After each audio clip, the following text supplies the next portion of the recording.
I woke up with a splitting headache, realizing I had somehow entered the body of another Sue can in a completely different world. Just hours ago, I was a bodyguard protecting an important person and got shot. Now, I'm in a story set in the past, trapped in the body of a fat, unattractive girl treated like an outcast by her own mother, Jiang Yurong. This Sue can had a miserable life. Her mother favored her pretty stepsister, Yang Yali, and resented me for being fat and ugly. When Yang Yali's fiancé, a soldier named Lu Zhandong, became disabled, my mother decided I should marry him so she wouldn't have to return the expensive dowry. The original Sue can tried to kill herself rather than marry him, but was saved, only to be starved by her mother until she was sent off and died of illness shortly after. Her death served only to highlight Yang Yali's family's cruelty in the story. I couldn't believe my fate. After escaping death once, I now faced starvation and death again. But I wasn't going to let that happen. Marrying a disabled man? Fine. Better than dying. I agreed to the marriage, but demanded money from my mother for food. After some arguing, I got 300 yuan and bought supplies. My mother, eager to get rid of me, sent me off to Lu Zhandong's village. She even lied about the distance, making the journey harder. Luckily, an old man with a cart gave me a ride for part of the way. I learned that Lu Zhandong not only lost his legs but also cared for 3 orphan children. Life with him wouldn't be easy, especially with my size and the weight of my baggage. Still, escaping my cruel mother felt like a blessing, no matter how hard the future seemed. I arrived at Peach Blossom Village, a quiet place at the foot of the mountains, named after the peach trees covering the hills. The village was full of narrow, uneven paths, making it hard to navigate. Luckily, an old man named Zhou, kind and helpful, took me straight to Lu Zhandong's house. When I say house, it was more like a broken hut with no fence or walls around the yard, just overgrown weeds and a narrow dirt path leading to the door. I had heard on the way that Lu Zhandong, once a soldier, was now crippled and left alone with 3 young orphans he had adopted. His own family abandoned them in this rundown place, barely bringing food, and sometimes the kids even stole to survive. It was no wonder Yang Yali refused to marry him. I felt nervous, thinking about my own lack of experience with marriage or children, but I quickly reminded myself that it wasn't too late to change their fate. Dragging my luggage inside, I found Lu Zhandong lying on a dusty bed, looking worn out and unkempt. The room smelled terrible, filled with the stench of neglect. He barely acknowledged me, telling me to leave because he didn't want to be a burden. But I wasn't going anywhere. I had already come this far, and turning back wasn't an option. I noticed how empty and poor the house was, just a bed, a broken table, and a worn-out box. It was hard to believe he was once a respected officer. Determined, I opened the windows to clear the smell and started cleaning up. I even found an old water pump in the yard, which felt like a small blessing. Tired but focused, I began unpacking, using the supplies I brought. I washed his face, revealing a handsome but weary man underneath all the dirt. As I wiped his face, he opened his eyes, surprised by my actions. This was just the beginning, but I was ready for the challenge. When I started cleaning Lu Zhandong's face, he didn't say much, just watched me quietly. I could tell he didn't believe I would stick around for long. His bed was filthy, covered with a dirty blanket that smelled awful. The room stench made me wonder how he and the 3 kids survived in such conditions. It was clear I had to clean everything from the ground up. I reached for his blanket, but he stopped me. I quickly realized he wasn't wearing pants. His legs were paralyzed, and no one cared enough to help him. I felt awkward but determined. I told him I needed to clean him and the room, offering to help him wash up while giving him some dignity. Surprisingly, he agreed. I helped him sit up and handed him a damp towel. He cleaned himself while I changed the water multiple times. It wasn't easy, but when he thanked me quietly, I felt it was worth it. After several rounds, he was finally clean, and I noticed something strange. My hands, once dark and rough, were now fair and smooth.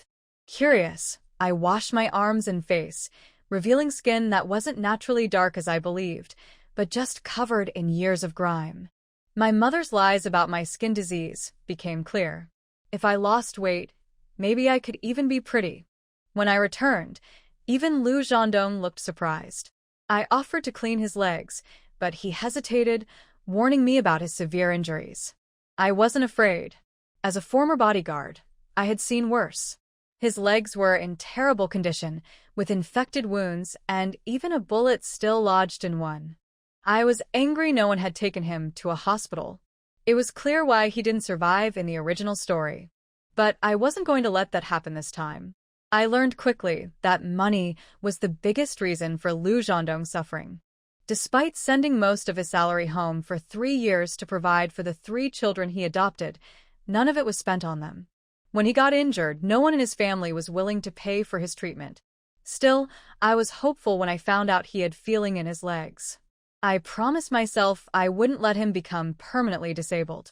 My thoughts were interrupted by a little girl running into the yard.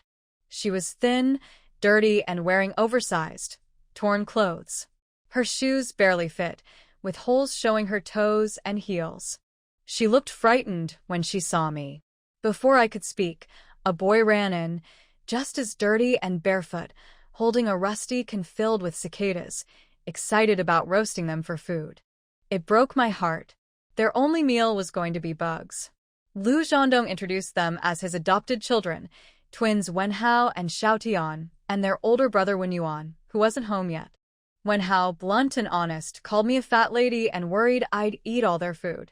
I wasn't upset. They were just kids who had seen too much hardship. When Xiaotian told us that their cousin stole their only piece of cornbread, I felt a pang of sorrow. Without a word, I took out candy from my luggage and gave them each 2 pieces. Their excitement was both heartwarming and heartbreaking. When Hao dashed off to find his older brother, while I cleaned Xiaotian's hands and face, revealing a beautiful little girl underneath the dirt. Soon, when Hao returned with Wenyuan, the future villain in the original story. Even at 10 years old, he looked mature beyond his age, thin from malnutrition, with wary eyes. As he stared at me, I knew this wasn't going to be easy, but I was ready to change their fate. When I saw the oldest child, Wenyuan, his sharp, cautious eyes told me earning his trust would take time. I didn't mind. Trust wasn't built in a day. I promised them treats if they washed up, and soon, they were eagerly cleaning their hands and faces, excited for the green bean cakes I brought. Inside, I handed sweets to the youngest, Tian, and to Lu Zhendong, who hesitated to accept them. I reassured him I had enough for everyone. Wenhao and Wenyuan joined us, their eyes wide with excitement at the rare treat. Even Wenyuan, who tried to stay serious, couldn't hide his happiness after a bite. While they enjoyed their snacks, I observed the house. It was almost empty except for a worn army blanket, some old clothes, and Lu Zhendong's uniforms. I didn't ask why they had so little. I knew life had been hard on him. But now that I was here, things would change. I decided to throw away the filthy blanket he had been using. Surprisingly, he didn't protest. With the kids helping, we cleaned the house, replaced the bedding, and swept the floors. The air finally felt fresh. Exhausted, I sat down to talk to Lu Zhendong. I needed to understand their situation better. I learned he had sent most of his salary home for years to support the children, but none of that money was used for them, especially after his injury. His brother took the money, but never paid for his treatment. It was heartbreaking. The kids knew how unfairly they had been treated by their family. Wenhao, frustrated, called them bad people, but Lu Zhendong quickly scolded him. They had lived in this broken house for over 2 months, and I was amazed he had survived his injuries this long.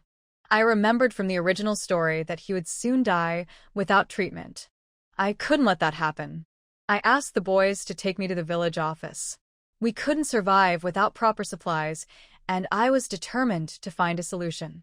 Leaving Tian to care for her father, I set off with the boys, ready to face whatever came next.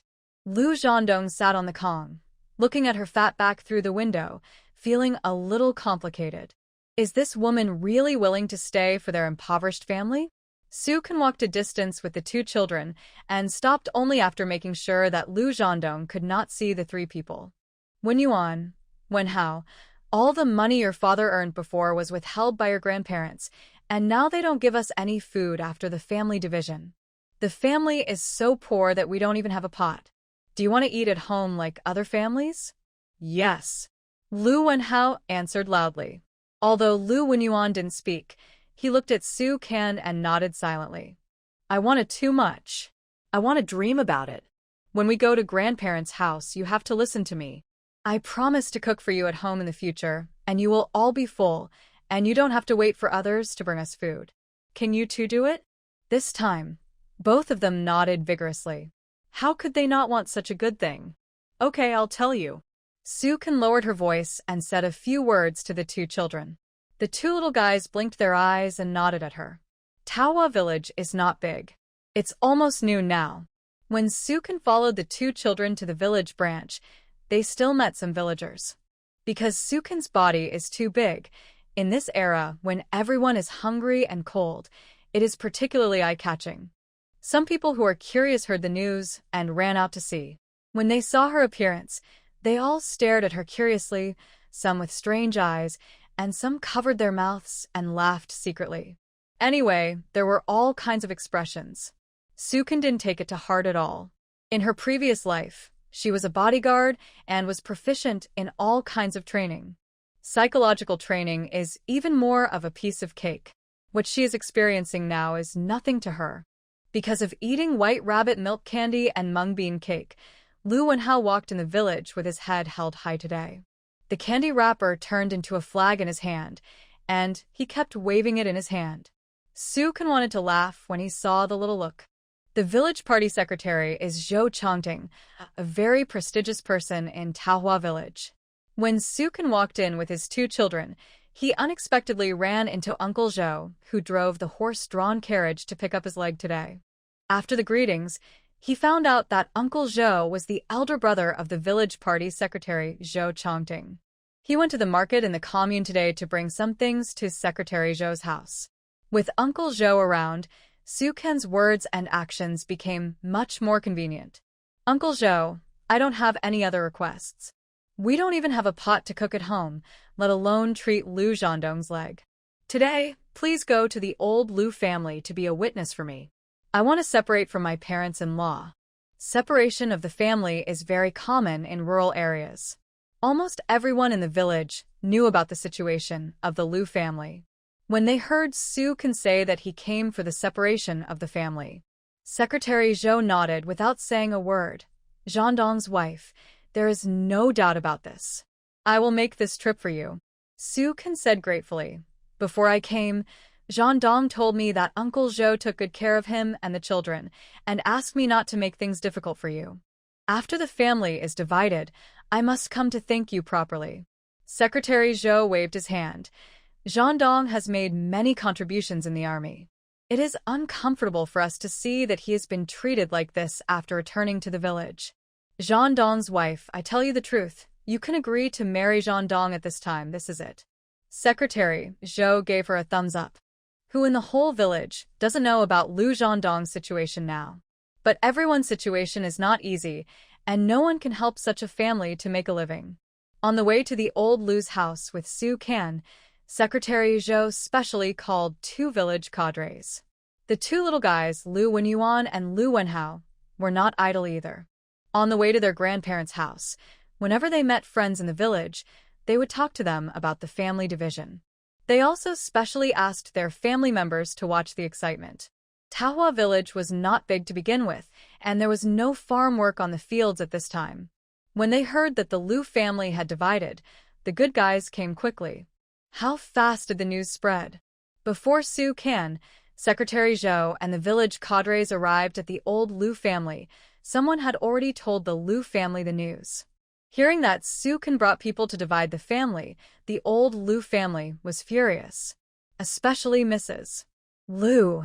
As soon as the group entered the yard, they saw her sitting on the futon in the middle of the yard, holding her legs with both hands, and began to howl.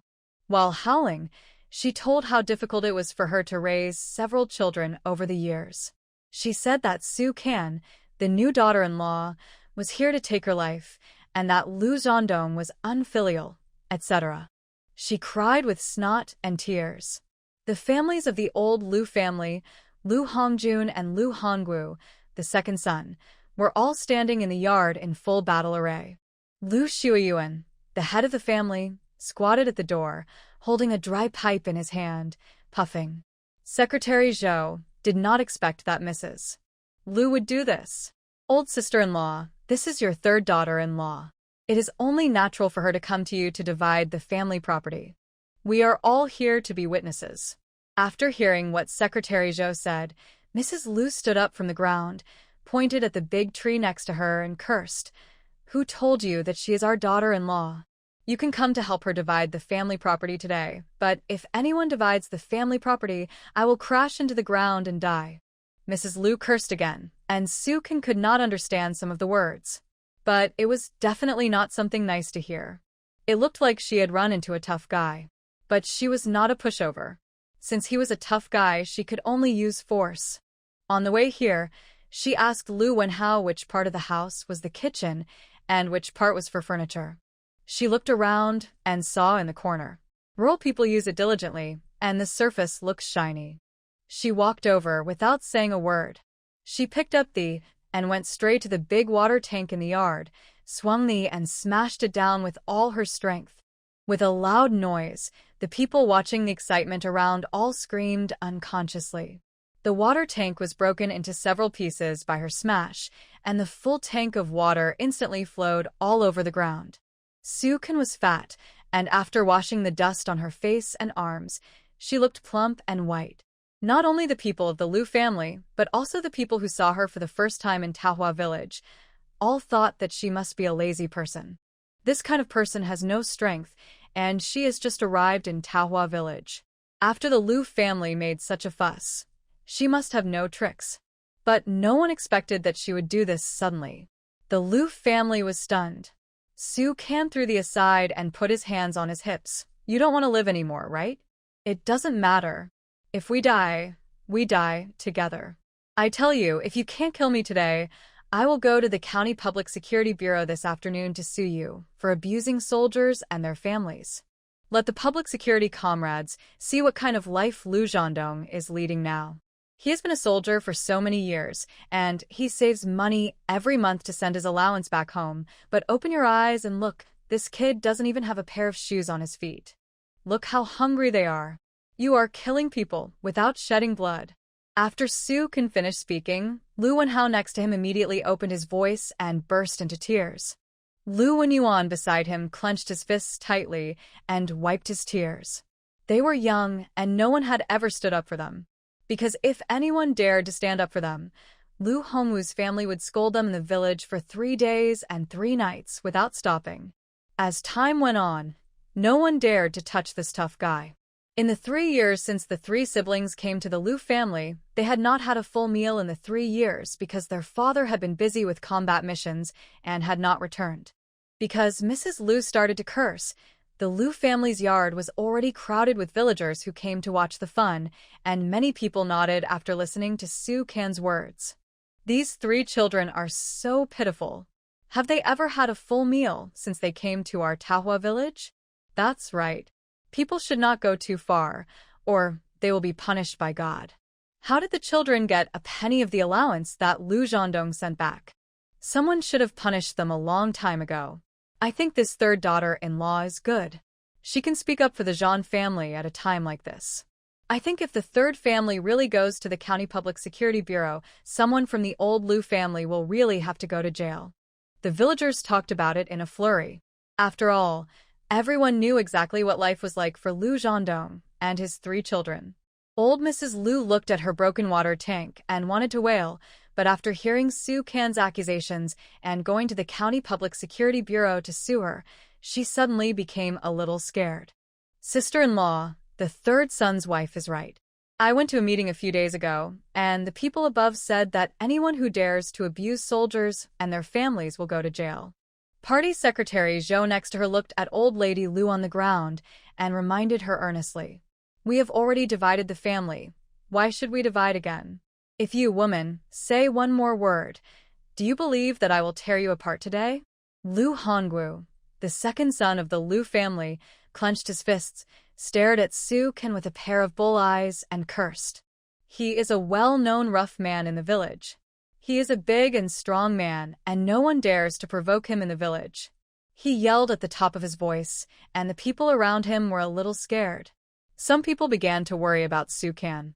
After all, she was a fat girl, and it was impossible for her to beat this big man in terms of force. Okay, then come and tear me apart, Su-kan said, looking at the villagers who were watching the excitement. You all can be witnesses for me today. My uncle is from the County Public Security Bureau. He wants to beat me to death today. When my uncle comes, remember to prove it to Liu Zhandong and the 3 children. It doesn't matter whether I live or die. If I can divide this family after I die, it will be worth it.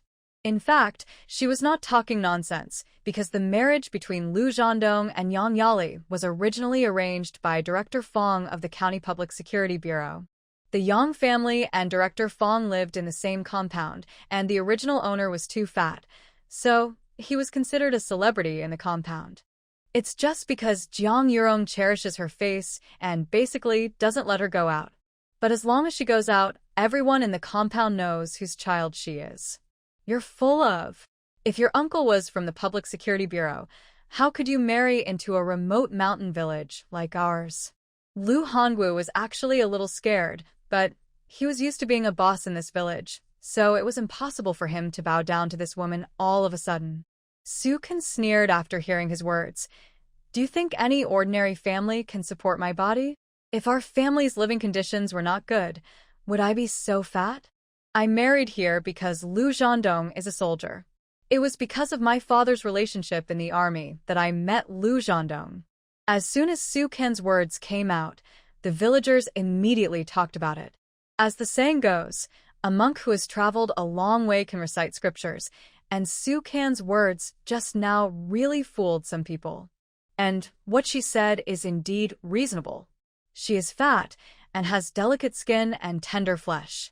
This physique is really not something that ordinary families can afford. Not to mention Taohua village. Even if you look at the entire Guangming commune, you can't find a woman this fat. Behind the fatness, it can only mean that Su-kan's family conditions are very good. Zhao Meixiang, the wife of Liu Hongwu, looked at Su-kan's momentum, secretly tugged at Liu Hongwu's clothes, and said something to him. Secretary Zhou looked at the Liu family and said, It's time to eat now. If you want to divide this family, we will be your witnesses. If you don't want to divide it, then wait for the 3rd wife to go to the County Public Security Bureau to sue you. Anyway, Zhandong is like this. I will say something fair.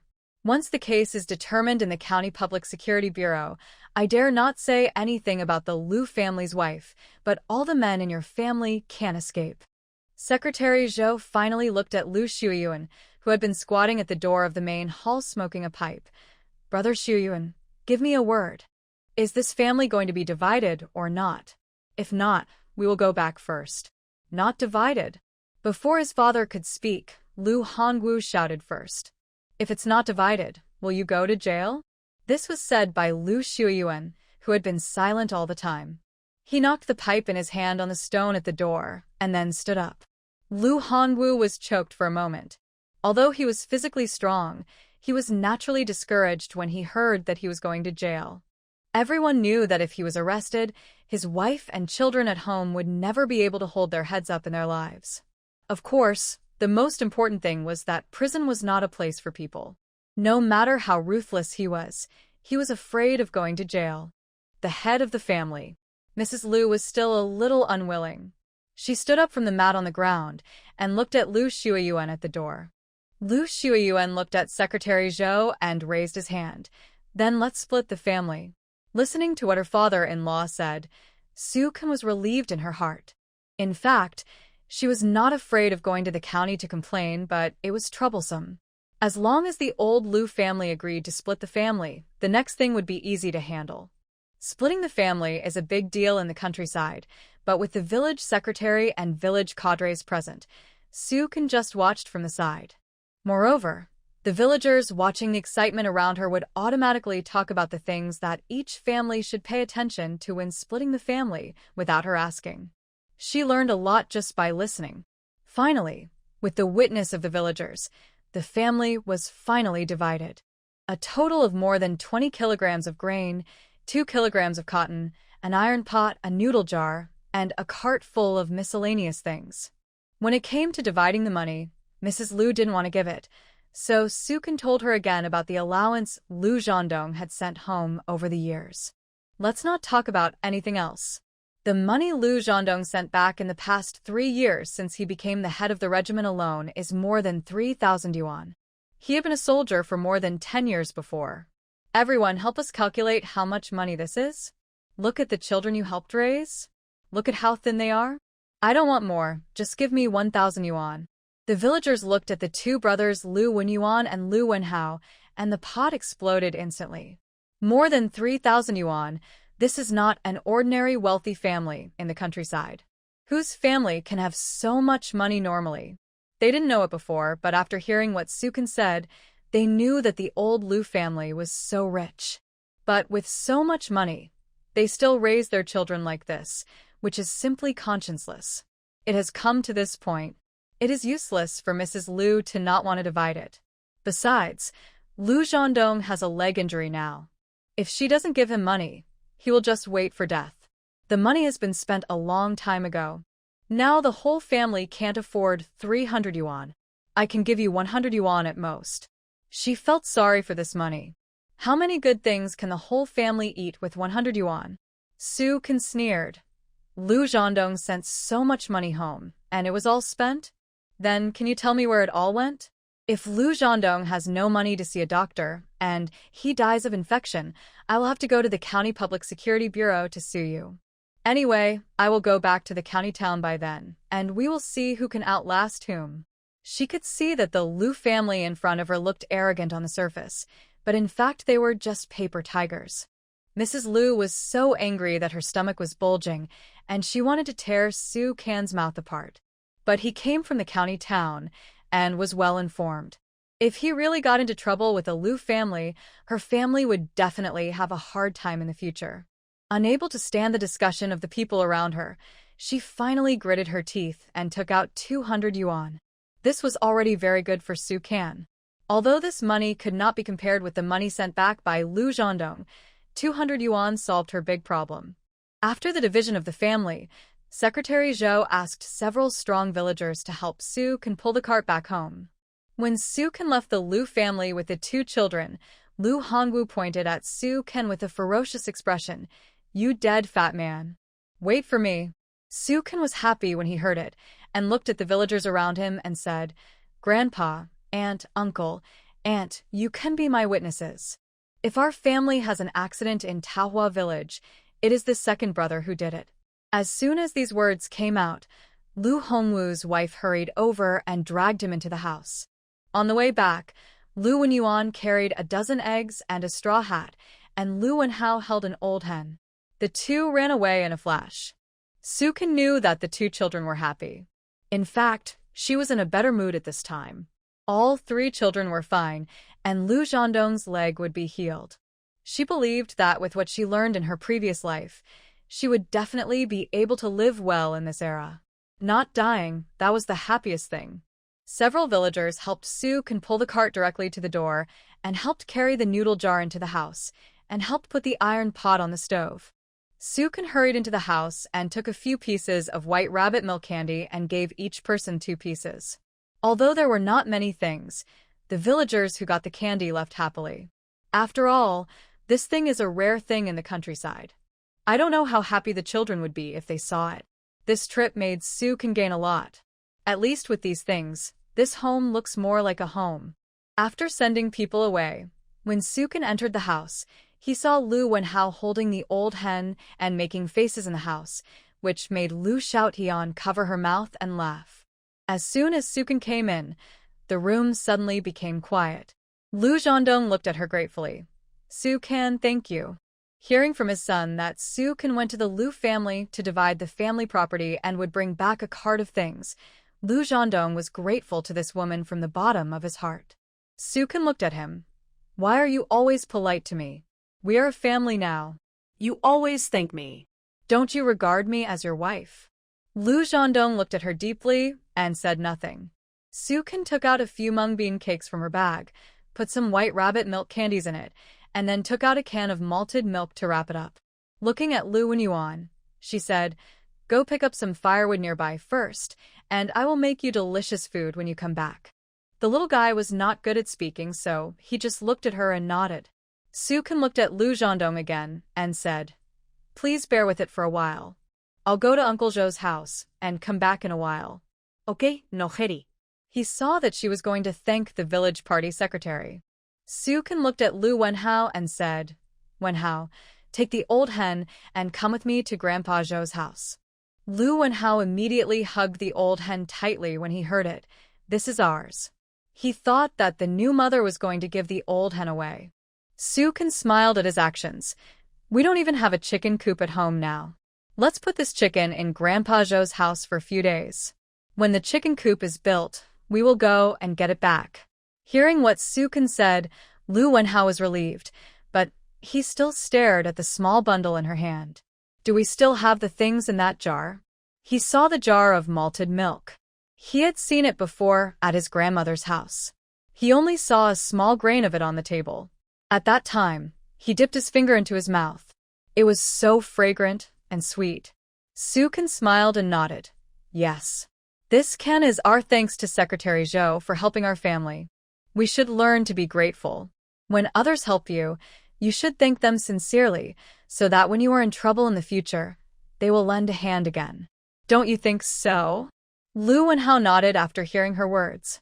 Lu Zhandong watched her and his second son leave the house in silence. His eyes were indescribably complicated. Although he met this woman for the first time and didn't know her very well, he could feel that she was a good woman just from the few words she said. At this time, every household was having lunch, and there were basically no people on the street, but Lu Wenhao was walking with his chest puffed out, and he was so high-spirited that Sukin couldn't help laughing. This child is the most cheerful one among the three children. Of course, if he is not well disciplined, he will definitely be the most slick one. Fortunately, he is still young. The two of them soon arrived at Secretary Zhou Chongding's house, and they smelled the fragrance of food before they entered the door. Walking into the main hall, I saw Zhou Chongding and his wife preparing to have lunch with their son's family. The family warmly invited Su Can to sit down. "Uncle Zhou, thanks to your intervention today, we were able to divide the family smoothly. I brought these things from the county town. They are not many, but they are a little gift from Zhandong and me. Please accept them," Sukin said as he opened the small bag he brought with him. Seeing the things inside, Zhou Chongting's wife Li Shulan hurriedly said, "Oh, these things are very valuable. Your second uncle just helped you out. You can accept them." Yes, you can accept them. Zhandong's wife, "I didn't do anything. To be honest, I feel ashamed that Zhandong is living like this now. How can I take your things again?" Zhou Chongting looked at Su Can and couldn't help but sigh. "That's right, sister-in-law. This is what my father should do. You should take the things back quickly." Zhou Qingshan is the son of Secretary Zhou. Sukin later learned that he had a very good relationship with Lu Zhandong when they were young. Sukin looked at the old party secretary and said with a smile, "Uncle, if you don't accept these things, then I won't be able to open my mouth to ask you to do something next." Seeing Su Can's words, the old branch secretary nodded. "Okay. Uncle will accept these things. Zhandong's wife, just tell me if you have any problems. As long as I can help, I will definitely help." Su Can nodded. "It's like this. Zhandong's leg must be sent to the hospital for treatment as soon as possible. I plan to trouble Uncle Zhou to run a trip this afternoon and use his horse-drawn carriage to send Zhandong to the county town. In this way, I have to stay in the county town for a few more days. You see, we just divided the family today, and we only have one house. Today I want to ask you to allocate a residential land. After Zhandong comes back, I plan to build a few houses. So many people in the family can't always squeeze in one room. Don't you think so?" Zhou Chongting couldn't help but give a thumbs up after hearing her words. "Niece-in-law, this is no problem. You can find any place in our village, and Uncle will allocate it to you. Uncle Zhou, I just came to our village today, and I'm not familiar with it. Give me some advice." Zhou Chongting was frowning and thinking. Zhou Qingshan said, Dad, actually the place they live in now is quite good, with easy access and no need to climb a hill. Zhou Chongting slapped the table after hearing what his son said. Niece-in-law, Qingshan is right. The place you live in now is very good. It used to be a yard, and then houses were built around it. Today, after Zhandong moved in, no one uses it anymore.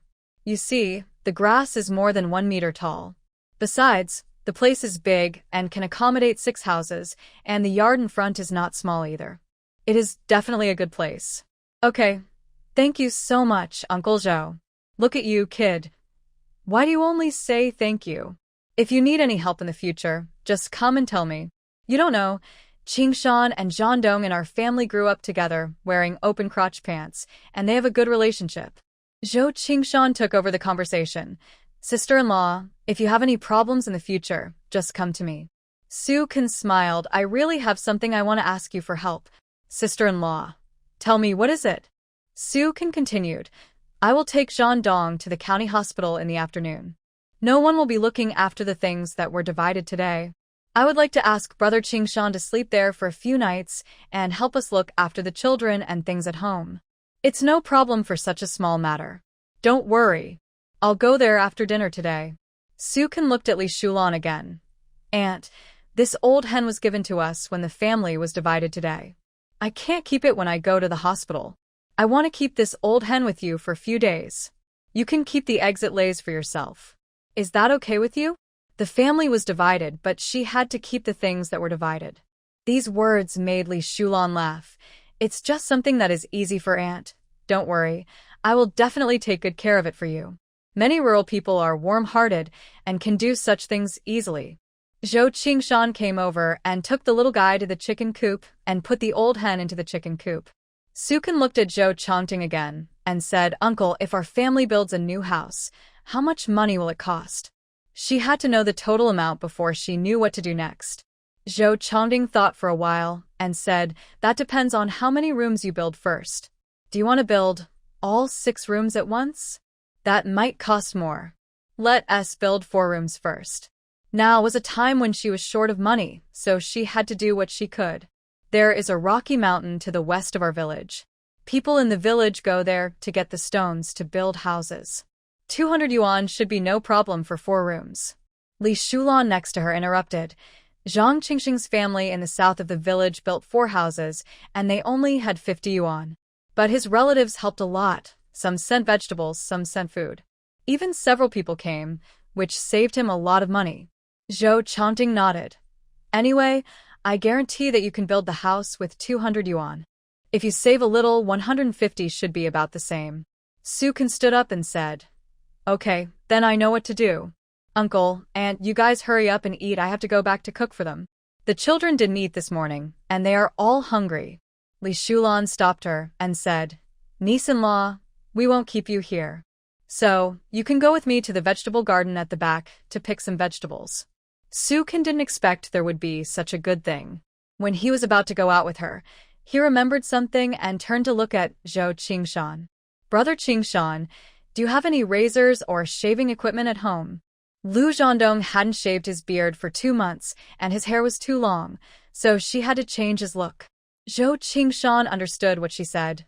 Sister-in-law, I'll go over and shave Brother Zhandong's head after dinner, so you don't have to worry about it. Okay. Behind the house was a small vegetable garden with many vegetables planted in it. Li Shulan pulled a small bundle of green onions for her, picked a few tomatoes, and a few eggplants. If Su Kan hadn't said that was enough, she would have picked more. They are all grown by ourselves, so you can come and pick them yourself in the future. Li Shulan said, and enthusiastically stuffed a few cucumbers into Su Kan's hands. Thank you, Auntie, I'll go back first. Come over if you have anything. Okay. Su Kan took Lu Wenhao home happily. When they walked into the courtyard, they saw smoke coming out of the chimney of the stove. When they got closer, they saw that it was Lu Wenyuan who had boiled water and was pouring hot water into the thermos with a broken ladle. They had just received all these things today. Before, they didn't have an iron pot, let alone a luxury like a thermos. When the children were thirsty, they could only find ways to drink the cold water from the pressurized well. It was an exciting thing for the children to have an iron pot and a thermos at home for the first time. Sukan asked Lu and Yuan to put all 5 bowls in place and pour half a bowl of hot water into each bowl. Then she went into the house and took out a bucket of malted milk from the box. She knew that when she sent it to Secretary Zhou's house before, the children were greedy. Wow, Andy, are you going to give it to us? Lu Wenhao licked the corner of his mouth, rubbed his little hands, and stood by and stared at the malted milk in her hand, with a look in his eyes that he wanted to swallow the whole bucket. We'll have dinner soon. Everyone drink half a bowl first, or you won't be able to eat if you drink too much. As soon as these words came out, not only Lu Wenhao, but even Lu Xiaotian raised the corners of her mouth happily. Lu Wenyuan, the eldest brother, looked calm and took his younger brothers and sisters to bring in the bowls of hot water. Sukan scooped a spoonful for each of them. She still understood the principle of slow and steady success. Lu Wenyuan was a filial child. After stirring the malted milk in the bowl, he gave the first bowl to his father Lu Zhandong. Sukan immediately gave him a thumbs up and Lu Wenyuan scratched the back of his head shyly. While drinking the sugar water, Sukan took a short break. After drinking the sugar water, he started to make lunch. After all, the children and Lu Zhandong had been hungry since morning, but she didn't let the 3 children idle. Wenhao will light the fire, and Wenyuan will wash the vegetables and put them in the basin. As soon as she said that, the 2 children immediately got busy happily. They didn't see hope before, but when this fat ant came, their eyes were full of light.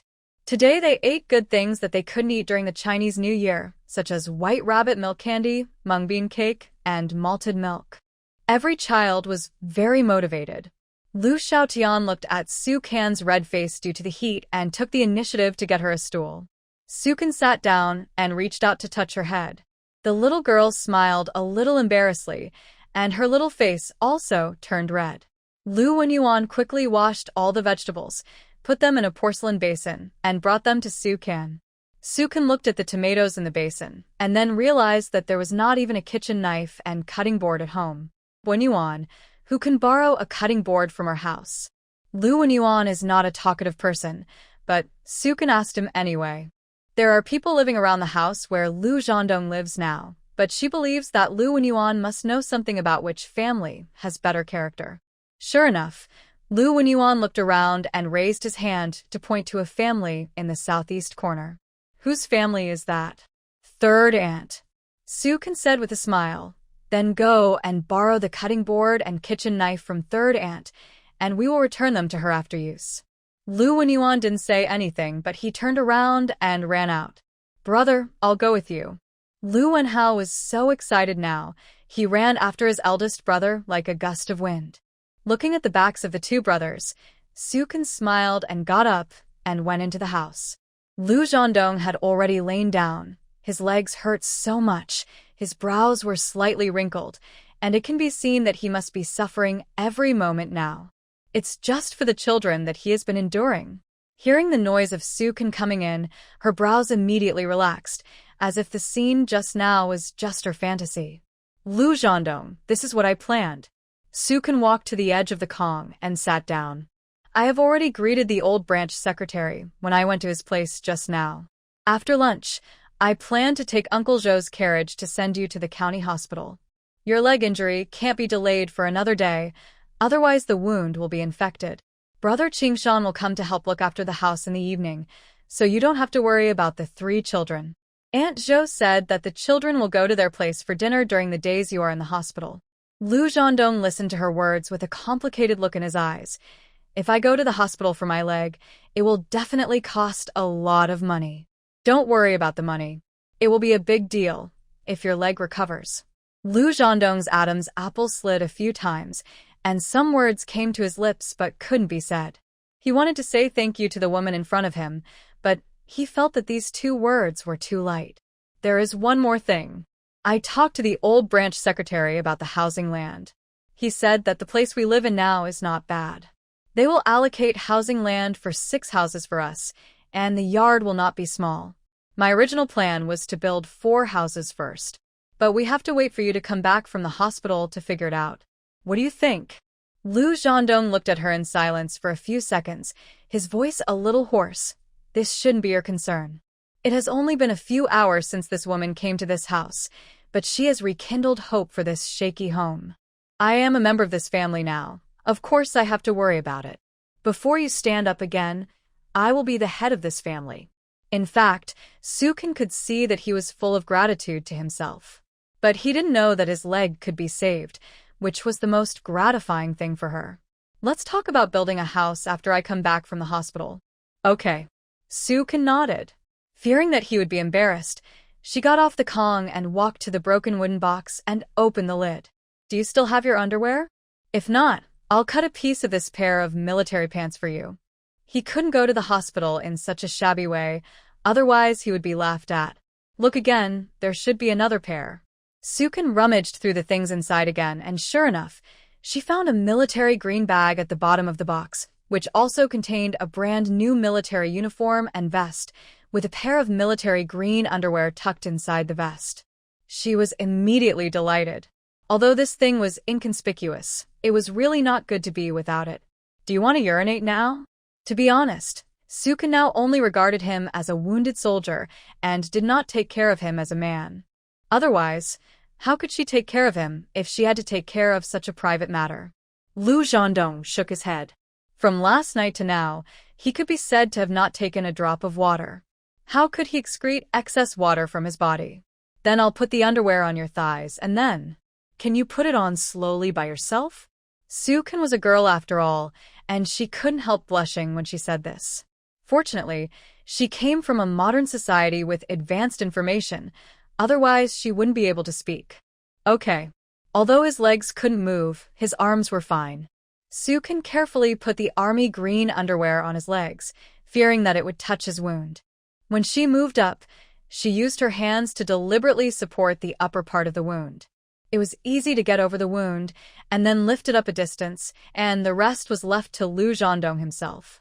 Listening to the sound of clattering from the yard, she walked to the door of the house and saw that the two brothers had already run back. Lu Wenhao had a chopping board in his hand, and Lu Wenyuan was holding a kitchen knife. With these two things, the next thing would be easy. Sukin first chopped the green onion, then cut the tomatoes and eggplants into pieces, and finally took 2 eggs and beat them into a bowl, stirring them into a uniform egg liquid.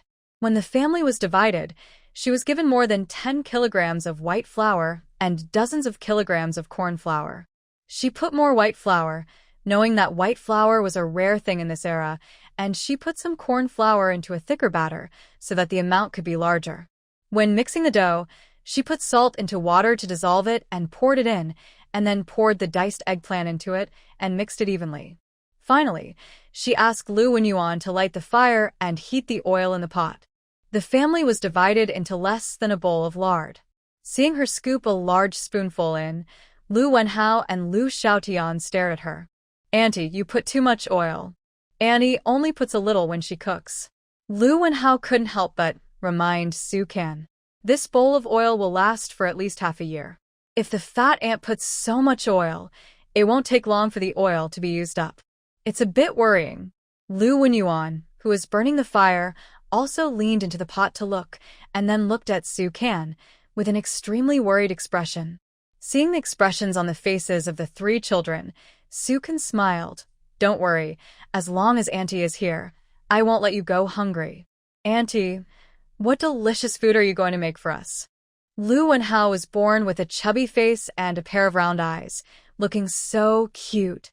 You will know when I'm done. Sukin smiled and kept it a secret. Next, she put the eggplant batter into the hot oil and slowly spread it out. When all the batter was set, she turned it over piece by piece.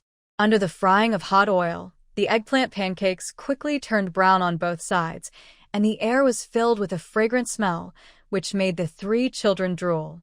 When the first eggplant pancake came out, even though she saw the 3 children's eyes shining with greed, she still insisted that Lu Wenhao send it to Lu Zhandong first. Dad, this is the eggplant pancake made by my Aunt Sue, you should try it. Lu Wenhao was actually drooling with greed, but he still didn't do it.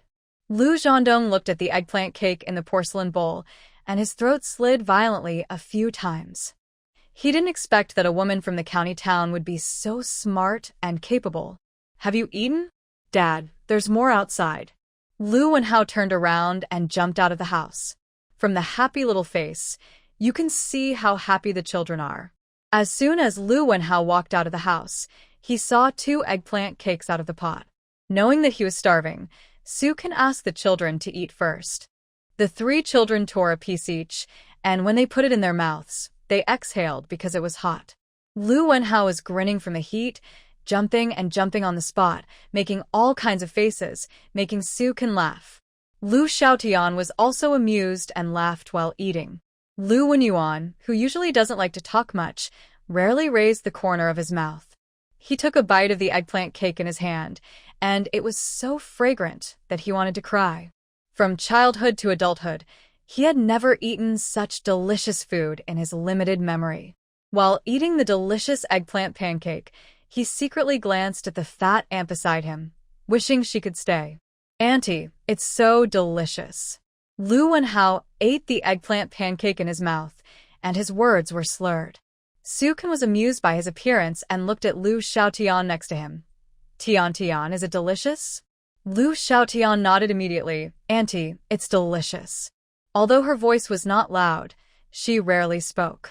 Su Kan looked at Lu Wenyuan, who was stoking the fire. "How is Wenyuan eating?" He scratched his head embarrassedly. Looking at the sweat dripping down Su Kan's cheeks, he nodded, "Yeah." After finishing the eggplant pancake, Su Kan put it all in a porcelain bowl and asked Lu Wenhao to bring it into the house first. Next, Su Kan made a pot of tomato egg drop soup, which looked particularly appetizing. The fire soon boiled, and she served everyone a full bowl. The 3 children excitedly brought it into the house. Looking at the tomato soup with oil and egg drops floating in the bowl, and then looking at the eggplant cake in front of him, Lu Zhandong's Adam's apple slid several times. He looked deeply at the woman, who was a little out of breath because of the busy work and choked up and couldn't speak for a long time. Before this, when he saw her physique, he did judge her by her appearance. He thought she would definitely not be able to make it. Who would have thought that in less than half a day, she made this family full of vitality and laughter? Because there was not even a table in the room, Lu Zhandong asked all the children to stand on the edge of the Kong and put the bowls on the earthen Kong. The only stool in the house that was assigned today was left for Su Kan to sit on. When Su Kan sat down, she was holding a small porcelain basin in her hand, which was filled with cucumbers. She cut all the cucumbers into pieces and then pickled them with salt in advance, as a pickle for everyone to eat. Su Kan looked at the 3 children. Although they were excited beyond words, they all stood there and dared not move, and their eyes kept looking at her. It turned out that before she entered the room, Lu Zhandong had reminded them that no one could eat before the new mother started eating. Even though everyone had tasted the delicious eggplant cake just now, they still had to follow the rules when they were having a formal meal together. So, even though the children were drooling with greed, they still stood there waiting for Su Kan.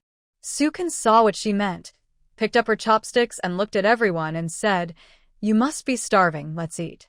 As soon as she finished speaking, the 3 children started to get the eggplant cake. Lu Wenyuan was the eldest child, so he stood next to Su Kan. He first took a piece for his father Lu Zhandong, and then handed another piece to Su Kan. "Our eldest child is polite, that's good." This made Lu Wenyuan a little embarrassed. Lu Wenhao next to him had already taken a big bite of the eggplant cake, and the delicious taste made him reluctant to swallow it. Listening to Su Kan's praise, he expressed his loyalty incoherently. "Auntie, I will also be polite in the future." He would never call Auntie fatty again. Lu Xiaoxianchen next to her silently raised her hand, meaning that she also wanted to be a polite child. "Of course, you 3 are all good children, and you all performed very well today." Although she had never raised a child, she knew that every child needed to be guided well. Especially the 3 children in front of her, before their lives went wrong, she had to lead them all back to the right path. This lunch was particularly comfortable and delicious. Su Kan, who traveled from modern society, didn't feel anything, but for the family of 4 in front of him, today's lunch was simply a delicacy. Su Kan deliberately asked them to drink less tomato soup for fear that the children would eat too much. But it was so delicious that the children couldn't help but get a second bowl. After lunch, Lu Wenhao and Lu Wenyuan were busy washing the dishes. Sukan asked them to stop for a while. She had something to say. Uncle Qingshan will come to give your dad a haircut and shave in a while. After everything is done, I will take your dad to the county hospital. As you can see, his leg injuries are very serious. If he is not treated in time, his legs may be really disabled. Lu Wenyuan looked at his father Lu Zhandong and then at Su Ken. Can Dad's legs really be cured? Can Dad walk like us? Lu Wenhao asked. Su Ken nodded, of course. He will definitely be cured if he is sent to the hospital now. In the future, he can do what other fathers can do, and he can do it better. But during the few days when your dad and I are away, you need to take good care of this family. But don't worry, I have already made an agreement with Uncle Qingshan that I will come here to sleep with you at night. If someone from the old Lu family wants to make trouble for you, don't confront them, because you are still children. You must ensure your own safety first. I will make delicious food for you before I leave. Wenyuan is the eldest brother and is responsible for taking good care of his younger brothers and sisters. Can you do it? Yes. Not only Lu Wenyuan, but also Lu Wenhao and Lu Xiaotian all listened with their eyes sparkling. They originally thought that their father's legs could never be cured. So every time they heard others say that their father was useless and disabled, they felt very upset. They would also curse back, and the two brothers even fought with other children because of this. But no matter how hard they fought, they felt that their father was just like what those people said outside, and he really could never stand up again. Unexpectedly, the ants said that their father could stand up. They were so happy. Lu Zhandong looked at Su Ken without saying anything. He was familiar with her sister Yang Yali before. She was very beautiful and good at talking. When he saw Su Ken this morning, he understood what kind of person Yang Yali was. Because his body is now defective, the Yang family let Su Ken marry in place of Yang Yali. At that time, he only thought that she came here just for the formality of the Yang family. She came here to stand for a while and then left, but who would have thought that she would actually bring about earth-shaking changes in this family? Now, he just hopes that he can stand up quickly. After she had explained everything, Su Ken started to get busy. After all, she had to arrange things at home so that she could send Lu Zhandong to the hospital as soon as possible. Because there was no dishwashing machine like in modern society at home, Su Ken taught the children a method, which was to use the ash from the stove to brush and finally rinse with clean water so that each bowl was washed clean. While the two children were washing the dishes, Su Ken found a comb from the box and then took Lu Xiaotian to the yard, first pressed half a basin of water, then added some hot water, and began to wash her hair. Because the child's hair had not been washed for a long time, the long hair had become tangled, and some were still in pieces. Before going to the hospital, she had to wash the girl's hair. Because her hair had not been washed for a long time, Su Ken washed her hair 4 times before finally washing it all clean. While wiping her hair, Lu Wenhao came over and smelled his sister's hair. Wow, it smells so good. Auntie, my brother, and I also want to wash our hair, can we? In fact, Lu Wenyuan and Lu Wenhao's hair is not very clean, but now it is summer. They often go to the reservoir to swim, so their hair is relatively clean. But in such a family, their hair and body will definitely not be so clean. Of course. But before washing, add water to the pot, and I will make you some pancakes when the water boils.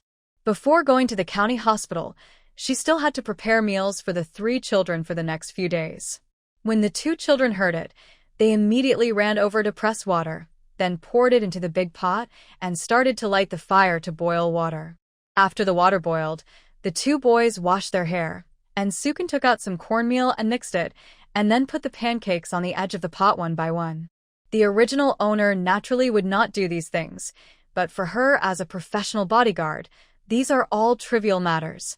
Just after she put the pancakes in a circle, Zhou Qingshan rushed over with hairdressing tools. Su Ken asked the 2 boys to watch the pancakes in the pot. Then he went into the house and took out the only pair of military green trousers that Lu Zhandong had. After all, he had to go to the county hospital, and he couldn't let this man go there wearing only a pair of underwear. In order to avoid the trouser legs being too thin and touching his wound when he wore them, Sukun thought of a way to use scissors to split the two side seams of the trousers. He split them all the way above his knees, so that he wouldn't touch his wound when he wore them. When he came back, he could sew the trouser legs back together, and it would still be a good pair of trousers. With Zhou Qingshan, a big man, it was much easier to put on pants for Lu Zhandong. After putting on the pants, Zhou Qingshan began to cut Lu Zhandong's hair and shave his beard, while Sukun helped him. Zhou Qingshan was very fast, and it didn't take long for him to help Lu Zhandong cut his hair short and shave his beard. To be honest, before Lu Zhandong shaved his beard, Sukun had some confidence in his features, knowing that he was not a bad-looking person. But when Zhou Qingshan shaved his beard, Sukun was still shocked by the man's tough features. The nose is straight, the eyebrows are deep, and the lips are sharp. However, his cheeks are a little sunken due to the lack of nutrition during this period. But even so, it is difficult to cover up the masculinity in him. Sukun suddenly felt like he had found a treasure. Before crossing, she was a female bodyguard in the 21st century. Because of her profession, she had been struggling among men. So the man she liked most was the type who was full of masculinity. The height and appearance of this man were in line with her imagination. I just don't know what kind of temperament he will have when he stands up in the future. But that's a matter for the future. The most important thing now is to send him to the hospital. After Zhou Qingshan helped Lu Zhandong clean up everything, Uncle Zhou's carriage also arrived. What surprised Sukun was that Uncle Zhou also brought his son Zhou Dongxing this time. After all, going to the county town at this time, the journey of dozens of miles might take until dark and then return. The family was worried that Uncle Zhou was not safe. So Zhou Dongxing stayed here at night and let Zhou Qingshan go to the county town with him. Sukun was very grateful and said a lot of words of thanks. Sister-in-law, if you keep being so polite, it will be too formal. I feel ashamed of Brother Dong's current state.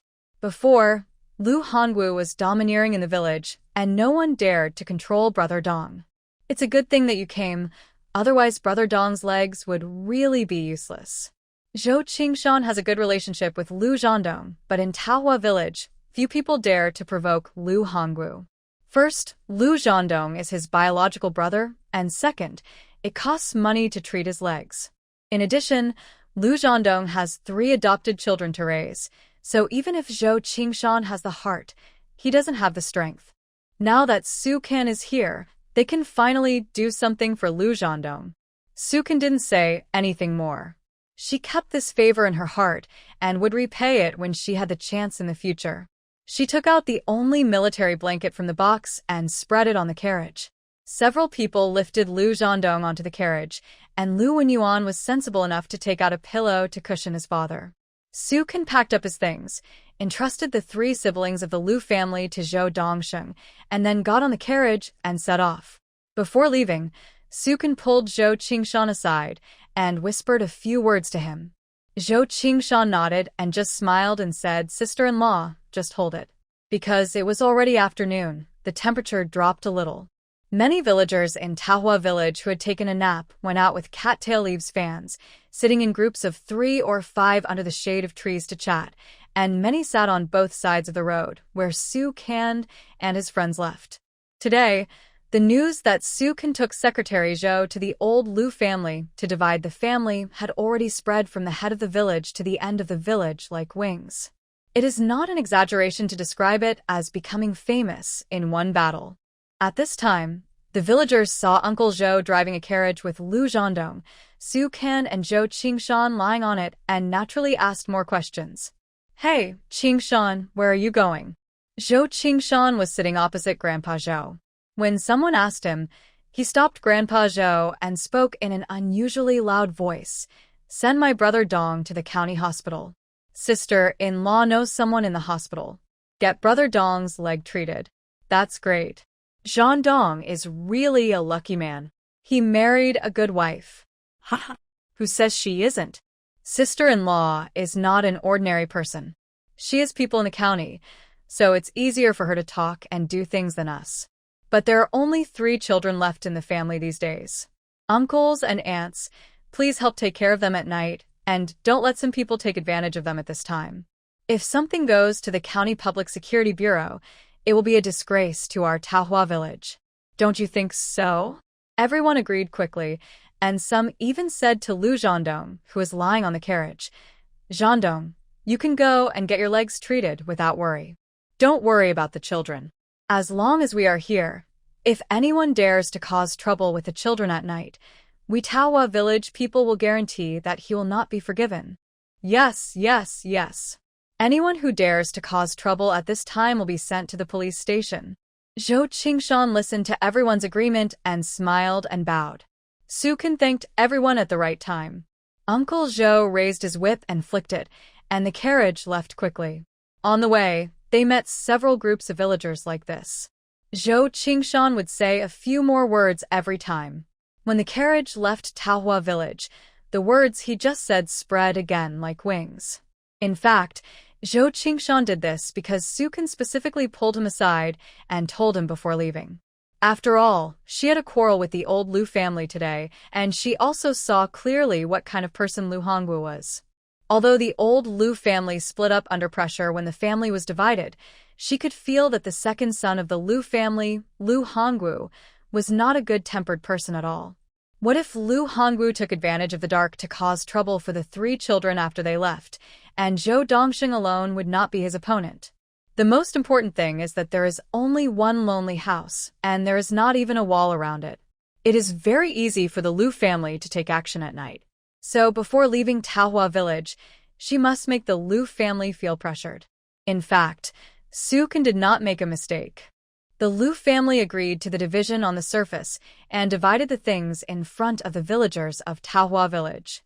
Mrs. Lu gritted her teeth and took out 200 yuan, but their plan was to wait until the evening and take back all the things that could be taken back.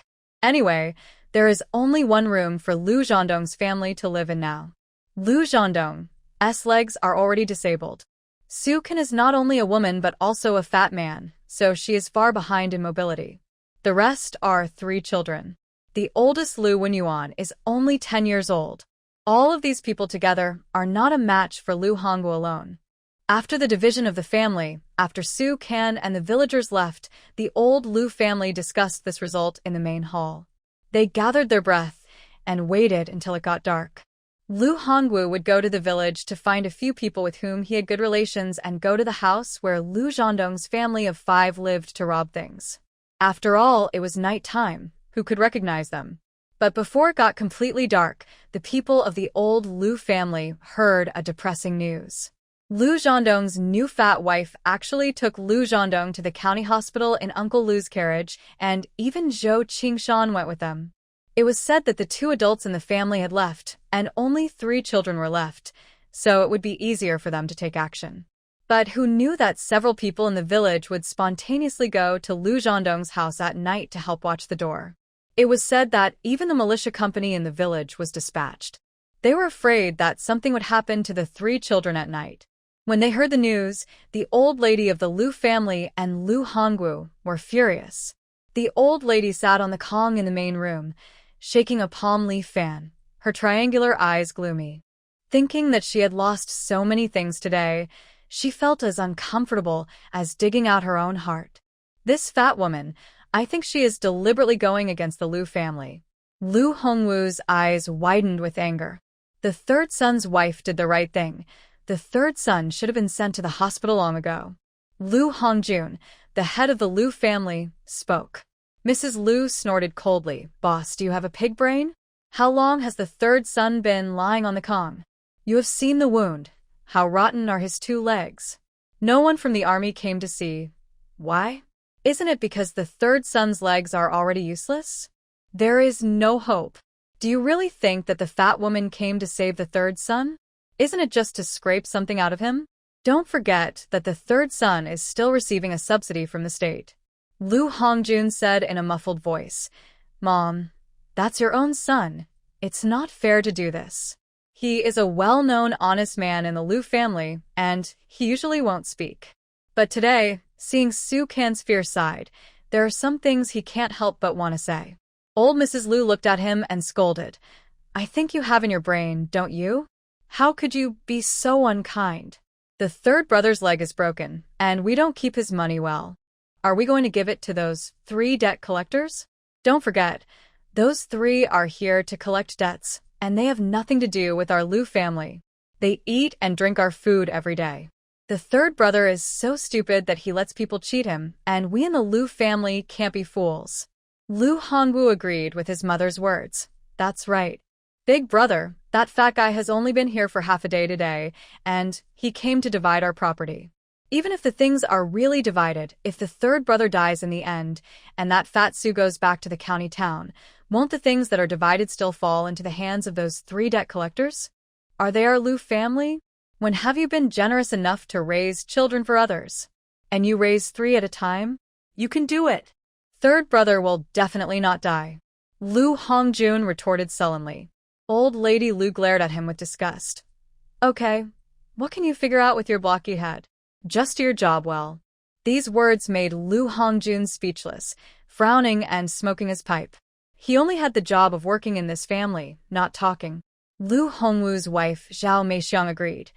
Mom, I heard that when Fatty Sue made a fire to cook at noon today, the fragrance spread 2 miles away. Our family lived frugally and gave that woman and the 3 debt collectors money losing goods. Mom, we can't just let this go. The things that Sue can took away today almost are off. You know, except for the third son Lu Zhondong. All the other Lu family members live in this courtyard, and all the food, clothing, and household expenses are in the hands of the old lady alone. The things that the third son's family got were also taken from them. How could she not hate it? Zhao Meixiang looked at her sister-in-law Gao Yuzhen, who had been silent the whole time. Sister-in-law, please say something.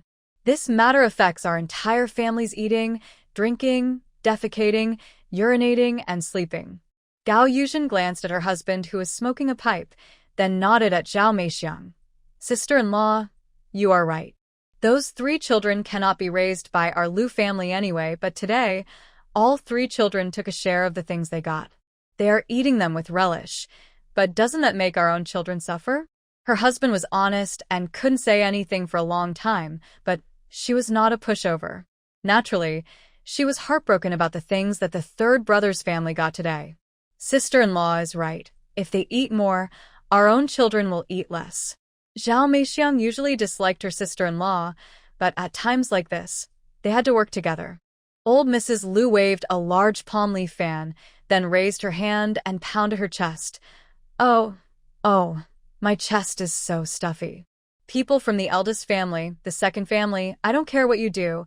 This Su Can is the troublemaker of our Lu family. You must find a way to drive her out of Taohua village. Lu Hongjun was helpless. Mom, she is already married into our family. We can't drive her out. Besides, what the Hades are you talking about? Shut up right now. You are a bunch of idiots. Who are you on the side of? That fat guy is here to bring trouble to our family. Are you blind? Can't you see this? You have lived in vain for more than 40 years. Tell me, besides doing those little work in the fields, what else can you do? As soon as old Mrs. Lu opened her mouth, Lu Hongjun continued to smoke and didn't say a word. It looked like the eldest son could no longer be counted on, so Mrs. Lu looked at her second son, Hongwu. Now they have all gone to the county town. Tomorrow when you go to the county town, go look for the fourth son. He is familiar with the place anyway, so you two can discuss it. Lu Hongwu perked up when he heard this. Mom, you are right. Our fourth son goes to school in the county town. Last time he came back, he told me that he knew the son of the county magistrate. Mrs. Lu smiled and narrowed her eyes. Oh my, how could I forget about this? Yes, the last time the fourth son came back, he also mentioned it to me. Tomorrow morning you should get up early and go to the county town to find the fourth son as soon as possible. Okay. By the way, second son, there is one more thing. When you go to the county town tomorrow, take out the third son's quarterly allowance. That fat girl has been causing so much trouble for our Lu family, and we can't let her take the money no matter what. Don't worry, Mom. I promise to get the money back. Mrs. Lu narrowed her triangular eyes. No, you have to go now. It's more than 40 miles. It will be too late if you leave tomorrow morning. Mom, I can ride our bicycle and arrive in an hour. Besides, if we go early, the post office will not be open. Okay, then you get up early. Anyway, no matter what, we can't let Sukin take the money away. After leaving Tahua village, Sukin's mood was much better. This was completely different from the mood when he came. While sitting in the carriage and listening to Uncle Zhou and Zhou Qingshan chatting, Sukin admired the scenery on the roadside and found that the scenery around Tahua village was still very beautiful. From Tahua village to the county town, it took more than 2 hours for the carriage to travel dozens of miles. If the road was flat, it would be fine. From Guangming commune to the county town, it was up and down. It was really hard for the villagers of Tahua village to go to the county town. But it gets dark late in summer. When the carriage arrived at the county hospital, it was not completely dark. Sukin was quite familiar with this place. After all, the original owner lived in the county town. Sukin was exhausted from dragging his 200-pound body to register and see the doctor. He was sweating all the time, but fortunately everything went smoothly. Lu Zhandong was quickly arranged to the ward. The nurse disinfected him first. Because he was still a soldier and had been shot, the doctor in the hospital took it very seriously. After checking the wounds on his legs, he called Sukin out of the ward with a serious face. "You family members are too careless. Why did you send him here only now?" The doctor was an elderly doctor with reading glasses around his neck, and he looked very responsible. "Doctor, it was my negligence. May I ask how is my husband's legs?" The old doctor said with a serious expression. "The 2 legs are injured too badly, the wounds have begun to fester, and the patient is now in a coma, with a high fever. If he doesn't have surgery, his legs will be useless. But the cost of surgery for these 2 legs is not low. What do you family members plan to do?" "Do all of them. My husband's legs must get better." Hearing her say this, the old doctor took out a list from the pocket of his white coat and handed it to her without saying a word. Sukin took it and took a look. It was originally a list of surgery fees, which showed 196 yuan. So much money? Although the surgery fee of nearly 200 yuan is a bit more, his injury is different from others after all. But if he doesn't have surgery, his 2 legs will be completely lost. Time is running out. You can ask your family to find a way to borrow some money. Besides, he will have to be hospitalized later, and 200 is not enough. The old doctor looked at her without saying a word, and his expression became more solemn. "How about this? You come with me to my office." The old doctor was going to do some ideological work on her. After all, it was 1979, and not everyone could afford such an operation. Zhou Qingshan went to the toilet, and when he came back, he happened to hear the conversation between the two. Seeing Sukin walking away with the old doctor, he sighed and walked into the ward with a heavy heart. "What's the matter?" Uncle Zhou looked at his nephew, and his expression was not right. Zhou Qingshan sat on the edge of the bed and sighed as he looked at Lu Zhandong, who is already in a coma. "Just now I heard the doctor say that if Brother Dong has an operation on his leg, it will cost almost 200 yuan. He will have to stay in the hospital later, and 200 yuan will not be enough. You know, 200 yuan is a huge sum of money for an ordinary family. Most of the villagers in Tahua village can't even take out a few dozen yuan, not to mention 200. And the old doctor said that 200 is not enough. When the Lu family split up today, Sukin got 200 yuan, but now the money is in her hands. She can take out the money or leave with the money. After all, they would have to pay for the hospitalization later." When Grandpa Zhou heard this, he was dumbfounded. Their family couldn't even come up with 50 yuan, let alone 200 yuan. Zhou Qingshan was worried. After all, Sukin was from the county town. It would be easy for her to take the money back to her home. But after Sukin left with the old doctor, she didn't come back for more than an hour. The longer Zhou Qingshan waited, the more anxious he became. He searched the lobby on the first floor for several times, but couldn't find Sukin. When he returned to the ward for the last time, Grandpa Zhou looked at him and asked, "Qingshan, have you found the person?" Zhou Qingshan shook his head dejectedly. There were 6 patients in the ward, each with a bedside companion from different communes. Seeing the sad faces of the old and young, several family members of the patients came over. 200 yuan? Oh my God! What are you waiting for? Our family has only spent 15 yuan, and we can't afford it. That's right, ours is 38 cents. It's really worrying. Ours is at least 5 yuan and 40. If you ask me, she is so fat. She must have taken the money and ran away. You two have been cheated to death by her. TSK, TSK, TSK. Is this your eldest brother? Listening to these people talking, Zhou Qingshan shook his head with cold sweat. From the same village. If he is not your eldest brother, then you have to think about this matter carefully before you talk about it. That's right, this is not a joke. 200 yuan, who can come up with so much money now? That's right. Uncle Zhou looked at his nephew and was also a little unsure. After all, this is not a small matter. If it is only 10 or 8 yuan, they can pay for it, but 200 yuan is too much. Qingshan. Zhou Qingshan turned around and saw Lu Zhandong, who had just fainted, woke up. He hurried over. Brother Dong, how are you? Your sister-in-law is not that kind of person. He was feeling very hot all over, and in a daze he heard someone talking about Su Can next to him. Oh, brother, it's been almost 2 hours and you haven't come back yet. There must be something wrong. The wife in the bed next to him pouted and shook her head. Lu Zhandong wanted to speak, but he had no strength in his body. He closed his eyes and fainted again. You have been cheated. They must have taken the money and ran away. There is also a new daughter-in-law in our village. She ran away as soon as the family was divided. She took all the money from her mother-in-law's family and never came back. The family is still worried to death. There is also such a person in our village.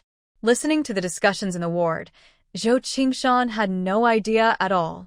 They just met Su Can today. Now Lu Zhandong has a high fever and is unconscious. If Su Can doesn't come back, what will Lu Zhandong do? Although they also want to help Lu Zhandong, 200 yuan is really too much. After Su Can paid the money on the first floor, she returned to the old doctor's office. When he saw that she had paid the surgery fee, the old doctor immediately arranged the surgery at 10 o'clock tomorrow morning. Su Can originally wanted to go back to the ward immediately, but thinking that it was dark outside and Uncle Zhou and Zhou Qingshan followed all the way and didn't even have a bite of dinner, she had to go out and get some food. Su Can went to the canteen of the hospital first, as it was the most convenient place to buy food.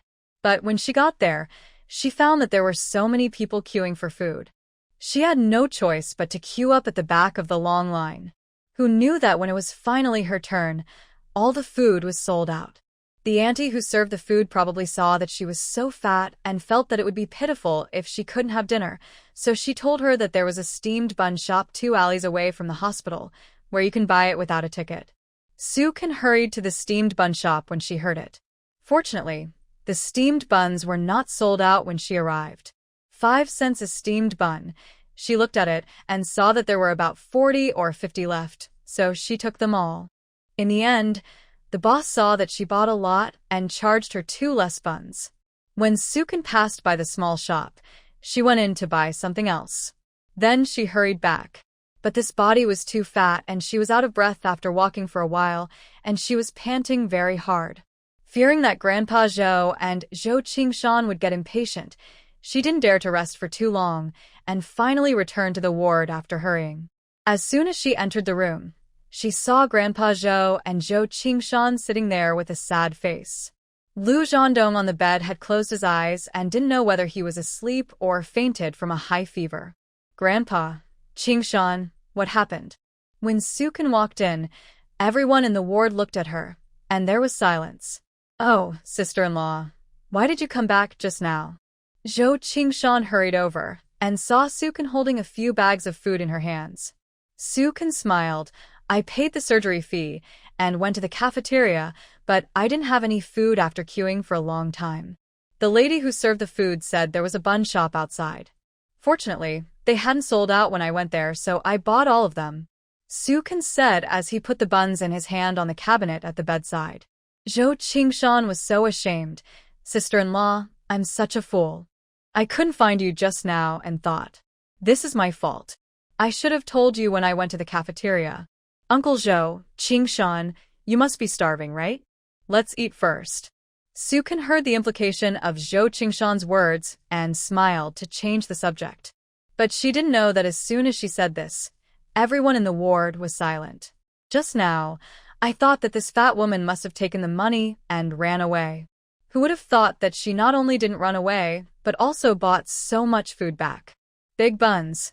How many people dare to eat like this in this era? Zhou Qingshan didn't hesitate to take the buns and eat with Uncle Zhou.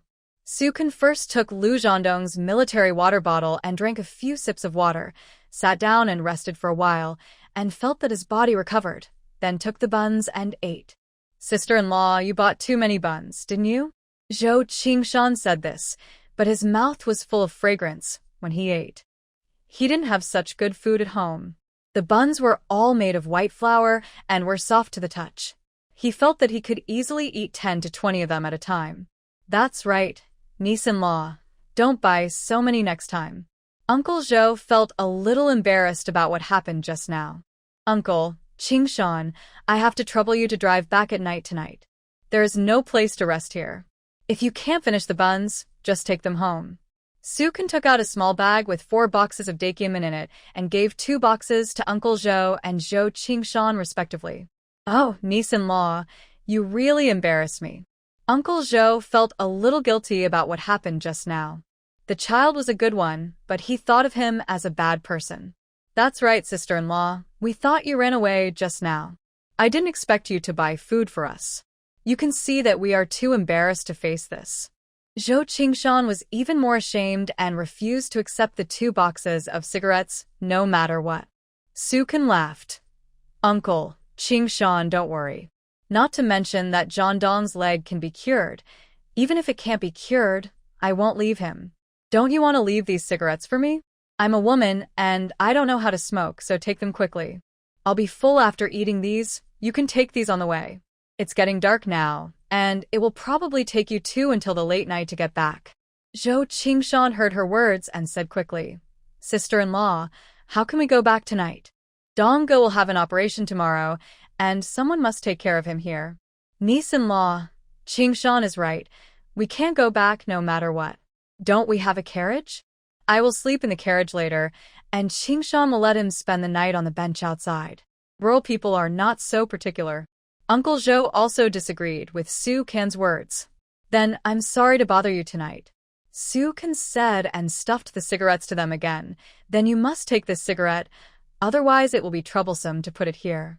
Zhou Qingshan was not polite this time, and took the cigarettes with Uncle Zhou. The other men in the ward were jealous. You know, in this era, everyone smoked cigarettes, and being able to smoke such daikyemin was not an ordinary treatment. After eating the buns and taking 2 boxes of daikyemin, Uncle Zhou, happily, went downstairs to find his own carriage. Zhou Qingshan was going to lie on a chair in the hospital corridor all night.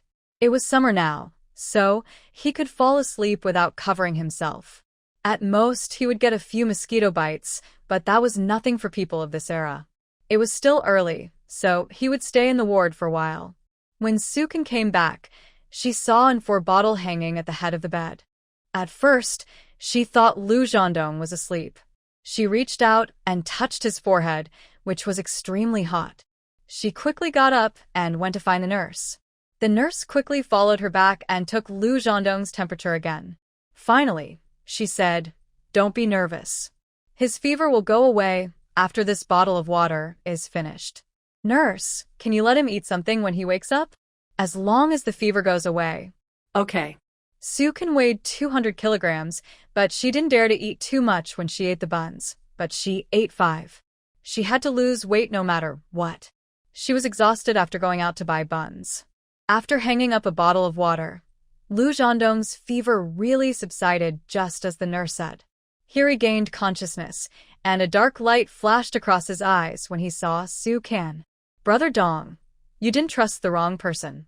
My sister-in-law went to buy buns for me and my uncle. Zhou Qingshan spoke first. Lu Zhondong looked at Sukin next to him and said nothing. He didn't know why he believed her, but he felt that what she had done in Taohua village made him think she was a good woman. Sukin took the kettle and fed him some water first. Your fever was over 40 degrees just now. Drink some water first and wait a while before eating the buns. I asked the nurse, and you can eat as long as your fever is gone. Lu Zhendong drank a few sips of water, and although he felt sweaty, he felt much more relaxed. What did the doctor say? Lu Zhendong was still very weak, and his voice sounded hoarse. The surgery will be at 10 o'clock tomorrow morning. The doctor said that because you are a soldier, the best doctors will be arranged for you. The old doctor said that we came on time today. If it was a day later, you might not be able to save your leg. The surgery fee. Seeing Lu Zhendong's worried eyes, Sukin smiled. Don't worry, it has been paid. You don't have to worry about the hospital bill. Lu Zhendong wanted to say thank you, but he swallowed the words back when he remembered what she said. Sukin chatted with him for a few words, then handed him a bun. Because he had to supplement his nutrition well because he had to have surgery tomorrow morning, Lu Zhendong ate several buns and looked much better. Seeing that the couple got along well, Zhou Qingshan said hello and went outside to find a place to sleep. Lu Zhendong looked at Su Kan and said, "There is something I haven't told you." Tell me. Actually, I haven't received my allowance for this quarter. Su Kan was stunned. What do you mean? Are you still the head of the regiment? Yes. Su Kan smiled immediately. That's great. I'll go and get it after you finish the operation. It's just that the remittance slip will arrive in the next 2 days, but the specific day may be uncertain. Anyway, you are hospitalized here now. I can just go and ask every day. Yeah. Sukin thought for a while and suddenly said, "We don't have a marriage certificate now. Even if I go, how can I prove that I am your wife?" Lu Zhendong reached into his shirt pocket, took out his own seal and officer's certificate and handed them to her. Just take these with you tomorrow. Great. With these 2 things, the allowance will definitely be obtained. By the way, do the people in the Lu family also know that your allowance will arrive in the next 2 days? It should be. Sukin nodded. Although she had some thoughts in her mind, she didn't say them out loud. Don't worry, I will go to the post office to get the money as soon as you finish the operation tomorrow. Lu Zhendong looked at her in silence for a few seconds, with an expression that seemed to be hesitant to speak. Just tell me what you want to say, no need to hide it.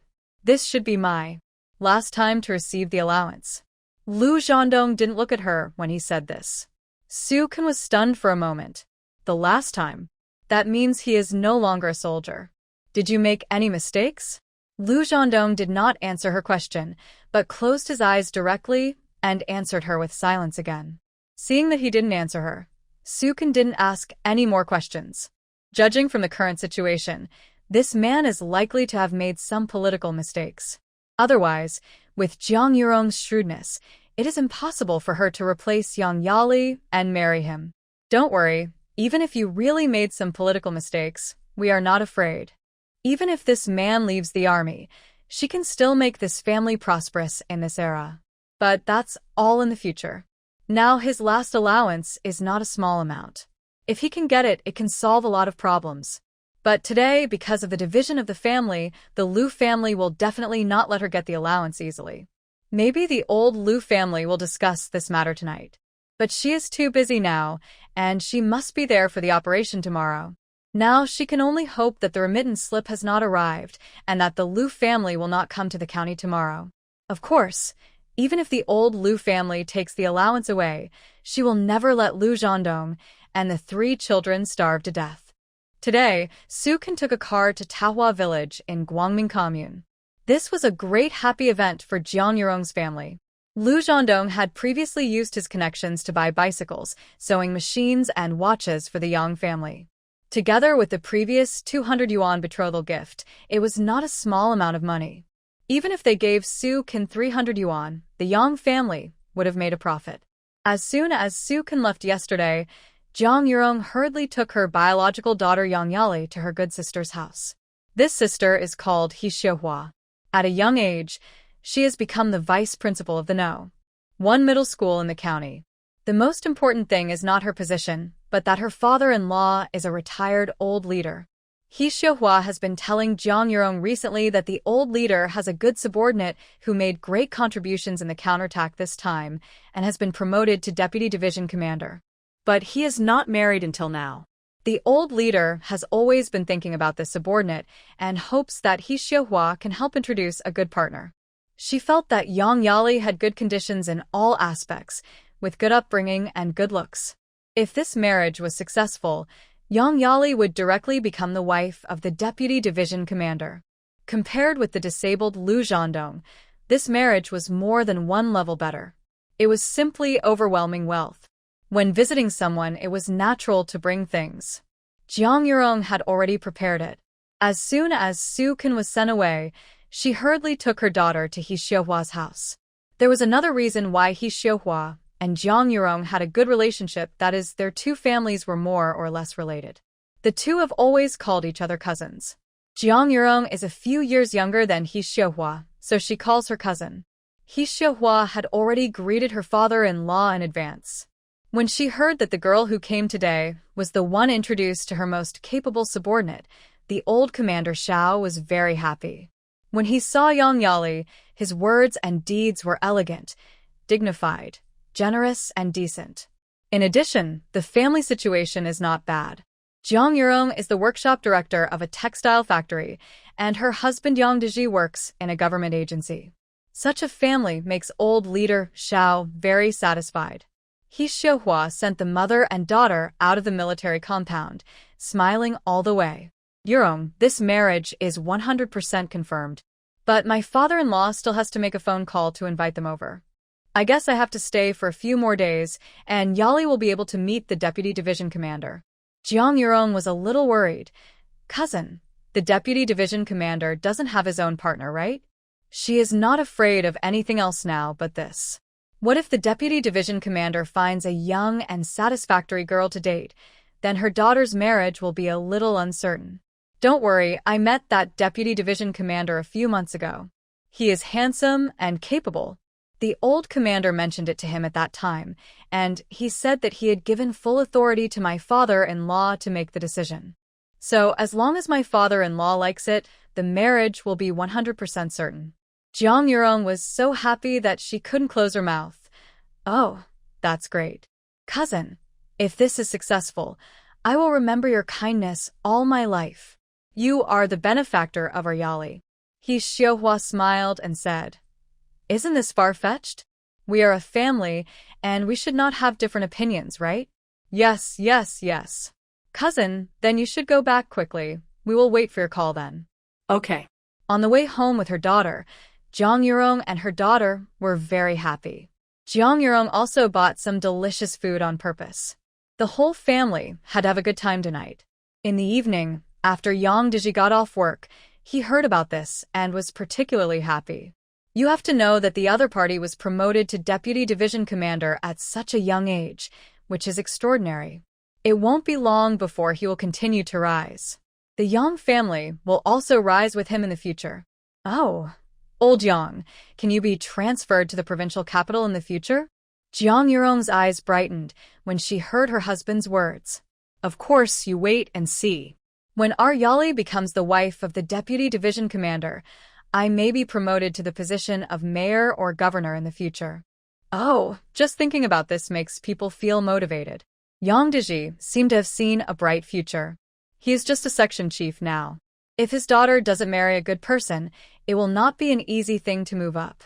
But if his daughter becomes the wife of the deputy division commander and then climbs up to the line of old Commander Xiao, his status will instantly rise by several levels. Oh, old Yang, if our Yali really gets married to this deputy division commander, will our county chief have to respect you when he sees you? Yang Diji straightened his back, raised his wine glass, and his face was already flushed. Of course, our daughter is the wife of the deputy division commander, and the county chief is nothing. Puff Young Yali was amused and laughed. Dad, Mom, don't worry, as long as I marry him, our family will all be prosperous in the future. Oh, then we can benefit from my precious daughter. Jiang Yurong was so happy that her face was full of smiles. The more she thought about sending Su Kan to Taohua village, the more she felt that she had done the right thing. Now it seems that the fat guy is holding her back. But fortunately, from now on, Su Kan will never appear in front of her again. Knock, knock, knock. When the family of three was very happy, there was a knock on the door. Jiang Yurong hurried over to open the door and found that it was her cousin He Xiuhua who came. Cousin, Why are you here? Is there any news about the deputy division commander? Seeing He Xiuhua's smiling face, Jiang Yurong asked quickly. He Xiuhua smiled. Who said it wasn't? She looked at Yang Yali and praised. Yurong, let me tell you, I can tell at first glance that our Yali is a blessed child. Oh, that's great. Jiang Yurong was overjoyed to hear that and quickly took He Xiuhua's hand and sat down, and quickly asked Yang Yali to make tea. He Xiuhua smiled and waved her hand, motioning the family to sit down quickly. I'll just talk briefly and then go back. My family is waiting for me to go back for dinner. After hearing what she said, Jiang Yurong didn't let her daughter busy anymore, and the whole family quickly sat down to listen to her talk. Cousin, what's going on? He Xiuhua said with a smile. Just now, the army called and said that the deputy division commander had returned to his hometown recently, but he was seriously injured while performing meritorious service and was sent to our county hospital. As you know, this gunshot wound is not a small problem, so the hospital reported it to the County Armed Forces Department. As a result, it turned out to be the deputy division commander. Isn't it a coincidence? Jiang Yurong smiled from ear to ear. Oh, this is really a sign of wealth and fortune, which cannot be stopped. When are we going to see him? The hospital has arranged an operation for him at 10 o'clock tomorrow morning, so we will go early. So, don't eat breakfast. We will meet at the hospital. Oh, that's great. Jiang Yurong's smile never stopped. Although Yang Yali pursed her lips, her face was full of joy. He Xiuhua stood up, looked at Yang Yali, who also stood up, and smiled and reminded her. Yali, get up early tomorrow and dress up well. When the operation is over, you will be there to take care of her. You are really lucky. Think about it. After taking care of someone for a period of time, won't the feelings be formed? In the future, people will remember Yali's kindness for the rest of their lives. Jiang Yurong nodded repeatedly. Cousin, no matter what, you are our family's great benefactor. Yali will remember your kindness for the rest of her life. Haha, look at you. Don't we family members keep our differences? Have dinner, I'll go back first. Cousin, I'll see you off. Although He Xiuhua didn't let them see her off, the family of three saw her off and only went back home after seeing her get on the military green jeep. As soon as she entered the house, Jiang Yurong smiled and hugged her daughter Yang Yali, praising her endlessly. Oh, my precious daughter, you are really the lucky star of our family. Yang Deji was so happy that he picked up the wine glass and drank a big glass. I can't believe that our Yang family has become so proud in my generation. That's right.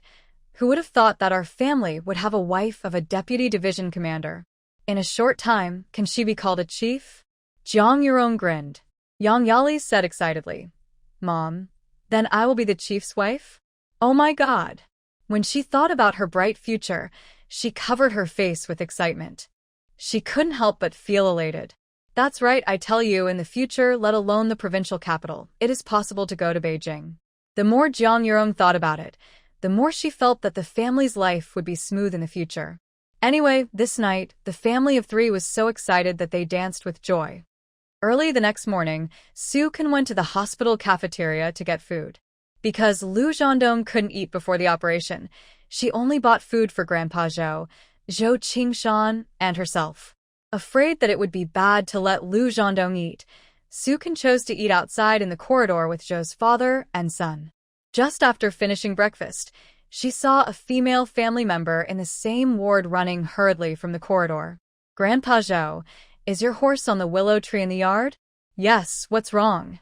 You guys go and have a look. I don't know if the horse was frightened and ran out of the hospital with the carriage. What? Grandpa Zhou ran out as soon as he heard it. The carriage was his lifeblood, and if it was lost, it would be no different from taking his life.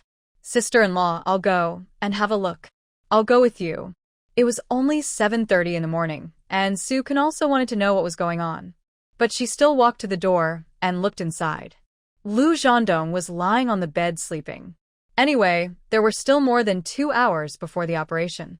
She asked the female family member, who had just run back to report the news to help take care of it if there was anything, and she went downstairs to see what was going on. After all, she grew up in the county town, and she could take care of it if anything happened. When she walked out of the lobby on the first floor, she was shocked by the scene in front of her. The whole yard was full of soldiers. A military green jeep slowly drove to the front of the lobby. Soldiers came to maintain order and drove Soo-kan and some patients' families to the periphery. Soo-kan was not interested in these soldiers. She was worried that something might happen to Uncle Joe's carriage, so she hurried to the willow tree not far away, and the carriage there was indeed gone. After thinking carefully, she understood that it was very likely that the carriage was frightened when these soldiers appeared just now. But I don't know where it went. Soo-kan chased all the way to the hospital gate and saw that Zhou Qingshan had run away. Soo-kan looked back at the soldiers in the hospital yard and was really worried and hurried to chase Zhou Qingshan. Another jeep passed by her. Jiang Yurong and Yang Yali, who were sitting in the car, were holding hands excitedly when they unexpectedly saw the fat guy Soo-kan walking out of the hospital gate. "Mom, am I seeing things? Why do I seem to see Soo-kan?" Yang Yali turned around and looked over again, and Jiang Yurong quickly patted her hands. "You are not seeing things, it's her. Don't worry about her now, just do the things in front of you.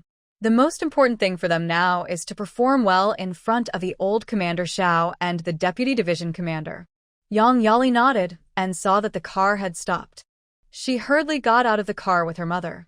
To be honest, from the moment they arrived at the military compound today and got in the car, they were so excited that they couldn't express it in words. At this moment, seeing rows of soldiers standing in the yard, she followed behind the old Commander Xiao and several bigwigs, and that feeling was even more unprecedented. Looking at the ordinary people who were blocked on the periphery, looking at her with envy and admiration, Yang Yali felt for the first time that she was the focus of attention. Following these people up to the third floor, we saw that the corridor had been cleared, and soldiers with live ammunition could be seen standing guard at intervals. Jiang Yurong and Yang Yali saw Director Fong of the County Public Security Bureau standing in front of a ward from a distance, and were somewhat surprised. Yang Yali shook her mother's hand, and Jiang Yurong shook her hand back, signaling her with her eyes not to be nervous. "Oh, old chief, why are you here in person?" Director Fong walked a few steps quickly and greeted him with a smile. When he walked in front of the old Chief Xiao, he stood at attention and saluted. He was also once a subordinate of the old chief. Old Commander Xiao said, "Zhang Dong is a promising talent that I personally selected. Now the people in the military district are going crazy looking for him. If you hadn't reported it in time this time, I would not have known that he was so seriously injured. How is he now? Did he know we were coming? The door is still closed, and I haven't told him yet. Knowing that you were coming in person, I wanted to give him a surprise." Old Commander Xiao sighed.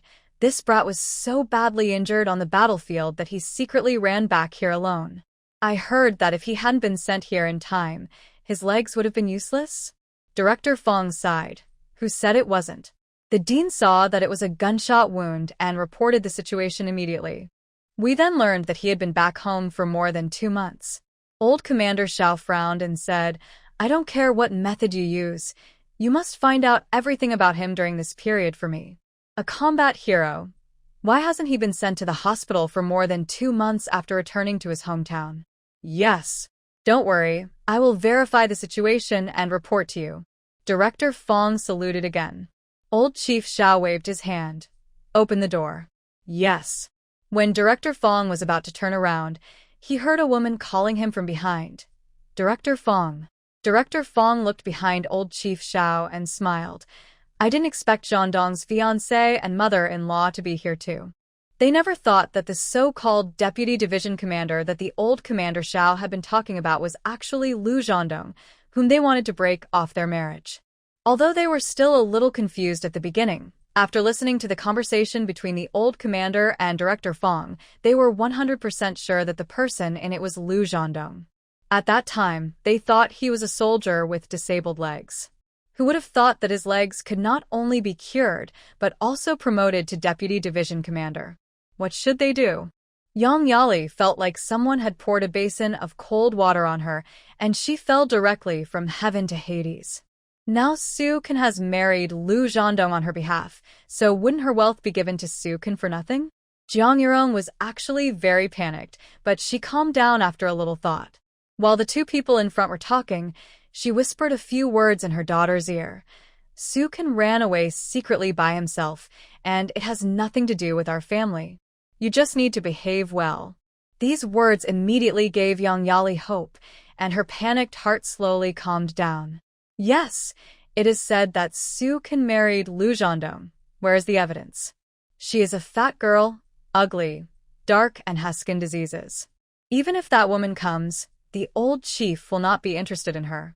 With her mother by her side, Yang Yali suddenly felt relieved. Old Chief Xiao listened to Director Feng's words and looked at the mother and daughter, who came over with some surprise. Xiao Feng, this girl is the one I'm going to introduce to Zhendong. How can you say she's Zhendong's fiancée? Director Feng was stunned by the question. Before he could answer, Zhang Yurong smiled and bowed to Chief Xiao to apologize. Old Chief, I have to apologize to you first about this. In fact, our Yali has been looking for Zhendong for some time, but can't find any news about him. I didn't know Zhendong was your old subordinate. Sister Xiuhua said that he was a soldier and his leg was injured, so I wanted to take this opportunity to come and see him. At first we didn't dare to tell you the truth, because for more than 2 months, we have inquired around, but there is no news about him. We always thought he made some political mistakes, so we found a place to hide. Zhendong and Yali's marriage was arranged by Director Feng. If you don't believe it, you can ask him. Director Feng didn't know that Sukin replaced his sister Yang Yali to marry in Taohua village. After listening to Zhang Yurong's words, Director Feng laughed. Old Chief, I can prove this to you. This marriage was indeed arranged by me, and the two of them got along well before. They did look for me some time ago, but I didn't know where Zhendong was at that time. Don't blame them for what happened today. Not to mention that they are ordinary people. We also couldn't find Zhendong, right? Old Chief Xiao laughed heartily. No wonder they came up with such a solution. It's all because of that stinky boy Zhendong. No one can find him. I thought he died. Because Lu Zhendong left on the battlefield, and the war was a great victory, and he made great contributions. But when they looked for him, they couldn't find him. Everyone thought he might have died. You know, there's still some foreign forces roaming on the border. If they meet them, it will definitely be a fight. But no one expected that he actually returned to his hometown. Haha, I think this misunderstanding is not wrong. It shows that Yali and Zhendong are really destined to be together. Director Feng was even more satisfied with his matchmaking. Old Chief Xiao smiled and nodded, looking at him and raised his hand. We have understood almost everything. Open the door. Yes. Although Lu Zhendong closed his eyes, he still knew the situation around him. He also knew clearly that Su Can and the Zhou family went to the corridor outside to eat.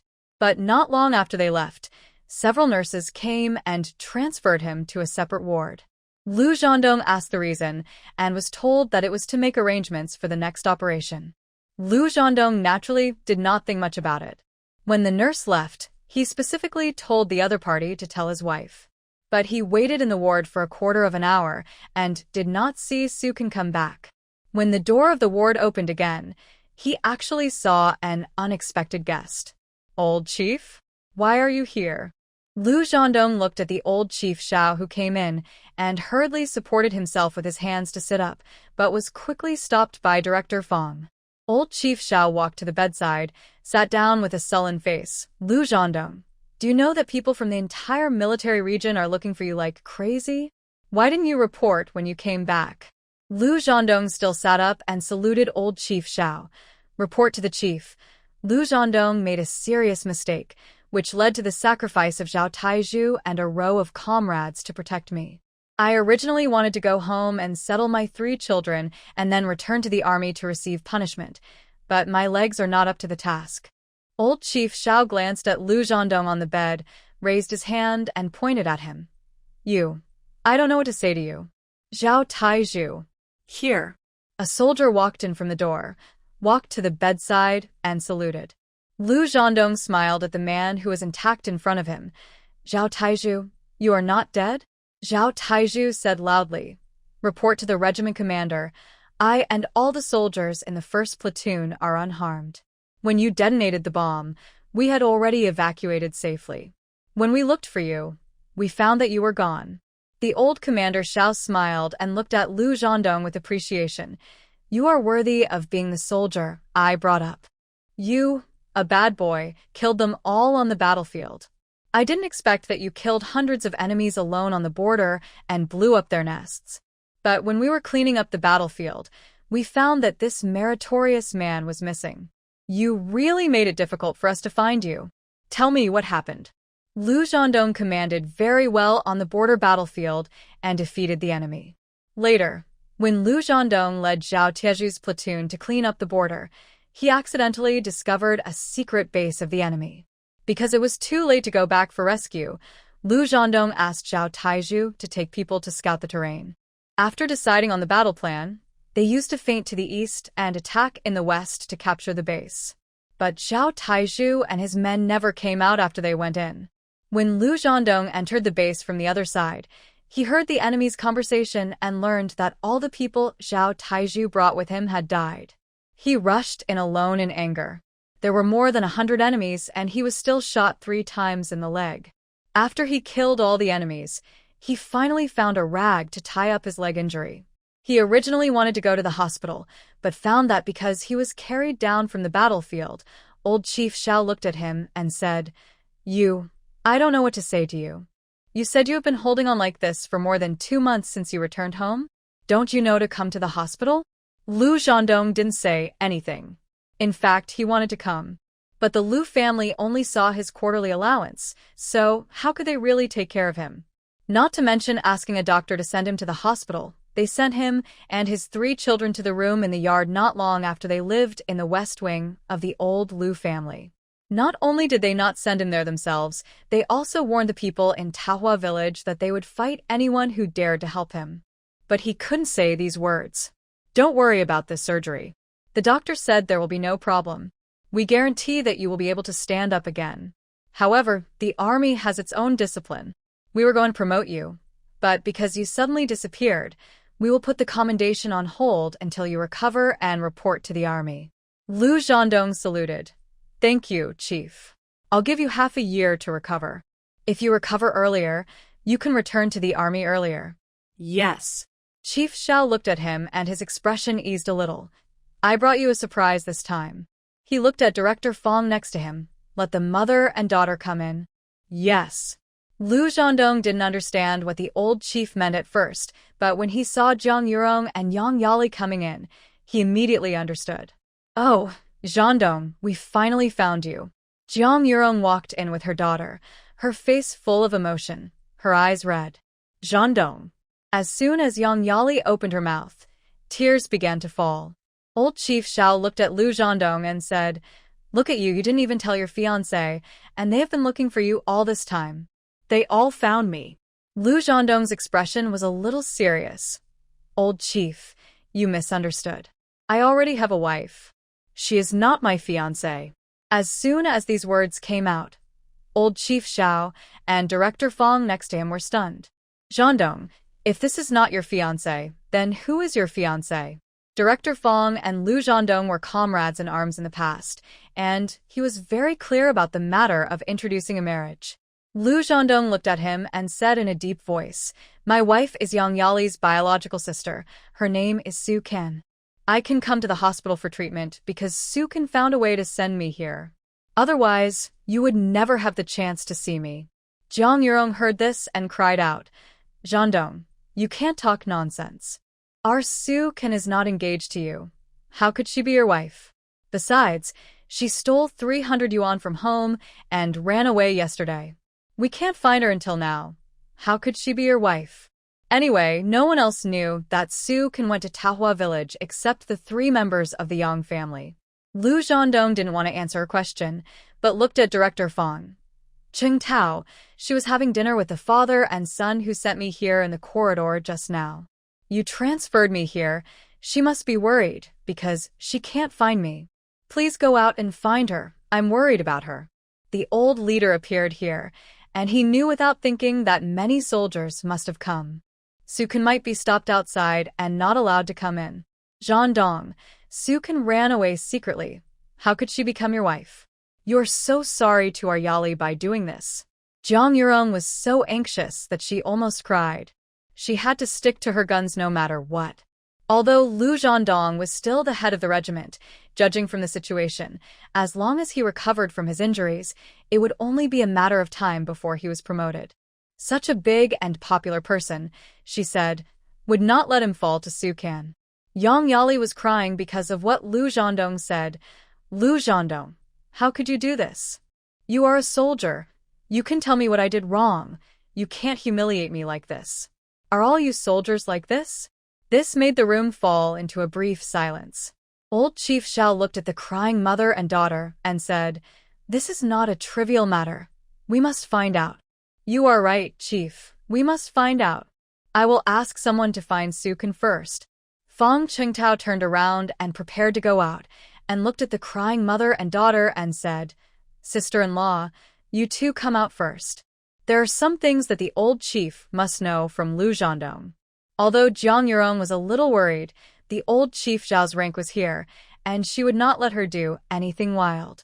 She nodded, bowed respectfully to the old chief Xiao, and then took Yang Yali out of the ward. Su Ken's base weight is too large, and he was tired and breathless after walking a few steps. They chased him all the way to the crossroads, only to find that, not to mention Uncle Zhou, even Zhou Qingshan was gone. This made Su Ken feel very anxious. If Uncle Zhou lost the carriage because he sent her and Lu Zhandong here, then it would be her fault. If she had known this would happen, she should have let them go back last night. After waiting at the crossroads for nearly half an hour, she saw Uncle Zhou and Zhou Qingshan returning empty-handed and dejected. The two men looked pale, and their expressions were extremely ugly. Su Ken hurried to meet them, and after asking, she found out that Uncle Zhou thought the carriage was his, but when he chased after it, he found that it was not his at all. Now that the carriage was lost, it would be even more difficult to find it back. After all, a carriage in this era is equivalent to a car in an ordinary family in the 21st century, which is a huge amount of money. The three of them could only walk back to the hospital, hoping to ask the people they met. On the way back, the three people asked along the way, but no one saw a carriage running out of the hospital. As soon as Su Ken entered the hospital gate, she saw rows of soldiers in the yard, and saw that the platoon leader was wearing shoulder straps at the end of the team. Thinking that Uncle Zhou had lost his carriage because of these people, she walked over angrily. "Comrade, I want to ask you something. Are you PLA soldiers?" Zhao Taizhu looked at Su Ken in front of him and nodded solemnly. "Yes, female comrade. What can I do for you? What do you think I have a problem with? My uncle's carriage was originally tied under the big willow tree. When so many of you came, his horse was frightened and pulled the carriage away. Now the carriage can't be found. What do you think we should do?" Because he was out of breath and too fat, Su Ken was angry at this time, with his hands on his waist, and his expression looked a little fierce. "Comrade, please don't be anxious. Please follow me." Su Ken looked at him unhappily and said, "How can I not be anxious? That carriage is their lifeblood." Zhao Taizhu smiled and said, "There is indeed a carriage in the yard. Our soldiers saw that the horses were frightened, so they took the carriage to the backyard. Come with me to see if it is the one you lost." Su Ken's eyes lit up when he heard this, and he quickly waved to Zhou Qingshan, who was not far away, and the two of them went to the backyard together. As soon as they arrived at the backyard, Uncle Zhou saw his carriage, and his depressed face suddenly smiled. "It's my carriage. It's our family's carriage." Zhou Qingshan also breathed a sigh of relief. In the countryside, this is a big item in the family. If it was lost, it would be like taking the uncle's life. Su Ken saw Uncle Zhou coming forward and patting the horse's back and couldn't help laughing. "It's not lost, that's great. Qingshan, I have to go back quickly. Your brother Dong will definitely be worried about us after not seeing us for such a long time. It will take at least half an hour for me to go out and come back this time. It would be strange if Lu Zhandong was not anxious." "Sister-in-law, I'll go up with you." There were so many soldiers in the yard, and Zhou Qingshan was worried that Su Ken would go upstairs alone. Okay. The two entered the first floor hall from the back door and walked up the stairs. Along the way, they saw people standing guard at a distance, and Su Ken could tell at a glance that they were all armed. It looked like an important person had come to the hospital. The two of them went to the ward on the third floor, and when they took a look inside, they were stunned. Where was Lu Zhandong on the bed? Someone else had already moved in. Su Ken hurriedly asked the patient's family in the same room, but the other party's answer made her a little confused. Didn't your husband go to the operating room?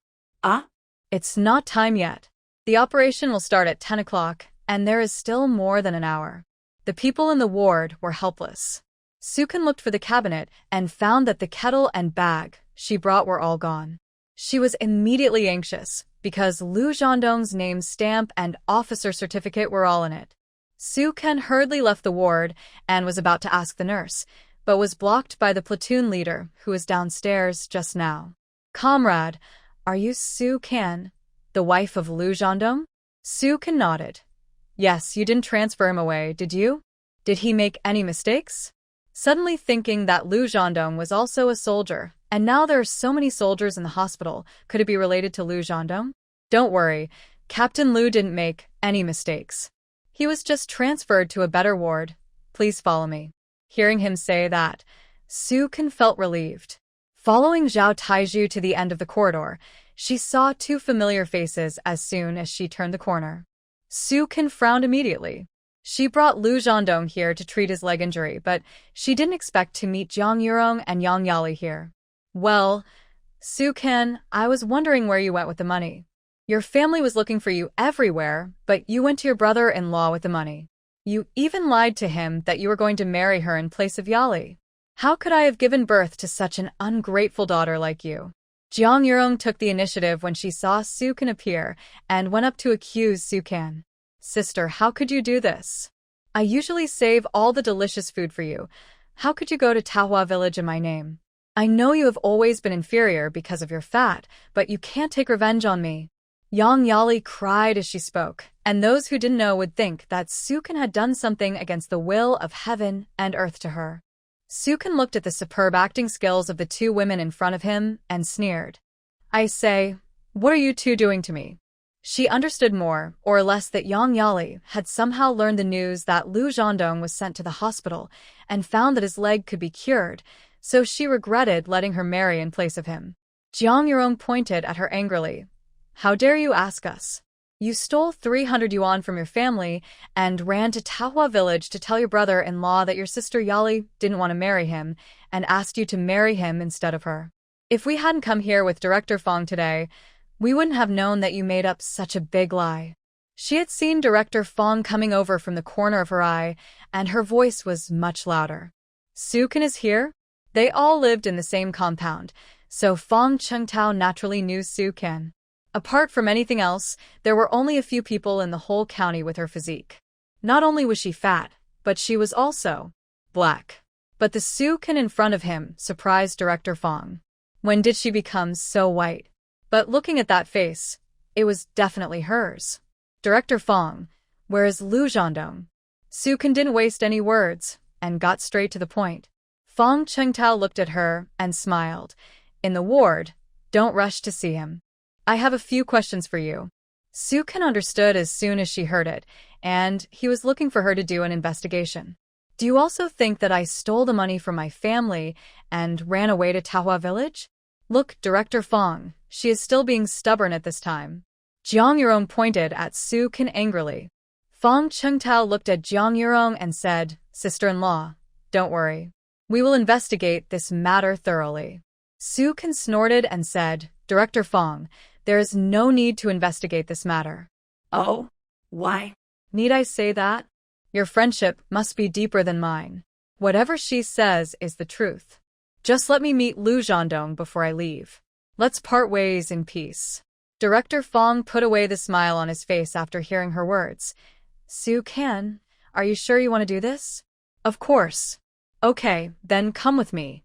Fong Qingtao turned around and was about to leave with Su Ken. Jiang Yurong hurriedly stopped him. Director Fong, she has already admitted her mistake. Why are you still taking her there? Fong Qingtao said, since we want to part ways in peace, we must let them meet, don't you think? But if she talks nonsense, do you think I, the director, was bought with money? Fong Qingtao's face was a little serious, and his words choked Jiang Yurong so much that she couldn't speak. Don't be fooled by the fact that he calls her sister-in-law all the time. Once he gets serious, he looks ruthless and impartial. Don't get me wrong, I don't mean that. Fang Qingtao didn't look at her, turned around and walked towards Lu Zhandong's ward, and Sukin hurried to follow. Yang Yali's heart immediately hung in the air. Jiang Yurong gave her a comforting look and didn't say anything. There are guards everywhere here, and if they say the wrong thing, the marriage will be completely ruined. When Sukin followed Fang Qingtao into the ward, he saw Lu Zhandong lying on the hospital bed, and next to the bed sat an old leader who was intimidating without even getting angry. No wonder so many soldiers came downstairs. A big shot really came. Fang Qingtao first introduced Sukin to Chief Shao. Chief, this is Sukin. Chief Shao looked at Sukin and saw that she was wearing a light gray short-sleeved shirt and dark blue trousers. Her face was white and plump, but her physique was somewhat surprising. Of course, what was even more surprising was that he had just heard Lu Zhandong's attitude towards her. Since he was the chief, Sukin immediately bowed to him, which was the proper etiquette. Hello. Fang Qingtao looked at Lu Zhandong on the bed and said in a tone of watching the fun, Comrade, Sukin just said outside that he would part ways with you in peace. Lu Zhandong frowned and looked at Sukin. Why? Sukin sneered. Your question is really interesting. Why? You have a leg injury, not blind. Can't you tell what Yang Yali looks like and what I look like? Even a fool knows that you will definitely choose the one outside. The money for hospitalization was originally obtained by the old Lu family from the division of the family property, and you don't owe me. Now that I see that you have someone to take care of you, I feel relieved. Sukin saw her small bag on the cabinet, so she walked over a few steps, took out Lu Zhandong's officer certificate and name seal from it, and then slung the small bag over her shoulder. Okay, you guys are busy, I'm leaving. As for Lu Zhandong, she just thought that this man looked good. From yesterday to now, she didn't have too deep feelings for him. Besides, she knew exactly what her appearance was like. Instead of asking for trouble here, it would be better to leave quickly and cleanly. She had less than 300 yuan in her hand. She could rent a small house in the county town, and then find a way to start a business. She felt that she could make a living. If Jiang Yurong insisted on making trouble for her, she could just move to another city. Sukin, don't you think you've gone too far? Before she walked out, Lu Zhandong on the bed spoke. Sukin stopped and asked him, How did I go too far? Lu Zhandong frowned. Your husband hasn't had surgery yet, and you, as a wife, left first. Don't you think you went too far? Sukin smiled amusedly. Lu Zhandong, do you know how many soldiers were standing guard when I came up from downstairs? Even if I leave, someone will take good care of you. By the way, my sister Yang Yali will definitely take better care of you. You don't have to worry about this problem. After Sukin finished speaking, he looked at the old leader Shao in front of him and said, This leader, Lu Zhandong, and I have not registered our marriage, so you don't have to punish him for this problem. Haha, your personality is quite like that of a female soldier. The old leader looked at Sukin and laughed heartily. If she was as thin as Yang Yali outside, people would doubt whether she was a female soldier. This straightforward and neat personality, not at all dragging her feet, exudes a military aura everywhere. But her physique couldn't be. Fang Qingtao looked at Sukin with some doubt. Are you really the Sukin from Section Chief Yang's family whom I knew before? Why did he feel like she had changed into a different person? The Sukin of the past was not like this. Because she was too fat, she seldom went out, and she never washed her face. She was often talked about behind her back because of her appearance. The Sukin in front of him not only had a pale face, but also a very different personality. If he had not seen this face before, he would have suspected that this was an imposter. It's the real deal. Okay, I've said everything I need to say, and I'm leaving. Sukin didn't want to get involved in this matter. She knew Jiang Yurong and Yang Yali too well. If she stayed by force, she would be robbing the Yang family of their wealth. Now that Lu Zhandong had someone to take care of him, and he didn't have to worry about the future of the 3 children at home, she could leave with a clear conscience. Sukin. Stop right there. Sukin walked to the door and was stopped by Lu Zhandong's shout. She was startled by such a loud and confident voice. She turned around and saw the man sitting up from the bed with a gloomy expression. "If you leave, I won't do the operation." Sukin blinked his eyes and even suspected that there was something wrong with his ears. Is there something wrong with this man? He won't do the operation after she leaves? For a fat woman whom he has known for less than 2 days? Stop it. Haha, comrade Sukin, don't get me wrong. No one here wants to drive you away. Old Commander Xiao looked at Sukin and left. Director Fong came over and took Sukin to sit down in front of the bed. Comrade Sukin, you think too much. We have just asked John Dong, and he said that no matter whether you are registered or not, he only recognizes you as his wife. Old Chief Xiao nodded. Jean Dong just told me that if you hadn't found a carriage in the village to take him to the hospital, his legs might have been completely disabled. You are his wife now, and he will have surgery in an hour. How can you just leave? Sukin looked at the old chief, then at Lu Zhandong on the bed, feeling a little embarrassed. Actually, I didn't do anything. Her personality in her previous life was like this. If others were tough with her, she would turn around and leave. But if someone talked to her about feelings, she would soften her heart instantly. Old Chief Xiao stood up and looked at her, smiling and said, Xiao Su, I'll leave Jean Dong to you. The army will give him half a year's leave to recover from his injuries. But he made a mistake this time, and he will be punished after half a year. Since we are husband and wife, we will share the joys and sorrows with him in the future. Okay, now that this person has been found, I'm relieved. Director Fong looked at Su Kan and said, if you need anything in the future, just come to me. Jean Dong and I are old comrades. He also had to go back with the old chief. Su Kan bowed to the two of them and thanked them. Thank you for your concern, Chief, and thank you, Chief Fong. When she was about to send the two out, she was stopped by Chief Fong. Your most important task now is to take good care of him. Don't worry about these etiquettes. He helped her close the door of the ward.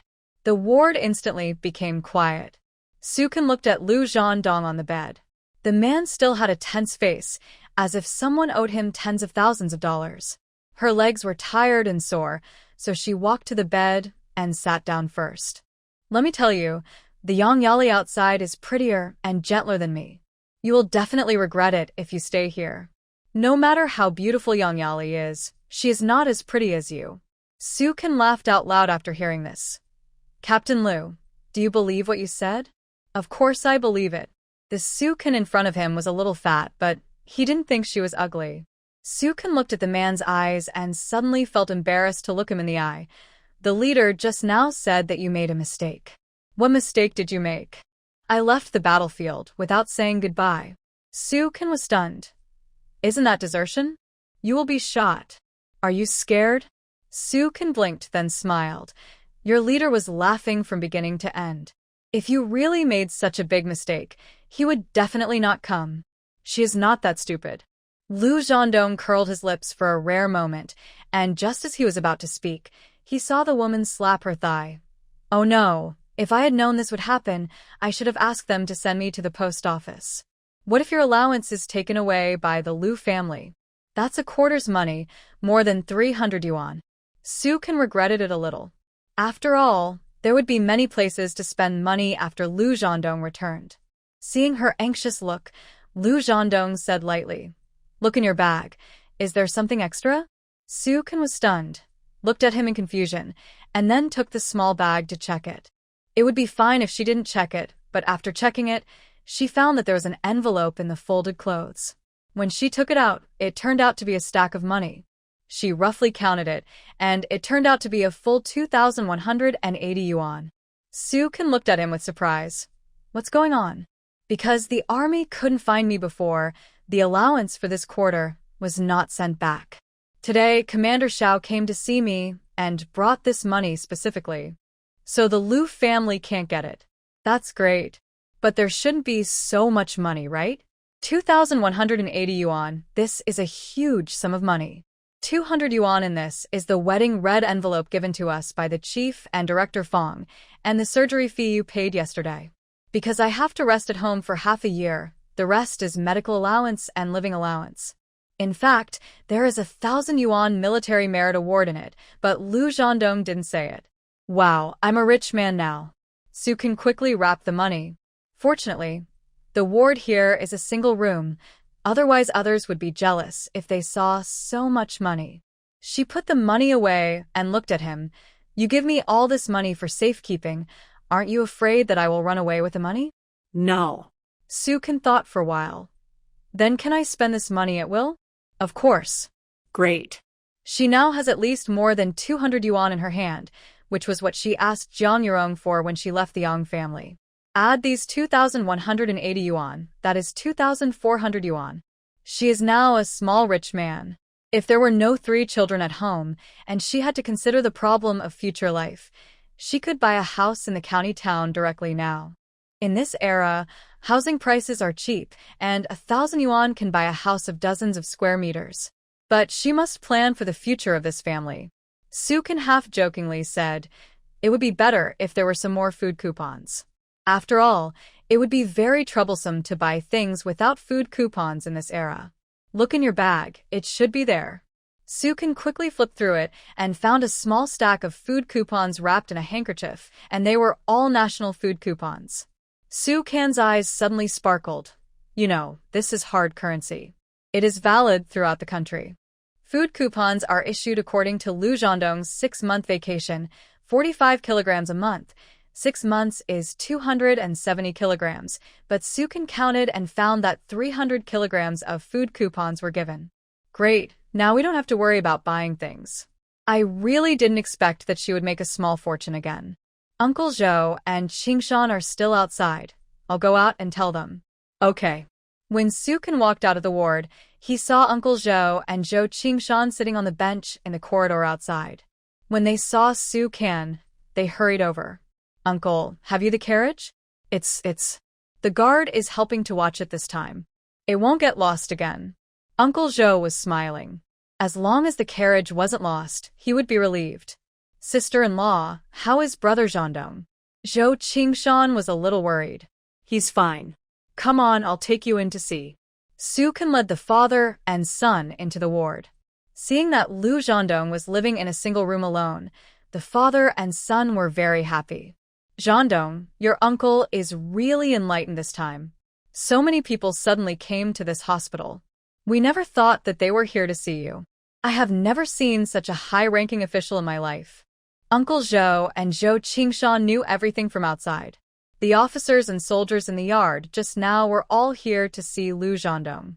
Brother Zhandong, you're so awesome. Even the chief is here, and he lives in such a good single room. You are the one in our village, now. Zhou Qingshan said, and gave Lu Zhandong a thumbs up. Lu Zhandong smiled faintly and looked at Su Can beside him silently. Only he knew that without this woman, let alone coming to the county town for surgery, he would have no chance to leave Taohua village alive. 10 o'clock soon arrived, and a large group of doctors and nurses came to send Lu Zhandong to the operating room. Because of the arrival of Chief Xiao, the hospital attached great importance to this operation, and even the dean came.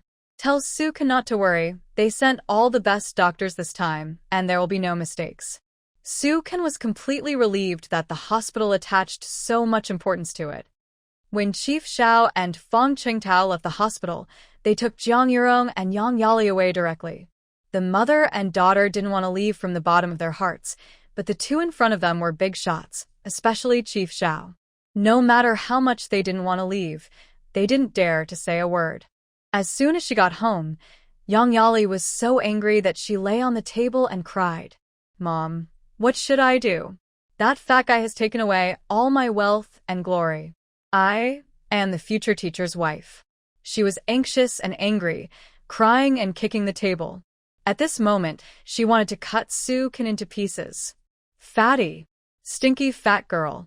Why did you bring her to our house? She should have starved to death outside. How can she compare to me?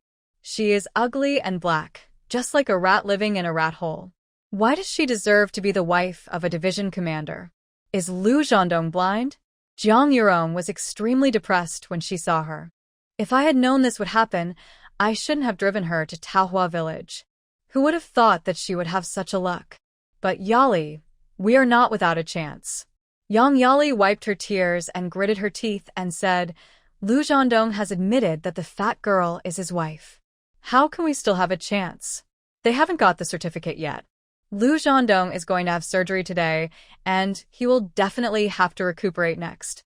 After lunch, I will ask someone to go to the hospital to inquire and see how many days it will take for him to be discharged. Yang Yali said depressedly, but if I go to the hospital to find him, what if Director Fong finds out? Jiang Yurong thought for a while and said, I'll go find out first. If we can't go to the hospital to find him, Lu Zhandong will have to go home. We'll go to his house then. Now we'll insist that Su can stole the money and married Lu Zhandong instead of you. I believe there will always be a way. Yang Yali's mood finally improved. Mom, then you have to find out. Don't worry.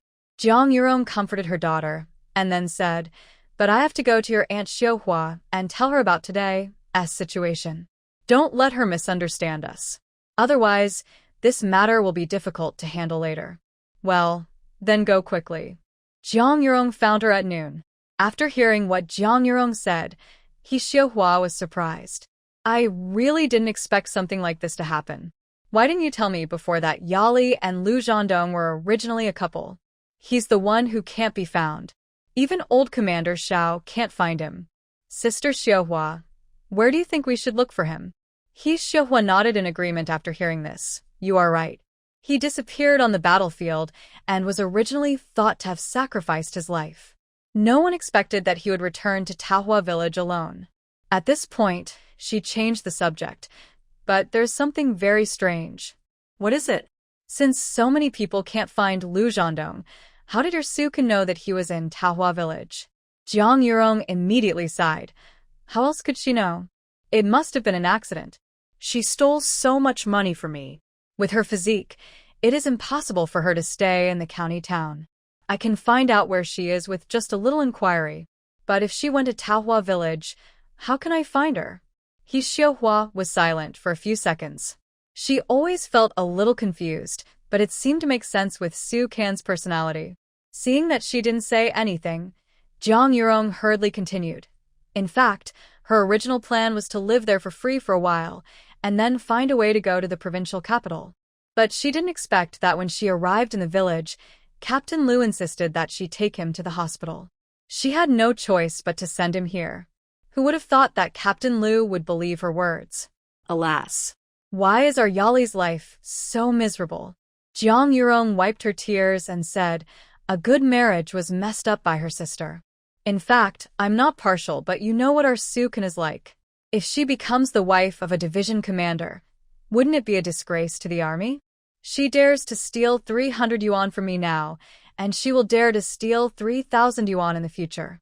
By then, it will still be Captain Lu who is harmed, and even your leader will have to lose face. After listening to her words, Xiuhua finally agreed and nodded. You have a point.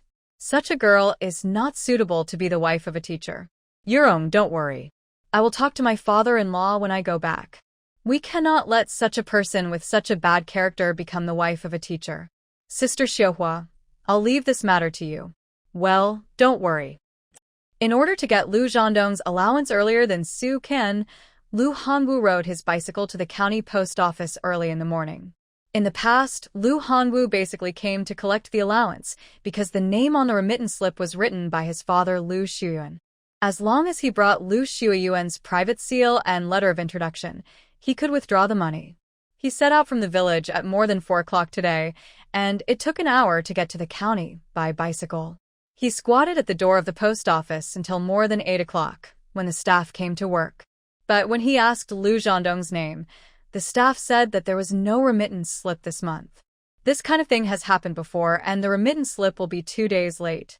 After leaving the post office, Lu Hongwu went to the number 1 middle school in the county to find his younger brother Lu Qingsheng. It is summer vacation now, not school time. However, after the country resumed the college entrance examination, the school was more relaxed towards the senior high school students, allowing them to study on their own in school this summer. Because the guard would not let him in, he squatted at the door and waited until noon.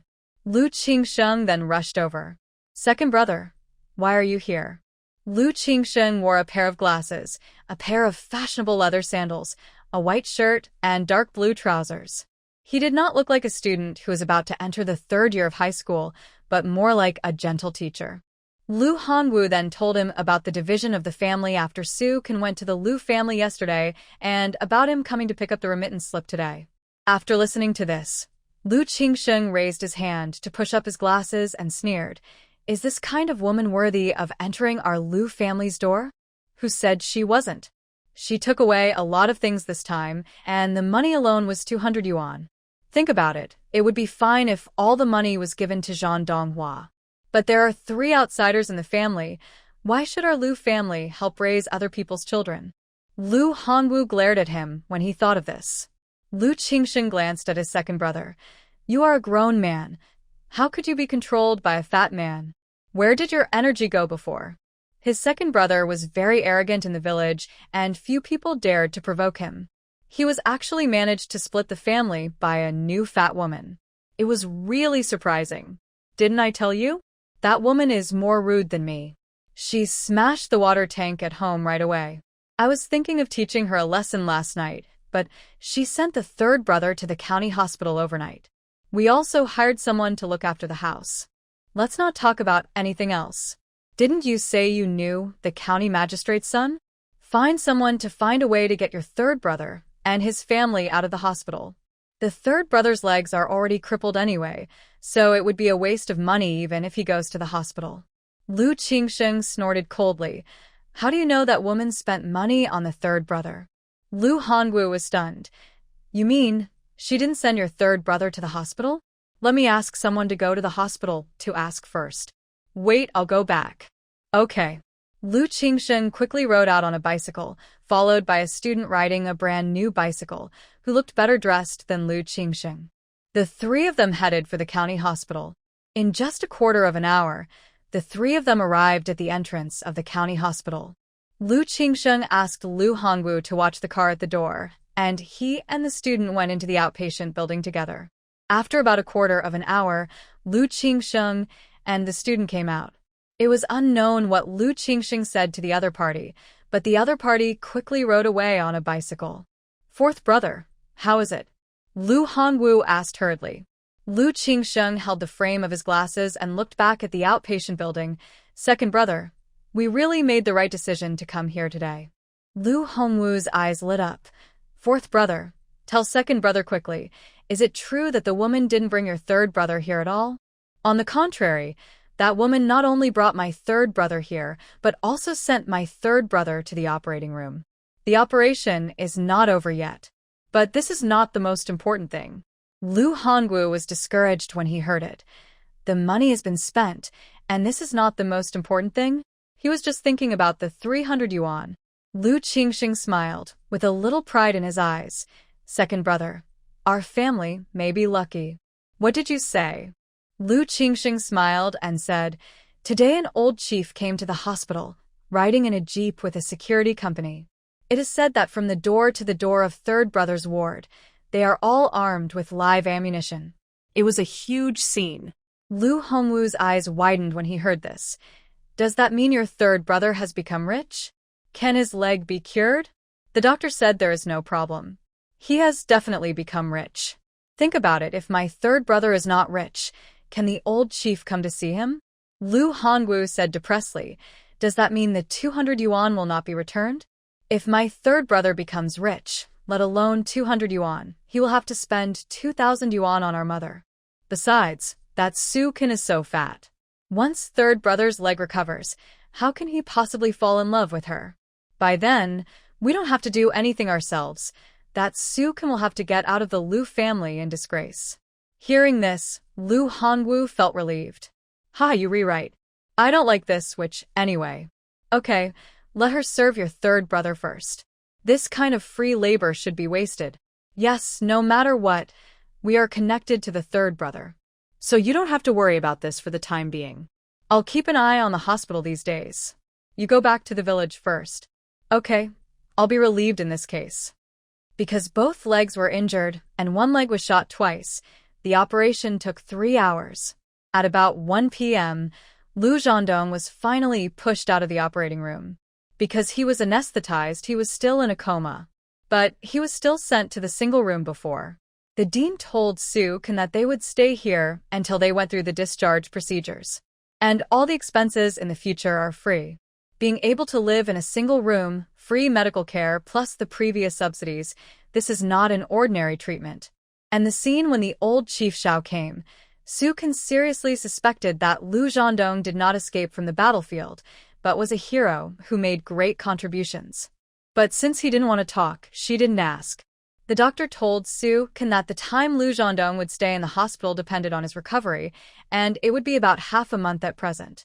What surprised Soo-kun was that when Lu Zhandong was sent back to the ward, there was a soldier in his entourage. And it was Zhao Taizhu. Upon asking, she found out that he was specially left by the old leader to help take care of Lu Zhandong. Now that there was someone to help, Soo-kun naturally couldn't let Uncle Zhou and Zhou Qingshan stay here all the time. When she went to the hospital cafeteria to buy lunch, she deliberately bought a few more steamed buns and meat dishes and asked them to take back what they couldn't eat. When the grandfather and the grandfather left, Soo-kun sent them downstairs and took out 20 yuan each for them. Uncle Zhou and Zhou Qingshan said they didn't want anything. Soo-kun looked at them and said, "Uncle Zhou, Qingshan, I actually want you to do me a favor." "Niece-in-law, tell me, what favor?" "That's right, sister-in-law. We are from the same village. It's only natural for us to help." Soo-kun said, "Then I won't be polite.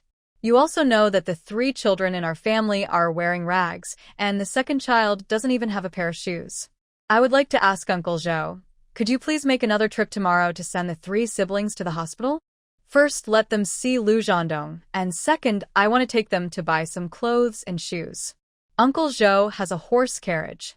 Although it takes a little longer, it is also a good means of transportation.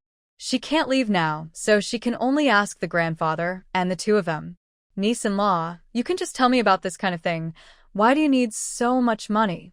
We are all from the same village. It's just a matter of telling me to do a little favor. How can I charge for it? Besides, Soo-kun has never treated them badly." Soo-kun smiled. "Uncle Zhou, I'm not asking you to do just this. You and Brother Qingshan listen to me first." Zhou Qingshan nodded. "Okay, sister-in-law, go ahead." "Uncle Zhou, Brother Qingshan, you know the situation of our family. There is only one room for a family of 5, and the ceiling is leaking, so it's impossible for people to live there. Now that Lu Zhandong is in the hospital, I want to build the new house and put up the courtyard wall as soon as possible. But I just arrived in Taohua village, and Lu Zhandong is in the hospital again. I can't do it alone. I have to ask you for help in hiring someone to build the house. Uncle Zhou, please bring the children here tomorrow. I will go shopping with them, and I will go back to Taohua village tomorrow. Later, when we go to the town to buy vegetables and come to the county to pick up Lu Zhandong, we will have to use your carriage. Anyway, I have to rely on you too from the construction of the house to the end. If you don't take this money, I can't find anyone else to help." Building a house in the countryside is no small matter, especially since she had just arrived in Taohua village and was more familiar with the Zhou family. She also knew that the Zhou family had taken good care of Lu Zhandong in the past, so it was the right thing to ask them for help. Uncle Zhou nodded after listening. "Niece-in-law, I understand what you said. Okay, Qingshan and I will take all the money. Don't worry about the future. If your Uncle Zhou and your Uncle Zhou shout in the village, there will be few people who will not come to help. This house will be built in a month at most. Yes, sister-in-law, don't worry about this. I guarantee it will be no problem. We must not only build it quickly, but also build it sturdily. I will go to order the stones when I go back today." Soo-kun took out another 50 yuan and gave it to Zhou Qingshan. "These will be used as a deposit first, and you can tell me the difference later." Zhou Qingshan took the money. "Sister-in-law, don't worry, I will take care of the stones. Then I will take the money first." When the grandfather and the grandfather left, they were all very happy. You have to know that in this era, the salary of an apprentice was only more than 20 yuan. But you have to have a job to get it. How can farmers get wages on a normal basis?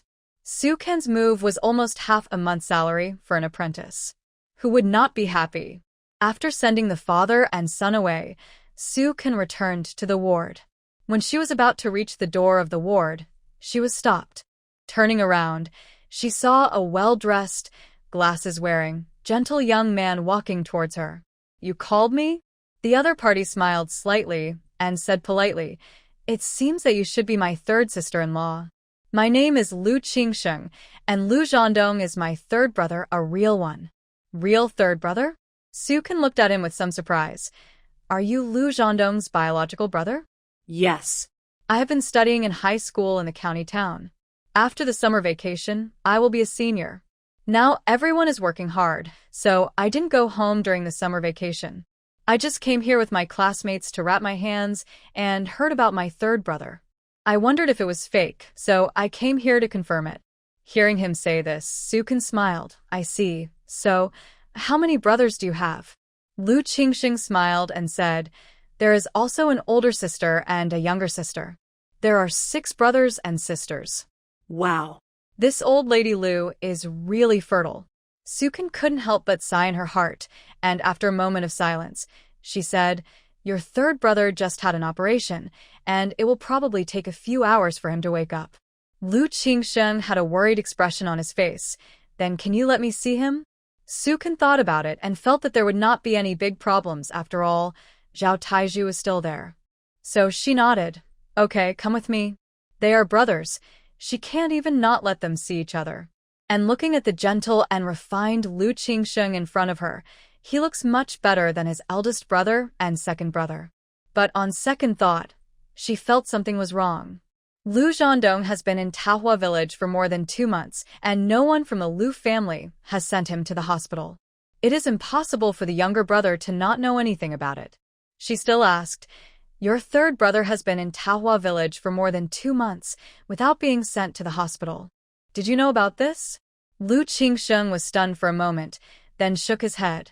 "I really don't know this, because I haven't been back. My family didn't tell me." He knew for sure because he went back once during the 2 months that Lu Zhandong returned to Taohua village, but it was already evening when he got home that time, and he left early the next morning.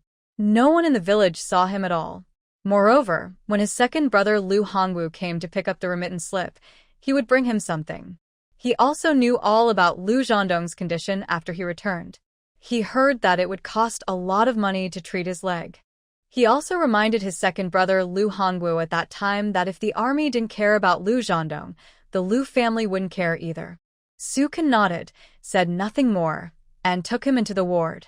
As soon as Lu Qingsheng entered the door, he saw Zhao Taiju in the ward. Soo-kun introduced Lu Qingsheng's identity to Zhao Taiju. Although Zhao Taiju nodded, he kept a tense face throughout the whole process. He now had no good feelings towards the people of the Lu family. Lu Qingsheng looked at Lu Zhandong and saw that he was indeed unconscious. He looked at Soo-kun and said, "Third sister-in-law, I didn't know about the third brother's condition before. Now that I know, I must stay and serve him. Anyway, it's summer vacation now, and there are no classes in school. If you have anything to do, just tell me directly." Soo-kun smiled and refused. "That's not necessary. Now that platoon leader Zhao is here, many things are more convenient. You just go back and study hard. If you can get into college, it will be better than anything else. These few days won't delay my homework much. If you let me go back now, I can't study. I'll wait in the corridor. Call me when the third brother wakes up. At this time, he must perform well." Soo-kun didn't expect this man to be so determined. He was a brother, so she couldn't say anything. Since he insisted on doing this, let him do it. However, after Lu Qingsheng left, she called Zhao Taiju to the window and whispered a few words. Zhao Taiju nodded and then walked out of the ward. When closing the door, he saw Lu Qingsheng sitting on a bench not far away, with a book in his hand, and he was reading intently with his head down. Zhao Taiju walked up to him with a stern face. "Student Lu Qingsheng, I want to ask you a few questions." Lu Qingsheng looked at Zhao Taiju's serious expression and quickly stood up. "Go ahead." "It's like this. Although Lu Zhandong was once my superior, he made a very serious mistake by escaping from the battlefield on the border this time. Our leader was furious when he heard that he ran back to his hometown. In addition to me, police forces have been arranged outside the hospital. Since you are Lu Zhandong's younger brother, we hope that you can cooperate with our mission next. Of course, if you dare to help him escape, it will be a serious crime of harboring a criminal. You. What did you say? Lu Qingxing's face turned pale with fright, and his tongue was a little unsteady for a moment. Zhao Taizhu continued with a serious face. I think what I said is very clear. The day he is discharged from the hospital is the day we take him away. Our people have been to Tahua village before, but your family hid him. They have made a serious mistake. If you come here every day for the next half-month, you must report to me every day. Tell me what time you came here, what time you left, and what you said to Lu Zhandong in time. No. No, if my third brother really escaped from the battlefield, why did your leader come here? Isn't he a combat hero? He heard the doctors and nurses say it with his own ears when he was asking downstairs. Zhao Taizhu said coldly with a straight face. Combat hero? What are you thinking? What kind of combat hero would go home for more than 2 months without knowing anything about the army? Do you think that the commander is a combat hero just because he brought so many people? He just said that on purpose because he was afraid of causing a disturbance in this hospital. You are his brother, so I will tell you the truth. Please cooperate with our work next. Lu Qingxing swallowed his saliva and continued. Comrade of the People's Liberation Army, I will definitely cooperate with your work. That's the best. After Zhao Taizhu finished speaking, he turned around and walked back to the front of the ward, standing in a military posture at the door. He was obviously just one person, but he stood with a terrifying momentum. Lu Qingxing sat down on the bench with some uneasiness. He looked at Zhao Tiezhu's motionless military posture with his eyes fixed forward, and then thought about what he had just said. Yes, if the third brother Lu Zhandong was really a hero, the people in their army would have gone to the village to report the good news long ago. But he returned to Tahua village and lay there for more than 2 months. His legs were almost rotten, and no one in the army went to find him. Is this the attitude towards a hero? Absolutely impossible. It is absolutely impossible that the people in the army don't know where his family lives. Just now, the platoon leader said that he went to Tahua village to find Lu Zhandong, but the Lu family hid him. That was not hiding. They clearly drove him and his 3 children to the yard. I didn't expect that they helped him by mistake. If Lu Zhandong is a hero, everything will be fine, but if he really escapes from the battlefield, it will be a serious crime. In the past, if someone escaped from the battlefield, he would be shot on the spot. The more Lu Qingxing thought about it, the more nervous he became. This season was hot, and he was sweating profusely at this time. He sat for less than 5 minutes, and he couldn't sit still. He stood up and walked in front of Zhao Taizhu. Comrade of the People's Liberation Army, I have something to do at school. Can I go back first? Of course. Zhao Taizhu looked at him sharply. The look made Lu Qingxing a little scared. He nodded and left quickly. When he walked out of the hospital gate, he looked back guiltily. No. He had to go back to school now and ask the son of the county magistrate to find out what was going on. At this moment, he didn't know that Sukin stood by the window and watched his back as he rode away on his bicycle and smiled coldly. She said, if there was a good person in the old Lu family, Lu Zhandong's legs would not be so rotten. She didn't believe that Lu Qingxing hadn't been back to Tahua village for such a long time. And since he was so anxious to leave the hospital, he didn't even have the patience to wait for Lu Zhandong to wake up. Is he really his biological brother? Haha. Lu Zhandong woke up at around 3 o'clock in the afternoon. He opened his eyes and saw Sukin sitting by the bed, and he felt relieved. Sukin looked at the infusion bottle at the bedside and found that it had just been infused, so he called the doctor. After the examination, he determined that he was fine in all aspects. The only shortcoming was lack of nutrition. After the doctor and the nurse left, Sukin looked at him and apologized. I'm sorry, I seem to have done something very excessive. What is it?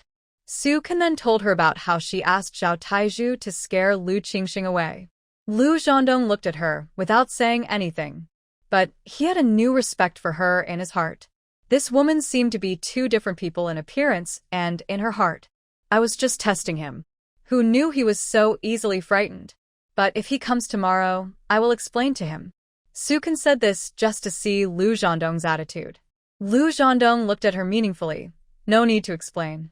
In fact, he knew that Lu Qingsheng had returned to Taohua village more than a month ago. That was when his two sons went out to catch cicada monkeys at night. Okay. Sukin didn't ask why, and he didn't say the reason. After dinner, Sukin took out his clothes and went into the bathroom.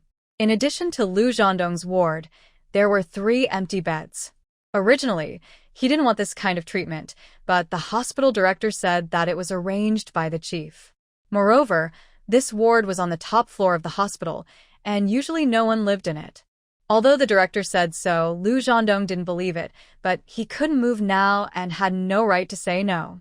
In this way, Sukin can rest much more conveniently at night. Not only that, there is also a separate bathroom in this room.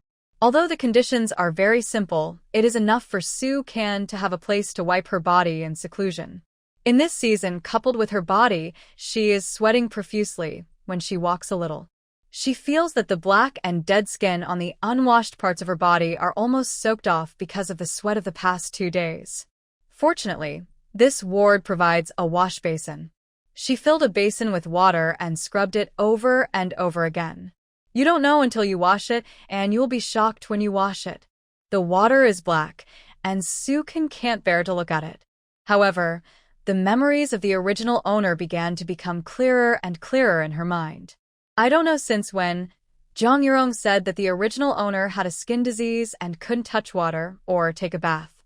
At first, the original owner didn't believe it, but every time she touched water, she would get a rash all over her body, which was itchy and uncomfortable. After a few times, the original owner didn't dare to do it anymore. She listened to Zhang Yurong's words obediently. Because of her skin disease, Zhang Yurong didn't let her go out, saying that she was ugly. Over time, the original owner's personality became timid and she didn't dare to see anyone. Occasionally, she was afraid and nervous to go out. Since Sukin came through, she found that even if her hands were washed clean, her body didn't have any adverse reactions. She felt more and more that the original owner's so-called skin disease must be Zhang Yurong's trick. But why did she do this? She really couldn't figure it out. Sukin washed from head to toe for more than an hour before all the old dust on her body was washed clean. She felt so comfortable. It was like she had lost 20 pounds. The smell on her body turned into the fragrance of soap, and the whole person looked brand new. Lu Zhandong on the bed looked at Sukin, who came out, with wet hair. She was obviously the same person, but she felt that she seemed to have changed. In fact, from the first time he saw her, he felt that this girl's features were the kind that were very attractive. Especially after the skin became white, the eyes looked sparkling. Sukin found a ventilated place to hang up the washed clothes, and they dried overnight in this season. It was dark outside, and it was time to go to bed. Last night, she still slept on the side of the hospital bed. Today she lived in a single room with a bed next to it. Sukin was too tired and prepared to go to bed to rest. But before going to bed, she still gave Lu Zhandong medicine and asked him if he felt uncomfortable. After everything was done, she went to bed. This was the first time she lived in the same room with another man since she came here. Originally, she thought it would be a little awkward and didn't know what to talk about. Who knew that her body was not up to the task at all, and she fell asleep in seconds when she lay on the bed. Lu Zhandong lay on the hospital bed, listening to the snoring coming from the bed next to him, and he didn't dislike Sukin. He knew that she hadn't stopped since she went to Taohua village yesterday. These things, let alone her physique, even rural women who have been working all year round would be a little tired. Not to mention her. Because Lu Zhandong did not recognize Yang Yali's identity at all, Zhang Yurong and Yang Yali were almost mad to death last night. But no matter how angry they were, they still had to do what they had to do. This morning, Zhang Yurong got up early and went to the vegetable market to buy chicken and fish, plus some fresh vegetables. Then she stewed the chicken and fish and put them in the lunchbox after cooking. Zhang Yurong took Yang Yali to the hospital. The biggest advantage now is that Lu Zhandong is hospitalized in the county. If he returned to Taohua village, it would be difficult. Jiang Yurong rode to the backyard and parked the bicycle. She walked to the outpatient building with her daughter Yang Yali. After walking a few steps, they saw an old rural man tying a carriage under the willow tree next to him. Not far away stood 3 ragged children, 2 boys and 1 girl. They looked around, and probably because it was their first time in the county, they stood by the car and did not dare to move. But there was a brave one who ran here barefoot with curiosity and took a look, and then ran back in a gust of wind. "Brother, look, there are so many bicycles here. Is this the tall building?" "Brother, it's almost as high as the steamed Bun Mountain in our village. The people here are so beautiful." When he saw Yang Yali coming over, he seemed to smell a fragrance and kept his eyes on the lunchbox in her hand. Yang Yali was a little nervous. The child in front of her was dressed like a beggar. He didn't even have shoes on his feet and was dirty. She glared at the child with disgust. "You beggar, country bumpkin, get out of here." The boy was furious when he heard it. "You are the beggar." Uncle Zhou next to him had just the carriage and was about to take the children into the building when he heard Yang Yali's words and immediately became angry. Girl, how can you talk like that? They came from the countryside, and the children's clothes were indeed a little worse. But the child didn't provoke this girl at all. She came up and scolded Lu Wenhao for being a beggar. No one would be willing to do that. Yes, that's right. The 3 children in front of him were Lu Wenyuan, Lu Wenhao, and Lu Xiaotian. Today Zhou Qingshan was helping to remove stones at home, so Grandpa Zhou brought the 3 children to the county town alone. Seeing that the farmer in front of him actually questioned his precious daughter, Jiang Yurong immediately said with disgust, "Why, you want to pretend to be a city person when you are dressed like this? Beggars should follow the rules of beggars. I tell you, this is not a place to beg. Get out of here as far as you can." It was obvious that these 4 people were not here to see a doctor. They were all lively and energetic. They were so poor that the children's clothes were all tattered, and the one in the middle was barefoot, with mud all over the toes. TSK, TSK, TSK, TSK. Who would believe that they were not beggars? Hearing the other party calling his 3 siblings beggars, Lu Wenyuan's face was tense with anger. "We are not beggars. Get out of here too, it stinks." Yang Yali pinched her nose and walked forward with a look of disdain. She felt that if she left a little later, the lunchbox in her hand would be stinking up by these 3 little beggars. Jiang Yurong was even more disgusted. She glared at Grandpa Zhou and the 3 children and quickly went into the outpatient building with Yang Yali. Lu Wenyuan looked at the mother and daughter gritting their teeth tightly, with a gloomy face. "They are beggars, not us." Lu Wenhao stiffened his neck and blushed, his 2 little fists clenched tightly. Lu Xiaotian bit her lips tightly, looked down at her clothes and pants with many holes on her body, and her eyes were full of tears. Grandpa Zhou was angry and distressed, patting the children's heads. It's okay. We don't care if others say a few words. Tian, don't cry. Your aunt and dad are waiting for you upstairs. They don't know how happy they are to know you are here." Although Grandpa Zhou said so, these are 3 children after all. Being called beggars and bumpkins by others must be uncomfortable. The 3 little guys followed Grandpa Zhou, somewhat dejected. However, it was their first time to enter such a building. Even if it was a hospital, it was an eye-opener for them. The 3 children looked around here and there, feeling that everything around them was extremely new to them. Going up the stairs, when they reached the 4th floor and went up again, Grandpa Zhou unexpectedly saw the mother and daughter just now. He was blocked by 2 PLA soldiers. "Comrade, I am the mother-in-law of Captain Liu, and my daughter is her fiancé. This is the chicken and fish that my daughter stewed for Captain Liu overnight." We are not bad people, Jiang Yurong explained to the 2 soldiers in front of him. She hoped to use her identity as Lu Zhondong's mother-in-law to pressure the other party, but she didn't know that the other party didn't buy it at all. Captain Lu's wife is taking care of him upstairs. Where does the fiancé come from? Please leave immediately. Comrade, I am really Captain Lu's fiancé. Can you let me go upstairs to deliver the things and I will come down immediately? If it really doesn't work, you can come with me. Yang Yali requested softly. She deliberately wore a lapel white shirt today with a popular floral short skirt underneath, and the hairstyle was also the most popular in the county. She thought that once she opened her mouth, the soldier in front of her would definitely let them go. But who knew that the other party not only ignored her, but also smiled at the person who walked up next to her. "Uncle Zhou, you're here? Come up quickly. Our regiment commander and sister-in-law are waiting." Uncle Zhou smiled at Zhao Taizhu, then turned back to look at the three children and said, "This is your Uncle Zhao." "Uncle Zhao." Lu Wenyuan and Lu Wenhao shouted together. Lu Xiaotian was timid and shrank at the back with big eyes timidly open. "Platoon leader Zhao, you go ahead, we'll go up first." Uncle Zhou took the three children up the stairs. Seeing the old and three children being allowed to go by the soldier in front of them, Zhang Yurong and Yang Yali were stunned. No, no, no. "No, it's fine if you don't let us go up, but why did you let them go up? They're beggars, okay?" Yang Yali pointed at Uncle Zhou and the three beggar like children with a twitching mouth, her eyes wide open. Zhao Taizhu frowned and glared. "Who are you calling beggars? They are Captain Lu's three children. Didn't you say you were Captain Lu's fiancé? You don't even know about this?"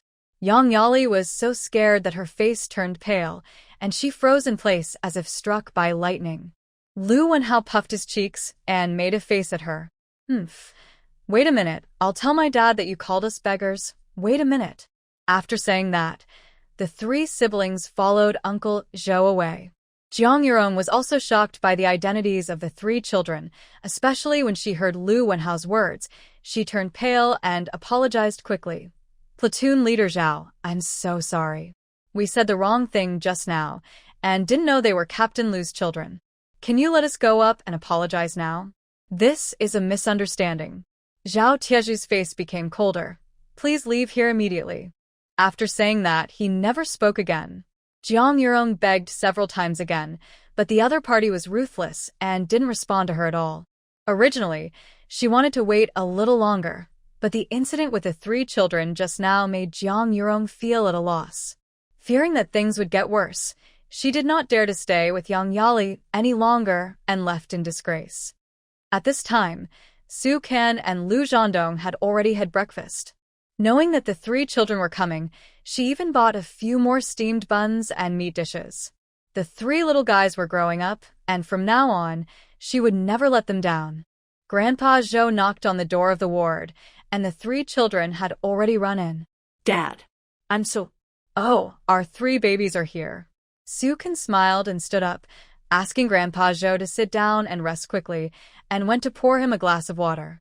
Grandpa Zhou took the teacup and said with a smile, "The three children were so happy on the way here, and they sang songs all the way." Su Kan looked at the three children and smiled. "Your father's leg surgery was very successful, and it won't take long for him to stand up." The three children's eyes were all shining when they heard it. If Dad can stand up, then no one will bully them anymore. At this time, Su Kan helped Lu Zhandong sit up and took the quilt and put it behind him to make him more comfortable. Lu Zhandong looked at the three children and was surprised. "Why are you here?" He really didn't expect that the three children would come to see him. Lu Wenhao said, "Aunt, Su asked us to come." No one knows how happy the children were when they heard Uncle Zhou said he would take them to the county town. They slept very late last night because of excitement. Lu Zhandong looked at Su Kan gratefully, and Su Kan smiled. "You have such a big operation, and the children must be worried. Now that they see you, they are happy, and you are happy too. Isn't this killing two birds with one stone?"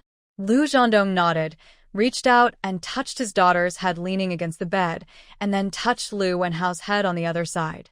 The three children grinned happily.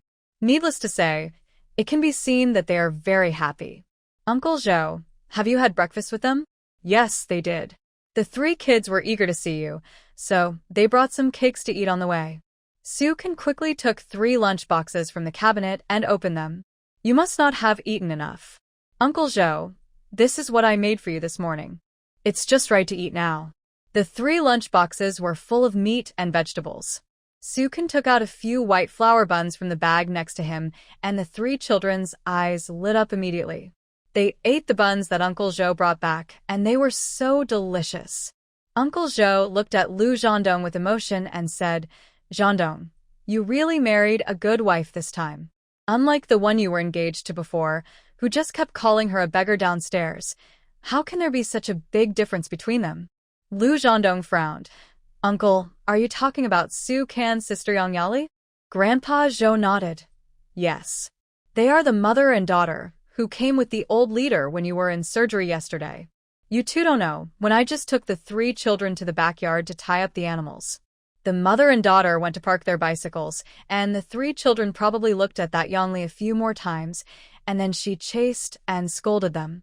Lu Wenhao had half a mouthful of steamed bun in his mouth, and he immediately came over when he heard what Grandpa Zhou said. That Annie is so bad. She called us beggars, bumpkins, and beggars. Tian even cried. Lu Wenyuan said with a stern face, "They are not good people." Lu Zhandong's face sank. As a father, he felt very uncomfortable when he heard others call his children like this. Sukin saw that Lu Zhandong was in a bad mood and smiled and touched Lu Wenhao's head. It's okay. It's okay. We won't lose anything if you call us a few times. Besides, they will regret it if they know you are Captain Lu's children. Uncle Zhou smiled and said, Zhandong, Sukin is the best girl. She is white and plump and looks blessed. You must not let her down. Uncle, I remember. Lu Zhandong looked at Su Can and hooked his lips. Uncle Zhou, I will feel embarrassed if you keep praising me. Su Can quickly invited Uncle Zhou to the bed next door to eat with the 3 children. After having a half-full breakfast, the 3 children and Uncle Zhou still ate all the food bought by Su Can. After they finished eating, Su Can looked at Lu Zhandong on the bed. I'm going to take the kids out for a walk. I'll ask platoon leader Zhao to come and take care of you. Lu Zhandong nodded. There are nurses here, don't worry about me. Hearing that Su Can was going to take them out for a walk, the 3 children's eyes were full of expectation. Although Lu Wenyuan's face didn't look much different, Su Can could catch the light in his eyes at a glance. After all, he was only 10 years old. Su Can said hello to Zhao Taizhu and took the children out. Uncle Zhou's carriage was a very good means of transportation. When he went back yesterday, Su Can specially asked Uncle Zhou to put a long basket in the back, which could hold a lot of things. Su Can grew up in the county town, so he naturally knew this place very well. The street near the hospital was already the most prosperous place in the entire county town. Su Can first took them to the nearest department store. Uncle Zhou insisted on seeing the carriage, so he didn't follow them in. The 3 children followed Su Can into the gate. Because their clothes were too tattered, the 3 children became the focus of the people around them. Lu Xiaotian was timid to begin with, and she was so scared that she didn't know how to walk. Su Can took her little hand and rubbed her head. Auntie is going to dress up our Tian beautifully today, like a little princess. Lu Xiaotian felt a little shy when she heard that and looked up at her with big eyes, her timid eyes full of longing. Auntie, the floor is so cold. It's so comfortable. Lu Wenhao, who was standing next to her, walked barefoot on the floor of the department store and even wanted to slide on it out of curiosity. Of course, what attracted him most were the colorful goods on the counter. Lu Wenyuan looked at everything around him silently, and when he saw the glass counter, he would get closer to discuss with Lu Wenhao what was inside. Su Can first took the 3 children to the place where children's shoes were sold. In fact, except for Lu Wenhao, who was barefoot, the shoes on Lu Wenyuan and Lu Xiaotian's feet were not much better. Everyone's shoes had holes in the front, either 2 or 3 holes, and the back of the shoes were stepped on. The reason was simple. The shoes were too small. Before Lu Zhandong was injured, he only knew to send his allowance home, but he didn't use a penny of that money on the children. When he discovered this problem, he couldn't stand up. In fact, this was also an important reason why the Lu family didn't want to send him to the hospital. They were afraid that he would settle accounts with the Lu family. When Su Can said that he wanted to buy shoes for the children, the salesperson glanced at the 3 children with an indifferent attitude and then leaned over to look at the 3 children's feet. If you don't buy these shoes when they get dirty, we won't be able to explain. Look at the tattered shoes on these 3 children. How can they afford to buy shoes? What's wrong with getting dirty? Aren't you serving the people here? The other party curled his lips. We serve the people, not beggars. When Su Can heard the word beggar, his anger rose. Who are you calling a beggar? Say it again. Suken's voice was very high and immediately attracted the attention of the people around. Seeing Suken's attitude, the saleswoman picked up a feather duster, turned around and swept here and there, without saying a word. Auntie, let's go. Lu Xiaotian pulled Suken's clothes. She was a little scared of such a scene. Lu Wenyuan and Lu Wenhao next to them pursed their lips tightly, clenched their fists, and held back a lot of energy in their small bodies. Today, they have been called beggars for the second time since they came to this county. They are poor, but they also have dignity. Suken glanced at the two angry children, then looked down at the frightened Lu Xiaotian and smiled. Tian, we are upright and don't owe anyone. We don't steal or rob and use money to buy things. Others look down on us. That's because they look down on us. It's not our fault. Do you understand? Who are you calling a dog? The saleswoman at the counter was immediately furious when she heard it, because there were so many people watching around. Suken looked at her coldly and asked back, "Then who did you call a beggar?" Then she looked at the people around and said, "Ask these brothers and sisters if beggar is an insult? What's the matter? You are superior to others in the department store, and you don't allow us poor people to come in, right?" Suken's voice was loud, and he was fat. Just standing there attracted people's attention. At this time, more and more people were watching. The female salesperson was not to be outdone. "Look at yourself eating like a pig. How hungry are the three children? You still have the nerve to ask me if beggar is an insult?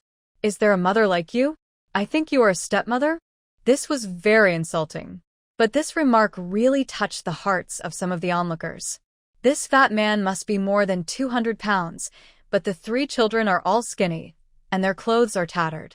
No matter how you look at it, she is the kind of cruel stepmother. The saleswoman's words immediately made the audience around focus on Suken. No matter how you look at it, it's the same as what the saleswoman said. This fat woman is not a good person. Suken wanted to say, "You are right, I am indeed their stepmother." But before she opened her mouth, she heard a loud voice. "She is not our stepmother. She is our new mother. She has only been our mother for 2 days." Suken looked at Lu Wenyuan beside him with some surprise. The little guy clenched his fists and his face flushed. Because he was too strong, the veins on his neck were bulging. "Yes, you are the bad guys. Our new mother is so good to us, buying us delicious food and taking us to buy shoes. You are the bad guys." Lu Wenhao stood beside his brother Lu Wenyuan, and the two brothers had the same expression. Lu Xiaotian, who was standing beside Suken, was scared and cried, hugging Suken's arm tightly. Although Suken, the new mother, had been in their family for a short time, in just less than 2 days, they felt the warmth that the Lu family had never given them. Moreover, the new mother sent the father to the hospital. On the way here, Grandpa Zhou told them that if it weren't for the new mother, their father would never be able to stand up in his life. The words of the two children made the people around them realize that they had misunderstood Suken, and they all looked at the saleswoman. "Suken, why are you here?" Suddenly, a middle-aged woman walked through the crowd and came over with a smile. Suken took a look and found that the other party was Louis Wellon, who used to live in the same compound as him. Her job in the county was to be an employee of this department store. Of course, she was also a team leader.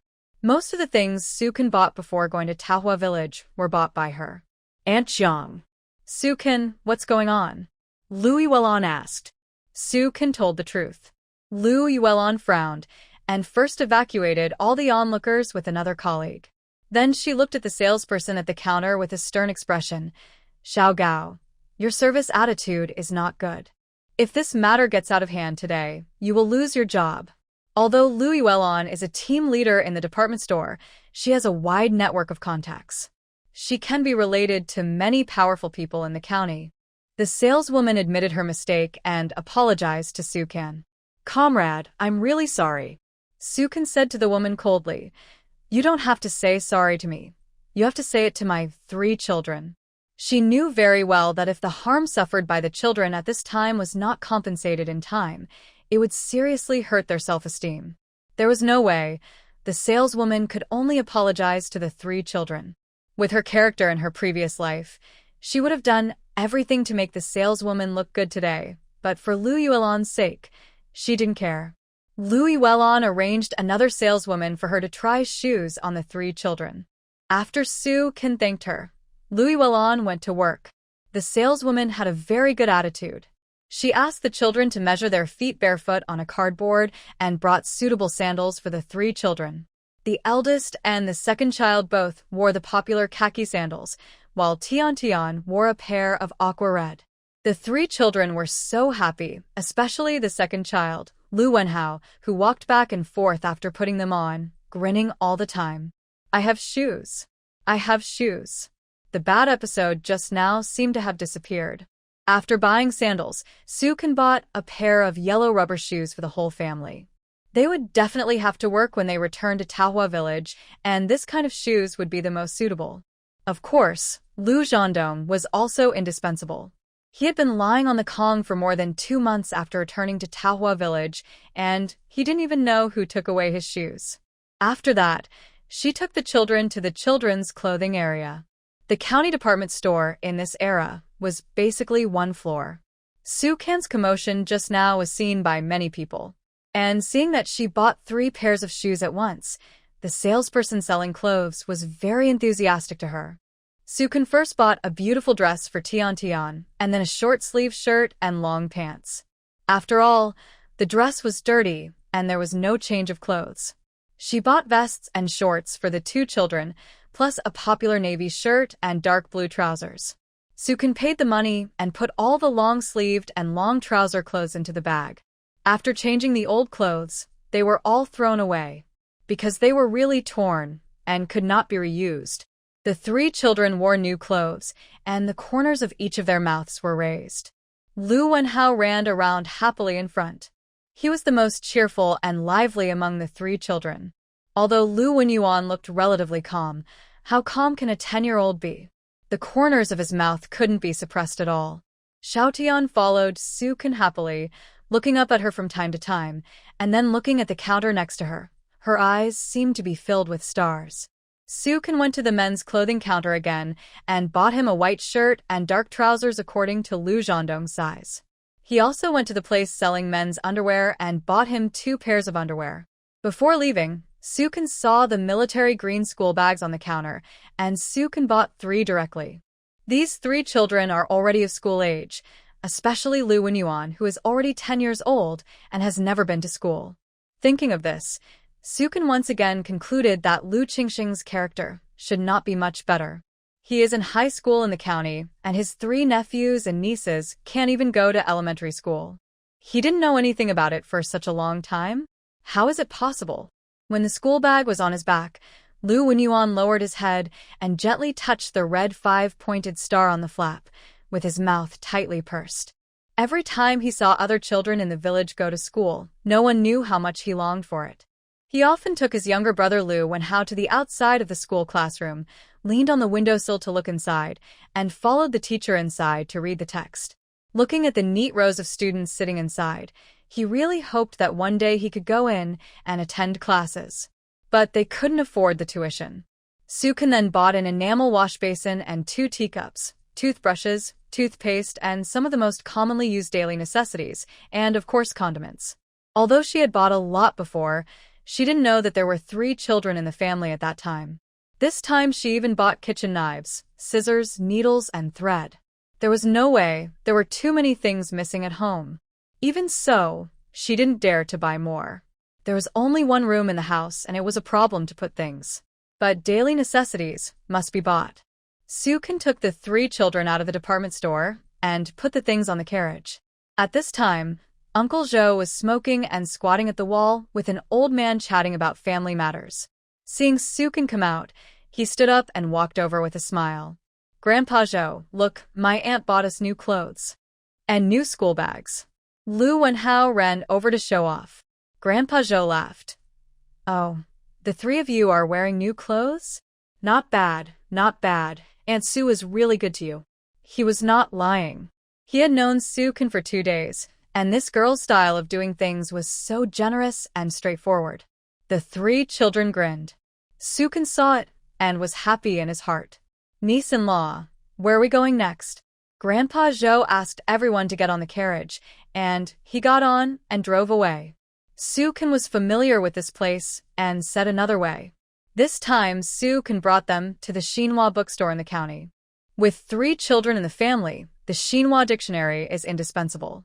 After this summer vacation, school will start, so school supplies are also necessary.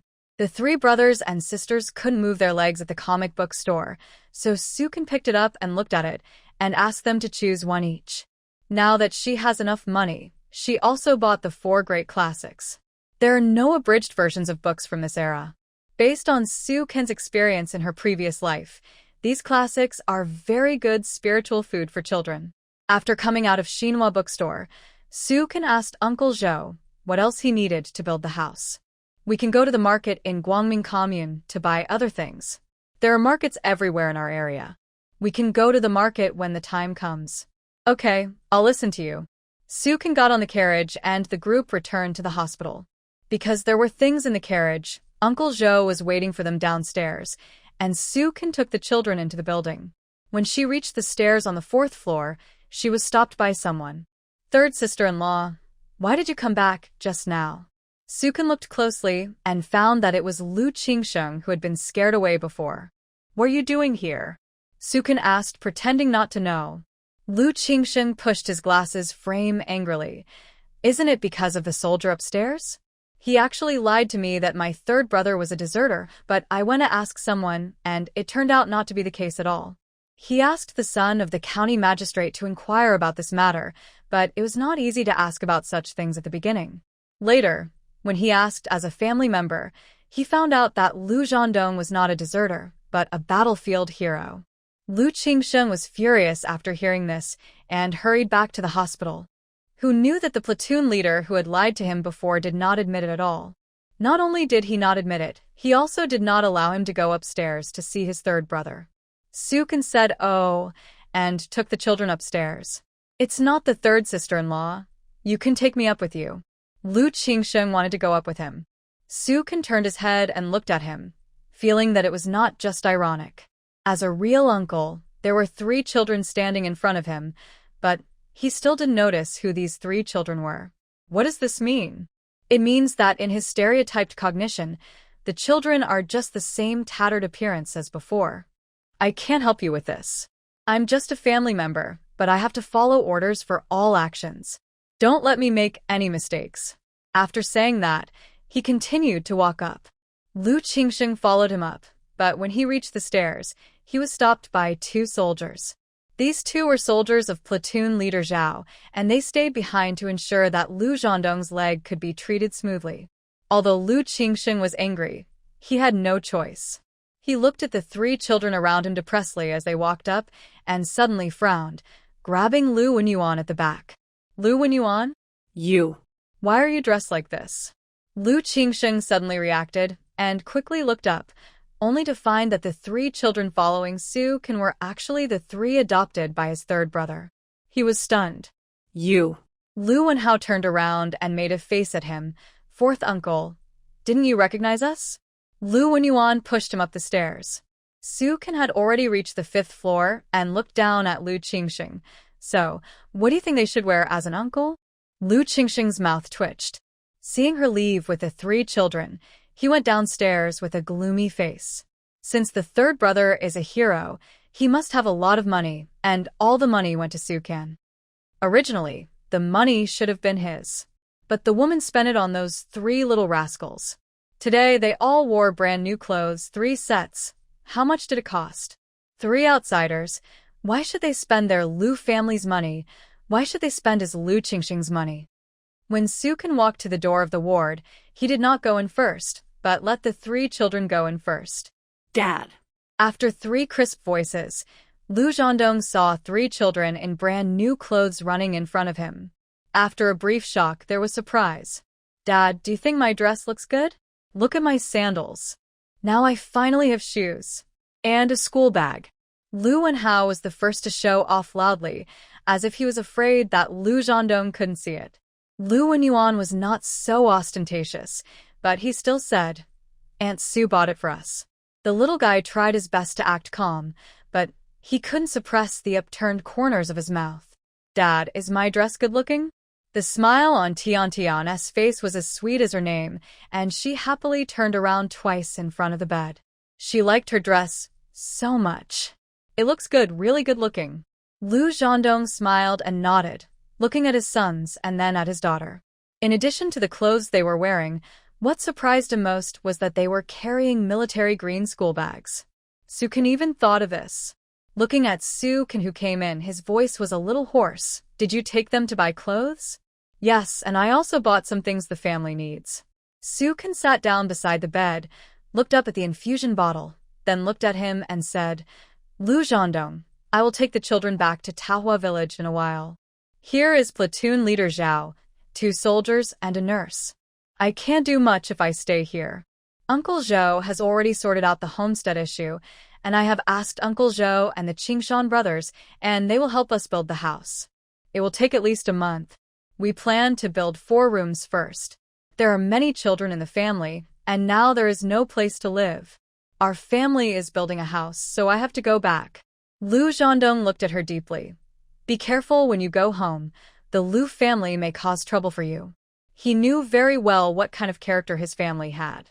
She was not facing one person, but a group of people. Don't worry, I know what to do.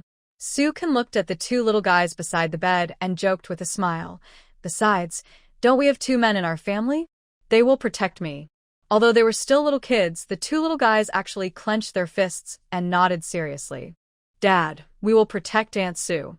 Lu Zhendong nodded. Yes, the eldest and second child in our family have grown up. And me.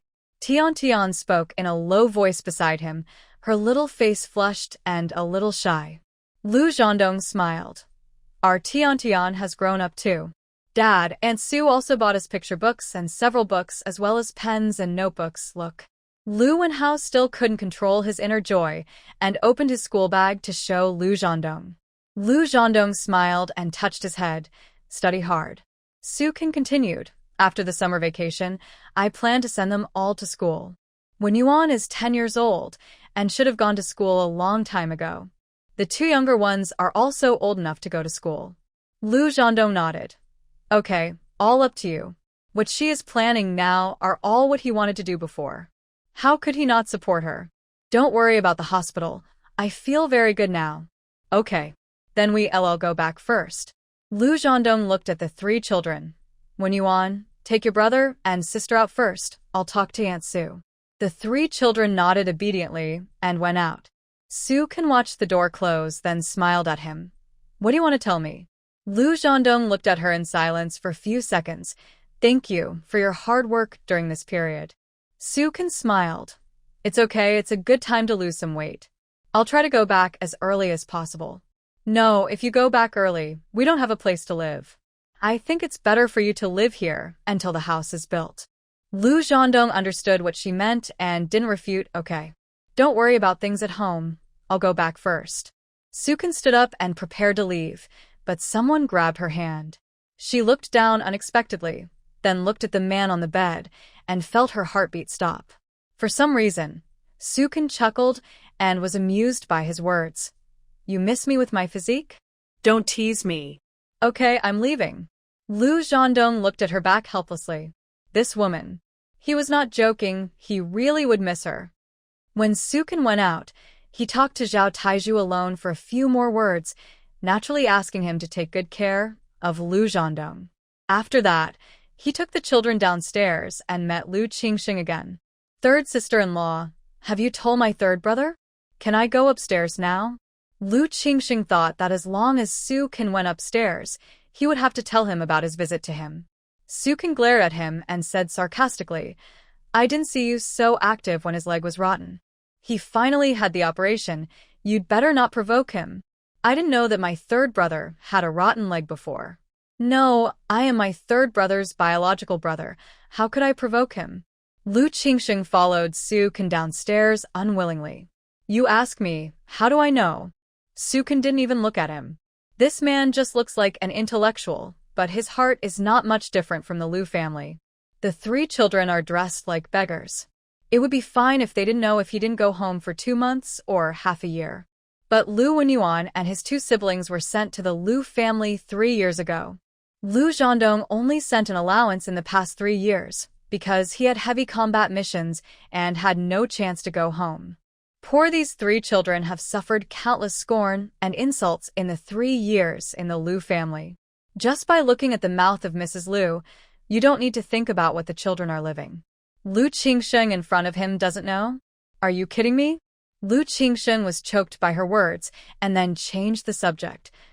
Are you going back to Taohua village? Su Ken said unhappily. Do I know you well? Why should I tell you?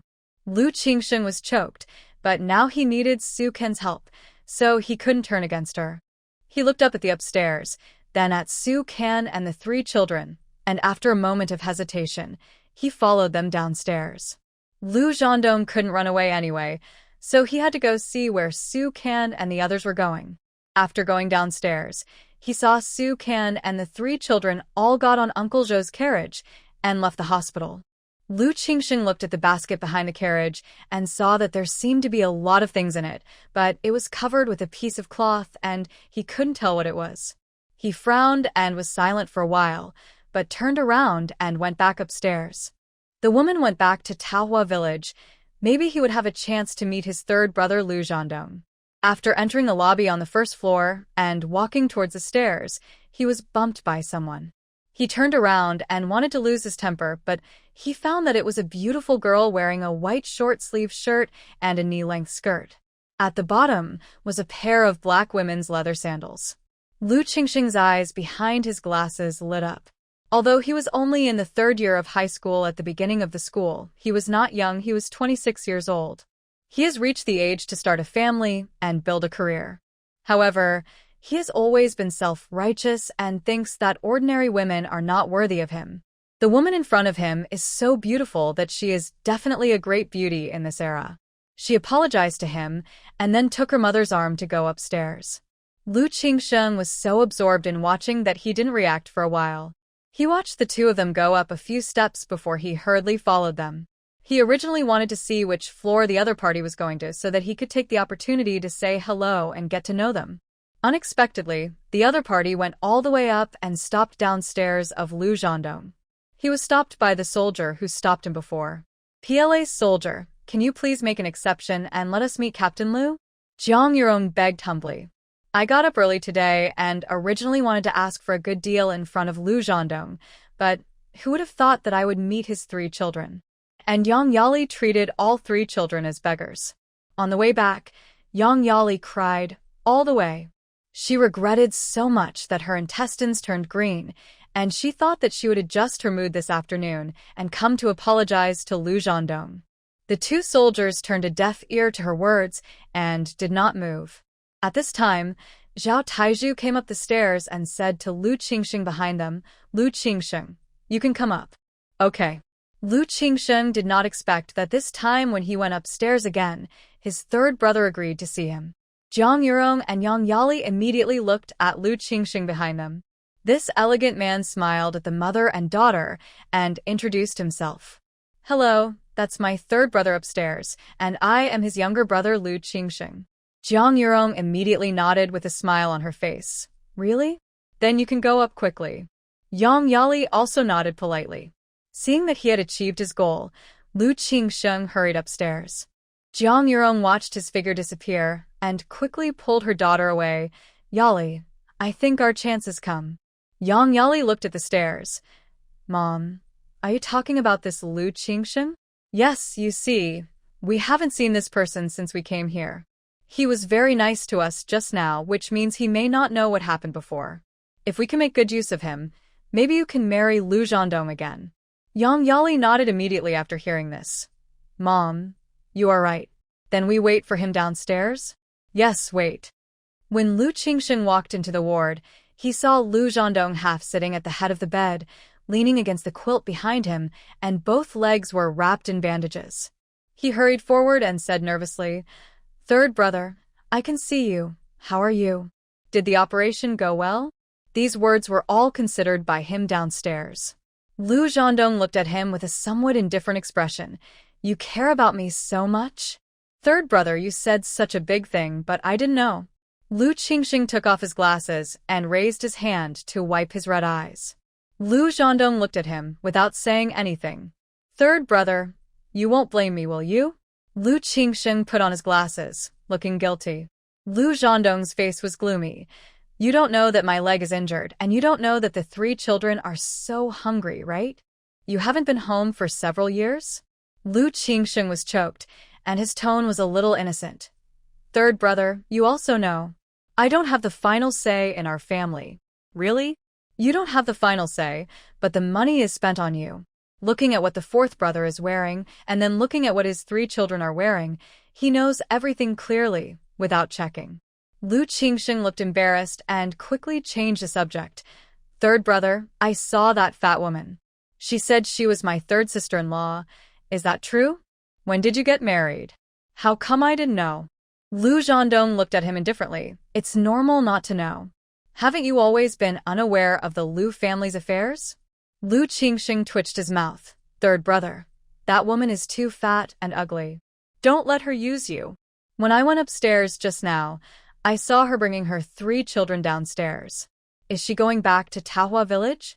Lu Qingxing, you don't care about the 3 children starving, but you start to interfere in my marriage as soon as you come here. No. Third brother, you are the head of a dignified regiment, and you have made great contributions. You will be a successful person in the future. That woman is not worthy of you at all. A layer of ice covered the bottom of Lu Zhandong's eyes. Then what kind of woman do you think is worthy of me? At least she comes from a wealthy family, is pretty, and well-educated. Unlike that fat woman, she only knows how to act like a spoiled brat. He naturally didn't dare to talk about the division of the old Lu family, but he could tell about the woman's character. And look at how fat she is. She has no family background, no looks, and no figure. With her conditions, she should just marry a farmer in the countryside. How can she be worthy of you, third brother? Lu Qingxing was a little excited when he spoke. He felt that every word he said hit the point after he finished speaking in one breath. Lu Zhandong looked at him expressionlessly. Lu Qingxing, do you know what I looked like when she arrived in Tahua village? Lu Qingxing was silent for a moment, feeling a little guilty. Third brother, I'm sorry, I haven't been back for more than 2 months, so I didn't know you would be like this. Didn't you say she was not worthy of me? But when she went to Tahua village, I slept on the Kong in the village yard, with a beard all over my face, hair as long as grass, and the house was smelly. She cleaned up the room as soon as possible and never complained from beginning to end. I had no confidence in her at the time, and I thought she must be pretending, but she didn't refute it. She cleaned up the house inside and out in front of me. Not only that, she also asked our old branch secretary Uncle Zhou to help divide the family. After the division and getting the money, the first thing she thought of was to send me to the county hospital to treat my legs. Do you know what the doctor said? If I had come 1 night later, I would not have been able to save my legs.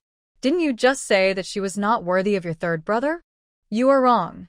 If she hadn't gone to Tahua village, what you saw today was an urn. You said she was not worthy of me, then tell me, are the people of the old Lu family worthy of being my family? Lu Qingxing was choked hard. Third brother, I didn't mean that. She will be your sister-in-law from now on. Whether you acknowledge her or not is your business.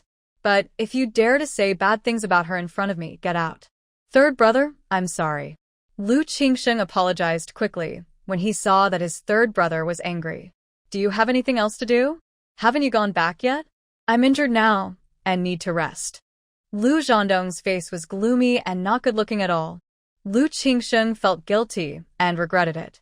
He originally wanted to shake the image of that woman in the heart of the third brother. Unexpectedly, that woman took only 3 days to hook the soul of the third brother. But it shouldn't be. That woman is ugly and fat. Even if the eldest brother is blind, he can't be so blind, right? What kind of magic potion did that woman feed the third brother? Third brother, I want to stay and take care of you. Lu Zhandong looked at him. Go back. I want to live a few more years. But I'm your biological brother. If I don't take care of you at this time, when will I take care of you? No. I must stay. If this third brother is really promoted in the future, he will definitely follow the third brother to benefit from it. If you don't show off at this time, what are you waiting for? Lu Zhandong was silent for a while after hearing his words. Lu Qingsheng, if you could take such energy to take care of your 3 nephews in the past 3 years, I think they would not be called beggars. Now you know to stay and take care of me? Do you think that if you show off in front of me, I will think you are a good brother? Look at how thin your 3 nephews are. Do you think I am blind or blind? Put away those little tricks in your mind. Your third brother is not a fool. Lu Qingsheng froze directly. His face changed. Third brother, but I am just a student. You know what kind of personality our father and mother have, and I can't change what they decide. Lu Zhandong looked at him from head to toe with sharp eyes, and that look made Lu Qingsheng's heart beat constantly. The wrist with the watch on it couldn't help but put it down. No, third brother, I have to dress better in school. Lu Zhandong didn't say anything else, raised his hand and pressed the bell at the head of the bed.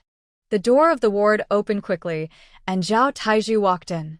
Third brother, I did something wrong before, just give me a chance and let me stay to take care of you. Lu Qingsheng still held on to a glimmer of hope. Lu Zhandong directly asked Zhao Taiju to help him take away the quilt behind him, and then he lay down and closed his eyes. Lu Qingsheng wanted to get closer, but was blocked by Zhao Taiju. Lu Qingsheng had no choice but to go downstairs. As soon as he reached the 4th floor, Zhang Yurong and Yang Yali hurried to meet him. Lu Qingsheng looked up depressed and motioned for the two to go downstairs to talk. Zhang Yurong immediately understood what he meant and went downstairs with her daughter Yang Yali. Finding a quiet place in the backyard, Zhang Yurong told him that her daughter Yang Yali was Lu Zhandong's fiancée, and that Sukin stole 300 yuan from him and ran to Tahua village to marry someone else on purpose. After listening to Zhang Yurong's words, Lu Qingsheng raised his hand to support the frame of his glasses and said with a mocking tone, I said, she doesn't look like a good person. It turns out she is a thief. After he said this, he thought that Zhang Yurong as a mother would definitely refute it. After all, he was an outsider. She said it herself, but she didn't allow others to say it. But what was unexpected was that Zhang Yurong not only did not refute him, but also said angrily, Qingsheng, let me tell you the truth, she is not my biological daughter at all.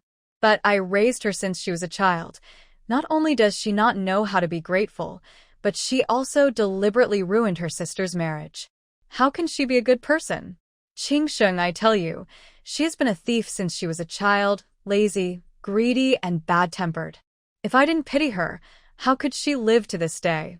Zhang Yurong said this naturally with her own little calculations. Lu Qingsheng is Lu Zhandong's younger brother, and one word he says is more effective than a basket of words they say. Lu Qingsheng was shocked. Isn't this person's character too bad? It would be fine if he didn't know how to be grateful, but he actually did such a cruel thing. He is simply ungrateful. Andy, what are your plans now? Are you going to let Sukin become my third sister-in-law? How is that possible? She looks so miserable now. If she really becomes your third sister-in-law, and she goes to the army in the future, the people in the army will see that Captain Lu's wife looks like this, and she is also lazy and a thief. Whose face is this? Is it the army? And your Lu family?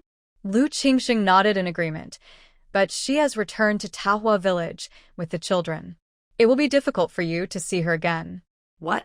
Back to Tahua village? Zhang Yurong and Yang Yali were both stunned by what he said.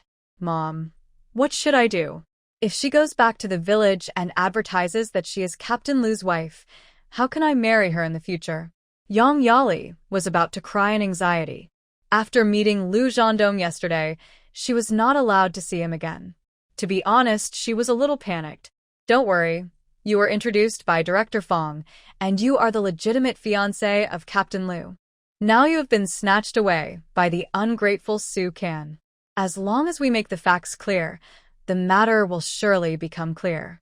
Zhang Yurong was also anxious when she heard this. In fact, she had a similar mentality to her daughter. Lu Zhandong refused to see them, and they couldn't go to Tahua village.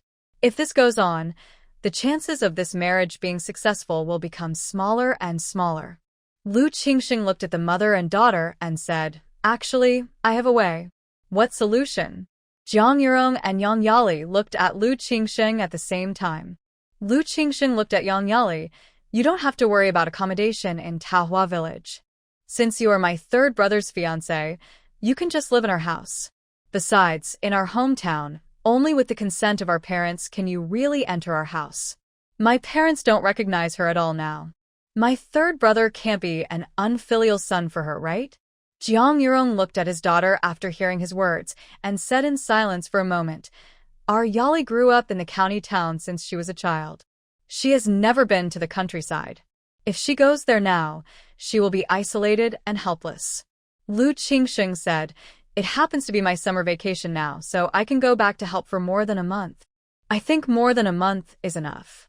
Besides, it's not like Sister Yali will live in Taohua village forever. Of course, you can think about it. If you think my idea is not good, you can think of something else. I'll go over there and take a look. Tell me when you've made up your mind." After he finished speaking, he deliberately left time for the mother and daughter to think. Watching Lu Qingxing walk away, Yang Yali felt a little uneasy. "Mom, what do you think of me going to Taohua village? Do you want to go?" Yang Yali looked up at the roof, probably the room where Lu Zhandong lived. "It is best for me to get in touch with Lu Zhandong during this period of time. Otherwise, you can ask Aunt Xiehua if there is any hope there. And Director Fong. If it doesn't work, I will go to Taohua village." Jiang Yurong nodded. "Well, my daughter has grown up. Okay, then Mom will go to your Aunt Xiehua and Director Fong first. If Lu Zhandong doesn't work here, you can go to Taohua village. Anyway, it's all about the parents' orders and the matchmaker's words.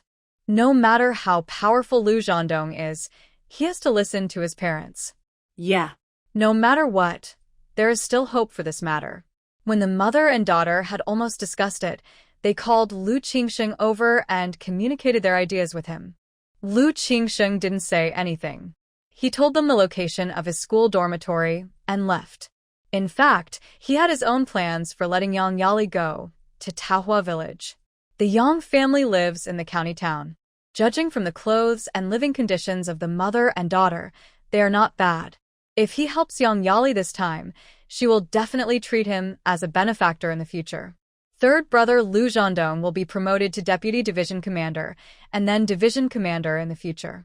As long as Yang Yali is there to say good things for him, third brother will definitely help him arrange his future. He will be successful in the future. When Su Kan and the children returned to Taohua village in Uncle Zhou's carriage, it was already past 5 in the afternoon. She became the focus of attention after becoming famous in the previous battle. It was even more amazing when Uncle Zhou and Zhou Qingshan returned to the village these 2 days. As soon as she entered Taohua village, the villagers on both sides of the road greeted her.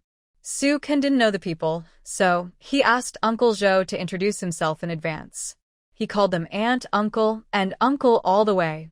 In his previous life, technology was advanced, but the relationship between people was much worse.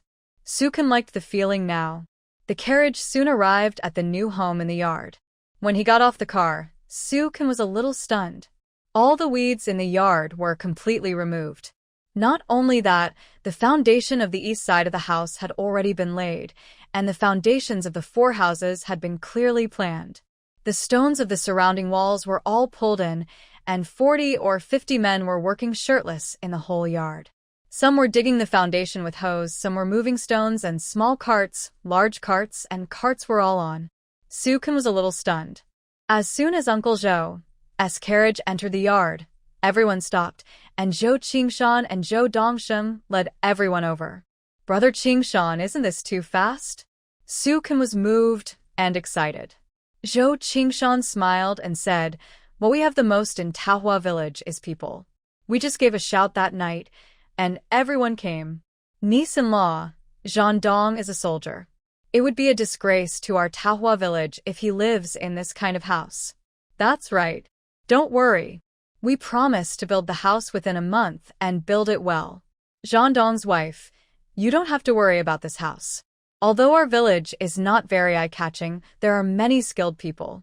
The stones are chiseled horizontally and vertically, and all the stones are of good quality.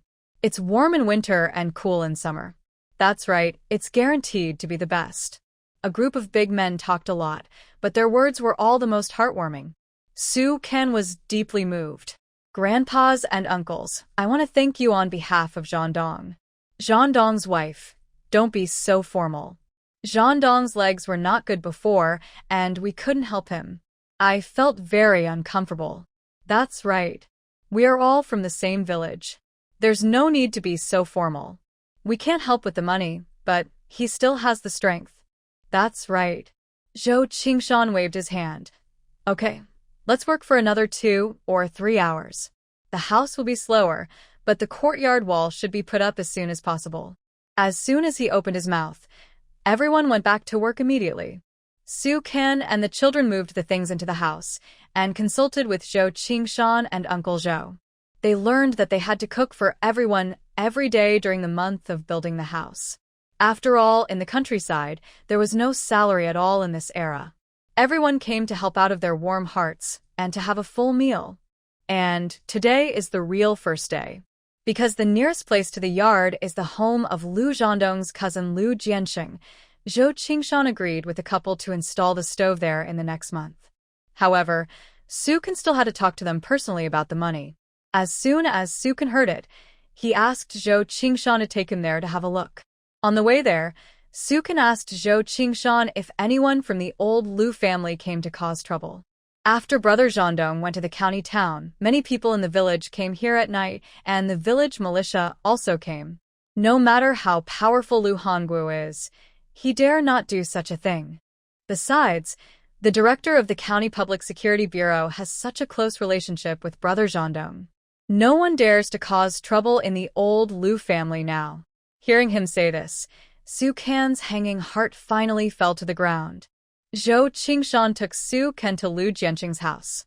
Before entering the gate, he heard bursts of scolding coming from the yard.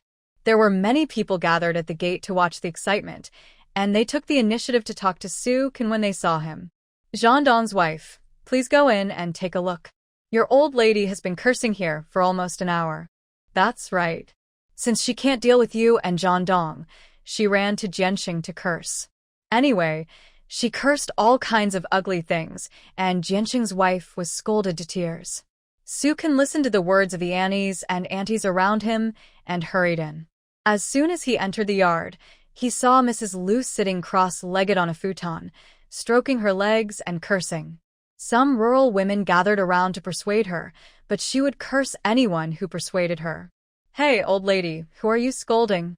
Su Kan walked up to Old Lady Lu with a smile, and there was no anger on his face. Old Lady Lu was stunned when she saw Su Kan in front of her. She didn't expect Su Kan to appear suddenly. You are an ignorant guy. Why don't you stay in the hospital to take good care of our third child? Why did you come back? Su Kan smiled. You are really interesting as a mother. You didn't care so much when Lu Zhandong's leg was rotten. How come you come to meddle in his affairs now that he is living a good life? How come you are so shameless as an old lady? You are talking nonsense.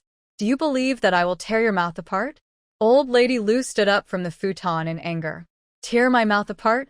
Then try to tear one apart? I am a soldier's family member.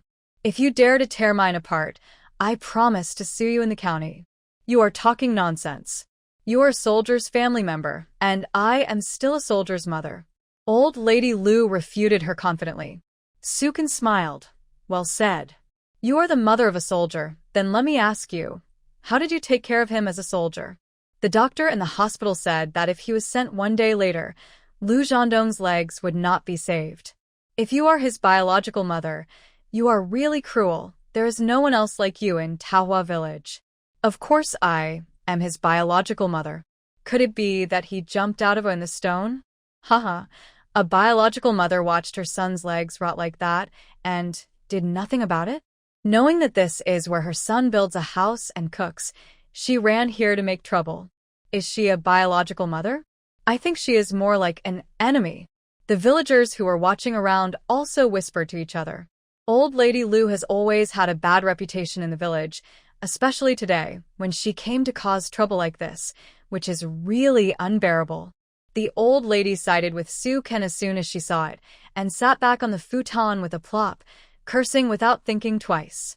It seems impossible to reason with her properly. But the meal is still waiting.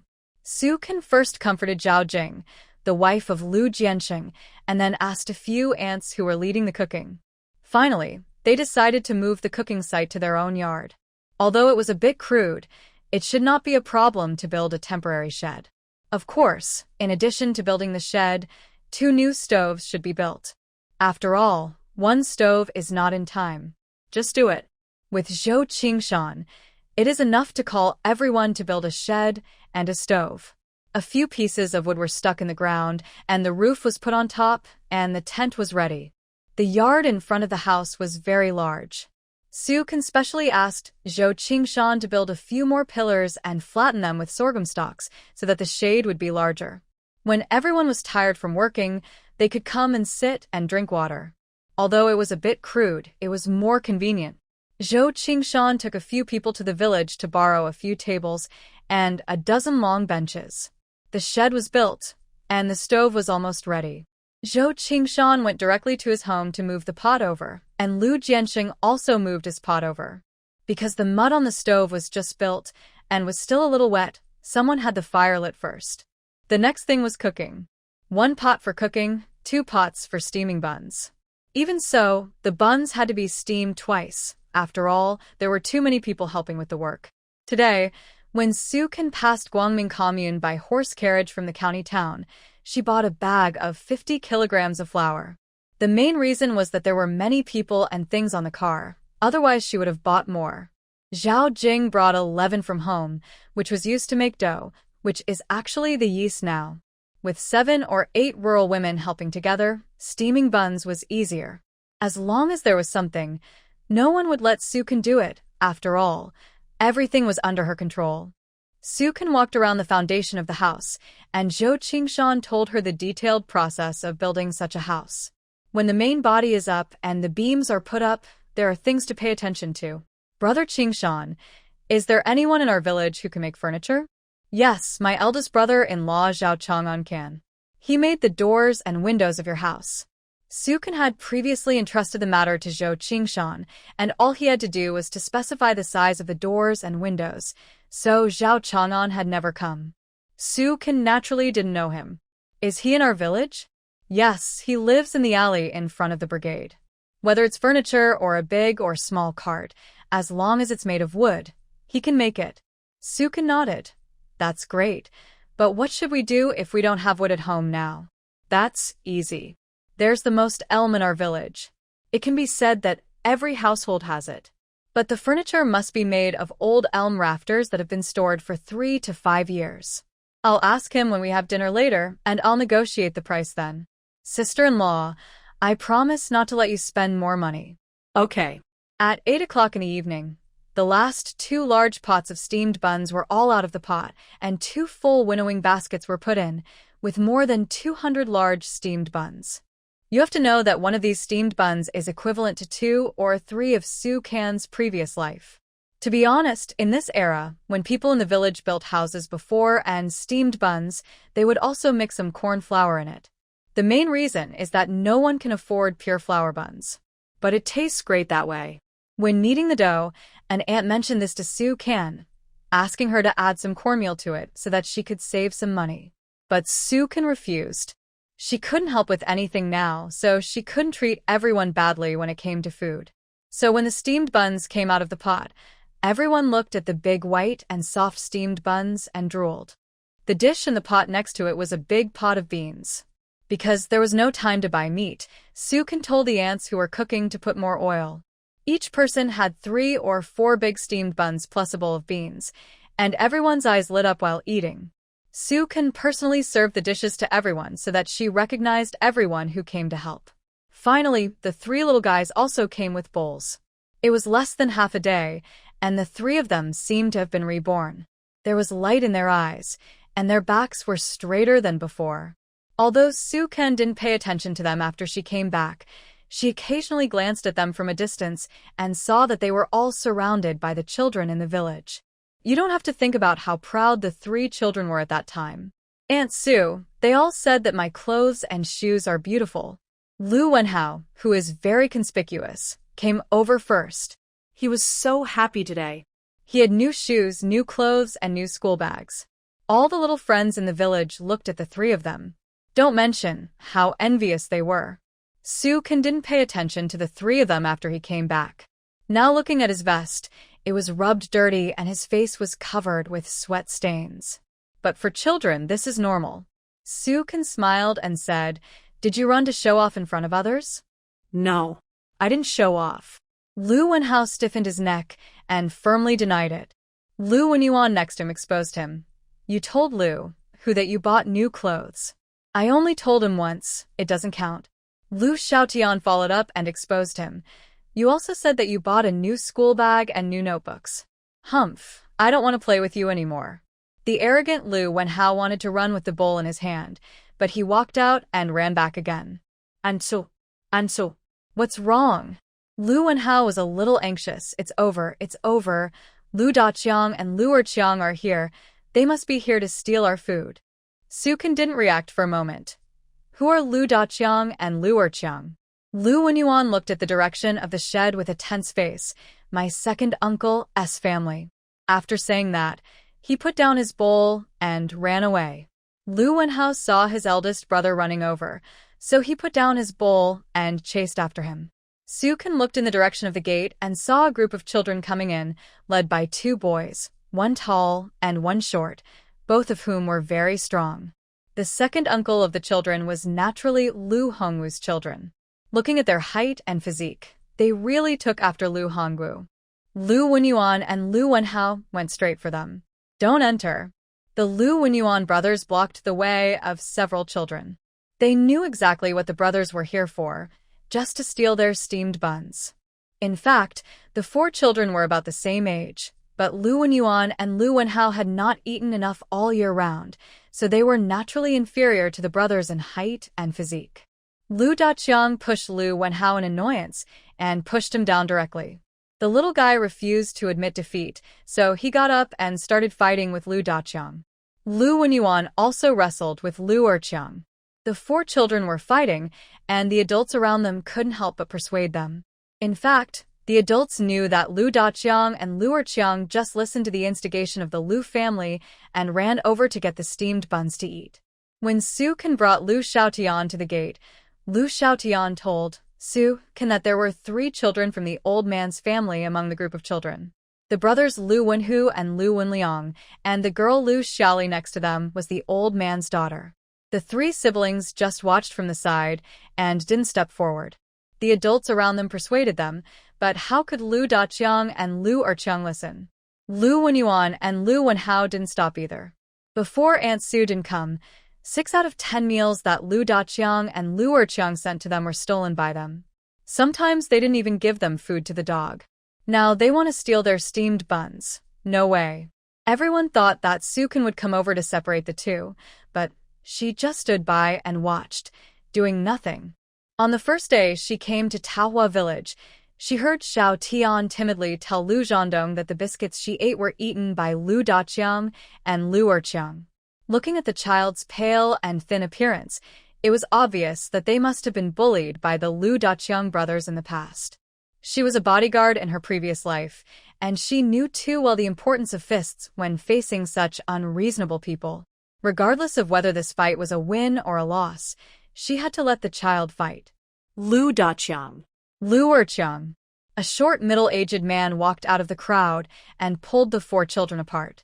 "All of you go home." The man frowned and dragged Lu Daqiang and Lu Erqiang away regardless of their appearance. Lu Wenyuan clenched his fists and looked at the backs of several people with a tense face. Lu Wenhao yelled at Lu Daqiang and Lu Erqiang. Su-kan frowned. "Lu Wenhao, don't curse." Hearing Aunt Sue scolding him, Lu Wenhao puffed his cheeks and said depressedly, "Aunt Sue, they just cursed us. They called us rascals and rascals that no one wants." At the end, the child's eyes were red. Su-kan touched his head. "If anyone dares to curse you like this again, beat him back. Beat him until he stops cursing." This was said to the 2 brothers, but also to the other children in the village. No one should think of bullying the 3 children of the Liu family in the future. The 2 brothers nodded very seriously, and a full sense of security rose in their hearts. In the past, when their father was not around, no one protected them like this. Aunt Sue was the first one. Okay, now wash your hands and eat. The 3 siblings immediately ran to wash their hands. Sue served them the dishes, and the 3 siblings all took a big steamed bun and ate happily. Sue served himself the food and sat under the shed to eat and chat with everyone. Only then did she realize that the man who had just separated the children from fighting was actually Liu Zhandong's elder brother, Liu Hongjun.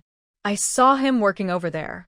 She had seen Liu Hongjun before, but this uncle did not speak like Liu Hongwu did at that time, and she did not take this uncle seriously. When she and Zhou Qingshan walked around the house, she saw this man working hard and thought he was just a helper from the village. Sister, your uncle is an honest man. He only knows how to work hard. Yes, he is a well-known workaholic. He does the most work in the fields of the old Liu family. But he is the least favored one in the family. He is not good at talking, but he is a really good person. His wife can't support the family at home.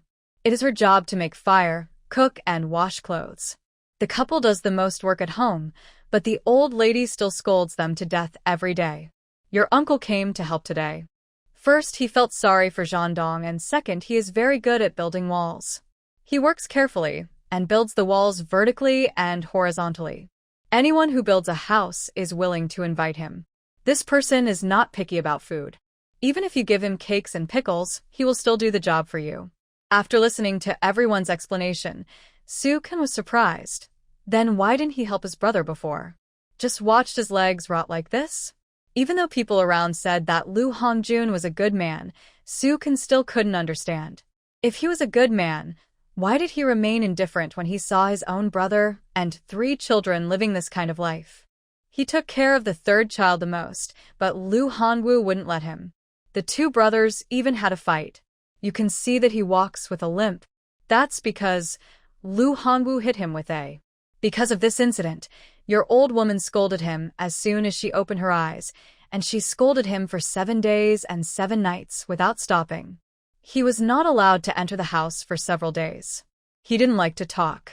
When he was anxious, he would find a place to squat and smoke a pipe or go to work in the fields. Listening to everyone talking, Sukin was somewhat surprised. She thought that there was no good person living in the old Liu family, but she didn't expect that this eldest brother was better. What about their children? They all look like their father, very honest. Even though they live together, the eldest brother's family are all bullies. The old lady is partial to him. Anyway, with so many brothers, the family is definitely not peaceful. Sukin interrupted. Will he come back for dinner tonight? I don't think so. Even though he has been helping here for a whole day, he will definitely be scolded when he goes home, and it's hard to say whether he can have dinner. Look at how thin he is with 3 nerves supporting his head, and he is not welcome at home. Who says it's not? Listening to everyone's chattering, Sukin felt a little emotional. However, she saw Liu Zhandong's appearance with her own eyes, so she didn't have a great impression of the Liu family.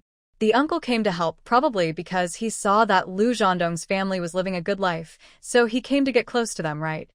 Liu Hongjun dragged the child out for a while, and Liu Daqiang and Liu Erqiang jumped and swore and broke free.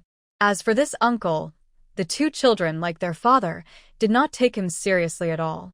It was already time for dinner, and the 2 brothers ran back to the Liu family. Liu Wenhu, Liu Wenliang, and Liu Xiaoli followed their father and returned home. Before they reached the front door, the scolding of Mrs. Liu came from the yard. You are a useless thing. You are the only one in the family who is kind, right? You are so mean. Don't you want to help? Just move into his house. No one is as capable as you, right? If you go to help, don't even enter this house. Mrs. Liu was used to making a scene in the village. She cursed people all the time, no matter who they were. She would just curse them in any ugly way. When Liu Hongjun walked into the yard, he saw his mother sitting on a mat at the door, curling her legs and cursing. Seeing him appear, Mrs. Liu gnashed her teeth in hatred, pointing at him and cursing even more fiercely. All kinds of dirty words came out without any pause. At this time, Lu Hongwu was squatting on a big stone in the yard with a bowl of rice, holding a pancake and green onions in one hand, and raised his eyebrows and said, "Hey, brother, how many steamed buns did you earn to eat? You helped for a day. You must have earned back all the steamed buns for our family, right?" Lu Hongjun said nothing, went into the dining room to find food, but there was nothing inside. "Brother, our family doesn't keep idle people.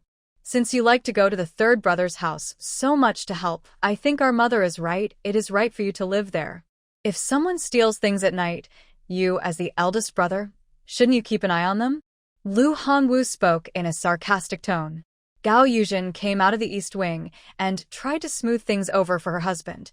"Second brother, your eldest brother felt sorry for the third brother, so he went to help. Aren't we all family? The third brother and your brothers, so don't take it personally." Lu Hongwu's wife Zhao Meixiang was immediately displeased when she heard this. "Sister-in-law, you are making our Hongwu look like a bad guy by saying that. When the family was divided, he had a falling out with that fat guy. The whole village was watching, and now that the family has been divided, how come your eldest brother is the only one who has become a good guy? So we are all bad guys? Isn't your eldest brother's behavior too unkind?" Gao Yuzhen quickly assured her. "Don't worry, your eldest brother will only go to take a look today, and he won't go again." Zhao Meixiang curled her lips and was about to speak when she heard Lu Hongjun say, "Whether I go or not is my business." After that, she went into the east wing to sleep.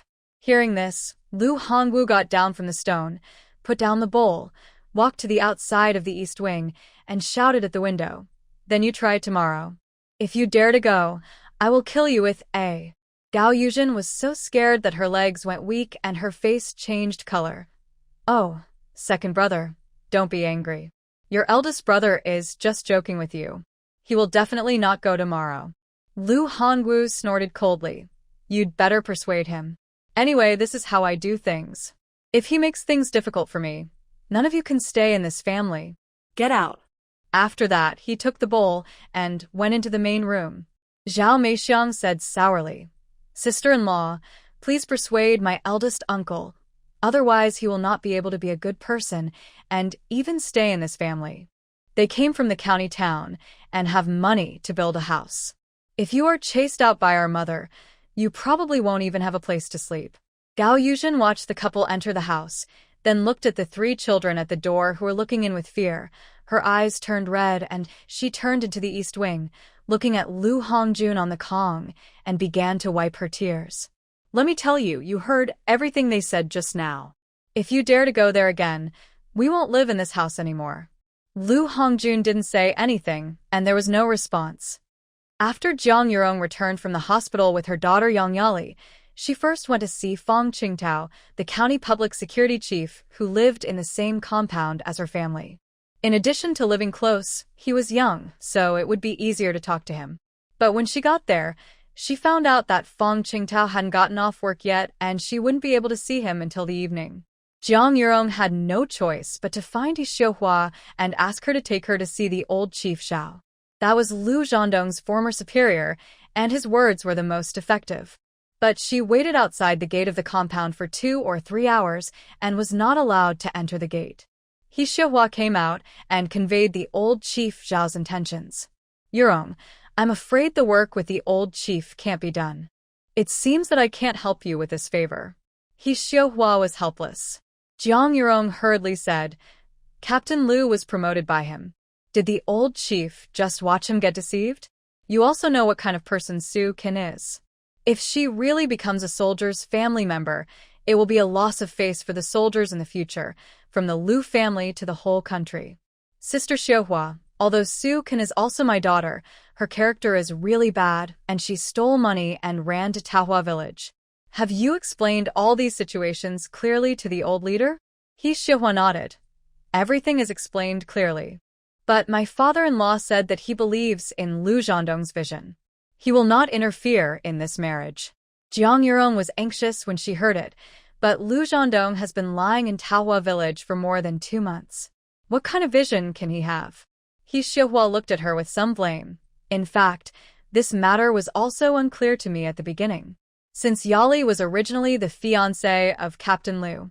Why didn't you tell me clearly at that time? My father-in-law said that since you have been looking for Captain Liu, why have you never visited Tahua village? Also, if he took you and Yali to the hospital at that time, what if he didn't see Captain Liu, but someone else? You may think these things are misunderstandings, but my father-in-law is a man who has experienced many battles and has met too many people. She didn't say some explicit words, but the meaning was already very clear. Jiang Yurong shouldn't have lied to her and asked her to help introduce a good partner to Yang Yali. But didn't we think that something happened to Captain Liu at that time? He Xiuhua waved her hand. Okay, let us not talk about the details. I can't help with this matter. My father-in-law just scolded me and didn't let me interfere in Captain Liu's affairs anymore. What he Xiuhua said was really true. Old Commander Xiao was like the sky in the family. She didn't dare to disobey him in the slightest. What's more, what Jiang Yurong told her before was indeed a little wrong. She was obviously Lu Zhandong's fiancé, but she told herself that she had no partner. There are indeed doubts on this point. But cousin, Jiang Yurong wanted to explain something else. He Xiuhua looked back at her. Why don't you go in and talk to my father-in-law? Anyway, I don't dare to interfere. This made Jiang Yurong speechless for a while, and finally, she could only watch He Xiuhua return to the compound with dismay. It seemed that she couldn't get through to Chief Xiao, so Jiang Yurong could only put her last hope on Director Fong. When she returned to the compound, she learned that Fong Qingtao had also returned. Sister-in-law, don't do this kind of thing in the future. The old chief scolded me today, saying that I was not doing things right. I obviously introduced her Yali and Zhan Dong, but you didn't even know that Zhan Dong had such a thing for more than 2 months. Jiang Yurong immediately defended. Director Fong, you also know that we are really far away from Tahua village. It's far away, so why don't you go to see him? No one sent Zhan Dong to the hospital for more than 2 months, and only Su Can went there to save his leg. Do you know what the doctor in the hospital said? If he had been sent 1 day later, not to mention his leg, his life would not have been saved. You knew that Yang Yali had someone to marry, but you pretended nothing had happened and went to the hospital for a blind date. Now the old leader suspects that you knew about this for a long time, but did not report it. If you insist on letting me take care of this matter, I think your position as Section Chief Yang may not be preserved. Fong Qingtao's words frightened Jiang Yurong directly. She didn't dare to pester him anymore and hurried back home. But the family couldn't bear to see this good marriage being snatched away by Su Can. Mom, Su Can is such a rotten look. Our family has raised her for so many years in vain. Why should she marry Lu Zhandong? How can I go out and see people in the future? Yang Yali sat on the sofa and wiped her tears. When she thought about Su Can, that fat guy, becoming the wife of the deputy division commander, or even the wife of the division commander, she gnashed her teeth in hatred. Not to mention Jiang Yurong, she hated it even more. For so many years, she had spent so much effort to raise Su Can into that kind of black and ugly fat guy, but in the blink of an eye, all the good things were taken by her. She hated it to the core. If her life gets better and better in the future, wouldn't all her years of hard work become a joke? Even if the old leader and Director Fong don't help us, we still have a way. Yang Yali looked at her mother. Mom, are you talking about the idea proposed by Lu Qingsheng? I live in Tahua village? Yes, from what Lu Qingsheng said, now the whole Lu family is not optimistic about Su Can. So if you live in Tahua village, the Lu family will definitely stand on our side and ruin her reputation in the village, so that the 3 children will all hate her. When Su Can's reputation in the village is ruined, Lu Zhandong will definitely reconsider your marriage with him. Yang Yali said a little depressed, but I thought those 3 children were beggars before. They would definitely hate me. Jiang Yurong smiled. What are you afraid of?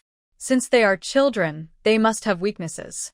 When you go, I will buy you some more delicious food to take with you. What delicious food can they eat in the countryside? Even if Su Can brought some, it would not be enough to satisfy their cravings. Besides, as long as the Lu family stands on your side, Su Can will not cause any big waves. Yang Yali was still depressed, but Tahua village is just a mountain village, and the people there are dirty and smelly. What if I can't stand it? Then think about the position of the commander's wife. Do you want it? As long as you really want it, you can endure any hardship. Young Yali thought for a while and said with some expectation, Mom, why don't you go with me? What are you thinking about? If I go, what will happen to my job in the factory? I am the workshop director of the third workshop. So many people are eyeing my position. If I leave, someone will definitely take advantage of it. No matter how much Jiang Yurong wanted her daughter to marry into the Liu family, she would not go to Taohua village with her. The workshop director she got with great difficulty. If he left, it would 100% belong to someone else. This is a matter of a lifetime. Yang Diji agreed, Yali, your mother is right. Besides, it's not convenient for your mother to go to Taohua village. I think you can ask Captain Lu's brother if he has any sisters. It would be best if they can accompany you. Jiang Yurong said, well, there's still time. Let's go to number 1 middle school to find Lu Qingsheng. The sooner the better. Yes, the longer the night, the more trouble you have. The family of 3 immediately rode their bicycles to No. 1 middle school. Although it was very late, it was summer, and the guard at the school gate was still awake. Hearing that Yang Diji was a section chief in the county, the guard did not hesitate to call Lu Qingsheng out. After listening to Jiang Yurong's words, Lu Qingsheng immediately expressed his opinion. Andy, how about this? I will ride my bike back and discuss with my family what to do about this. After all, if Sister Yali returns to our Taohua village, the residence must be cleaned up before I can let her go. Don't you think so? These words touched Jiang Yurong's heart.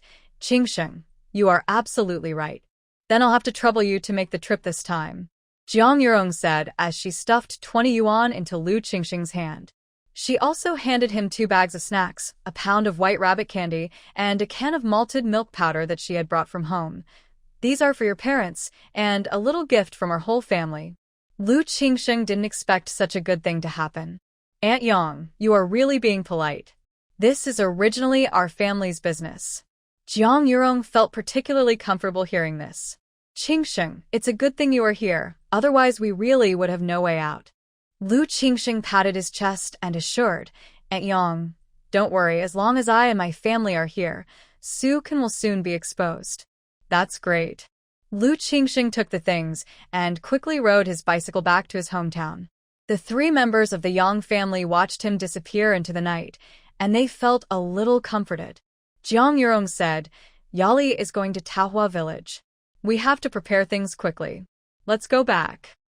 After Su Can finished dinner, he knew which family had elm purlins, and he also knew roughly how much it would cost to make furniture. In the meantime, Zhou Qingshan asked his children to call his brother-in-law Zhao Chang'an. Su Can went to the children to get paper and pen, drew a few drawings, and showed them to Zhao Chang'an for him to look at. Zhao Chang'an knew the size of the tables, chairs, and benches commonly used in the village. Su Can only drew 2 wardrobes, a cupboard, and 2 boxes. He made them in the order of urgent first and slow later. There is no such thing as a wardrobe in the countryside. Seeing the drawings above, the villagers were not surprised. After all, Su Can came from the county town and had seen more of the world than the people in Taohua village. That night, the people who helped in the village divided the work and sat under the shed to take turns on duty. Many people in the village rushed to help stand guard at this dinner night, so Su Can didn't have to worry about being robbed at night. Su Can took the children to bed first. She was really tired. It was the first time for the 3 children to sleep on the same Kong with Su Can, and they didn't feel restrained. Aunt Su bought so many good things for them. How many children in the village envied them when they came back today? Su Can fell asleep in seconds after lying down, and soon he started snoring. There have been earth-shaking changes in the house. How could the 3 children sleep? Especially this afternoon when so many children came back and surrounded them. They looked at their clothes, their shoes, their new school bags, and asked them to borrow picture books. Those who looked down on them before are now following them. The 3 brothers and sisters are so happy. Brother, she is snoring. Lu Wenhao spoke softly as he listened to Su Can snoring. That's because she's tired. Lu Wenhao excitedly turned over and lay on the Kong. I know. When we lived in our hometown, the first and second uncles would snore when they came back from farming. Brother, how long do you think she stays at her house? Does she dislike us? Lu Wenyuan thought for a while. I don't think she dislikes us. She buys so many things for us. Lu Xiaotian next to him also lay over and squeezed her head with Lu Wenhao. She held my hand. She definitely doesn't dislike us. Brother, do you think she will really send us to school? I think she will. But she's so fat. What if she eats our family out of money? It's okay. When we grow up and make money, we won't be poor. Brother, when will we grow up? Soon. Sukin slept until 5 o'clock the next day and was woken up by bites. There are many mosquitoes in the summer, and the windows of this room are just decorations. Sukin can sleep thanks to this body. She is so fat and walks a lot. She is tired. She opened her eyes and saw that the 3 children were still sleeping and their clothes were still the same. When she got off the Kong and opened the door, the creaking of the wooden door woke up all 3 children. The 2 boys got up and jumped off the Kong and ran out to wash their faces. Sukin combed her hair with a comb and braided 2 pigtails for Tian Tian. When she went out, Lu Wenyuan had already pressed a basin of water, and she took the water and took the children to brush their teeth and wash their faces. The water in the pressurized well was icy cold, and the whole person was immediately much more energetic. Zhou Qingshan, Grandpa Zhou, and Zhou Dongsheng had already arrived in the yard because all the people who came to help build the house had breakfast at home before coming to work, so breakfast only needed to be made for a few people. Seeing Sukin got up, Zhou Qingshan and Grandpa Zhou wanted to go home for dinner, but were stopped by Sukin. It's just a matter of adding a few more bowls of water so you don't have to go back again, and we can save energy for other things. Grandpa Zhou, after breakfast, take me to the market. Okay. After hearing her say this, Grandpa Zhou did not insist. There were dozens of big steamed buns left over from last night, and Sukin decided to make some vegetable soup in the morning. Just as she was thinking about what kind of vegetable soup to make, Zhao Jing came with a basket of tomatoes and beans. Sister-in-law, these are grown by our family. I know you didn't buy vegetables yesterday, so you can eat these. Zhao Jing said as she took out the vegetables and put them on the table under the shed. No, there are too many vegetables. Wait, I'll go get you the money. The basket Zhao Jing brought was not small, filled with a full basket of vegetables, with a small bundle of onions and leeks on top. Oh, these dishes are not worth much money. You should cook quickly. I'll go back first. Zhao Jing put down the dishes and hurriedly left with the empty basket. She was like a gust of wind, as if she was afraid that Sukin would give her money. Uncle Zhou smiled and said, Niece-in-law, you don't have to pay this money. Jianqing's wife is a good person. She definitely didn't come here for the 2 cents. After hearing what Uncle Zhou said, Sukin didn't insist anymore. She also understood that interpersonal relationships may not be so clear. But she remembered this favor in her heart. With the dishes, breakfast would be easy. Sukin made egg soup with tomatoes and poured some raw flour into it. When adding water, she added more. It was a pot of tomato and egg soup which looked good and tasted good. Sister-in-law, I didn't expect your cooking skills to be so good. Zhou Qingshan took a sip of the egg soup and praised it immediately. In fact, eggs and tomatoes were not in short supply in this era, but not everyone could make such a delicious egg soup. When it was out of the pot, she sprinkled some chives on it, and it tasted fresh and fragrant. Niece-in-law, your Uncle Zhou has never had such delicious tomato and egg soup in his life. Uncle Zhou gave Sukin a thumbs up. Uncle Zhou, Brother Qingshan, I just put a little more oil, so it tastes better. Sukin said while looking at the 3 siblings next to him. Even though it was the second time they drank it, they still drank it with satisfaction. Brother Qingshan, after dinner, I have to go to the market with Uncle Zhou first, and then go to check the purlins when I come back. Otherwise, I will miss lunch. With so many people eating, Sukin was afraid of wasting time. Okay, then wait until you come back. Anyway, the purlins are there and can't run away. After breakfast, Sukin walked around the house first, and Zhou Qingshan immediately followed her to take a look. Many people came to help yesterday, and the foundation has been laid. Sister-in-law, the whole village probably knows about the meal we had last night. There must be a lot of people helping today, so the main structure should be built faster than before. How long will it take for the main structure to be built? Anyway, the stones, sand, and lime are all in place. It depends on how many people come today. There were 40 or 50 people yesterday, and there will probably be over 100 today. If that's the case, the main structure can be built in 2 days. The courtyard wall will probably be even faster. Su-kan was very surprised when he heard this. Can it be built so many days faster? Zhou Qingshan smiled. Sister-in-law, don't be afraid of you laughing at me, but many people in our village have never eaten this kind of big steamed bun made of pure white flour. They usually eat biscuits, dried sweet potatoes, and cornmeal porridge, let alone vegetables.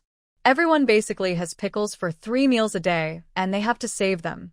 Now we finally have this opportunity to eat our fill, and anyone who has a little strength wants to have a meal to satisfy their cravings. To put it bluntly, when the notoriously lazy people in the village heard about it, they all wanted to come and do some work so that they could have a meal with a clear conscience. But didn't you say before that it would take a month to build a house?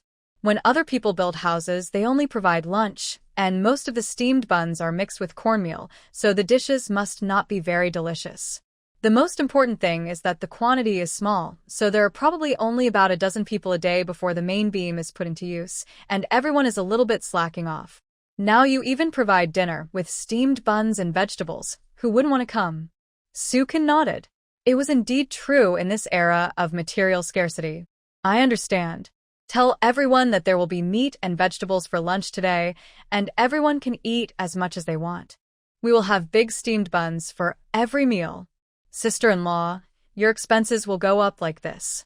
Zhou Qingshan was a little worried. Su-kan smiled. But the time is shortened. You can also tell them that we provide meals in the morning as well. Then there are not enough chopsticks and bowls for eating.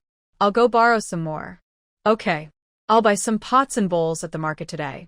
When the two were halfway there, they saw a man in dark blue coarse cloth working silently in the pile of stones.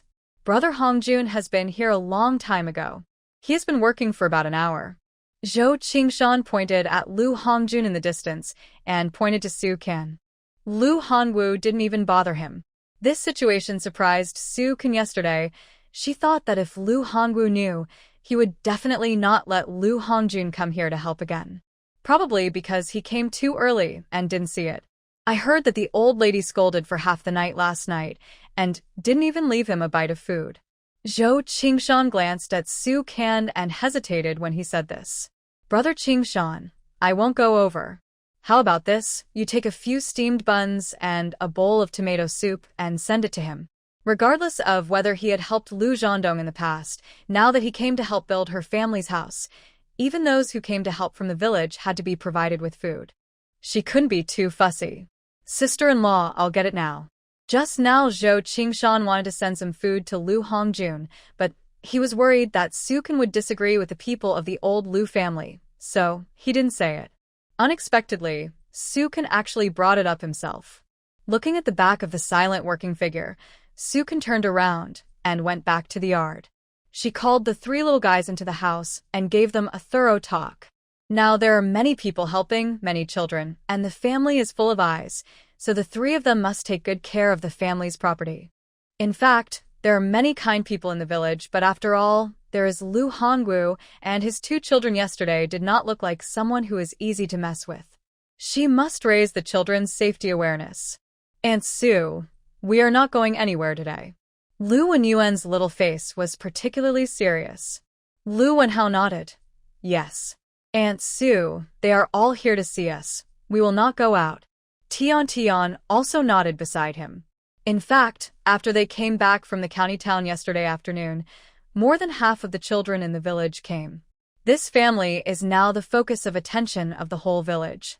In the past, they were despised wherever they went, but now they don't even have to go out, and the children all come over.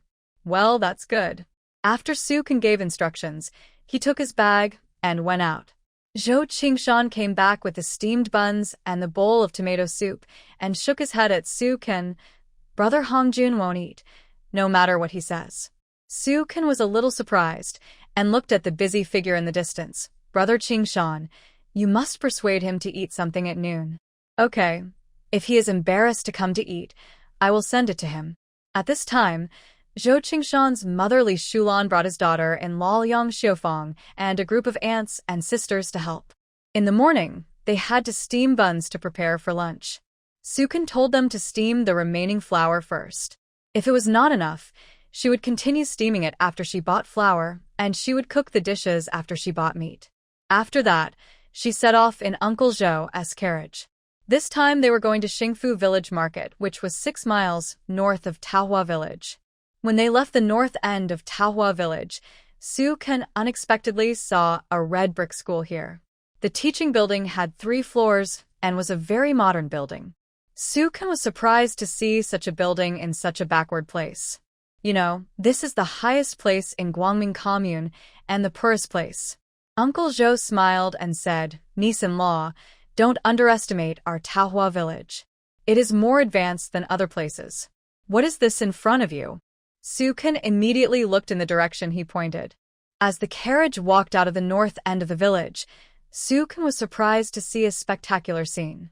The south side of the whole Bun-like hill was covered by one family compound after another. A large area of family compounds were all white walls and red tiles, and some plants were sticking out of the red brick walls. The top of the wall was full of roses. It was really shocking and unexpected to have such a scene in this era. "Uncle Zhou, what is this place? Why are there so many family compounds?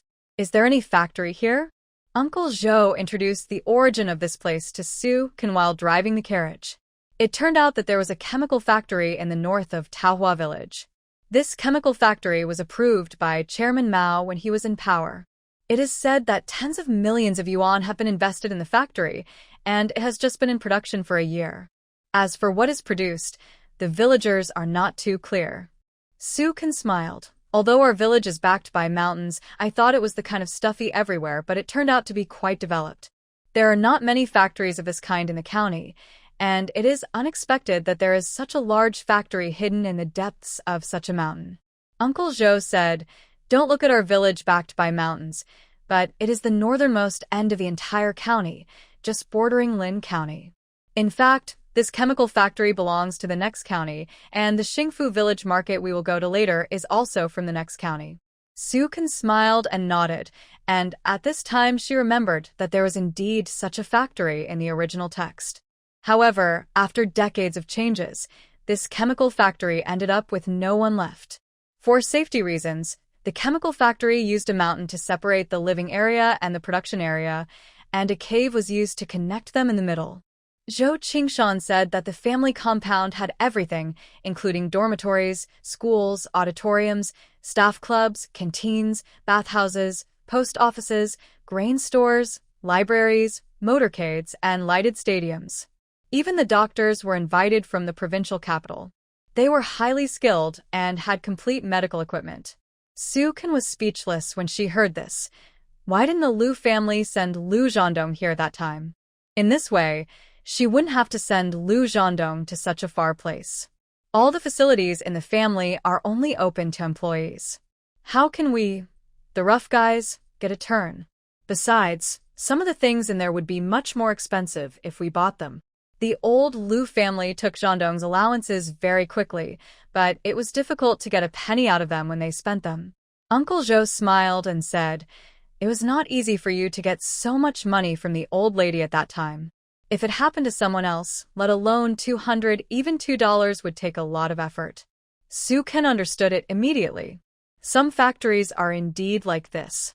They must first ensure that the internal problems are solved.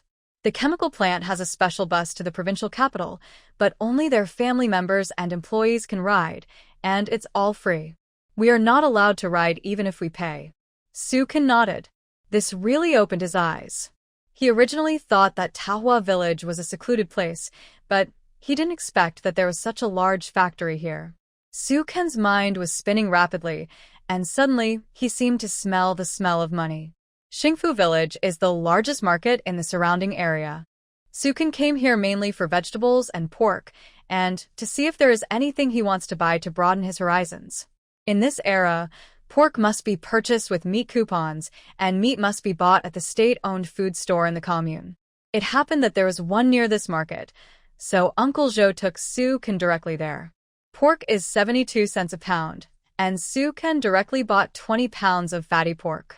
In this era, everyone was malnourished, and fatty pork was the most favorite. Grandpa Zhou was shocked. Niece-in-law, it's hard to store meat in summer, just by a few pounds. It would be a pity if it goes bad. Su-ken smiled. Uncle Zhou, it's okay. I'll go back and refine all the meat. In fact, she was just making an excuse. Everyone was doing hard work, so eating more meat would give them strength. The most important thing was that there were many people coming today, and the quality of the food had to keep up. When she paid, she saw the pig's trotters and pig offal in the basin next to her. People didn't like these things very much, but Su-ken's eyes lit up when she saw them. She asked about the price, which was only a few cents per pound. Except for the pig's large intestine, Su-ken bought all the other pig offal. It was more than 40 pounds. The other party put it in a nylon bag for her and put it in the basket behind Grandpa Zhou's carriage. After solving the meat problem, she went to the grain and oil store again. More than half of the bag of flour from yesterday was used up. This stuff is eaten quickly, so Su-ken bought 5 bags of flour this time. After solving these 2 major problems, the next thing was vegetables, eggs, pots, and pans. They filled a car and left the market. Although Su-ken bought so many things, she spent a lot of time. Her family was waiting for the meat and vegetables to be cooked, and she couldn't dawdle. When she asked others about the time when she left the market, it was only a little after 9 in the morning. There was definitely enough time. However, the way back was all uphill, so the carriage would naturally go slower. It was almost 10 o'clock when we got back to Taohua village. After unloading the things on the car, Su-ken asked the aunts and the ladies to knead the dough and steam the buns. She just glanced at it and saw that the number of male laborers who came to help today was indeed doubled. In less than an hour, the courtyard wall and the main structure had been half built. It really took her eyes to watch it grow. Niece-in-law, something happened to the old Liu family. Li Shulan suddenly pulled Su-ken aside and said. Su-ken was stunned. Aunt, what happened? Several aunts came over and talked about the old Liu family. It turned out that Liu Hongjun came to help build the house early in the morning. Because he came early, Liu Hongwu had not yet gotten up. When Su-ken and Uncle Zhou went to the market, Liu Hongwu also learned that his elder brother Liu Hongjun came here to help. He picked up a stick and came to find his elder brother Liu Hongjun angrily. The 2 brothers fought as soon as they met. Liu Hongjun was small and thin. How could he be Liu Hongwu's opponent? If it weren't for the villagers holding him back, Liu Hongjun would have been beaten to a state of confusion. In this way, Liu Hongjun was beaten with a swollen nose and face, several cuts on his head, his feet were also swollen, and his body was probably beaten badly. Even so, Liu Hongjun did not compromise and got up from the ground and went to work. Because there were too many people to stop the fight, Liu Hongwu went home in anger, and then Mrs. Liu asked her second son to drive Liu Hongjun and his family out of the old house. All the sleeping bedding was thrown out, and nothing else was given. Liu Hongjun's wife Gao Yuzhen knelt down and cried to beg for mercy, but the old lady closed the door directly. Liu Hongwu blocked the door and said that if anyone from his family entered the door of the old Liu family again, he would smash them. In the end, Gao Yuzhen had no choice but to take her 3 children and carry a few bags back to her parents' home. Su-ken was furious. Isn't there anyone who can take care of him? Li Shulan sighed. As the saying goes, it is difficult for an honest judge to judge family affairs. Who dares to take care of such things? Besides, you don't know how arrogant Liu Hongwu is in the village. If you hadn't come from the county town, you wouldn't have been able to divide the family this time. The aunts and sisters next to him echoed. Who said it wasn't? No one dares to take care of this matter. Who cares that he can block your back window and curse you for 3 days and 3 nights? Isn't it? Last time he got drunk at the south end of the village, and when he went home, the lights in Zhang Sanner's house happened to be turned off. He thought that people were deliberately targeting him, so he kept cursing outside the yard until dawn. Su-ken finally understood that Liu Hongwu was a village bully. No wonder Liu Zhandong fell to that state before. With such a second brother blocking him, who dared to help him? Before, she thought that Liu Hongjun might be here to take advantage, but now it seems that she misunderstood this uncle. Where is my eldest uncle? Where is he now? He should be with his second uncle. The blood is flowing down his face. He looks scary. Oh, I think the Red Army family is going to break up. The old Liu family won't let them in, and their family of 5 doesn't even have a place to live. Sukin was silent for a moment. Then where is my eldest sister-in-law's parents' home? Is it far from here? It's far. The Xingfu village where you're going to the market today is 6 miles north. But her parents' home is very poor, and she has many brothers. She takes 3 children back. Wow, wow, wow, wow. I guess they can't even have food to eat. Seeing everyone shaking their heads, Sukin looked at Li Shulan and said, Aunt, why don't you take me to see my eldest uncle? Since he is Liu Zhandong's eldest brother, she has to see what the situation is. Unexpectedly, everyone waved their hands at her. Niece-in-law, you are already busy enough here. Besides, the old Liu family is angry now. It's better if you don't go to see the Red Army. If you go, the old Liu family will be more angry. Then let Brother Qingshan help me to check it out. This way she can feel more at ease. After all, today's matter is related to her.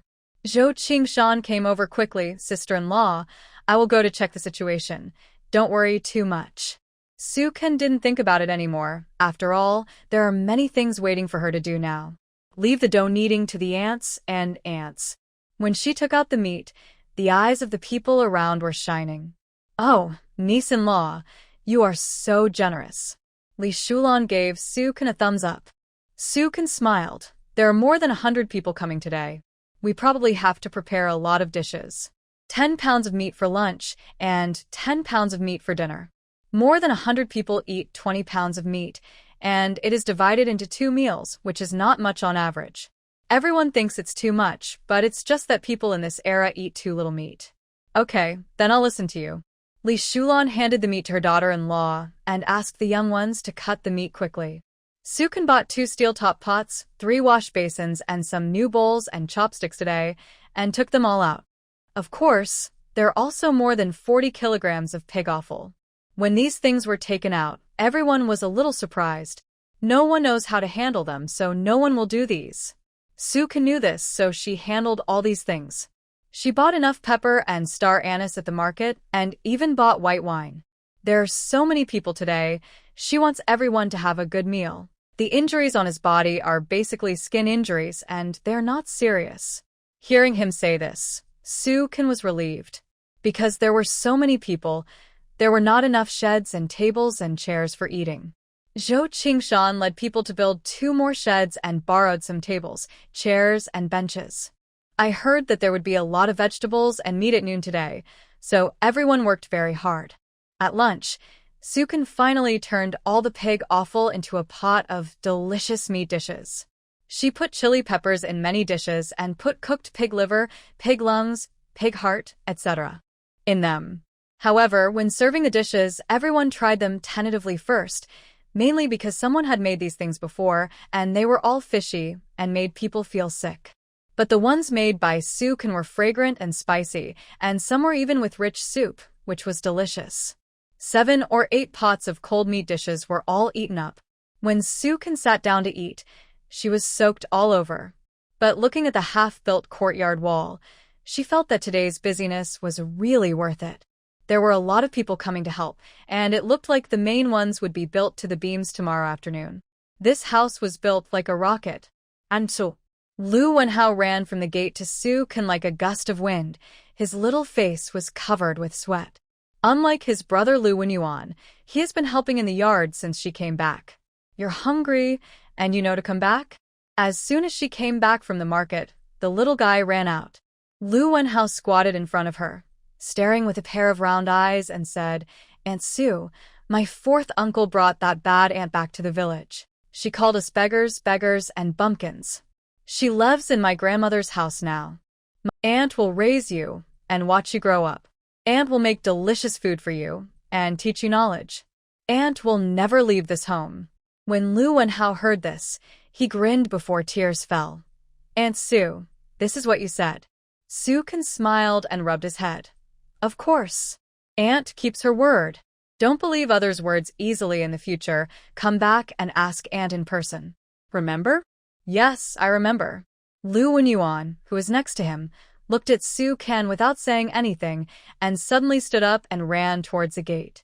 Su Ken looked at Lu Xiaotian next to him, took her hand and said, Tian, go see what the eldest and second brothers are doing. If there is anything, come back and tell me. Okay. The little girl also followed the brothers. Yang Yali came to Tahua village with Lu Qingsheng on a bicycle. She wore a water-red shirt and a floral skirt. She had never been to Tahua village before, and she was exhausted on this journey. Especially when going up Guangming Commune, it was all uphill. She thought more than once that if it weren't for Lu Zhandong in Tahua village, she would never come to such a remote place. After entering Tahua village, Lu Qingsheng took the opportunity to introduce Yang Yali's identity to the villagers. Hearing that this was Lu Zhandong's new wife, the villagers were all stunned. There was already one in the family, so why did another one come? After Lu Qingsheng introduced the whole family, it didn't take long for everyone in the village to know about it. When the two arrived at the gate of the old Lu family, there were already many idle people who came to watch the fun. At that time, there was no TV at home, and there were only 1 or 2 radios in the village. What everyone liked most was to watch the fun. In addition, Lu Hongwu didn't know where he got the firecrackers from. This kind of thing was only available during the Chinese New Year. When the firecrackers went off, the idle people in the whole village quickly ran over. While dividing the pieces, she introduced to everyone, "Aunties, this is our real third sister-in-law. She is well-educated and polite. She is a real lady from a noble family." It was because she was too kind that Sukin took advantage of her and pretended to be my third brother's wife and ran to our Tahua village. In the future, I will have to ask for your help to drive that imposter out of our Tahua village. The wife of Lu Erquizi said, "I knew it. How could John Dong, such a good guy, fall in love with a fat girl? Look at how fat she is. She walks like a duck raised in my family." As soon as these words came out, the crowd burst into laughter. If she is really a fake, it is really too unkind. But John Dong is a hero now.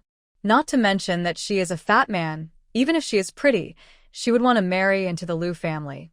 Who says it is not? Hearing that everyone was talking in her favor, Yang Yali's eyes were red with grievance, and her voice was choked with sobs. "Dear uncles, aunts, brothers, and sisters, to be honest, Su Ken is my sister. If she has let you down in any way since she came to Tahua village, I apologize to you on her behalf." Yang Yali bowed to everyone at the end. "Oh, I think this kid is good. That Su Ken is obviously too cunning. We were wondering how he got so rich. It turns out he stole it. We can't keep such people in Tahua village to ruin the reputation of our village. Indeed, this kid is also good-looking, and you can tell at a glance that he has a good heart. He was probably cheated by his sister. Who says it's not?" When the villagers were talking about it, Lu Hongwu's wife Zhao Meixiang came out and looked at Yang Yali with a smile. "Oh, third brother's wife, we have been looking forward to you finally coming." Yang Yali immediately looked at her and greeted with a smile. "Hello, second sister-in-law." "Oh, the third sister-in-law is so pretty." Zhao Meixiang waved and called her 3 children over and said angrily, "You 3 took the candies. Why didn't you call me third aunt?" Lu Daqiang and Lu Erqiang had been humiliated in the new house before, so now they all straightened their backs with pride. They shouted especially loudly, "Hello, third aunt." Yang Yali smiled and touched the 2 people's heads and took out 2 picture books from her bag and handed them to them. The 2 boys' eyes lit up immediately, and they grabbed them and grinned. Now it's good. They have what Lu Wenyuan and Lu Wenhao have. Seeing that the effect is almost there, Lu Qingsheng asked Zhao Meixiang to bring Yang Yali in, and he looked at everyone and said, "Seventh aunt, second." Yang Yali was surrounded and led into the Lu family's yard, and then into the main hall. Old Lady Lu and Lu Xueyuan were sitting on both sides of the 8 immortal table waiting, and when they saw the pretty girl coming in, they smiled from ear to ear. Yang Yali greeted the 2 elders very politely, and Zhao Meixiang quickly asked her to sit down. The third son's wife is really pretty. Lu gnashed her teeth in hatred. Yang Yali sighed softly after hearing what the old lady said, Annie, to be honest, she is actually a daughter adopted by my mother. I took her home because I felt sorry for her when she was a child. Who knew that she would become blind over the years? Thinking of this, Mrs. Liu felt so distressed. Such a big water tank was smashed as soon as she came in. She was so distressed that she couldn't sleep well at night these days. Yang Yali had heard about this a long time ago, but she was still shocked. Oh my God, don't you know how to control her? Yang Yali smiled. We just live in the same family compound with Director Fong, and we just know each other. But now there may be an extra layer of relationship. You would never have thought that Director Fong of the County Public Security Bureau is a very good comrade in arms of Brother Zhandong. Second brother, wait a minute. Yang Yali quickly called him. Lu Qingsheng pulled Lu Hongwu back to the chair. Second brother, why are you so anxious? Can't you listen to what my third sister-in-law has to say first? Lu Hongwu squatted on the chair with his legs and said angrily, I am so angry. I can't even raise my head in the village these days. It was a waste. If she lives like this, won't the third brother be killed sooner or later? Old Mrs. Liu said hatefully, It should be that she took the third brother's quarterly allowance. It's only 200 or 300 yuan. Otherwise, do you think she can have so much money to build a house? This fair woman is here to harm our Liu family. She felt that her mouth was full of blood when she spoke. Listening to the old Liu family's crusade against Su Kan, Yang Yali felt a hope she had never had before. It seems that as long as she captures the hearts of the old Liu family, this matter will be half done.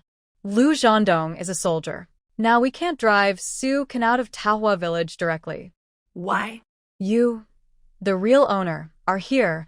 Why is she the— Lu Hongwu had a tense face and looked at the door with his neck stiff. Old Mrs. Liu patted the table with a big cattail leaf fan. It's not that we didn't want to send the third child to the hospital. At that time, the second child had already found a car to send the third child to the county hospital. In front of the third daughter-in-law, she naturally would not say that the old Liu family did not send the third child to the hospital. Third sister-in-law, now that you're here, our family finally sees hope. This Su Kan is spending my third brother's money recklessly and is also spreading rumors about our Liu family in the village. Zhao Meixiang echoed. Now that the third brother's wife is here, we have to think of a way to drive this Su Kan out. And we can't let the three brothers have any opinions about us. Yes, the second sister-in-law will take the third sister-in-law to the east room first and put all the things away. There must be a lot of people coming to our house these 2 days. There are so many eyes, and some people are very greedy. We can't let them steal things. As soon as Mrs. Liu spoke, Zhao Meixiang took Yang Yali to the East Wing. The East Wing was originally where Liu Hongjuan's family lived. As soon as they left, the Liu family quickly cleaned the house and laid out new quilts and pillows. Knowing that city people love cleanliness, Zhao Meixiang and the old lady also pasted newspapers on the wall. Lu Qingsheng and his second brother Lu Hongwu brought all the things Yang Yali brought into the house, and Yang Yali took out things again and gave them to the Lu family. Now it's just their family living with the old couple, so naturally they get the most of these things. Don't worry, sister-in-law. As long as your second brother and his wife are here, that fat guy Su can't make any big waves. Lu Hongwu took the cigarettes and immediately patted his chest to assure Yang Yali. Yes. We will take care of you, and your second brother. Zhao Meixiang also expressed her determination immediately. Old Mrs. Liu smiled and asked her daughter-in-law and sons to take the things back to their own rooms. Mom. Lu Hongwu's 3 children ran back from outside. Lu Wenyuan and Lu Wenhao are outside. Old Mrs. Liu snorted. They came here because they saw that our family also has delicious food. Give the second child's children 2 more candies.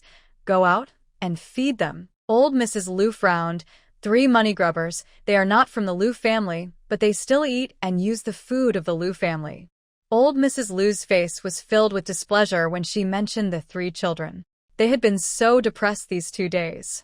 Lu Wenyuan and his 3 siblings had delicious food, beautiful clothes, and comic books. You are so greedy. Lu Erqiang stuck out his tongue at the 2 brothers. Yes, we won't go. Lu Wenhao yelled at the top of his voice. No. As a result, he was tall and strong, and he threw Lu Wenhao directly to the ground. Lu Qingsheng blocked the way of the three siblings, acting like a fourth uncle. Lu Wenyuan also looked at her. Tian Tian bit her mouth tightly. Lu Qingsheng didn't let Yang Yali answer this question. Lu Wenyuan, Lu Wenhao, Lu Xiaotian, you three, listen carefully. That fat girl Su Can stole 300 yuan from her family and ran to Tahua village. She is not only a thief, but also deliberately pretended to be your new mother. She is a very vicious and bad woman. Now this beautiful aunt is your new mother, remember? Zhao Meixiang followed. Your fourth uncle is right.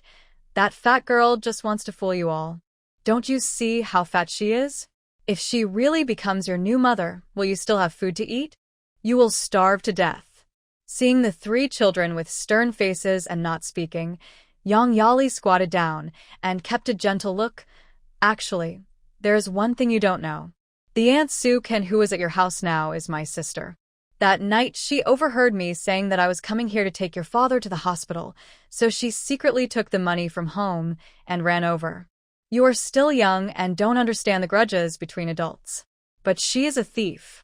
Do you really want a thief to be your new mother? Zhao Meixiang continued to scare them. That's right.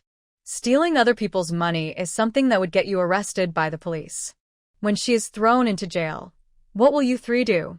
Let me tell you, if you don't acknowledge this new mother, you won't be able to stay in the old Lu family in the future.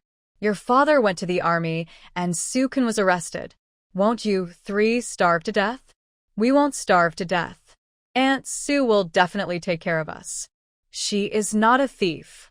Lu Wenyuan suddenly spoke. Although so many people said bad things about Aunt Su, he just felt that Aunt Su was a good person. Yes, you are the thieves. You are the thieves. Aunt Su is the best to us. She will not ignore us. Even Lu Xiaotian, who had been silent, clarified with red eyes. Lu Hongwu himself had no patience. When he saw the look on the three children's faces, he instantly raised his fists and his eyes widened. You rascals, I think you deserve a beating, right? When they saw Lu Hongwu's look, Lu Wenyuan and Lu Wenhao suddenly pulled Lu Xiaotian and ran away. Yang Yali was a little speechless. This Lu Hongwu was simply a reckless man. He was not good at doing things well, but he was always making trouble. Seeing that the three children were about to be succeeded by her, this man raised his fists and scared them away. Lu Qingsheng looked at him and said, Second brother, you shouldn't have come out. We have to win over these three kids first. You said you were going to beat them up right away. It looks like you're going to succeed. How can you win them over with this threatening? Lu Hongwu frowned. Humph, you can tell at a glance that they are three ungrateful rascals. Didn't you hear what they said? There's no way you can convince them. That's right. Those three are impossible to tame. They won't believe us even if we talk to the sky. Zhao Meixiang would naturally protect her husband at this time. Lu Qingsheng looked at the direction the three children ran. Forget it. Let's go back and eat first. Fortunately, there was no one on the street, and no one else saw the second brother scaring the three children. The three children ran to the Lu family, and Su Can couldn't eat lunch at all. She didn't expect Yang Yali to come to Tahua village. The moment she heard that she was coming, the fact that Lu Hongjuan's family was driven out of the old Lu family this morning suddenly made sense. It seems that Lu Hongwu may have deliberately taken this opportunity to drive his eldest brother's family out of the old Lu family and then let Yang Yali move in. However, with Lu Hongwu's recklessness, she didn't believe that it was his idea. Since Lu Qingsheng came back with him, it was probably his idea. I just don't know how long Yang Yali will live here. Until she drives herself out of Tahua village? Haha, it looks like she is not a good person. Su Can waited for a quarter of an hour, but still didn't see the three children. She really couldn't sit still, so she asked Zhao Jing to help look after this place, and she walked out of the gate and walked towards the old Lu family. Before she walked out 10 meters, she saw three little guys running back from a distance. When they came up, Su Can first stared at the three people and said, Are you three not injured? Lu Wenyuan said, Second master threw Wenhao to the ground. Lu Wenhao immediately lifted up his clothes on his back to show Su Kan. It was burning and painful when he sweated. Su Kan saw that it was just a little scratched, but it was not serious. But she was still very angry when she thought of Lu Hongwu attacking the child. Listen to me, the three of you stay away from Second Master in the future. If he dares to do this again, run away immediately. Remember? The three children all nodded seriously. Okay, you must be hungry, right? Let's go eat first. The news that Yang Yali came to Tahua village was like wings. In one afternoon, many people came to tell Su Kan.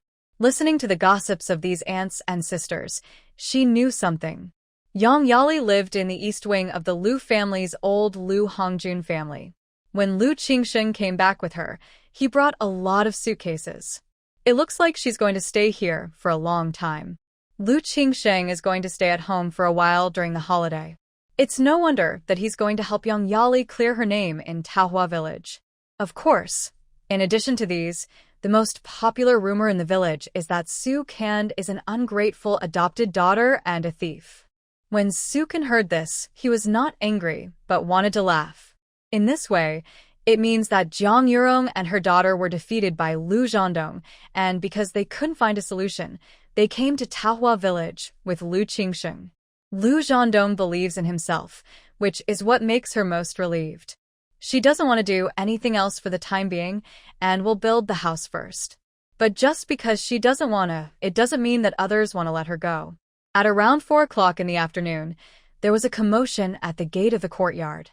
The Lu Wenyuan brothers were the first to run over to tell Su Kan that the Lu family had come with Yang Yali. Su Kan looked over and saw the crowd making way, and soon saw Lu Qingsheng and Yang Yali coming over. If it was Lu Hongwu, someone might stop her, but no one stepped forward to stop a city girl who was dressed so fashionably and beautifully. Sister, how is the busyness here? Yang Yali walked up to Su Kan and smiled gently, behaving generously, decently, dignified, and elegant. Su Kan sat still, looked at her, and smiled. It's what you see now.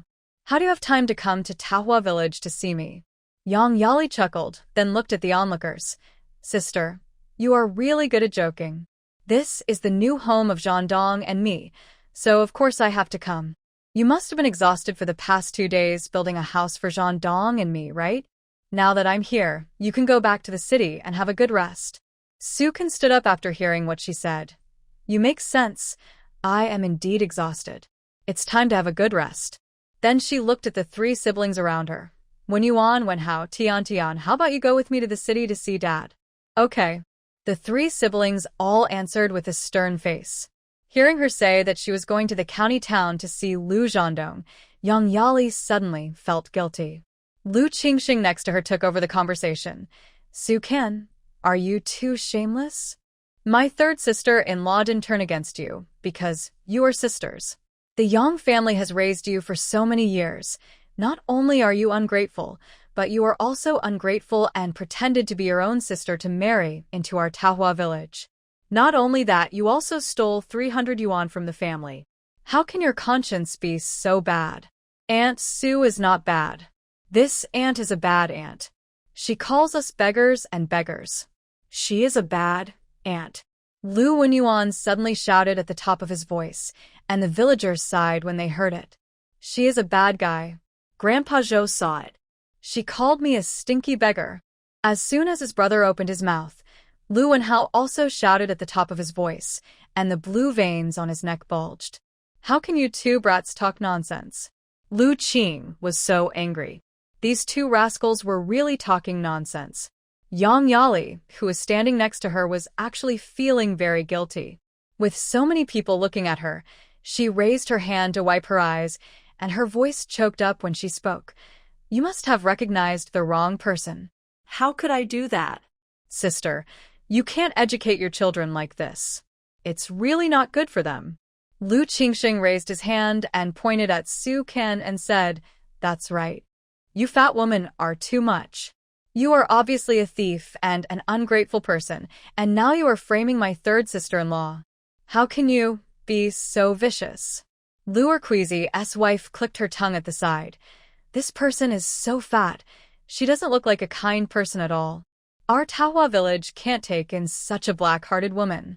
Li Shulan said, I don't think your niece-in-law is a bad person. Uncle, didn't you send the 3 children to the county hospital at that time?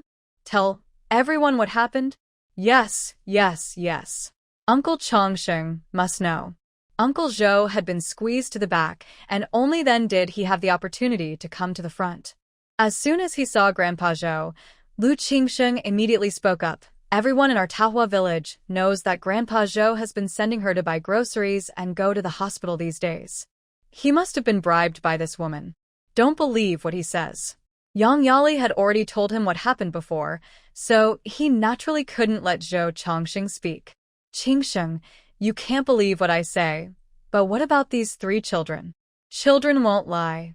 Grandpa Zhou's beard trembled with anger, and he saw the scene clearly at that time. These 3 children follow this fat man every day, and they don't know where to go when they're given something delicious. Do you think you can believe what they say? Lu Qingsheng said confidently. Zhang Sanwang's wife next to him chimed in, I think Qingsheng is right. These 3 children follow her every day and have been fooled by her for a long time. Lu Wenyuan's face flushed with anger. We didn't lie. She was the one who scolded us. She called us country bumpkins and told us to get out of here. Yes, she was the one who scolded us. Lu Wenhao also yelled at the top of his voice. Like his brother, his face flushed red. You 2 rascals, shut up. Lu Qing was so angry. He didn't expect Lu Wenyuan and Lu Wenhao to be so stubborn. Su Kan frowned and looked at him. Why don't you scold them again? Lu Qingsheng snorted coldly. What's wrong with me scolding them? I am their 4th uncle, and these ungrateful little rascals deserve to be scolded. Humph. All the men and women in Taohua village know that they are children raised by our Lu family, but now they're standing with an outsider like you. Do you think these 2 little rascals should be scolded? Someone in the crowd echoed. Indeed, they are still children of the Lu family after all. Su Kan sneered and looked at the 2 brothers with tense faces beside him. Wenyuan, Wenhao, lift up your clothes. The 2 little guys didn't know what Aunt Su meant, but they lifted up their vests neatly, revealing their skinny bodies with obvious ribs. The people watching sighed. Su Kan looked at Lu Qingsheng and said sarcastically, These are the children raised by your Lu family. Look at how thin they are. When I came, they were wearing clothes like beggars. Wenhao didn't even have a pair of shoes. Lu Qingsheng, look at what you're wearing. The Shanghai brand all-steel watch on your hand alone costs 120 yuan. If it weren't for the allowance your 3rd brother sends home every quarter, could you afford such a thing? You say I'm ungrateful. You spend your 3rd brother's money, but what have you done for them? I think you are the ungrateful person, right? Don't talk nonsense here. I tell you, I didn't even know my 3rd brother's leg was injured. I haven't been back for more than 2 months since he came back. Lu Qingsheng said confidently. You have been back. That night, the 2nd brother and I went to catch cicada turtles, and you came back on a bicycle. With Aunt Su's support, Lu Wenyuan also gained courage. Yes, my brother and I saw it, and my dad knew about it at the time, too. Lu Wenhao also shouted. You 2 are talking nonsense. When did I come back? Lu Qingsheng's face changed, and although he felt guilty, he still refused to admit it. Su Kan sneered. In fact, whether you have come back or not, just ask your eldest brother. As soon as these words came out, many villagers around echoed. Yes, just ask the Red Army about this. Lu Qingsheng felt particularly guilty when he heard this, and he naturally would not confront his eldest brother. Because the whole family had dinner together that night, how could they not know? And now that the eldest brother's family has been kicked out of the old Lu family, asking him at this time, wouldn't that be asking for trouble? Humph. Doesn't my eldest brother want to curry favor with you just because he sees that your family is doing well now? Do you think he will say good things about our family? Lu Qingsheng, ask the people who are helping here, has your eldest brother ever drunk a sip of my water or eaten a bite of my food? The people around answered this question directly. Really not. I can't even call him. Seeing Lu Qingsheng's increasingly tense expression, Su Kan continued to stab him in the back. Lu Qingsheng, You should also have a share of the credit for driving your eldest brother's family out of the old Liu family, right? It was just to let her move in so that your whole family can benefit from it, right? The person she was talking about was naturally Yang Yali. Lu Qingsheng couldn't hold back his anger any longer. He glared at Su Kan fiercely. You're talking nonsense. He's my biological brother. How could I do such a thing? You still know that he's your biological brother? The people of the old Liu family kicked your eldest brother and his family out of the house, and Yang Yali moved in right after. How do you know there is a house at home? Haven't you been home for some time? Your eldest brother lives in the East Wing, and your third brother lives in the West Wing. Where do you want Yang Yali to live? Su Ken's words were trying to find loopholes in Lu Qingsheng's words, making Lu Qingsheng's face turn red and white. The most surprised person was Yang Yali. She didn't expect that she could live in the Liu family, and there was such a shameful thing. But at this time, she couldn't question Lu Qingsheng, so she looked at Su Kan and changed the subject. Sister, no matter what happened in the old Liu family, you shouldn't pretend to be me and marry into this family, and you shouldn't steal the 300 yuan from our mother. This hat must be put on Su Kan. You know, stealing is something that everyone looks down upon. Su Kan smiled coldly after hearing her words. Yang Yali didn't even dare to look at him directly at his sharp eyes. Yang Yali, do you think you are ridiculous? It was you who heard that Lu Zhandong's leg was rotten, and she refused to marry him, no matter what. But my mother took Lu Zhandong's betrothal gift and didn't want to return it to him, so she asked me to marry in his place. The 300 yuan was obviously given to me by my mother, but you said I stole it. If it was really stolen by me, then tell me. I bought things in the county town for 2 days and filled 2 large boxes. I stole them all without telling you, right? In this era, you have to have tickets to buy things. Have you forgotten that when I went to the department store to buy things, my mother greeted Aunt Jiang in the staff compound? Uncle Zhou nodded at the side. My niece-in-law happened to meet me in Guangming Commune at that time, and the 2 large boxes were pulled back in my carriage. Many people in the village saw it that day. I don't believe that my family didn't see such large items being moved out of the house. Li Shulan also said, I think what Zhang Dong's wife said is right. When she bought these things, someone living in the family compound must have known about it. Wouldn't we know when we asked them? Yang Yali didn't expect Su Kan's words to turn the situation around. The villagers around her looked at her with strange eyes again. She felt that she had lost face here. That's because no one was at home on the day she came, so she ran here secretly. Someone asked back, then where did she borrow the tickets when she bought these things? That's right. She stole 300 yuan from home and used the money to buy things for 2 days, and her family didn't know anything about it? Is it possible? Zhou Qingshan said with a smile, if I stole 300 yuan, I would have to run away quickly. If I was a minute later, the money would not be mine. The villagers around laughed. Once this matter was analyzed, everyone understood that the claim that Su Kan stole money was not tenable at all. Sister, I won't argue with you. Let's just wait and see. How long can you keep pretending? Yang Yali didn't want to stay here any longer and turned to leave. Third sister-in-law is right. You are a woman who is full of nonsense. We won't argue with you. Just wait and see when you show your true colors. Lu Qingsheng glared at Su Kan and quickly followed him. As soon as the two of them left, Zhou Qingshan looked at Su Kan and said, Sister-in-law, you don't have to worry about this. Brother Zhandong told me in the hospital a long time ago that he only recognizes you as his wife. After saying that, he looked at the onlookers and said, You must not know why Yang Yali came to Tahua village? It is said that she went directly to the county hospital to find Brother Zhandong. Wouldn't this matter be easier to solve? In fact, she went to find him many times, but Brother Zhandong would never see her. She had no choice but to come to our Tahua village. TSK. I think what Zhandong's wife said just now is right. It should be because Zhandong's leg was rotten and could not be cured, so Zhandong's wife was allowed to marry in. As a result, Zhandong's wife sent him to the hospital and found that the leg could be cured, so she must have regretted it. Who said it wasn't? And they said that someone stole 300 yuan. How blind must their family be to have so many things? That's right, you can tell at a glance that they are just picking it up. Zhou Qingshan looked at everyone and said, "Okay, no matter what, we still have to build Brother Zhandong's house quickly. When he comes back, he will understand everything." Yes, yes, yes. Let's get to work. Everyone said this and dispersed. Sukin looked at Zhou Qingshan, his mother and his son, and Uncle Zhou and said, "Brother Qingshan, Uncle Zhou, Andy, thank you. Niece-in-law, you are being too polite. Anyone with a discerning eye can see through this. Sister-in-law, don't worry. There are so many of us here. If they want to cause trouble for you again, they will have to think twice.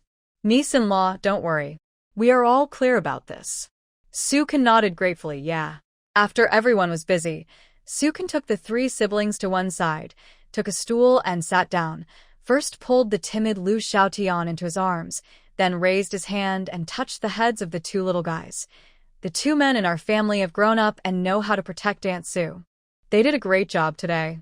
When Lu Wenyuan and Lu Wenhao were praised, their little waists straightened a little, and their little faces were full of pride. "Aunt Sue, will they come again?" Lu Wenhao asked. Sukin smiled. "We are not afraid even if they come. We do things uprightly and openly, and we have never let anyone down. Aunt Sue, I'm not afraid." Lu Wenyuan clenched his fists and was very serious. "Wenyuan is a man. Aunt Sue, I'm not afraid either." Lu Wenhao was unwilling to be left behind. Sukin smiled and nodded. "Well, our Wenhao is also a man." The little guy grinned immediately. Yang Yali's face was not very good on the way back. After walking a distance and seeing that there were fewer people, she looked at Lu Qingsheng depressedly. "Why didn't you tell me in advance? Kicked out your eldest brother's family? How will the people in the village see me?"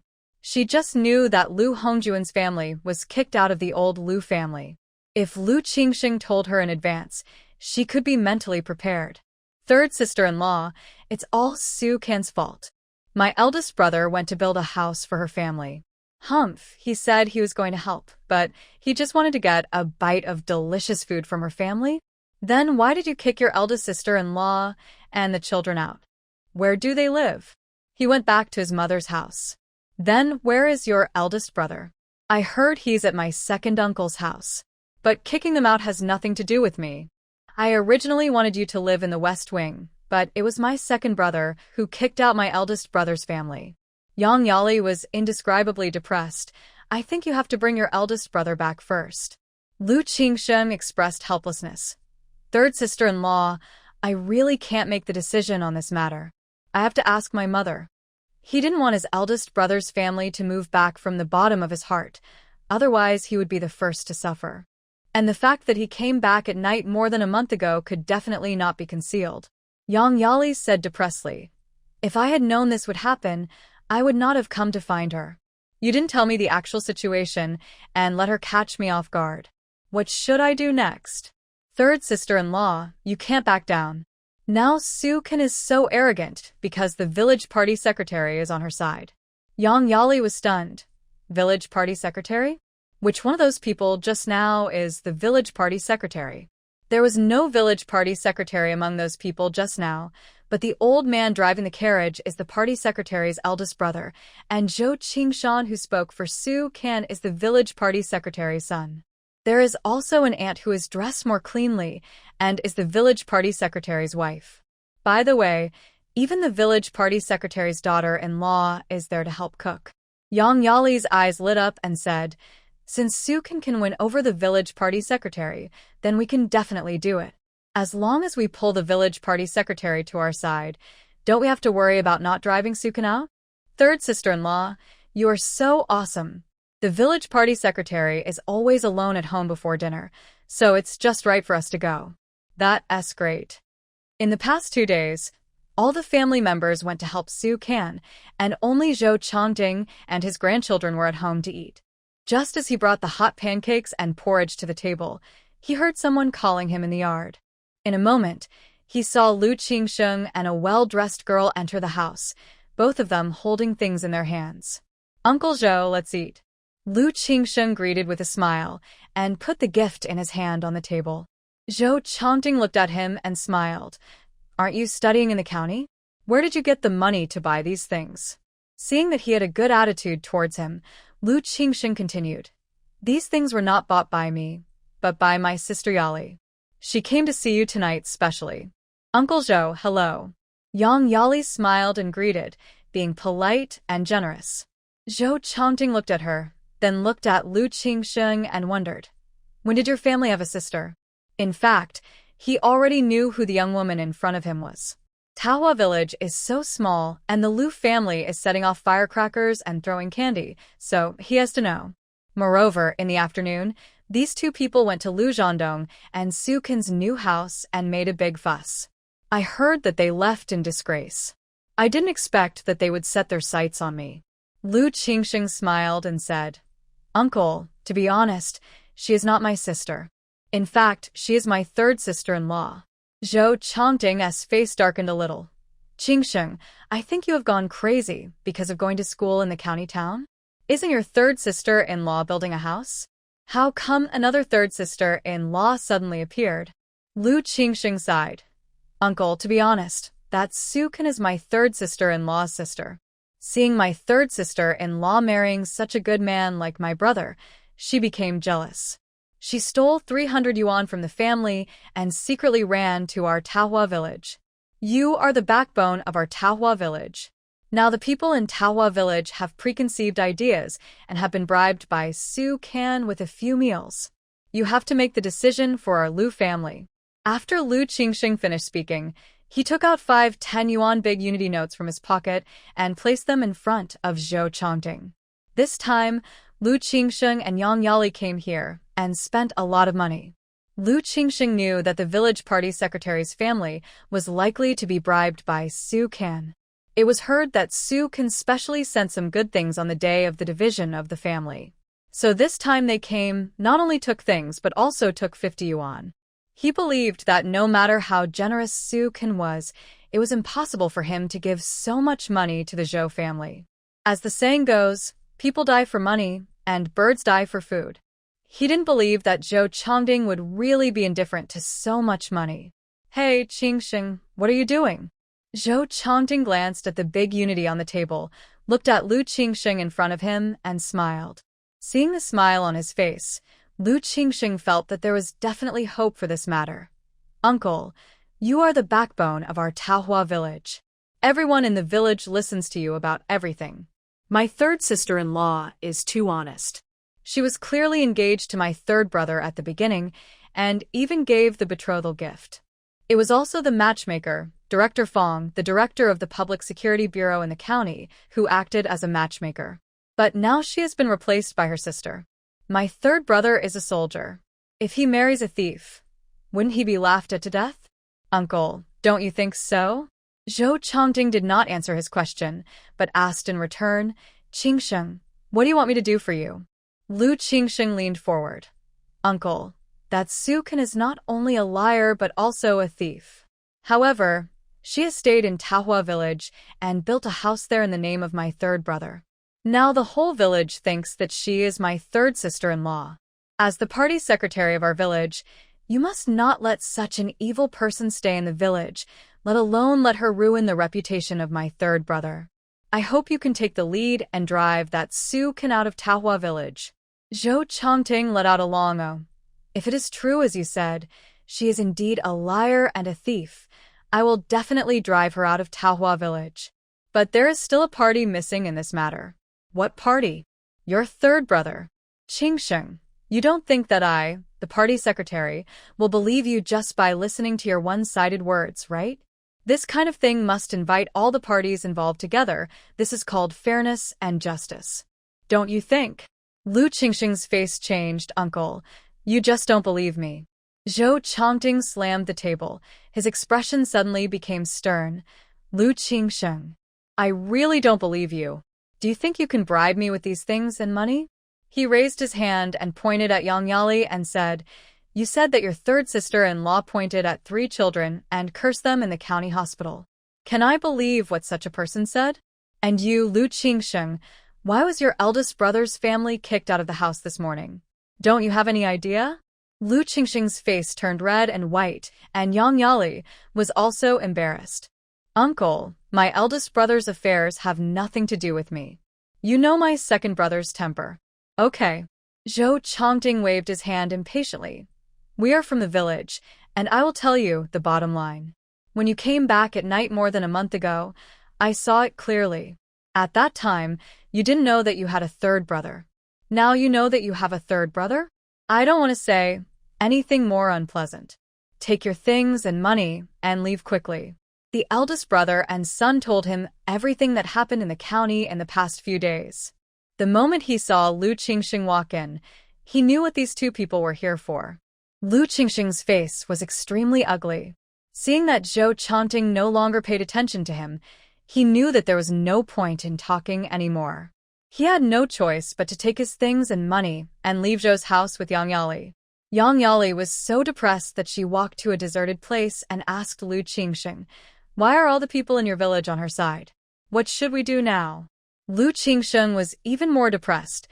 Isn't it because that fat woman has some money in her hands and she doesn't know the east, south, west, or north? The delicious meals she cooked these 2 days have bribed all the greedy ghosts in the village. This won't work. How about we solve your eldest brother's problem first? Let's go home and discuss it first. The two returned to the old Lu's house and told Lu Hongwu about what happened at Zhou's house. Lu Hongwu exploded on the spot. I will break this witch's legs tonight, and I'll see how she can still fight. Yang Yali was speechless after hearing this. If my second brother really dares to do this, believe it or not, you will be arrested and taken to the County Public Security Bureau tomorrow. You will be sentenced to at least 20 years. This man is really enough. Apart from being strong, he has no brains at all. Zhao Meixiang was frightened and said quickly, "Your second brother is just talking. Don't take it seriously, sister-in-law. He is mad at that fat man." Old Mrs. Lu gritted her teeth in hatred. What's wrong with the people in our village? The lice on the bald man's head are obvious, but they all side with that fake. They are all blind. Yang Yali looked at the old lady and tentatively said, "Auntie, now everyone in the village thinks that it was because I came to Taohua village that you drove my eldest brother's family out. How about we take them back first?" This matter made her particularly passive, and she didn't want to take the blame. Lu Hongwu was the first to disagree. That won't do. Lu Hongjun eats our Lu family's food, but goes to build a house for that stinky woman. I just can't swallow this anger. Zhao Meixiang followed up. That's right, Lu Hongjun is a good guy, and our whole family is a bad guy. I dare say that even if we bring their whole family back now, the eldest brother will still go to help the third brother's family. Do you believe it? Then we'll be shooting ourselves in the foot. Mom, don't you think this is the case? At this time, she would definitely stand on the side of her husband. Mrs. Lu nodded. The eldest brother is a stubborn donkey. Even if you bring him back, he will help that fake to build a house. Lu Hongwu clenched his fist and slammed the table, frowning and glaring. If he dares to go again, I will break his legs again. Seeing that the people of the old Lu family were so repulsive to Lu Hongjun, Yang Yali didn't dare to continue. It seems that if she wants to reverse the situation, she can only think of other ways. Early the next morning, Su Kan was awakened by the noise outside. She quickly got up and opened the door. Several villagers had already come to the yard. They were all looking in one place. Su Kan looked over and found that there seemed to be a fight. Third brother's wife. Go and have a look. Lu Hongwu is beating his brother again. Su Kan hurriedly ran towards the fight when he heard it. From a distance, he saw Zhou Qingshan and several young and old men had already pulled Lu Hongwu away. When he got closer, he heard Lu Hongwu talking dirty and yelling at his eldest brother. Looking at this, you don't need to think about it to know that it must be because Lu Hongjun came to help Lu Zhandong build a house again today.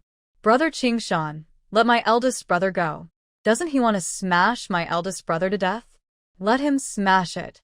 If he dares to touch my eldest brother again, I will go to the police station to call the police. As soon as Su Kan said this, Lu Hongwu's anger immediately vented on her. He pointed at her and cursed, "You troublemaker. It's you, you stinky witch. I must beat you to death today." Lu Hongwu shook his arms and rushed to Su Kan. His angry eyes frightened the people around him. Several people pulled him hard, fearing that he would rush over and punch Su Kan to death. Let him go. Brother Qingshan, let him go. I want to see today if he dares to beat me to death. Sukin picked up a wooden stick from the ground and stood up slowly while speaking. You stinky witch. I must kill you today. Lu Hongwu was furious. Veins on his forehead and neck were bulging, and he looked like he was on the verge of collapse. Sukin looked at him and sneered. Really? Lu Hongwu, don't just talk and don't do anything. If you don't kill me today, you're a grandson. She had to teach this village bully a lesson today and avenge Lu Zhandong and Lu Hongjun. Your mother. Lu Hongwu's face flushed red, and her furious eyes wanted to eat Sukin alive. Zhou Qingshan looked at Sukin pleadingly. Sister-in-law, don't provoke him. Go back to the house first and leave this to us. Now Lu Hongwu, a strong laborer, can't be restrained by two people. If Sukin doesn't know the situation again, she will definitely be injured. You stinky witch, don't leave. If you dare to leave, you will always be my granddaughter. Lu Hongwu was completely enraged. These days, whenever he thought of Sukin, he wanted to beat her half to death. Since she insisted on rushing up today, he had to satisfy her wish no matter what. All right. Suddenly, Lu Hongjun roared and walked up to the furious Lu Hongwu and said in a muffled voice, I will no longer help them from today. The next second, Lu Hongwu kicked this big brother out. Lu Hongjun was not tall and thin, and was kicked several meters away by this kick and fell hard to the ground. Fortunately, the ground behind him was all dug up for building a house, so his back was not injured. Lu Hongwu, that's your big brother. Zhou Qingshan was furious, and the villagers next to him were also angry. How can a beast like him know that that is his big brother? Sukin looked at Lu Hongwu and mocked him without any hesitation. She saw that if she couldn't deal with this man once and for all today, she would not be able to build this house properly. Your mother. Lu Hongwu was like an angry bull, and he threw all the people holding him on both sides out and rushed towards Sukin angrily. Lu Hongjun, Zhou Qingshan and others rushed up almost at the same time, wanting to quickly hold down Lu Hongwu and not let Sukin get hurt. But how could they be as fast as Lu Hongwu? Snap! Snap! Just when Lu Hongwu was about to get close to Sukin, she raised her stick and lashed out. Although this body had a large base, it was impossible for Sukin to use his skills as a bodyguard in his previous life, but to deal with a farmer, she only needed to use 1/10 of her skills to subdue him. In fact, she had long expected that this Lu Hongwu would come to trouble her sooner or later, so she had been secretly making this body familiar with the previous moves. And after being busy these days, she could feel that this body was no longer as useless as before. This was also the real reason why she dared to provoke Lu Hongwu today. In fact, she didn't make these two moves quickly, one on Lu Hongwu's body and one on his calf. But for someone who doesn't know martial arts, this speed is no longer dodgeable. The most important thing is that he didn't expect Sukin to hit him. Lu Hongwu was originally tall and strong, but he fell to the ground with just 2 bangs. Zhou Qingshan and others were all dumbfounded. This. What happened? Why was it Lu Hongwu who was knocked to the ground? Lu Hongwu stood up after falling down like a dog chewing. It was a great shame for him to be knocked down by a woman with 2 sticks. He raised his fist as big as a bowl and rushed towards Sukin with his eyes wide open. Snap! Snap! Snap! The first stick hit his forehead, and the second stabbed his chest. The third was the most severe. Sukin hit his left calf with all his strength. With the 3 sticks hitting him, Lu Hongwu was beaten to the ground again, but this time he was beaten and screamed. The first time he was hit, it was his right calf, and Lu Hongwu felt a little pain. But this time he felt that the bones of his left calf were broken. Lu Hongwu fell to the ground and cursed in pain, and couldn't even stand up. The scene in front of them made the surrounding villagers all look confused and dumbfounded. This. Are they hallucinating? Why can Sukin, who looks fat and panting when he walks and is powerless, beat a man who is more than 1.8 meters tall and as strong as a bull into this state? Looking at Lu Hongwu lying on the ground and wailing, Sukin took a few breaths and looked at Zhou Qingshan. Brother Qingshan, find someone to carry him back. Okay. Zhou Qingshan looked at Su Kan's back as he threw away the stick and turned away, and was shocked and couldn't help but want to give a thumbs up. My God. Fortunately, she married a soldier like brother Zhang Dong. If an ordinary person married her, wouldn't he be beaten to death? When Su Kan turned to leave, he saw Lu Wenyuan, Lu Wenhao, and Lu Xiaotian, 3 siblings not far away, all staring at her with big eyes. When they saw her coming over, they ran over together. Aunt Su, you are so awesome. Lu Wenhao's little face was full of admiration. Lu Wenyuan looked at her with bright eyes. Aunt Su, I want to learn. If he learns, he can protect his younger brothers and sisters. Su Kan smiled and rubbed the heads of the 2 brothers. Okay, when our house is built, none of you can escape. Tian will learn from Aunt Su. In any era, it is absolutely right to learn some skills to protect yourself. Lu Wenhao jumped 3 feet high with joy. Aunt Su, I'll squeeze toothpaste for you. After saying that, he ran away. Lu Wenyuan looked at Su Kan and ran away. He was going to wash Aunt Su's face with well water. Seeing the 2 brothers running away, Tian followed them.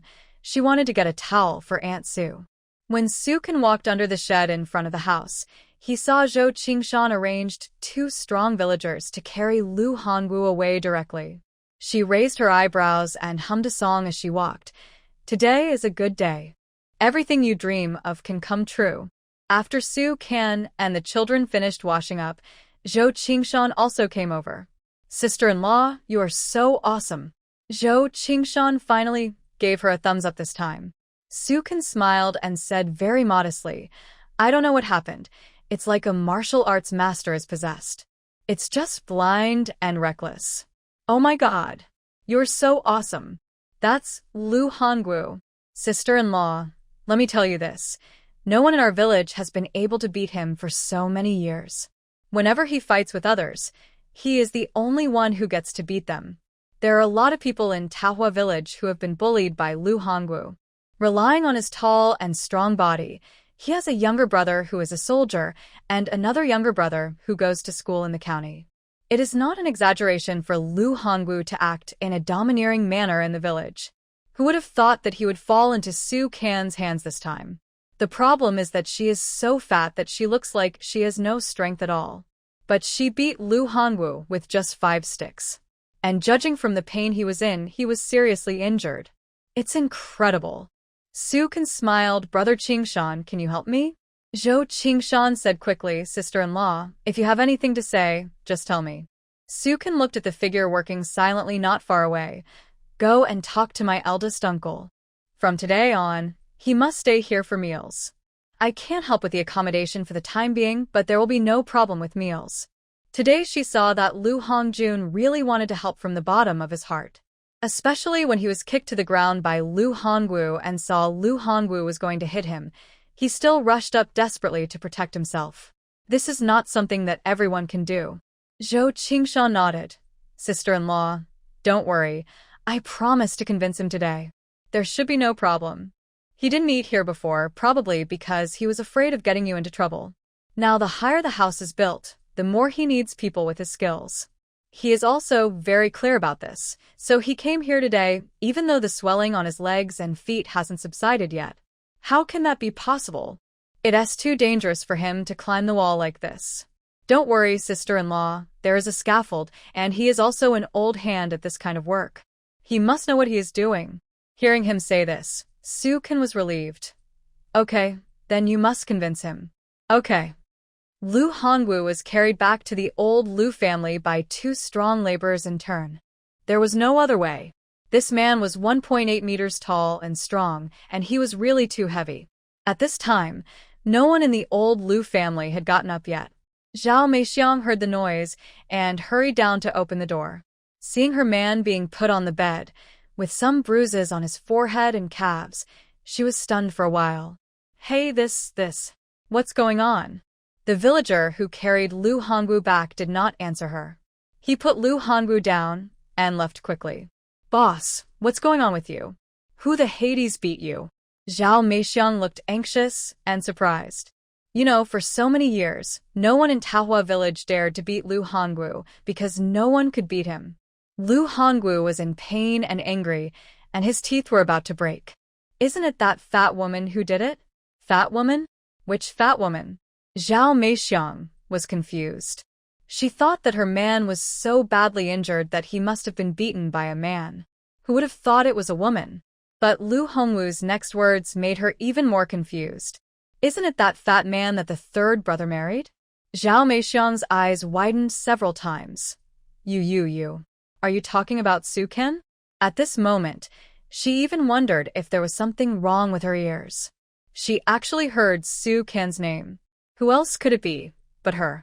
Almost subconsciously, Zhao Meixiang raised her hand and touched Lu Hongwu's forehead, wanting to see if it was hot or feverish. Otherwise, why would he suddenly start talking nonsense? As a result, Lu Hongwu rolled his eyes. Hurry up and call our mother and the others over. Okay, I'll go call them right away. Zhao Meixiang quickly called all the family members, and Yang Yali also got out of bed when she heard the noise. Lu Hongwu's family lived in the south wing. When Lu Qingsheng heard that Lu Hongwu was beaten, he looked furious. Second brother, tell me, who beat you like this? Let's go and settle the score with him.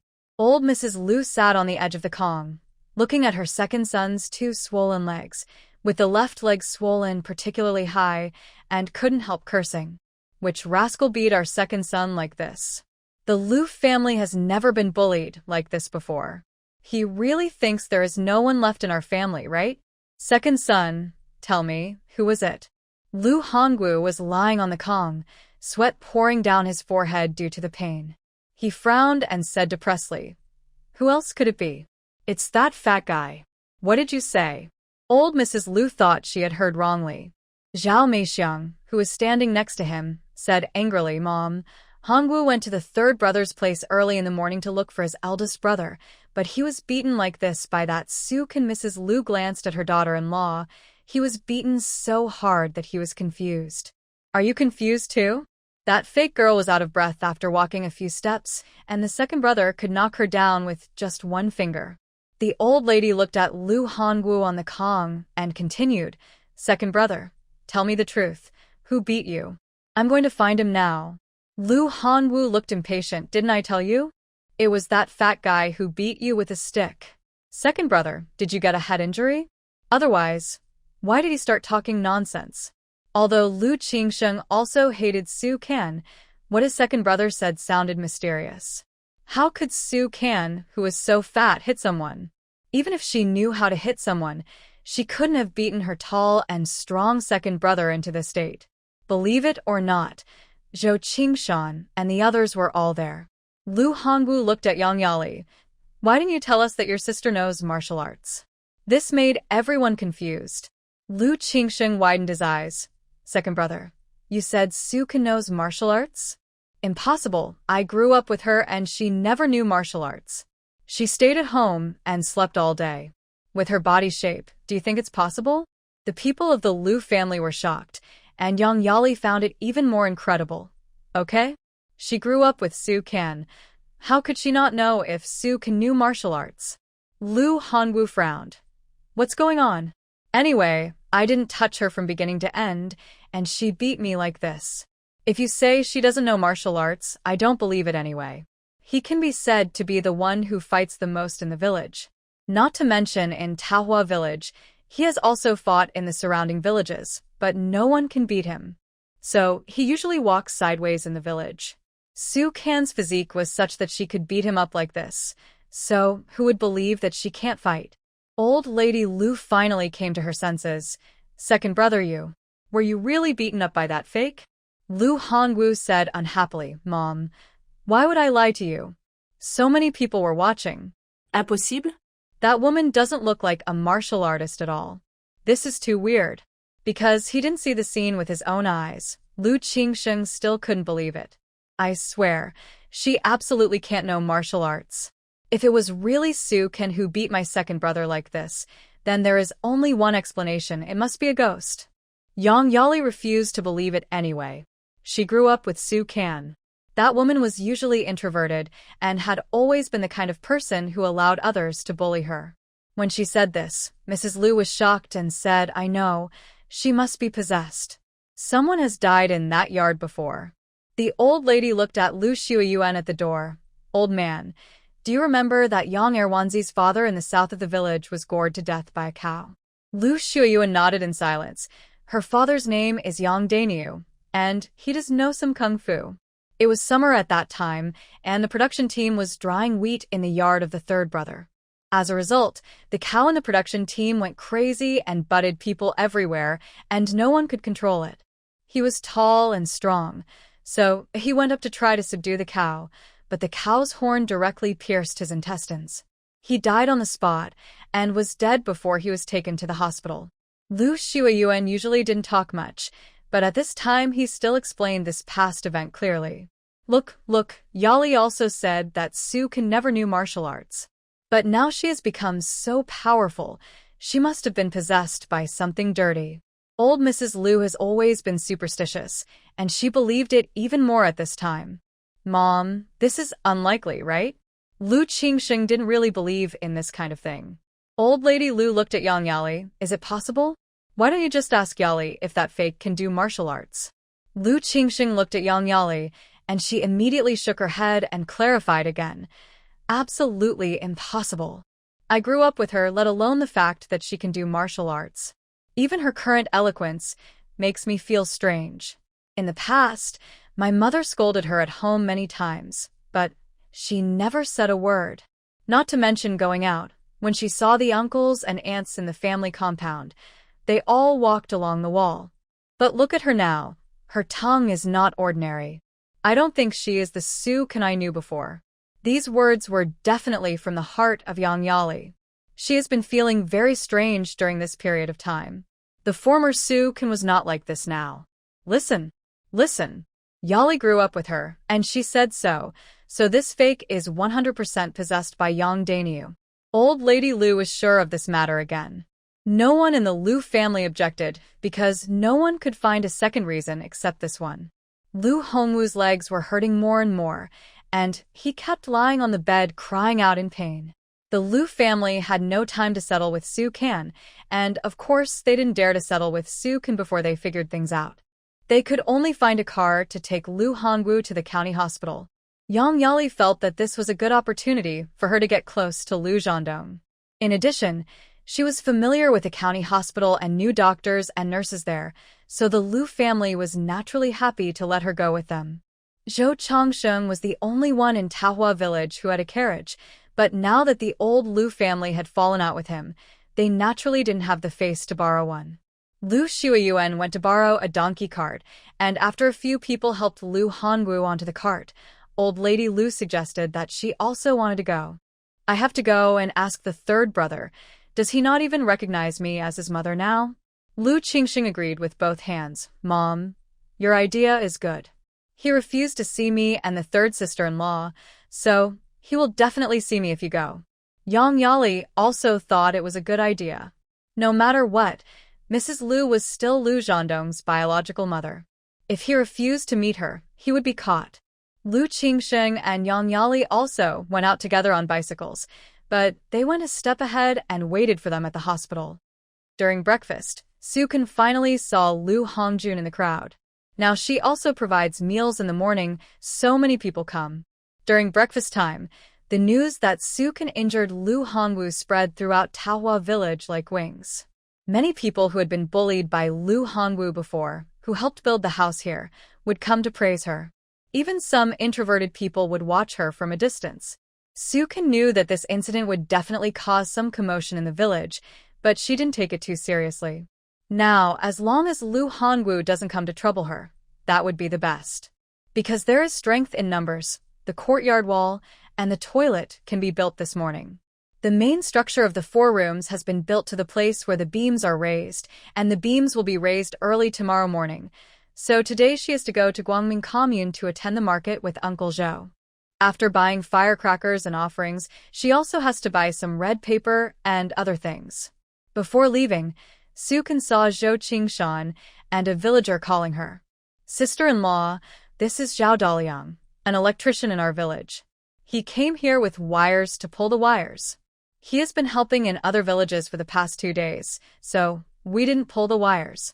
Sukin was pleasantly surprised when he heard this, and hurried to thank him.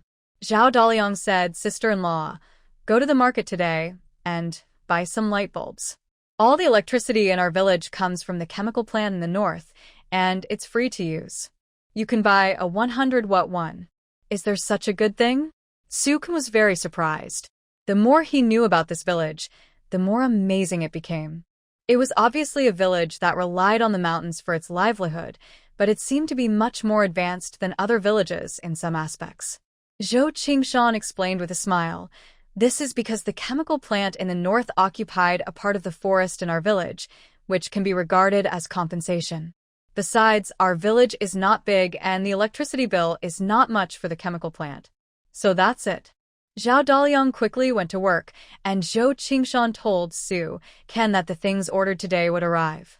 In addition to the 2 beams and 28 purlins that would be delivered, there were also reeds and wheat straw needed for the beams. These were used when putting up the beams. The other soil, sand and lime had been prepared long ago. After hearing Zhou Qingshan say that the roof would be ready tomorrow, Su Ken was a little excited, thinking that Lu Zhandong would be very happy to see the completed house when he came back. After telling Li Shulan and Zhao Jing about the lunch, Su Ken took Uncle Zhou's carriage to Guangming Commune to attend the market. The countryside has such an advantage. There are markets in every 10 miles. The most important thing is that there are many things and they are cheap. However, this time the journey is farther, 12 miles away from Taohua village. Because it is too far away, few people in Taohua village go to the market. Fortunately, there is Uncle Zhou's carriage, so there is no need to worry about this problem. The flour at home is very fast, so Su Ken bought 5 more bags today. Meat and pork offal are naturally indispensable, not to mention vegetables. In addition to these main things, Su Ken bought a big rooster, a fish, and some peach cakes, which are all used as offerings before the beam raising tomorrow. Then he bought 2 strings of firecrackers. Su Ken did not stop since she arrived at the market. Fortunately, Uncle Zhou was familiar with the place, so Uncle Zhou would directly pull the carriage over to buy something and put the things on the carriage. After buying the things, Uncle Zhou drove the carriage to the market head. After leaving the market head, the road back to Taohua village was up. "Uncle Zhou! Uncle Zhou!" Su Ken heard someone shouting from behind and turned around to see a rural-looking woman with a child chasing after her. She thought it was someone from the same village who wanted to take a ride, so she asked Uncle Zhou to stop. The other party ran over panting, holding her chest to slow down before she spoke. It was during this gap that Uncle Zhou turned around and introduced to Su Ken, "This is the eldest daughter of the old Lu family." The eldest daughter of the old Lu family? Su Ken immediately realized that since this one is the eldest daughter of Lu Zhandong's 6 siblings, she must be Lu Zhandong's eldest sister Lu Hongying. "Uncle Zhou, why are you buying so many things?" Lu Hongying said as she looked into the carriage and reached in to rummage a few times. "Uncle Zhou, you must have made a fortune." When Lu Hongying said this, she stared at Su Ken from head to toe. Probably because of her figure, she looked at her with a bit of disgust. "These are not things I bought. I just ran errands for them." Lu Hongying smiled and said, "Uncle Zhou, how are my mother and father?" They are all fine. "Hongying, what can you do for me? We have to go first." "Oh, Uncle Zhou, why are you in such a hurry?" "It's like this. Since I met you, I won't go up. I'll lend you 10 yuan first, and you can go to my mother to get it later." Uncle Zhou waved his hand. "I'm so poor. How can I lend you money?" "Then whose things are this?" Lu Hongying said and looked at Su Ken again. "This big girl is the daughter-in-law of our Taohua village, right?" Su Ken had a blank expression on his face. When he heard that she was the eldest daughter of the old Lu family, he didn't want to pay attention to her. Especially when he saw that she didn't care whose things were. He just came up and rummaged through them, which made him even more disgusted. "I am the daughter-in-law of Taohua village, but I've spent all my money." "Uncle Zhou, let's go back quickly. The people who are building the house at home are all waiting for dinner." "Okay. Hongying, let's go first." "Hey, Uncle Zhou, why are you in such a hurry?" Lu Hongying grabbed the carriage and said, "Sister, since you are from Taohua village, You will definitely not be able to use so many things. I will take a bag of flour. You can go to my mother's house to ask for money later. Soo-kun was sitting in the front. She didn't expect that this woman's hand speed would be so fast. Before she finished speaking, she had already picked up a bag of flour and held it in her arms. She didn't care that the flour on the bag would get all over herself, sister. Just go to the old Liu family to ask for money. My mother promises to give it to you. She has money, she said as she walked away quickly. Soo-kun was speechless. This operation made her speechless. The people in the old Liu family were really more eye-opening than each other. Except for the eldest brother Liu Hongjun and the third brother Liu Zhandong, the rest of the people are really shameless. Niece-in-law, what should we do? Grandpa Zhou stood beside the carriage, holding a whip in one hand, and he was helpless when he saw Liu Hongying running. Grandpa Zhou, let her take it. Let's go back first and talk about it. Okay. On the way back, Soo-kun learned some things about Liu Hongying from Grandpa Zhou. Back then, Mrs. Liu wanted her eldest daughter to marry in Guangming Commune, and she found many matchmakers to match her eldest daughter. After careful selection, she found the best one in all aspects. It is said that the other party is a coal miner, earning dozens of yuan a month, and he is the only child in the family. His parents built a new house for him in the village. The family has everything except a wife. At that time, the betrothal gift was 100 yuan, which made Mrs. Liu happy and showed off to the whole village. But who knew that Liu Hongying married a poor man in the village who was not a coal miner at all, and the new house was not his. He just agreed to borrow it when he got married. The 4 brothers and sisters and their parents-in-law lived in 4 broken houses. Not only were the windows leaking, but the roof was also leaking. After learning the truth the next day, Liu Hongying cried and wanted to go back to her parents' home, but she was beaten by the man she just married. After a few days, she ran back to Taohua village. After the old Liu family knew about it, Liu Hongwu took Liu Qingsheng and several other cousins of the Liu family to Guangming village and beat the brother-in-law so hard that he couldn't get up for half a month. Since then, the man didn't dare to beat Liu Hongying again, but the marriage was already done, and Mrs. Liu took out the 100 yuan betrothal gift and funded her eldest daughter to build a new house. In recent years, whenever Liu Hongying met people from Taohua village at the market, she would borrow some money and then ask the villagers to go to the Liu family to ask the old lady for it. However, there were a few times when Mrs. Liu and Liu Hongying refused to admit it, and the village was unwilling to do such a thankless task again. Unless someone from the Liu family could help. Then does she know that Liu Zhandong and the 3 children were driven to the yard? Zhandong has been home for more than 2 months since he was injured. His eldest sister has been back several times. She must know. The old Liu family has only 1 yard, and there are 4 fewer people in the West Wing. If she says she doesn't know, wouldn't that be a lie? Everyone knows. But except the eldest brother Hongjun, no one cares about the 3rd child.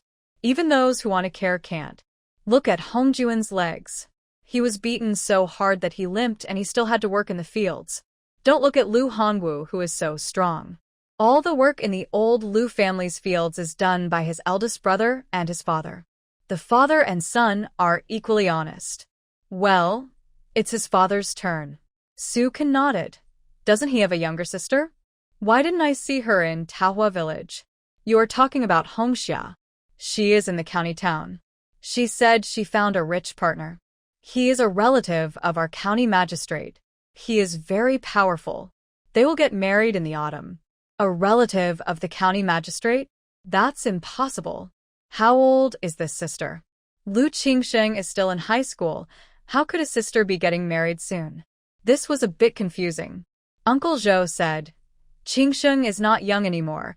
He must be 26 years old this year. Children of his age are already 6 or 7 years old. Oh my God. Soo-kun was a little shocked when she heard this. Still in high school at the age of 26? If this happened in her previous life, it would be a joke. The Liu family was very poor before Zhan Dong joined the army. The reason why he joined the army was because the Liu family had too many children to support. Qingsheng was a good student at that time, but he was delayed for a few years because of the poverty of the family. Later, Zhandong began to send an allowance to his family. At that time, the 3 children had not come yet. Zhandong's mother loved this youngest son the most, so she took out money to let Qingxin go back to school. So he is a little older. So that's it. Because of the allowance sent back by the 3rd brother, he was able to go to school. But what Lu Qingxing is doing now is pure ungrateful. It was already 10 o'clock in the morning when Su Kan and Grandpa Zhou returned to Taohua village. The aunt and sister who came to help cook had already steamed the buns and were waiting for Su Kan to buy meat and cook. As soon as the carriage entered the yard, Su Kan saw that the walls around the yard had been completed except for the 2 sides of the gate. The main body of the dining room had also been built, waiting to put up the purlins together with the main house tomorrow. Although the house had 4 rooms, the yard had an area of 6 rooms, so it didn't look small at all. Su Kan was in an unusually good mood. Contrary to her, the people in the old Lu family were naturally not in a good mood. Old Mrs. Lu cursed all the way while sitting on the donkey cart, and Lu Hongwu's head hurt from hearing it. After more than 2 hours, the donkey cart finally arrived at the county hospital. Lu Qingxing and Yang Yali were already waiting at the gate. The 2 registered in advance, and Lu Hongwu was sent for examination smoothly. Old Mrs. Lu originally wanted to go upstairs to find her 3rd son Lu Zhandong as soon as possible, but was stopped by Lu Qingxing. He wanted to wait until the test results of his 2nd brother Lu Hongwu came out before going to find his 3rd brother, so that he would be more convincing. The old lady thought about it and agreed with her youngest son. About a quarter of an hour later, the test results of Lu Hongwu came out. His left lower leg was fractured, and other parts of his body were skin injuries. This witch. She was so cruel. After hearing this, Mrs. Lu almost bit her back teeth to pieces. Lu Hongwu was pushed to get treatment, and Lu Qingxing had to follow him. So Mrs. Lu asked Yang Yali to take her upstairs to find her 3rd son Lu Zhandong. Yang Yali was secretly happy. This was exactly what she was looking forward to. Just like before, when the 2 of them reached the 4th floor and walked up, they were stopped by 2 soldiers. Old Mrs. Lu pointed at the 2 of them and said angrily, "Stop, stop, stop. Don't you dare to stop me, without even looking at who I am. The Lu Zhandong who lives upstairs is my biological son." What? You PLA soldiers don't even let me, a mother, see my own son, right? The 2 soldiers looked at each other. They had seen Yang Yali before, but this old lady in front of them was the first time they had seen her. It was easy to stop others, but they had to report to Captain Lu's biological mother. "Auntie, please wait a moment. We go and confirm it." One of them turned around and went to report. "What is there to confirm? Lu Zhandong is my biological son." Old Mrs. Lu looked unhappy. Yang Yali quickly comforted her. "Auntie, we will just wait a while. We can't cause trouble to Brother Zhandong, don't you think?" Old Mrs. Lu patted her hand that was supporting her. Look, our Yali people are the best." After a while, the soldier came back and agreed to let old Mrs. Lu go upstairs, but Yang Yali could not go up. "What's wrong with you, little soldier? My son is the regiment commander, and I am now the regiment commander's mother. Why don't you let the people I brought go up?" "What? Is she an enemy or a spy?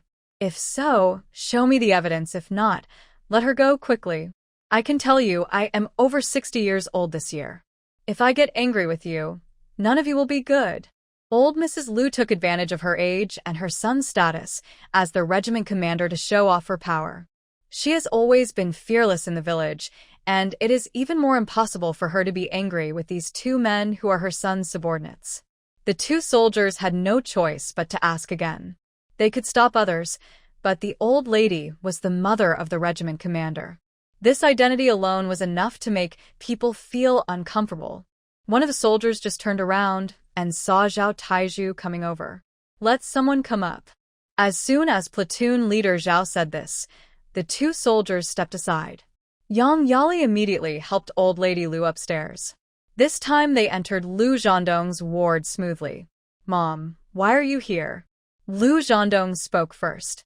Old lady Lu glared at him unhappily, walked to the bed and sat down angrily, and then said, "Oh, you, the regiment commander, are so arrogant now.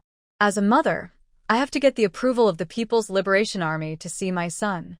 There was a strong resentment in these words, and Lu Zhandong looked at Zhao Taizhu with some doubts. In fact, Zhao Taizhu only asked Lu Zhandong once to confirm that this old lady was his mother. But he didn't like Yang Yali, so he stopped her himself without reporting to the regiment commander. Just when Zhao Taizhu was about to speak, he heard Lu Zhandong say, "Mom, there were several people pretending to be family members when I was hospitalized this time, so they had to be strictly screened before they were allowed in." "Don't blame him." Mrs. Lu let out a long sigh with sourness, and then said, "Zhandong, do you know why an old countrywoman like me came to this hospital today?" "I don't know." Mrs. Lu gritted her teeth and said, "It was that fake witch. With her physique, she beat your second brother all over his body and broke his left calf." "Oh, it's such a sin." The old lady slapped her thigh angrily as she spoke. "Mom, are you sure? You said that my second brother's leg was broken by Su Ken?" Lu Zhandong wondered if he had heard it wrong. Or maybe his mother was framing Su Ken. Old Mrs. Lu became even angrier. "Yali, please tell Zhandong what happened." Yang Yali finally had the chance to speak, but she didn't dare to show too much. She looked at Lu Zhandong, trying to show his dignified and elegant side. "Brother Zhandong, my sister did hit him with a stick. There's a bruise on his forehead and his body. Although his right leg is not broken, his calf is swollen.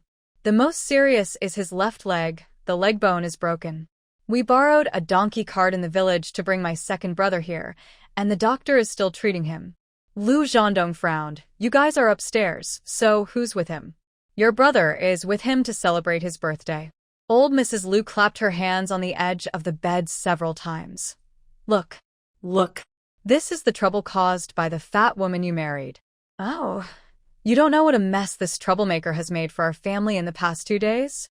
To build a house, she buys 5 bags of flour at a time, 5 bags at a time. She also buys 50 or 60 kilograms of meat. Is this called living? This is called wasting money. What a bad guy. She is not helping you. She is obviously harming you. Zhandong, our Lu family can't marry such a wicked daughter-in-law." Yang Yali felt that Lu Zhandong would not listen to others. The woman in front of him was his biological mother. He had to listen to her, right? But when listening to Mrs. Lu angrily accusing Su Ken, there was no angry expression on Lu Zhandong's face. Instead, she waited until Mrs. Lu stopped talking. "Mom, how many people are helping to build the house now?" She steamed white flour buns and cooked meat dishes.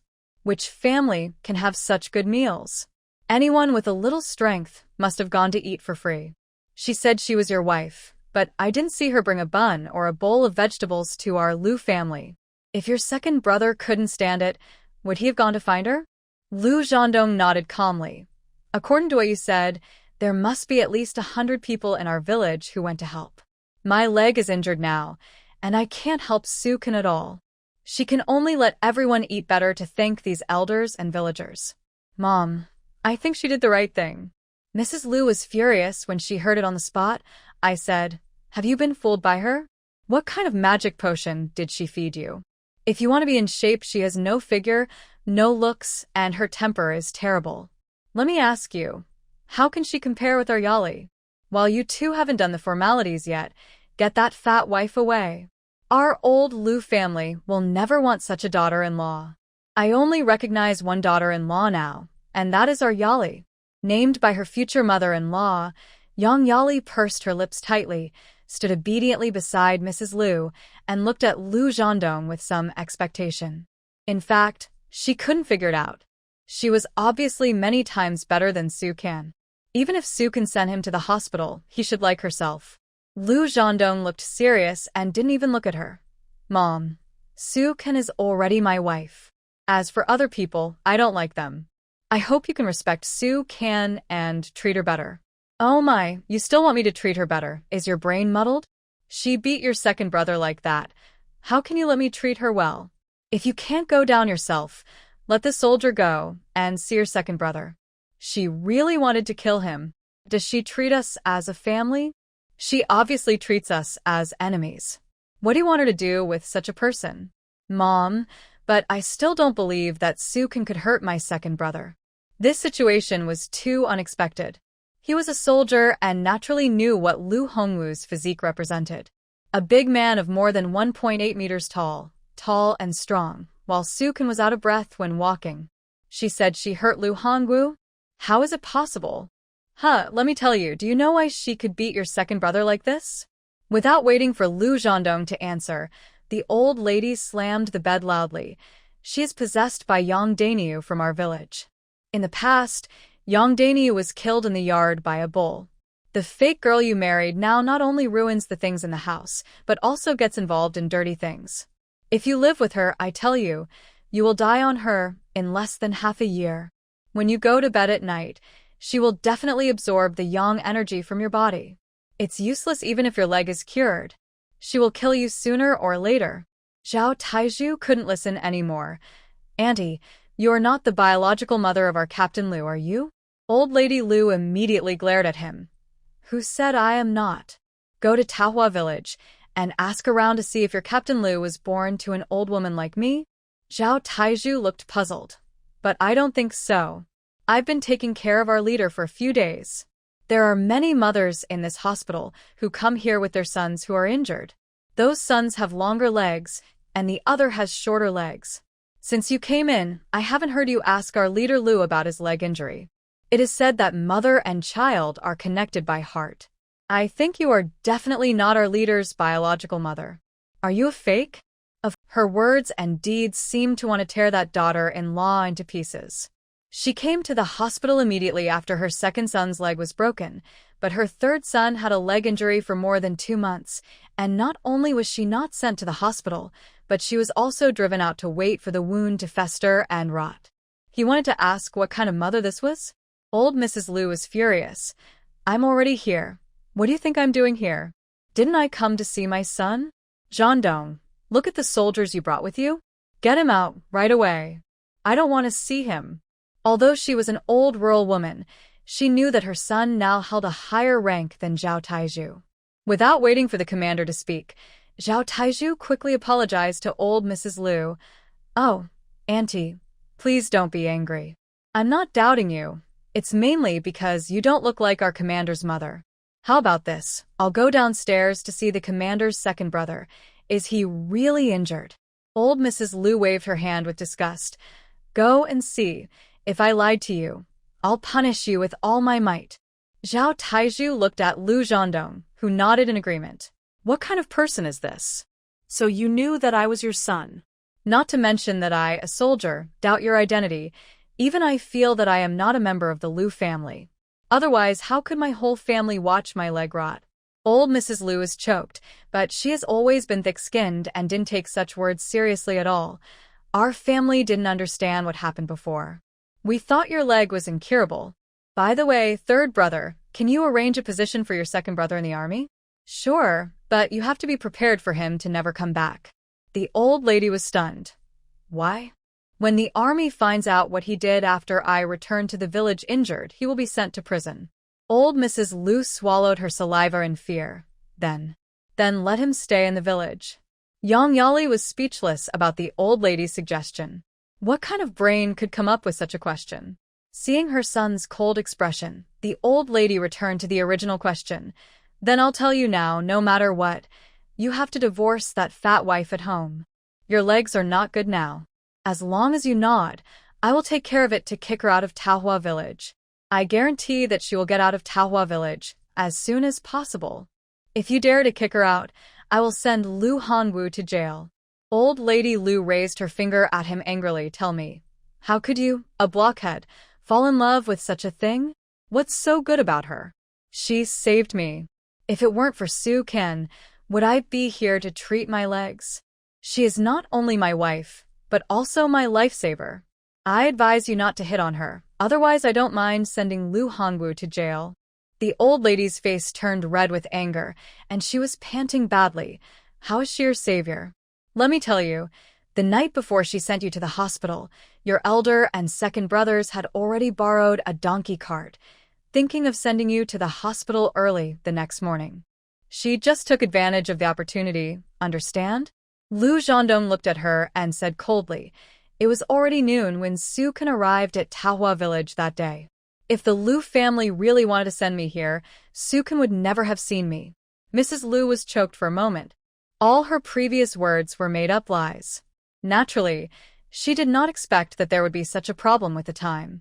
Yang Yali, who was next to her, was trying to smooth things over when she heard the door being pushed open, and then several doctors and nurses walked in.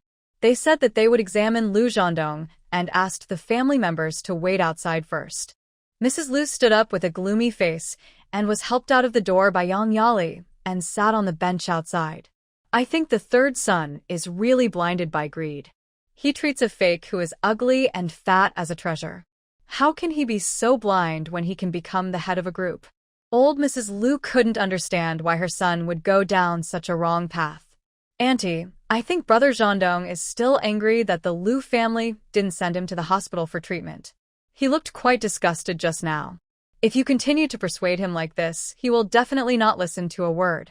I think from now on, you should take good care of him, ask about his leg injury, and let him feel the family love. Maybe he will be moved by you. Mrs. Liu snorted coldly. I am his mother. How can a mother bow to her son? Besides, even if I didn't send him to the hospital, so what? I gave birth to him and raised him. The grace of raising him is greater than the sky. And the 3 children he adopted, if it weren't for the old Liu family to take care of them in the past 3 years, they would have starved to death. Yali, don't worry. I promise to solve this matter for you, and that fake won't stay in Taohua village for long. But if she kept wasting time with Liu Zhandong like this, she would be the only one who got hurt in the end. Auntie, let's go downstairs to see our second brother first. It won't be too late to come back later, since Zhandong can't run away anyway. That's fine. Mrs. Liu hung on her second son's legs and was helped downstairs by Yang Yali. When the two were going downstairs, Zhao Taiju happened to meet them. Auntie, you are right, he was really beaten very badly. Mrs. Liu glared at him unhappily. Need I say that? Zhao Taiju didn't stop and went upstairs quickly. When he walked into the ward, the doctor and the nurse had already left. Zhu Zi, is Liu Hongwu's injury serious? Zhao Taiju nodded seriously. His forehead is bruised, and his right calf is also swollen, but those are minor injuries. I asked the doctor, and his left calf was directly broken. But don't worry, the doctor has already taken care of it. Liu Zhandong's face sank. Do you think it was a woman who beat him? It's really hard to judge, but I don't think it's likely to be my sister-in-law. Liu Hongwu's physique is so strong that she can knock her down with just one poke. And when she was in the hospital, she was so tired that she had to rest several times just to climb the stairs. How could she have beaten him with such a physique? Taiju, go borrow a car from Director Fong and ask him to take me back to Taohua village. Liu Zhandong was sitting here restlessly.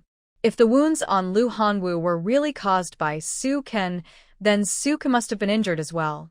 He couldn't let that woman bear all this alone. Zhao Taiju got anxious when he heard this. How can that be possible?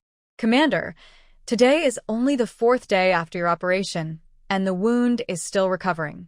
Then ask him to send me back for a checkup, then I'll feel relieved. He couldn't bear to let that woman face all this alone. Especially since his second brother Liu Hongwu was injured like this, he had no idea what Su Kan's condition was. What if Su Kan's injury was more serious than Liu Hongwu's? Zhao Taiju was embarrassed when he heard this. Captain, the commander asked me to protect you. If something unexpected happens, how can I explain it to the commander? Call Director Fong first and ask him to come over so I can talk to him in person. Okay then. It was not difficult to call Director Fong because Liu Zhandong was the most cared for wounded soldier in the hospital. The dean once said that if you want to call him, just go to his office. But before he went to call, he went to see the doctor first and told him that Liu Zhandong wanted to go back to his hometown to have a look. The doctor sternly refused. He doesn't want those 2 legs anymore, right? That's not 1 bullet hole, it's 3. Zhao Taiju was immediately confident when he heard this. Doctor, I'm not very convincing. Can you please persuade him in person? Okay. The doctor quickly went to Liu Zhandong's ward and gave him a lecture. Finally, Liu Zhandong agreed to recuperate here, and the doctor let him go. While the doctor was scolding Lu Zhandong, Zhao Taizhu went to the dean's office and called Fong Qingtao, the director of the Public Security Bureau. After Yang Yali helped Mrs. Lu downstairs, the doctor had already splinted Lu Hongwu's leg and sent him to the ward. When Mrs. Lu walked in, she saw more than a dozen patients living in the ward, and with the patients' family members, there must be more than 20 people. Qingsheng, your second brother can't live in a place like this.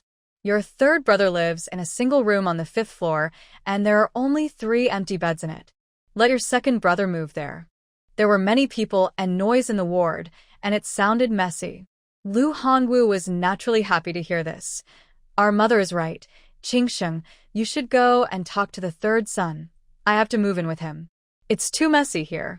Besides, the injury on my body was caused by his wife. He has to take responsibility, right? Lu Qingsheng was a little helpless. Mom, if I go and talk to them, they will definitely not agree. You have to do it. If the second brother can really move upstairs, it will be very good. Okay, I'll go and talk to him.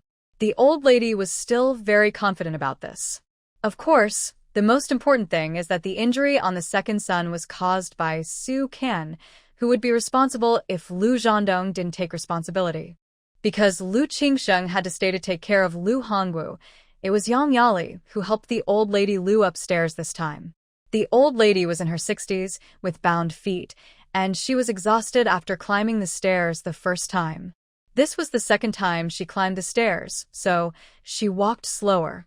When she finally reached the 4th floor, she met 2 PLA soldiers standing guard at the stairs. Seeing that it was Mrs. Lu, the other party stopped the 2 people as usual. Annie, we're doing it as usual. Please wait a moment. You can go up after we report. One of the soldiers turned around to report. Mrs. Lu rolled her eyes in anger, but she was so tired that she was panting and was not in a hurry to go up. In a moment, the PLA soldier came back and asked the 2 to go upstairs. Mrs. Lu said unhappily, "What kind of broken rule is this? I can't even let my own son see me." Yang Yali persuaded her from the side. "Auntie, this is the rule in the army. Don't be angry." Mrs. Lu grabbed the handrail of the stairs with one hand and walked up 1 step at a time. When she was about to reach the top step, she heard the PLA soldier behind her calling Director Fong. Yang Yali turned back and stopped immediately. "Director Fong, why are you here?" Old Mrs. Lu also turned around and saw a policeman in uniform standing behind her. Fong Qingtao said, "I came to talk to Zhandong about something." Yang Yali quickly introduced him. "Director Fong, this is Zhandong's mother, who came specially to see Zhandong. Auntie, this is the director of our County Public Security Bureau, Zhao Taizhu, who is standing not far away. Your lie has made people who don't know think it's true. But who is Director Fong?" "Oh, so you're Director Fong. I heard that you and our Zhandong are good comrades. I didn't expect that I would meet the director of the Public Security Bureau that Su Kan said he knew before." Old Mrs. Lu was so happy that her eyes narrowed into a line. Director Fong raised his hand and motioned the 3 of them to go upstairs and talk first. Yang Yali immediately helped the old lady up the last step. "Director Fong, there are many things to do at home in the countryside. I gave birth to 6 children, each of whom has a family. It's a mess. It's not easy to take care of them all." Old Lady Lu wanted to excuse herself, but saw Fong Qingtao nodded. "I understand what you said, but this time it's really thanks to your daughter-in-law Su Kan. If it weren't for her, Zhandong said that he would definitely be in Ern now. I have something urgent to talk to him about, and I'll talk to you when I come out." Fong Qingtao didn't let Old Lady Lu continue. He raised his hand politely and turned to go to Lu Zhandong's ward. Old Mrs. Lu snorted coldly. "Now I also know this Public Security Bureau chief. I want to see if that fake guy dares to ask the Public Security Bureau chief to arrest Hongwu again in the future." Yang Yali was worried. After all, what Director Fong said just now was not that nice. Thinking that Lu Zhandong is an orphan, what does this mean? Looking at Fong Qingtao's expression, you can know that he doesn't want to say a word to Lu Zhandong's mother. In the ward, Fong Qingtao sat down in front of the bed and smiled and said without waiting for Lu Zhandong to speak, "Do you think you are made of steel? You want to go home 4 days after the operation?" Lu Zhandong frowned and said, My family situation is too complicated. It's not easy for her to take care of 3 children alone. But now she has to build a house, buy groceries, cook, and take care of everything at home.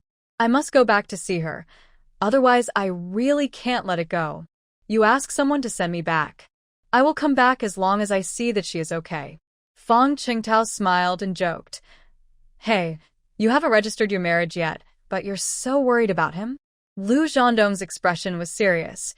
My second brother's left leg was fractured, and my mother said it was Su Ken who beat him. But my second brother is over 1.8 meters tall and as strong as an ox. He could be injured like this. Do you think Su Ken will be safe? These words made Fang Qingtao's face suddenly become serious. When Su Ken was in the county, let alone fighting with others, she usually walked along the wall with her head down when she went out, and her voice was as soft as a mosquito when she greeted people. If your second brother was injured like that, Su Ken's condition is really worrying. Fang Qingtao nodded, and he shouted to the door first. Platoon leader Zhao. Zhao Taizhu, who was guarding outside the door, immediately responded and came in, and Fang Qingtao asked him to close the door. Zhao Taizhu closed the door and walked over. Director Fang, you're looking for me? Have you seen the condition of Captain Lu's second brother? Director Fang, I saw it clearly. His forehead was bruised, his right calf was swollen, and his left calf was directly fractured. The doctor has taken care of it now. Do you think it was Su Ken who beat him? Zhao Taizhu shook his head firmly. Absolutely not. Fang Qingtao pondered for a few seconds and finally looked at Lu Zhendong and said, Wait here for a while, I will go to talk to the dean. But we have agreed that if the hospital agrees to let you go back, as long as you see that Su Ken is safe, you must come back. No problem. Okay, then you wait. Fang Qingtao got up and took Zhao Taizhu out the door. As a result, he saw Mrs. Lu and Yang Yali sitting on chairs not far away. Seeing the 2 people coming out, they also got up and walked over. Fang Qingtao looked at the old lady and smiled slightly and greeted her. Auntie, I want to ask you a question. Director Fang, you're welcome. Just ask me if you have anything. Fang Qingtao smiled and nodded. I want to ask, how did Zhendong's second brother get injured? These words gave Mrs. Lu a place to vent her grievances. Isn't it that fat guy Su Ken? He took a stick and beat our Hongwu until his leg was broken. Tell me, our life is so hard now. Isn't she ruining our lives? I heard that you are Zhendong's comrade in arms. Director Fang, I want to report the case. She beat our Hongwu like this now. You should arrest her and put her in jail. Don't let her harm our family again. After listening to what Mrs. Lu said, Fang Qingtao nodded. Auntie, don't worry. We will definitely investigate it carefully. If the situation is true, we will definitely not let a bad guy go, nor will we wrongly accuse a good guy. Mrs. Lu thought that what she said just now worked and said with a smile, Oh, you are worthy of being Zhendong's comrade in arms. What you say and do is effective. Then you have to hurry up. It's best to catch her now.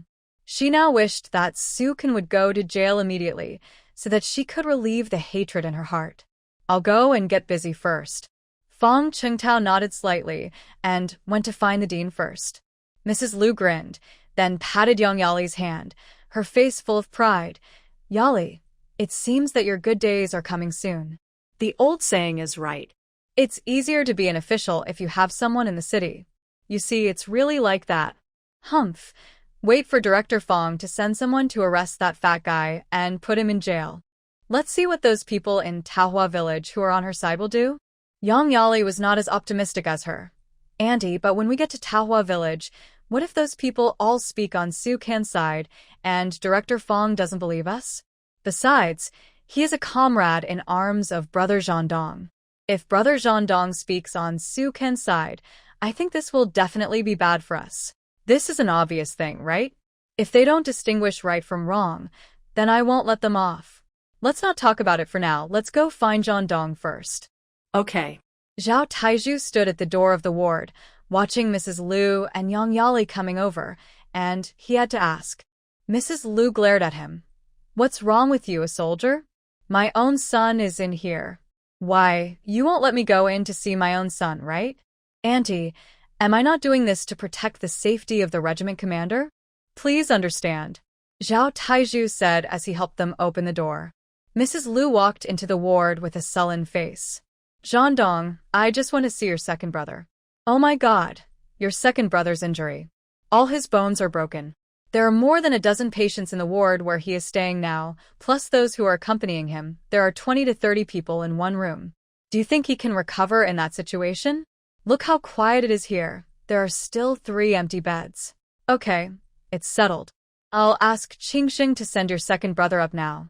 Mrs. Lu didn't care whether her third son agreed or not, and she made the decision directly. Auntie, this won't do.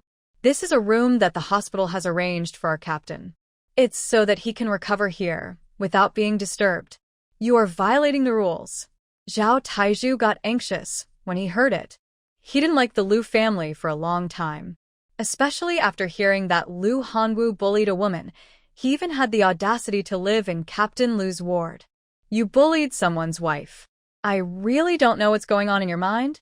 Do you really think their captain is made of mud? Mrs. Lu saw that it was Zhao Taizhu who was singing against her again, and her face fell immediately. I say, what's wrong with you, a soldier? I am your captain's biological mother. Why do you come here to ace in on our conversation? Who are you? Are you more senior than your regiment commander? Go out first. Lu Zhandong said again. Zhao Taizhu had no choice but to leave the ward depressed. This time, her son spoke for her. Mrs. Lu smiled immediately. She looked at Yang Yali and said with a smile, Yali, did you see that? Our Zhandong is filial. Yang Yali smiled along. She did not expect Lu Zhandong to stand up for her own mother this time. Mom, you can let my second brother live in this room. But it's better to let Qingxing ask first. The hospitalization fee for this room is very high. As long as my second brother can afford it, he can move up at any time.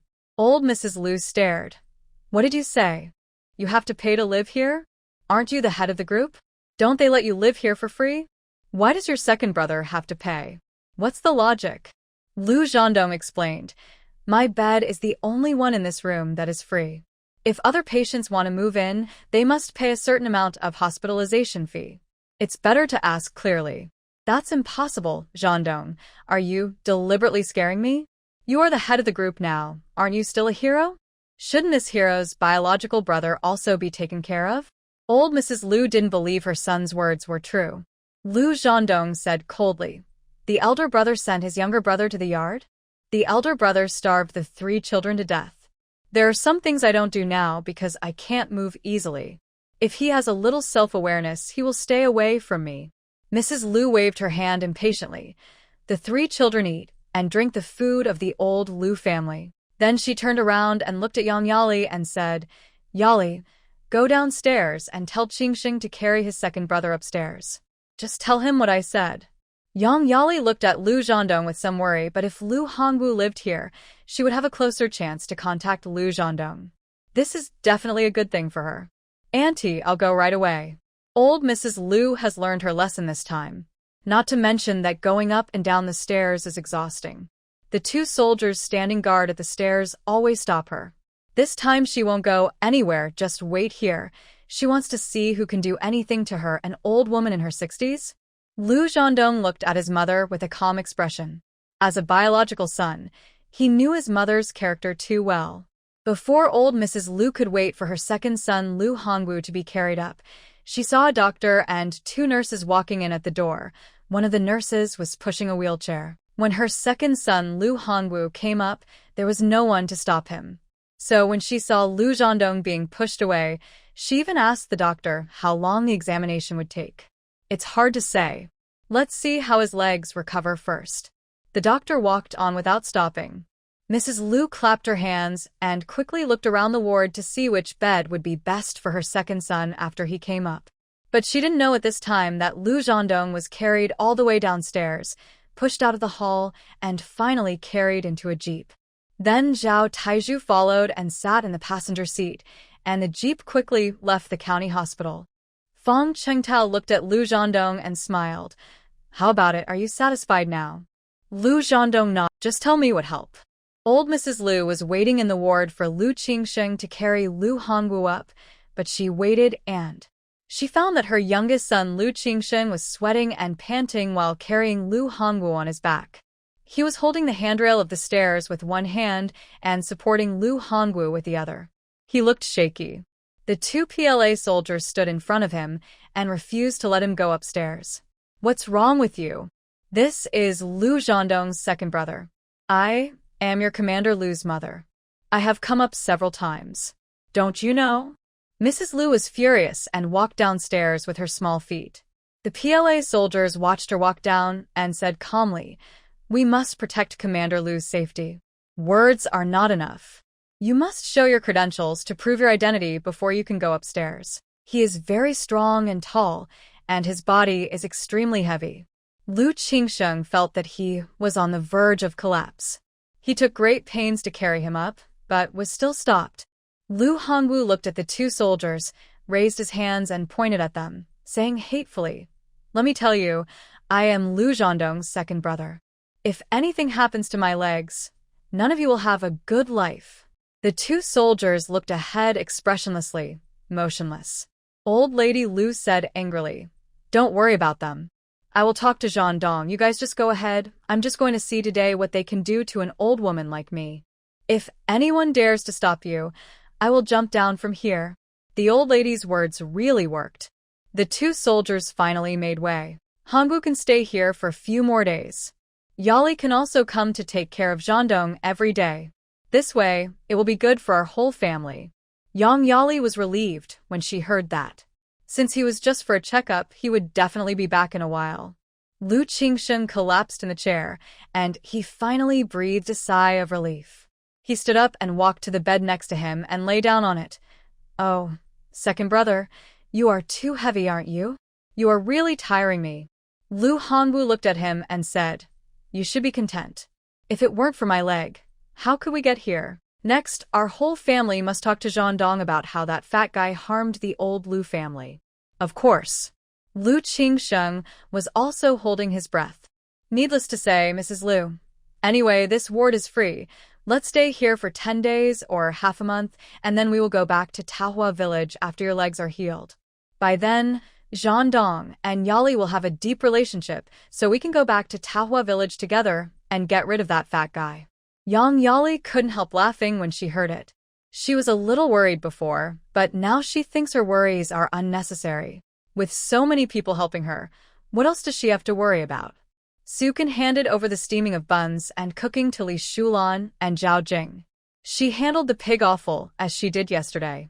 However, several young wives came to help her with the cleaning this time. After washing, they cut and cooked. Because of the tight time, it was impossible to cook the whole thing. Everyone was busy, and the yard was soon filled with fragrance. Aunt Sue, Aunt Sue, Aunt Sue. When Sukin was busy, she saw Lu Wenhao running to her side like a gust of wind, followed by his eldest brother Lu Wenyuan. The two brothers were sweating and their faces were flushed, but their expressions looked very nervous. As soon as Sukin walked to the gate, she saw Lu Zhandong frowned. She was already very hard, and you still teased her. Ha ha ha. Look how distressed you are. Okay, I won't tease her anymore. Fong Chengtao opened the car door, walked out of the car with a smile, but then he closed the car door again. Sukin was surprised when he saw him. "Director Fong? Why are you here?" Ha ha ha. Fong Chengtao smiled. "I'm not the protagonist today. I also brought someone back for you." Then he opened the car door. Sukin saw Lu Zhandong in the back seat and his eyes widened. "Lu Zhandong? Why are you back? Don't you want your legs anymore?" Lu Zhandong didn't say anything, but looked her up and down to make sure she wasn't injured, and then he breathed a sigh of relief. Dad. Dad. When Lu Wenyuan and Lu Wenhao saw Lu Zhandong, the two little guys grinned excitedly. Lu Wenhao jumped up and down on the spot. Fong Qingtao smiled and said, "Su Kan, I asked the doctor for leave to send him here today. Isn't Lu Hongwu injured? He was worried that you were more seriously injured, so he insisted on letting me send him back to see him. Don't worry, the doctor has already asked for leave." "That's great, Brother Qingshan. Please help carry your brother Zhandong out of the car first."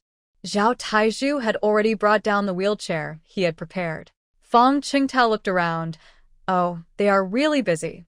Sukin didn't have a chance to answer. Zhou Qingshan and the villagers next to her automatically became her spokespersons. In their words, they were all full of admiration for Su Kan. In fact, he didn't sleep very well every day in the hospital these days.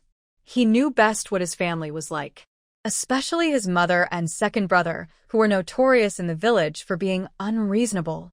Today, when he heard that his second brother Lu Hongwu was injured and hospitalized, he was even more worried about this family. It is not easy for a woman who married from the county town to have a foothold in the village with 3 children.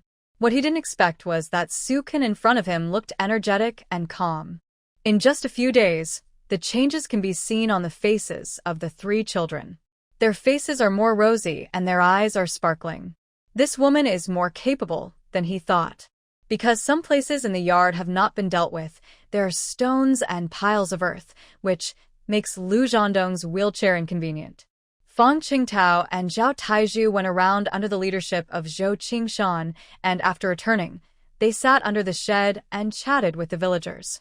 Of course, the content naturally talked about Lu Hongwu's injury early this morning. It is said that the person in front of him is the director of the County Public Security Bureau. For the villagers, he is not an ordinary official. The most important thing is that he catches bad guys. Fang Qingtao asked the villagers about the fight between Lu Hongwu and Sukin in the morning. He confirmed one thing. Lu Hongwu's injuries were indeed caused by Sukin. Indeed. Yes. When they got the news, Fang Qingtao and Zhao Taizhu looked at Sukin at the same time. Especially Zhao Taizhu, because he saw the injuries on Lu Hongwu's body clearly. It was incredible that he could be injured to that extent. The villagers began to talk about the cause of the incident. If Lu Hongwu hadn't beaten his elder brother, would Zhang Dong's wife have beaten him? That's right. Look at Zhang Dong's elder brother's leg. It's so lame, but Lu Hongwu still beat him. How can this man be so cruel? That's his own elder brother, and he really beat him to death. A few days ago, the Red Army came to build a wall here for Zhang Dong, and he didn't even eat a bite of food. When Lu Hongwu found out, he beat him so hard that his head was bleeding. He also drove the eldest brother's family out of the Lu family. Hearing that his eldest brother was kicked out, Lu Zhandong's face was solemn. Qingshan, where does my eldest brother and sister-in-law live now? Zhou Qingshan sighed. It is said that 2 torn quilts were thrown out at that time, and your eldest sister-in-law cried for a long time, but was not allowed to come in. Lu Hongwu threatened them at the time that if they didn't leave, he would beat them up. Who would dare to stay with his physique? In the end, Hong Jun's sister-in-law had no choice but to take her 3 children back to her parents' home. Brother Hong Jun is now living in your second uncle's house. Lu Zhandong frowned. When did my eldest brother's leg become lame? He never knew about this. Uncle Zhou at the side took over the conversation. It was after you and the 3 children were driven into the yard that you became lame soon after. You know your eldest brother's character. He is stubborn and never thinks of doing things in a roundabout way. Lu Hongwu would not let him go to the yard to take care of you, and insisted that he go to the fields to work. Your eldest brother refused to go, so Lu Hongwu picked up and swung it at your eldest brother's leg, and your eldest brother lay down at that time. Everyone around shook their heads. I've never seen such a vicious person. It would be fine if it happened to someone else. But that's his own brother. How could he have the heart to do that? Lu Zhandong clenched his fists. I didn't even know about this. How could you know? Lu Hongwu was guarding outside the yard at the time, with a big stick in his hand. He even dared to attack his own eldest brother. Who would dare to tell you? Didn't my mother let my eldest brother go to the hospital to check his legs? Everyone around laughed, and there was sarcasm in their smiles. You didn't even show your legs with the allowance you sent back, so how could you show it to your eldest brother? That's right. Once it goes into her pocket, don't even think about taking a penny out again. This question made Lu Zhandong silent for a while. The Lu family is just an ordinary family.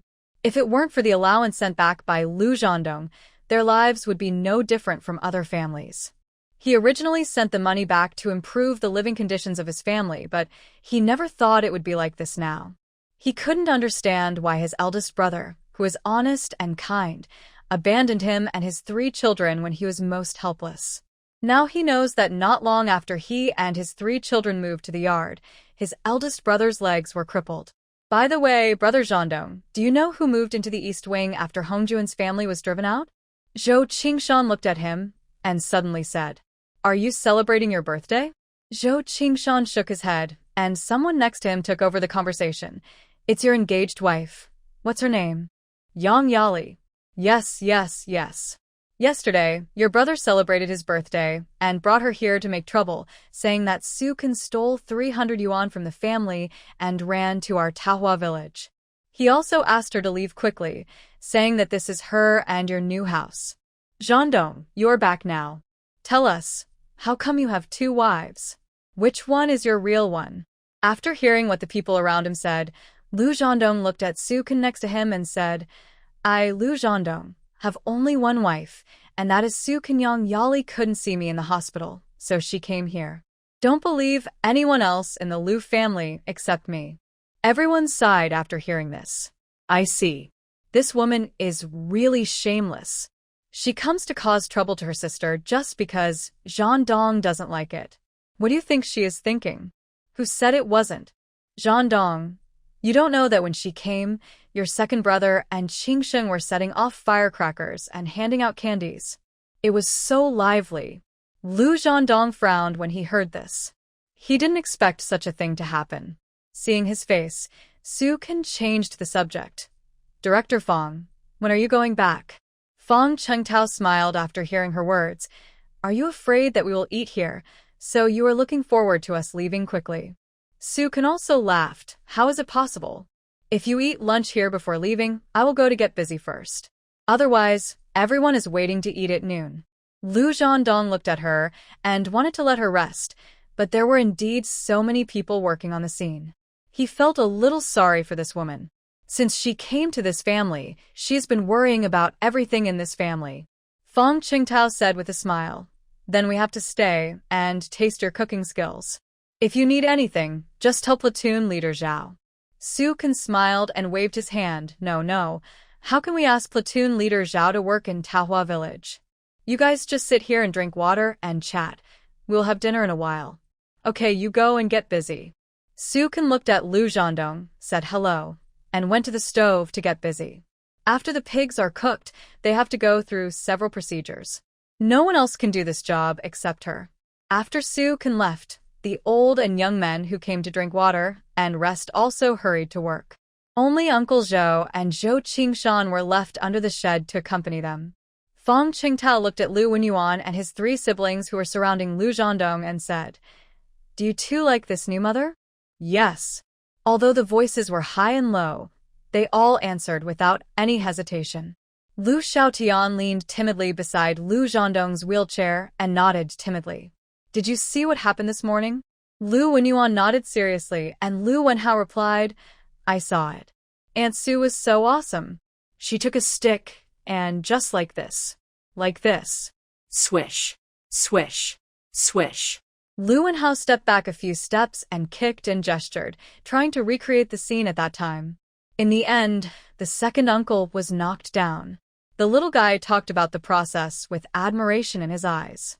"Aunt Sue said that she would teach us well after the house is built." Fong Chengtao smiled and nodded, turning his head to look at the sturdy figure busy in front of the stove in the distance. There was an indescribable doubt in his eyes, but it disappeared in a flash. "How about you two take me to your house to have a look?" Fong Chengtao saw the house next to the 4 new houses that was much shorter. He didn't know what kind of environment Lu Zhandong had lived in for more than 2 months. The 2 children looked at Lu Zhandong, and Lu Zhandong nodded. "Let's take Uncle Fong to have a look." "Okay." Lu Wenhao immediately ran towards the door of the house like an excited vanguard. Lu Wenyuan followed Fong Qingtao like a little adult. Fong Qingtao took 2 steps and waved to Lu Xiaotian. Xiaotian hesitated for a moment, and seeing Lu Zhandong's encouraging eyes, she followed. After Fong Qingtao and the 3 children left, only Uncle Zhou, Zhou Qingshan, and Lu Zhandong were left under the shed. Zhao Taizhu went to the yard to see if anyone needed help. "Brother Qingshan, there is no one else here. Tell me the truth. Was my second brother's injury really caused by Sukin this morning?" To be honest, as a soldier, he still couldn't believe that Su Kan, with such a physique, could have broken the calf of his second brother Lu Hongwu. Zhou Qingshan nodded very firmly. Of course. You don't know that at that time, sister-in-law was constantly provoking your second brother. Tell Lu Hongwu that if you don't kill me today, you'll be a grandson. Can you imagine what kind of temper your second brother has? Can he bear this provocation? When he wanted to hit someone, Brother Hongjun stood up and said that he would not come here to help in the future. Guess what happened? Lu Hongwu's evil nature came up and kicked Hongjun several meters away. Fortunately, there was a pile of dirt behind him. Otherwise, he would definitely be injured again. Then he rushed to sister-in-law. We were all scared, but who knew that sister-in-law took a stick? I tell you, she was so fast that Lu Hongwu couldn't react at all. The first stick hit his forehead, the second stick poked his chest, and the third hit his legs directly. Don't say we were confused. Even your second brother was confused at the time. He refused to accept it and rushed forward. In the end, he was hit on the calf by sister-in-law's stick and fell to the ground on the spot, screaming in pain. TSK, TSK, TSK, TSK. I grew up in Taohua village and I have never seen anyone who can knock your second brother down. Sister-in-law is the first one. At the end, Zhou Qingshan gave a thumbs up in admiration. Lu Zhondong's sight fell on the busy figure in the distance. Even after hearing the confirmation of so many people, he still could connect the woman who knocked the strong Lu Hongwu to the ground with a few sticks with the woman in front of him. Because that is not just physical strength. Speed, strength, and reaction ability. But for Su Kan, none of these three things seems to be able to do her. It's really unimaginable. Qingshan, can you call my eldest brother over? Lu Zhondong didn't see his eldest brother, but he knew that his leg was lame, and he was very worried about him. Brother Zhondong, I think it's better to forget it. Brother Hongjuan's personality is so high that you can't ask him anything in front of so many people. Besides, he came here just to do more work. I can see that he feels sorry for you. Honest people are like this. They can't express it in words, but everything is in their actions. Lu Zhondong didn't insist. Zhou Qingshan was right, because his eldest brother has such a personality. The second brother Lu Hongwu has always been a domineering and strong character since he was young. When Lu Zhondong was young, he was often bullied by him because he was thin. Every time he eats, Lu Hongwu will definitely grab others' food, especially Lu Zhondong, who often doesn't eat enough. The eldest brother would give half of his share and secretly give it to him after dinner. Once Lu Hongwu saw it and insisted on grabbing it. The eldest brother was taller than Lu Hongwu at that time, so he raised his arms high. Lu Hongwu couldn't grab it, so he punched and kicked him and dug his face with his hands. That time, the eldest brother's face was dug by him, but the eldest brother didn't fight back from beginning to end. The eldest brother has always been like this since he was a child. He doesn't fight back when he is beaten, and he doesn't talk back when he is scolded. But because of this, he is particularly disliked by his mother, and the most common scolding him is that he is a blockhead. Fong Qingtao and the two children quickly walked out of the leaky room. Seeing Su Kan scooping meat from the pot into the basin in front of the stove not far away, he walked over to take a look and found that it was all pig offal. He was somewhat surprised. Su Kan, can these things be eaten? In this era, no one wants to eat these things. The main reason is that they are too fishy. Su Kan listened to his words and smiled. Director Fong, you will know in a while. Then I have to taste it carefully. I promise that you will want another bite after you finish this one. Ha ha ha. Fong Qingtao laughed heartily, looking at Su Kan with a meaningful look, then turned around again, and finally returned to the shed. The pig offal was boiled, and the next step was to cut into pieces and slices. Fortunately, there were many people helping, and Su Kan just put all the cuts into the basin and seasoned them. But it was summer now, and even so, her clothes were all wet. All the pig offal was seasoned, and the old and young men who were working also came over. Su Kan also began to serve everyone food. Steamed buns, meat and vegetables, and cold dishes were all available. Fong Qingtao and Zhao Taizhu had the same meal as everyone else. When the food was served, Fong Qingtao tasted the cold dishes with doubt. It tasted fine. It was exactly as Sukin said. After this bite, he wanted another bite. It was delicious. Zhao Taizhu ate even more vigorously. He liked spicy food, and this spicy and fragrant cold dish was even more to his taste. Lu Zhandong couldn't eat spicy food because of his leg injury, so Sukin only served him a bowl of meat dishes. Looking at Fong Qingtao and Zhao Taizhu eating so deliciously, and then looking at the young and old men around him who couldn't stop eating, he wanted to taste what it tasted like. Before the chopsticks reached Fong Qingtao's bowl, he took the bowl away directly. The doctor has already given you many instructions when bringing you back today. You can only go home quickly if you recover quickly. Be patient. Lu Zhandong looked at the food in his bowl and took the chopsticks back. As a result, the man came over again, took a big bite and stuffed it into his mouth, and deliberately ate it in front of him, saying it was so fragrant. Oh, how did Sukin cook this dish? How can it be so delicious? It's fragrant and spicy, and it's so comfortable to eat. Lu Zhandong glanced at him indifferently. Wait until my injury is healed.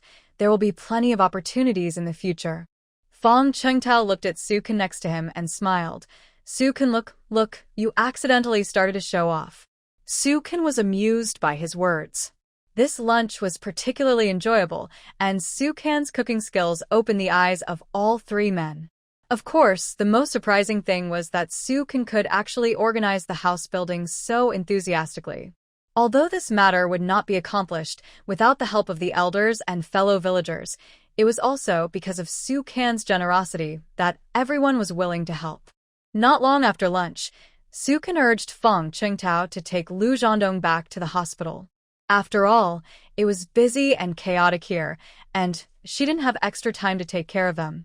Of course, the most important thing was that Lu Zhandong's legs were inconvenient, and returning to the hospital was the best thing for him. Lu Zhandong didn't want to leave. He wanted to see the beam raising tomorrow with his own eyes, and he also wanted to stay with Sukin more. After all, he was the man of this family. It had never happened in Taohua village that such a big thing as building a house in the countryside was handed over to a woman. But he knew very well that staying would only cause trouble for this woman. Lu Zhandong, take your brother to the hospital for a checkup. Sukin looked at his uncle Lu Hongjun dragging his lame leg to walk every day and felt that this matter could not be delayed. At this time, do you think Big Brother can go? The family was so busy, and based on his understanding of Big Brother Lu Hongjun, he would definitely not agree to go to the hospital. Wait, I'll go find Brother Qingshan, Sukin said, and went to find Zhou Qingshan. He was not familiar with Lu Hongjun, but Zhou Qingshan could. Hearing Sukin say that he wanted Lu Hongjun to take this jeep to the county hospital to treat his leg, Zhou Qingshan hurried to find Lu Hongjun. In less than 5 minutes, he walked in front of Sukin and shook his head. Sister-in-law, Brother Hongjun refused to go no matter what. When he gets so stubborn, you can't pull him back even if you have 100 cows, let alone 10 cows. After hearing what he said, Sukin temporarily gave up the idea. She told Lu Zhandong the truth, and the man said, I knew this would be the result. I'll persuade him when I'm discharged from the hospital. That was her own big brother, and it was impossible for him to leave at this time. Okay, then you should go back quickly. Staying here will be too much of a nuisance. Listening to Sukin's words, Lu Zhandong looked at her in silence. Before he could speak, the woman continued, After the beams are put up, Brother Qingshan said that they will plaster the lining of the house and then hammer the floor. Now the doors and windows are not ready, and it will take many days to finish. So you should stay well in the hospital. You can see the current situation. You don't have to worry about your family. With Brother Qingshan and so many fellow villagers here, I will definitely not suffer any loss.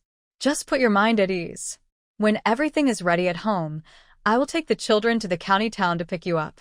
You can't come back before then, do you hear me? Lu Zhandong looked at her in silence for 2 seconds. Okay. Sukin suddenly remembered. By the way, Lu Hongwu and the others also went to the county hospital. They won't cause you any trouble, will they? With the character of those people in the Lu family, she felt that it was impossible not to cause you any trouble. Don't worry about me, I will take care of it. If there is any trouble at home, You can ask Qingshan to go to the county hospital to find me. Don't worry, even if there was some trouble before. Now that you are back, there is no more. Although Lu Zhandong did nothing this time, just the fact that the jeep stopped at the gate was equivalent to telling everyone that she was protected by someone. The rumors in the village before were all broken. Lu Zhandong nodded and looked at the 3 children around him. Wen Yuan, Wen Hao, you 2 are boys, the men of the family. You must listen to Aunt Su during this period and don't let her worry, okay? The 2 children all nodded their heads heavily. Lu Zhandong was quickly carried back into the jeep, and Zhou Qingshan and some villagers came to see him and Fang Qingtao off. However, from beginning to end, he did not see his elder brother Lu Hongjun.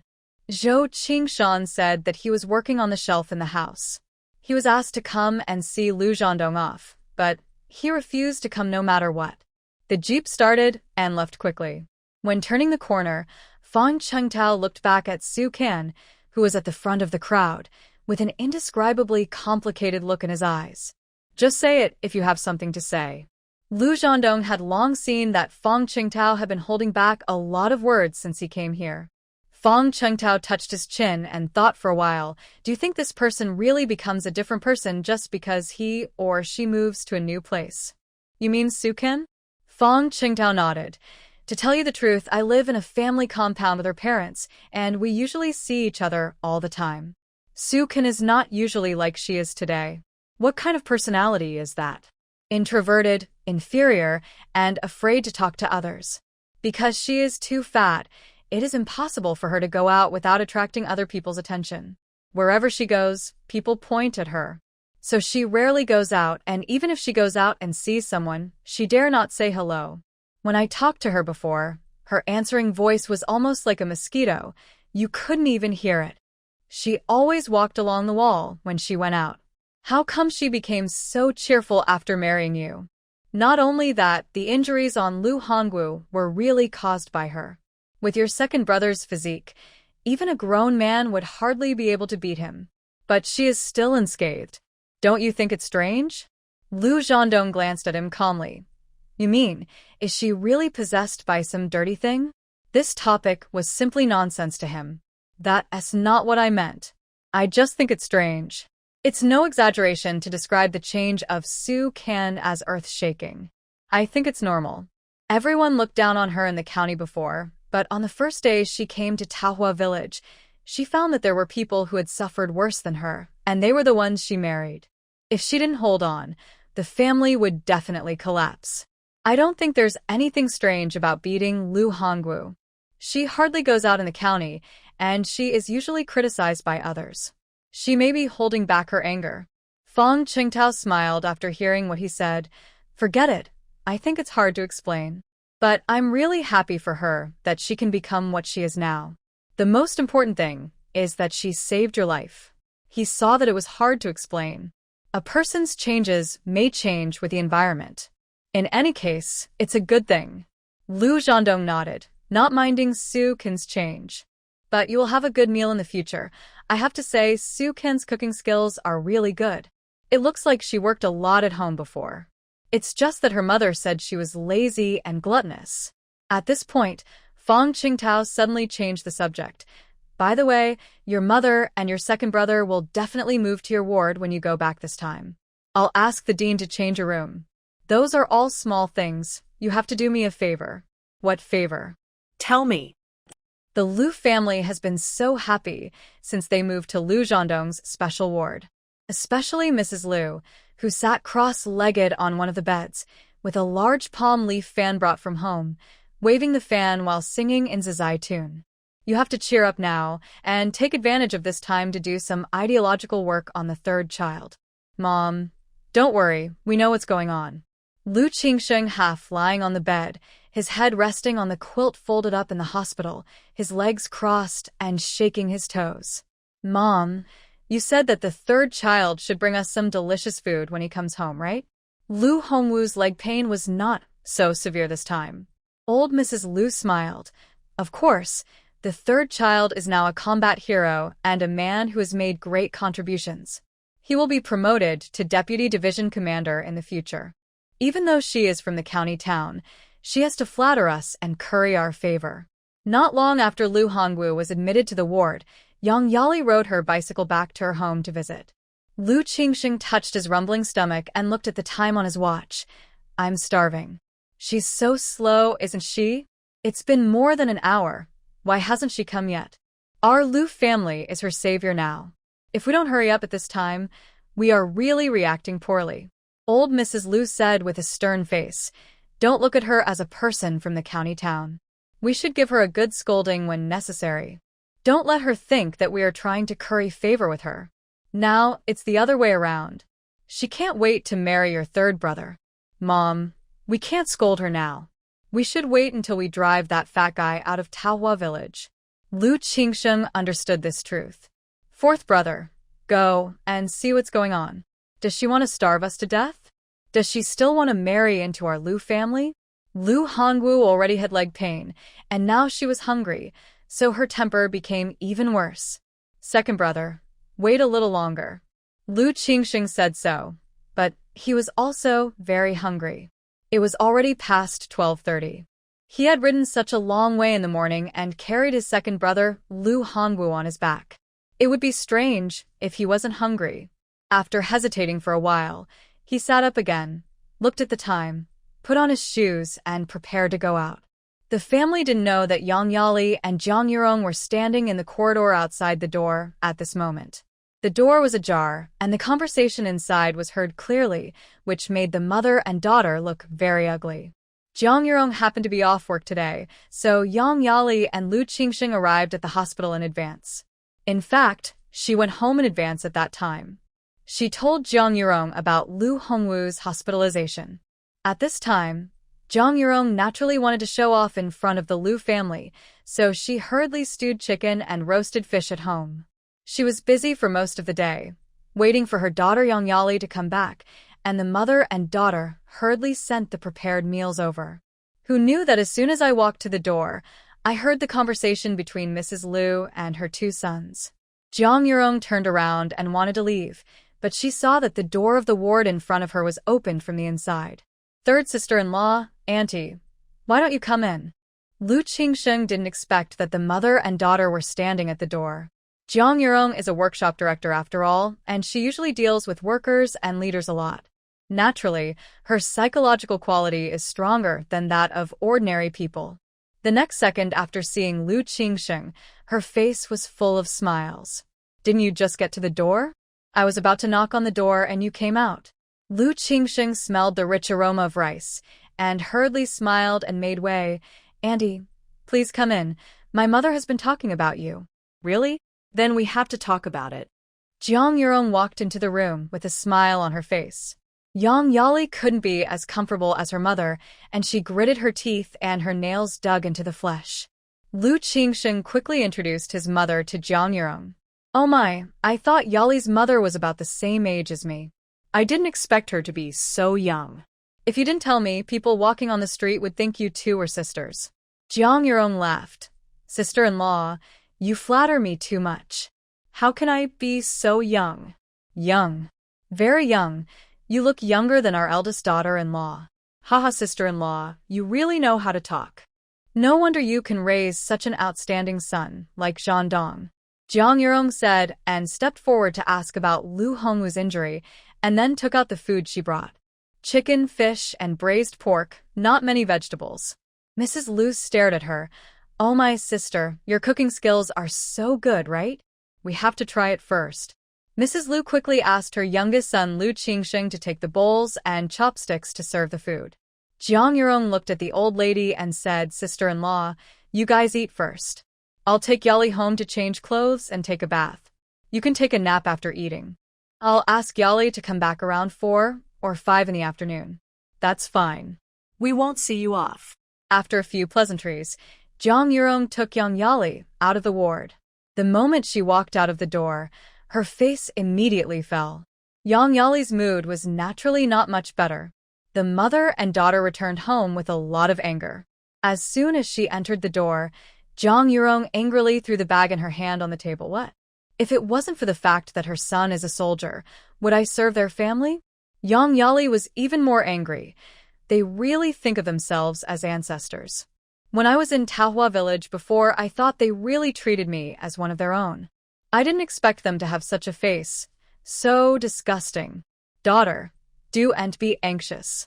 Wait until you marry Lu Zhandong, and then none of them will be able to get any benefit from you. Yang Yali sneered, and let them get any benefit from you? I will make sure that Lu Zhandong will never go back to that broken place for the rest of his life. Let me see what they can do. Yes, don't let him go back for the rest of his life. I'm so mad at you. I've been busy for 2 or 3 hours, and I didn't even have a bite to eat, and ended up feeding it all to the dogs. Jiang Yurong gritted her teeth in hatred. Mom, what should we do now?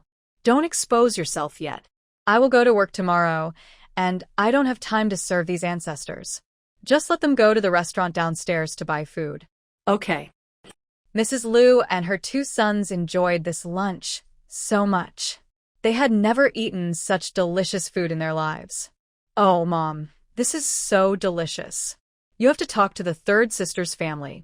My leg was injured recently, and I need to take good care of it. Ask her to bring food to me every day. Relying on the fact that he was a wounded soldier, Lu Hongwu ate the most, and even after he was full, he still wanted to eat the next meal. Don't worry, she is eager to please us now. As long as I say a word, she will definitely make delicious food for us every day. Lu Qingxing said with a smile, I think the Yang family is really rich. Look at the things they bought when they came to our village before. My 3rd brother is really something. Why is his brain so stupid? If they get together right now, how much benefit will we get? Mrs. Liu said bitterly, who said it wasn't. It's all because of that fat guy. But this time it's good, isn't she awesome? This time all our family members are here with the 3rd brother. When she builds the house, it will be time for her to leave. Lu Qingxing looked at the door, a little puzzled. Mom, 2nd brother, don't you think the 3rd brother's examination is taking too long? Why hasn't the examination been completed yet? Did he find out about a serious illness? Don't scare me. How could he be diagnosed with a serious illness out of the blue? Lu Hongwu rested his head on the pillow. Mom, could it be that the 3rd brother is afraid of paying for our ward and has changed the ward secretly? Then this room will be expensive for us to stay in. Lu Qingxing was a little worried after hearing this. No, I have to go and ask first. He was a little worried. After all, Lu Zhandong took too long to go for the examination. He had finished lunch, and he hadn't come back yet. Lu Qingxing walked to the stairs, and the 2 soldiers on guard were still there, but the platoon leader who he had always disliked was gone. Lu Qingxing went over to ask the 2 PLA soldiers if they knew the whereabouts of his 3rd brother, but it turned out that they didn't know anything. Unable to find out, he went downstairs and looked around, but he didn't see Lu Zhandong after 2 or 3 turns. Finally, he returned to the ward depressed. Mom, we didn't find him. I don't think the situation is good. Lu Qingxing had a bad premonition. What's wrong with that? Anyway, I'm his biological mother, so let's just stay here with peace of mind. I want to see which doctor in the hospital dares to chase us away. If anyone dares to chase us away, I will go to the County Public Security Bureau. Okay, I'm so sleepy. Let's go to sleep. Old Mrs. Liu lay down and fell asleep. Seeing his biological mother say this, Lu Qingxing felt that it made sense. No matter how much Lu Zhandong avoided them, he could not sever this blood relationship. Who cares about him? When Lu Zhandong was pushed back to the ward in a wheelchair by Zhao Taizhu, the whole ward was filled with deafening snoring. Especially that Lu Hongwu, whose snoring was like thunder. Fang Qingtao, who was following behind, frowned. Before he could speak, he said to the doctor who came over, with such snoring, how can others rest? Captain Liu, let's arrange a new ward for you. No, I'll just stay here. Living in a separate ward by himself was already a special care given by the hospital. If he was reassigned a new ward because of his family snoring, what would he do? No, who told you to sleep in that bed? Zhao Taizhu looked at the best position and was actually sleeping on Lu Hongwu. He was so angry. During this trip to Manhwa village, he understood how the Lu family bullied the team leader. When he saw them again, he was furious. What the Hades are you yelling about? Lu Hongwu, who was woken up, glared at Zhao Taizhu and started to curse. Zhao Taizhu had been to the battlefield. Looking at Lu Hongwu, his brows knitted tightly and his fists clenched. If this person was an enemy, he would definitely knock out his teeth with one punch. Oh, so powerful? No wonder you can beat your own elder brother so hard. Fong Qingtao smiled at Lu Hongwu. Lu Zhandong, who was in a wheelchair, looked indescribably heavy. This second brother had always been bullying others by taking advantage of his power. From what he did, we can see how domineering he was in the village. Lu Hongwu's shout woke up Lu Qingsheng and Mrs. Lu. The old lady sat up unhappily and was about to get angry, but she saw Fong Qingtao standing next to her third son Lu Zhandong and Zhao Taizhu standing by the bed of her second son, with doctors and nurses following at the door. Oh, Director Fong is here? Third son, why did your examination take so long? Mrs. Lu smiled and got out of bed, and Lu Qingsheng beside her also got up quickly. Lu Hongwu lay motionless on the bed. He was just lying there. He wanted to see who could drive him away. Lu Zhandong naturally wouldn't argue with him. He asked Zhao Taizhu and Fong Qingtao to carry him to a bed in the corner. Third brother, you can rest on this bed. Lu Qingsheng looked at the situation and felt a little embarrassed. Lu Zhandong didn't look at him and asked the doctor to examine him. Mrs. Lu didn't think there was any problem at all. They were all family members. It didn't matter which bed they slept in.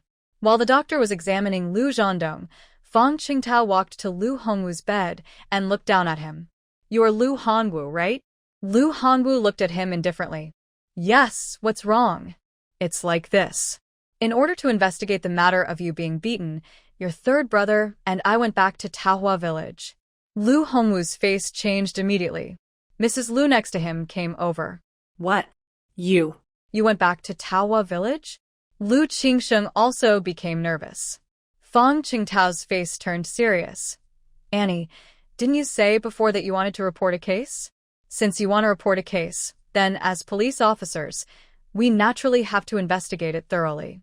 However, during the investigation, we found a new case. Lu Hongwu beat Lu Hongjun for no reason, causing his leg injury and disability. Lu Hongwu, your behavior has seriously violated the law, and we will conduct a serious investigation on you next. Lu Hongwu's face changed drastically when he heard it.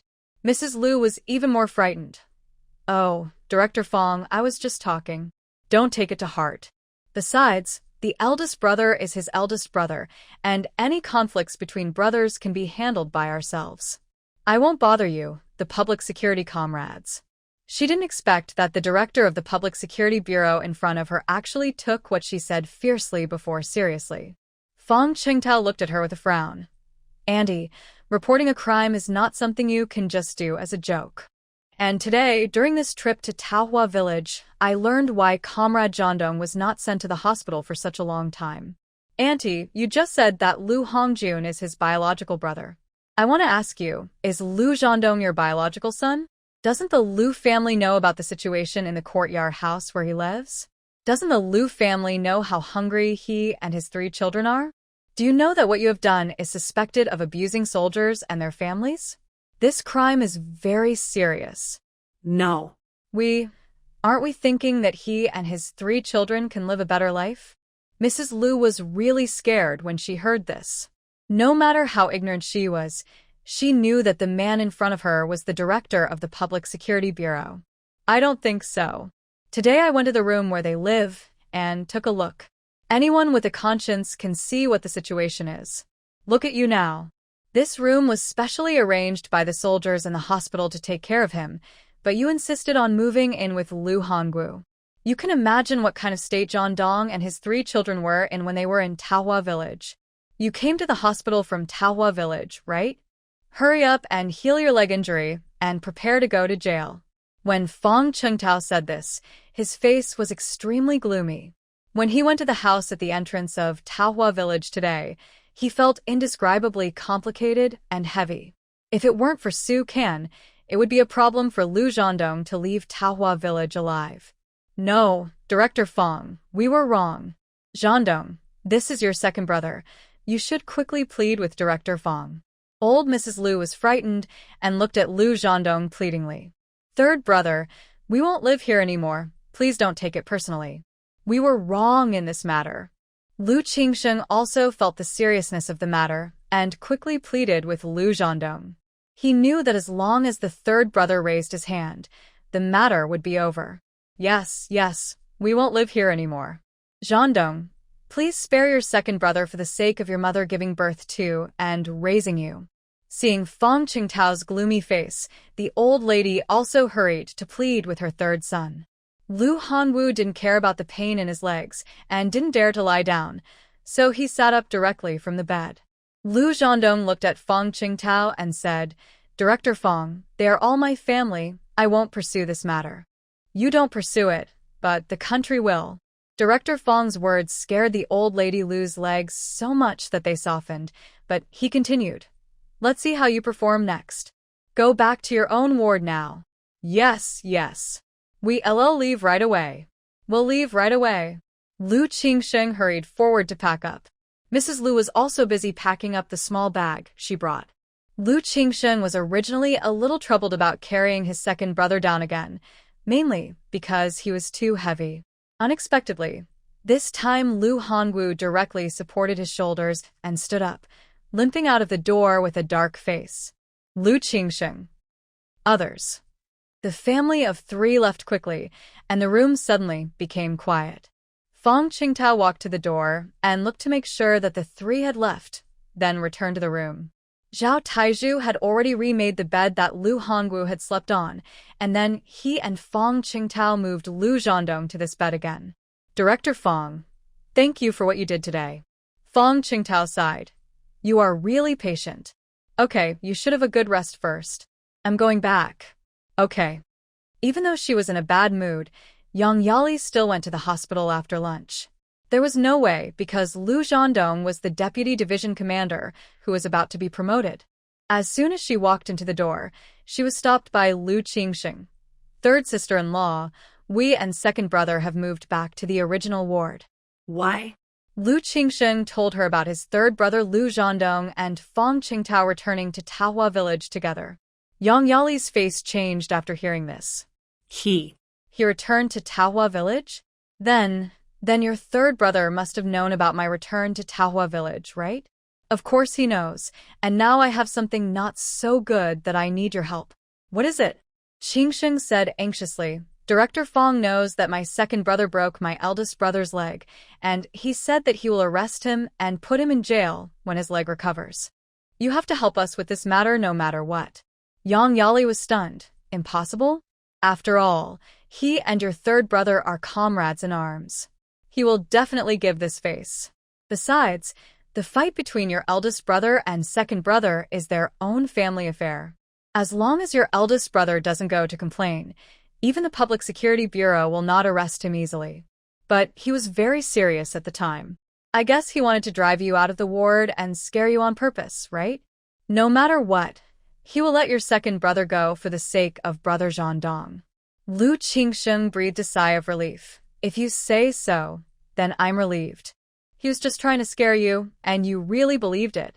As long as they don't arrest my second brother, everything is fine. But it seems that we can't go upstairs for a while. Yang Yali thought for a while. Although your second brother can't live upstairs, your aunt is still your third brother's biological mother, right? Liu Qingsheng's eyes lit up. Yes, my mother is still his biological mother. How could I forget this? Liu Zhandong's return this time seemingly did nothing, but the effect he played was extraordinary. Some faces that you don't see at all in normal times also came to help. There were even more than a dozen aunts and sisters helping in the kitchen. Sukin understood that it was the effect brought by Liu Zhandong and Fong Qingtao. The three children were particularly excited, running and jumping with a group of children in the yard. After dinner, Zhou Qingshan came back with a pair of couplets that he had written, but Sukin was not allowed to handle the couplets. He and Liu Hongjun posted them on the beams together. Sukin leaned forward to take a look and saw a piece of red paper posted on each of the two beams. On the left beam was written, Liu Ban asked when the beam would be put up. On the west beam was written, Taigong replied that it was auspicious at this time. Sister-in-law, we have a rule here that women cannot be present when the beam is being put up. Just don't come over to watch when the beam is being put up tomorrow. Zhou Qingshan reminded her. Sukan nodded. What about the others? Everyone knows it. Sukan expressed her understanding of this custom. She couldn't help anyway. Even if there was no such rule, it would only cause trouble if she went to the scene. The next morning, Sukan was woken up by Li Shulan knocking on the door. She got up quickly to wash up. Several aunts and sisters-in-law had already arrived, and Zhao Jing and several young wives had also arrived. Sukan had stewed the chicken last night. Because it was a whole chicken, it took some effort. The offering was made according to the auspicious time. Because this process required a man to come forward, this job was given to Lu Hongjun. After all, he was a member of the Lu family. Then they set off firecrackers, and after the firecrackers, the men and women put up the beam. The whole process went smoothly. After breakfast, all 28 purlins were placed on the beams, and then reeds and wheat straw were placed, and then the prepared soil was pressed on top, and finally the mixed mud was placed on top to smooth it out. It was already evening when all these were done. Sukan had heard Zhou Qingshan say a long time ago that the last step could not be carried out until all the mud on the roof was dry. That is, all the mixed lime and sand were transported to the roof and pounded flat with special tools, and only then was it truly finished. Even though it is summer now, it will take 2 or 3 days for the mud to dry completely. So, at this time, you can start a deal with the floor of the house. Most people would do this by themselves at this time. After all, it is better to save money. So, Zhou Qingshan had to ask for her opinion. My opinion is to finish the work as quickly as possible. There is strength in numbers. If the floor needs to be hammered manually, the more people the better. Just let everyone do it. Zhou Qingshan nodded. In this way, the door can be hammered in 1 day. The next step is to plaster the lining of the house, which is estimated to take about 1 day. After the lining of the house is plastered, the roof can be hammered, which also takes 1 day. As long as it doesn't rain, the house will be built in 3 days. My brother-in-law's 3 carpenters will work together. By then, the doors and windows will be almost done, and the furniture may be slower. That doesn't matter. As long as the house is built, other things are trivial. That's right. In the next 3 days, God really gave him a favor. Not a drop of rain fell, and the sun was shining every day. This is good weather for people who build houses. In 3 days, the plastering and hammering of the floor of the 4 houses were completely completed. Zhou Qingshan's brother-in-law Zhao Chanan finished the door first, and after installing the door, he installed the lock that Sukan had bought a long time ago. Now the new house is finally safe. After dinner, Zhou Qingshan helped Sukan calculate the expenses of the past few days. The meals plus all the materials for building the house cost a total of more than 400 yuan. Sister-in-law, this money is a bit too much. For Taohua village, this is already a considerable expense. No one in the whole village can catch up with this amount of money. Sukan smiled. I don't think it's much at all. Time is money. If our family builds this house slowly, how can we afford to wait? In this season, the heavy rain will come suddenly. If it lasts for a few days and nights, the house may have to be delayed for 2 or 3 months. You have also seen the roof of that broken house. Once it rains, it can't be lived in. We won't even have a place to sleep at that time. We can't just run to someone else's house to stay. This is life, not a matter of 1 or 2 days. Zhou Qingshan nodded. Sister-in-law, what you said makes sense. Although it costs more money, this house was built exceptionally quickly. It is the first in our Taohua village. Brother Qingshan, this time, thanks to you, Uncle Zhou, aunt, and sister-in-law, you really helped me a lot. Sister-in-law, if you say so, I will be embarrassed. Our whole family will almost eat here for the next few days. Then I won't be polite with you. By the way, Brother Qingshan, who has the best Kong in our village? Zhou Qingshan pouted towards a place not far away. The best is right over there. Sukan looked over and found that it was Lu Hongjun. Big brother? Yes, the best Kong builder in our village is Brother Hongjun.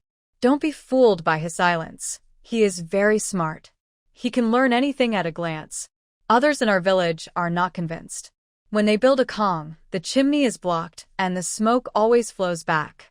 But the Kong built by Brother Hongjun is warm and comfortable in winter, and the chimney is very smooth. Then talk to him and ask him to come over tomorrow to help build the Kong. No problem. Sukan looked at Lu Hongjun in the distance and continued, Brother Qingshan, I will pay for him to go to the hospital to treat his leg. Do you think he will listen? Zhou Qingshan shook his head with certainty. Sister-in-law, I think you should wait for Brother Zhandong to come back and let him persuade him. Brother Hongjun has an extremely stubborn temper.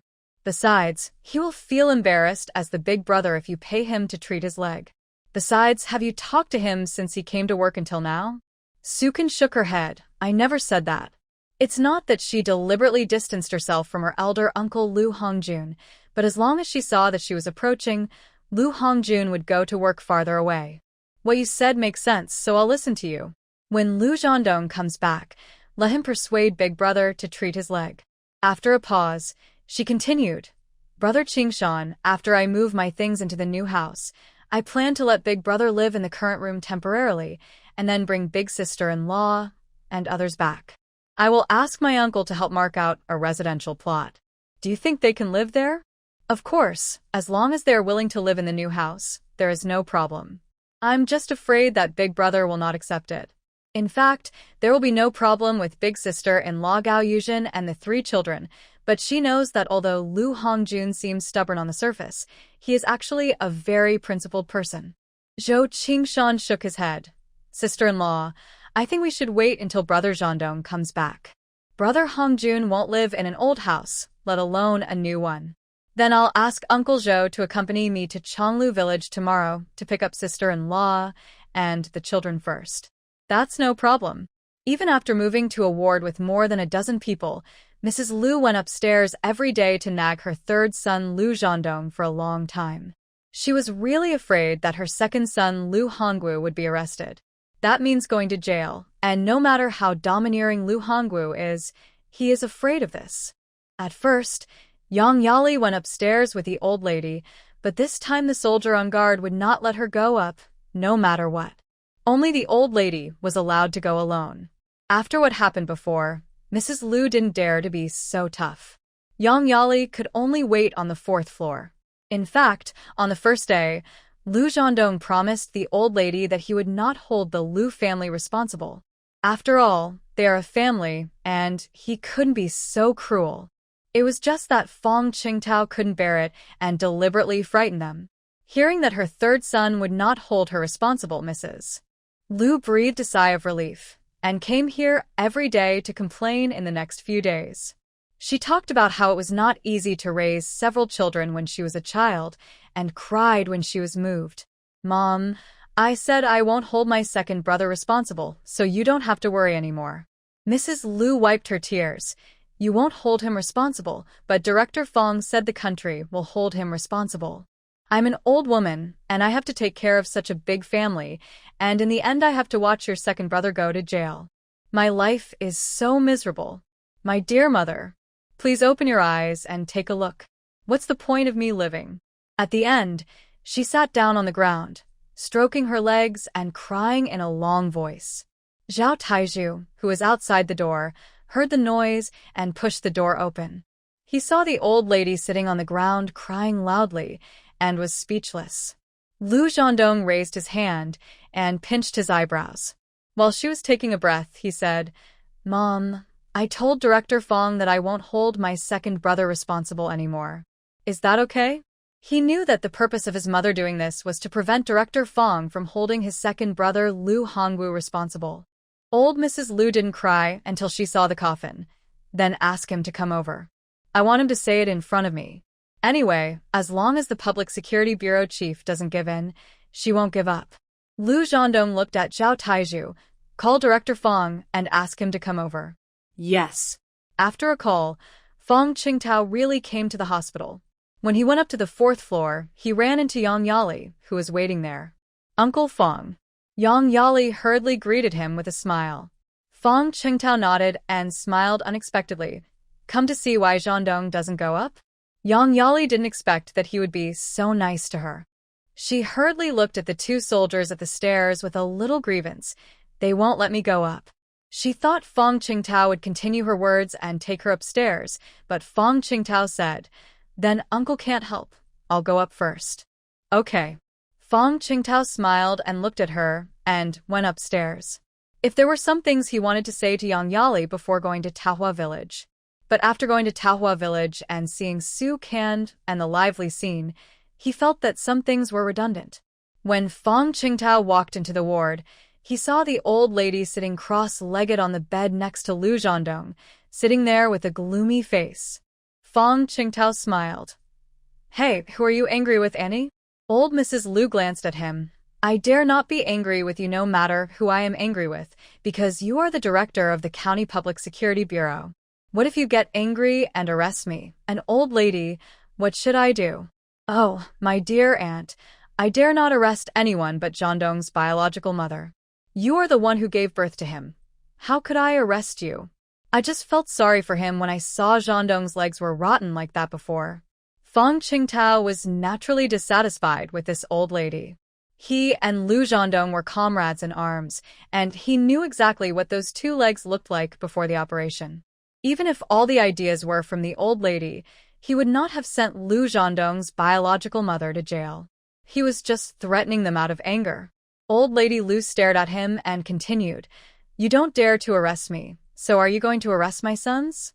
"Auntie, the fact that Lu Hongwu beat your eldest son depends on your eldest son's opinion. If he doesn't pursue it, we won't arrest Lu Hongwu." "Are you serious?" Fong Qingtao smiled. "Of course. Can I, a police chief, lie to you? That's good."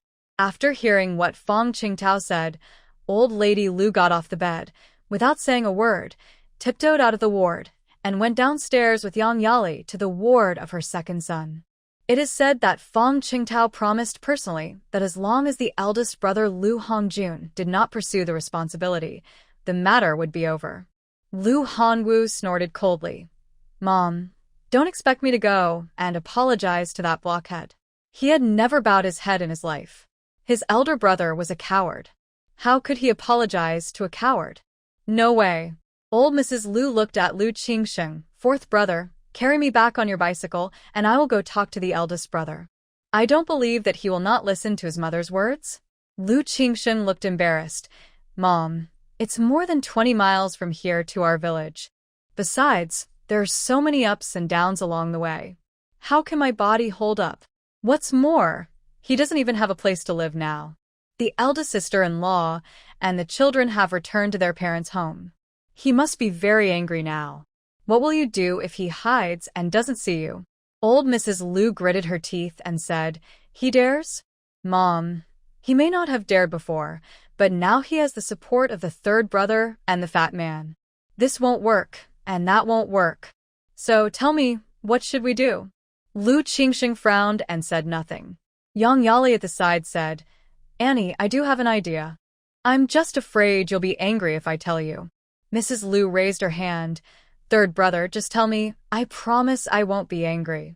Yang Yali then said, "I think we should bring the eldest sister-in-law and the 3 children back from her parents' home, so that the eldest brother will naturally go home to live. He naturally won't mind what happened before, and you can persuade him then, and the matter will be resolved. As for that room, if there is no place to live, I will go back to the county first." Her words were also a test. She couldn't just let Lu Qingsheng move out of the West Wing. "Third sister-in-law, your idea is good. But you don't have to move out. I can just sleep in the main room." Lu Qingsheng was magnanimous. As long as this matter was resolved, he could do other things. Mrs. Lu slapped her thigh and said, "The third brother's idea is great. You and Yali should go together to celebrate the birthday. Your sister-in-law is a woman. If there are some things you can't say, let Yali tell her. Let's go now. It would be best if we can pick her up today." Okay. When Yang Yali and Lu Qingsheng left the county town, she went to the department store to buy some things. Lu Qingsheng said that he was a poor student, and when his second brother Lu Hongwu went to see a doctor, he spent all his money. So these things were naturally bought by Yang Yali. When Lu Qingsheng was a child, He followed his eldest brother to visit his eldest sister-in-law's hometown Chonglu village, so he knew the place. The two of them rode their bicycles for more than 2 hours to get there. As soon as they arrived at the gate of Gao Yuzhen's mother's house, they heard a voice of indirect criticism coming from the yard. "You son of a witch! You give birth. You only know how to give birth. You gave birth to 3 puppies in 1 litter. Do you know that your family is so poor that they can't even afford to eat? And you have to come to our house to reincarnate. I think you'd better starve to death." A woman's voice came from the yard, followed by a miserable cry of a dog being beaten, and a mess of noises coming from the yard. "Run, run, run. Why don't you get out of our house? What are you doing here? Take your 3 little rascals and get out. I can't afford to support you." The barking of the dogs became louder. Yang Yali and Lu Qingxing looked at each other, and Lu Qingxing stepped forward and opened the door, then shouted, "Sister-in-law." With his shout, the cursing in the yard stopped abruptly. Yang Yali followed Lu Qingxing into the yard and saw a woman in coarse cloth, holding a stick in one hand and one hand on her waist. One of her eyes was gray and the other was slanted, and she turned her face slightly to the side when she looked at people. "Who is it?" The woman looked at Lu Qingxing and Yang Yali, who came in, and her expression relaxed. Sister-in-law, right? "I'm Lu Hongjuan's younger brother, and I've come here specially to pick up my eldest sister-in-law and 3 children and take them home." Upon hearing this, the woman immediately threw the stick in her hand aside, looked at Lu Qingxing and Yang Yali in front of her, and then looked at the bags they were holding and laughed. "Oh, it turns out to be Yuzhen's brother-in-law. This is your wife, right?" No. Sister-in-law misunderstood. "This is my 3rd sister-in-law. She came from the county town." Lu Qingsheng specifically said that Yang Yali was from the county town. He naturally knew that the woman in front of him was a snob. "Oh, it turns out that you are from the county town. Come in quickly." The woman smiled and enthusiastically invited the two to come in and sit down. Lu Qingsheng followed her to the main room, looking at the small west room next to it. "Sister-in-law, where are my eldest sister-in-law and 3 children? 4th uncle." Before the woman had time to speak, Lu Qingsheng saw the shabby door of the west room being pushed open, and Lu Wenhu and Lu Wenliang ran out. The brothers' clothes were not only dirty, but their hair was also messy.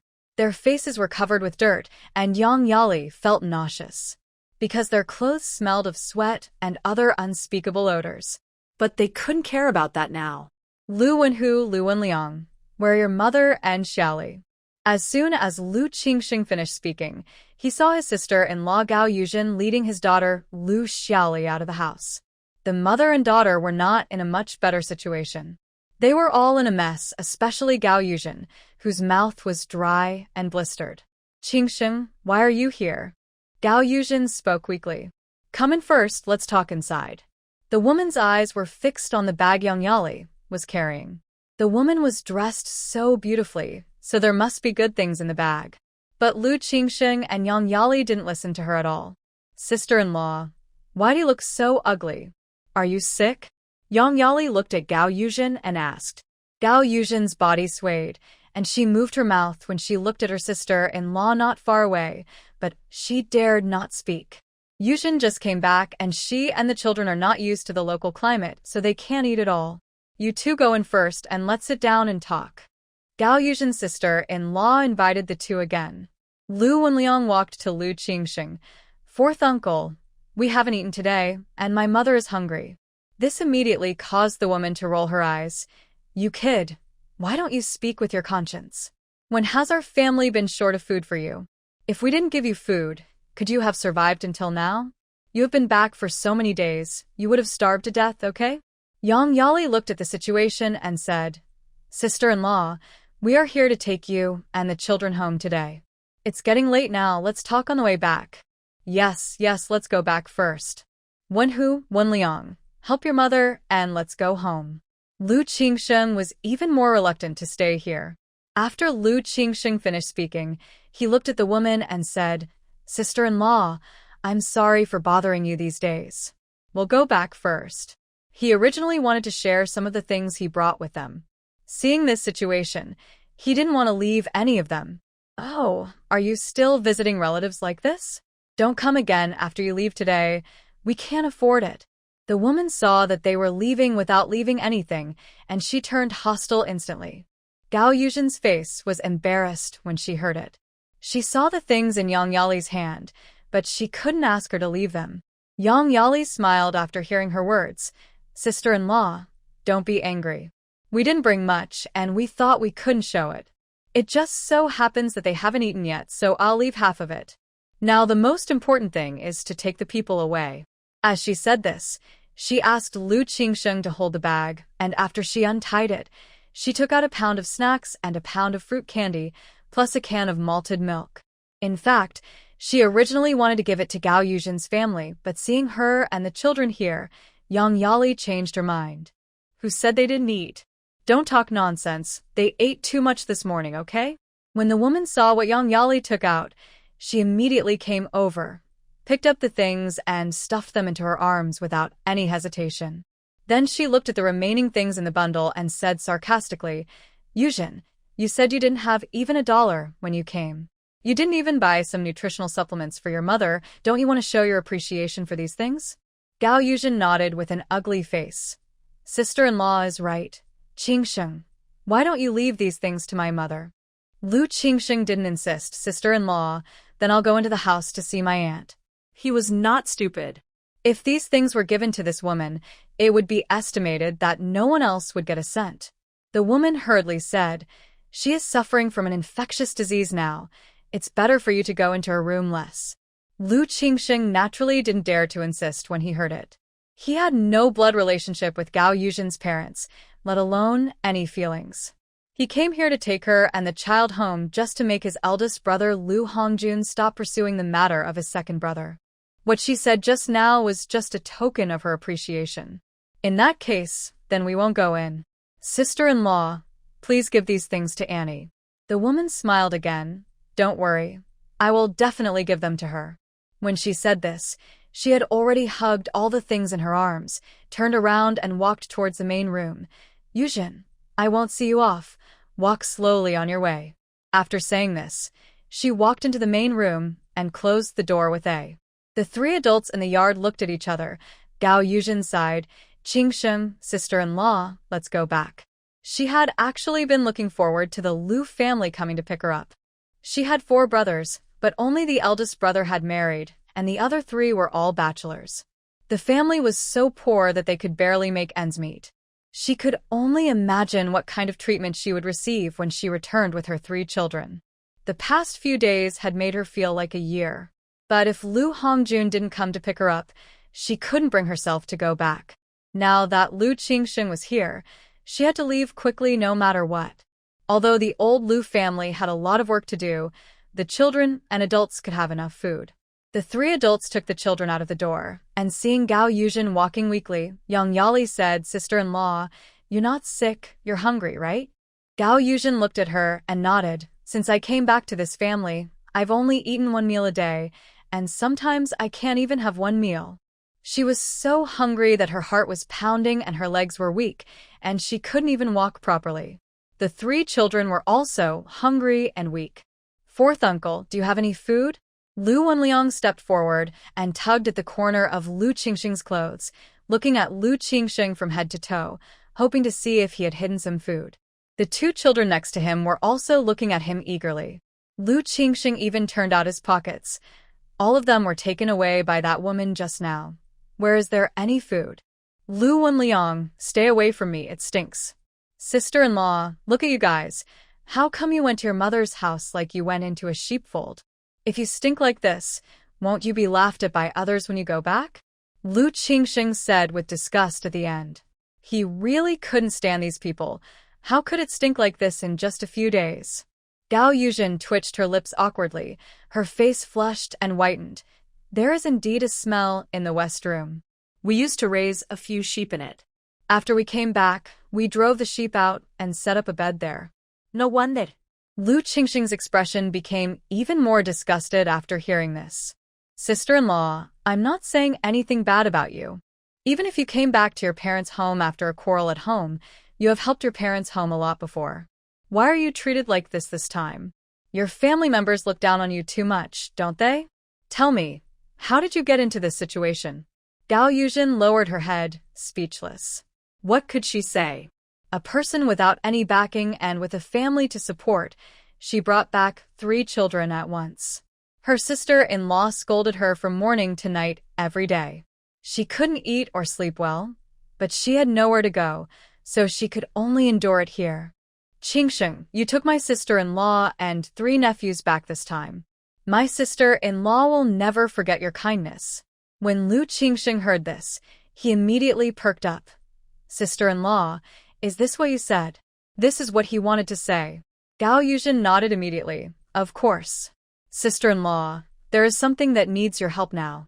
Qingsheng, tell me no matter what it is, as long as I can do it, it's fine. Lu Qingsheng then told the story of his second brother Lu Hongwu beating his eldest brother Lu Hongjun. Qingsheng, don't worry, as long as I go back this time, I promise that he won't hold your second brother responsible. As long as she can return to the old Lu family. What does this matter?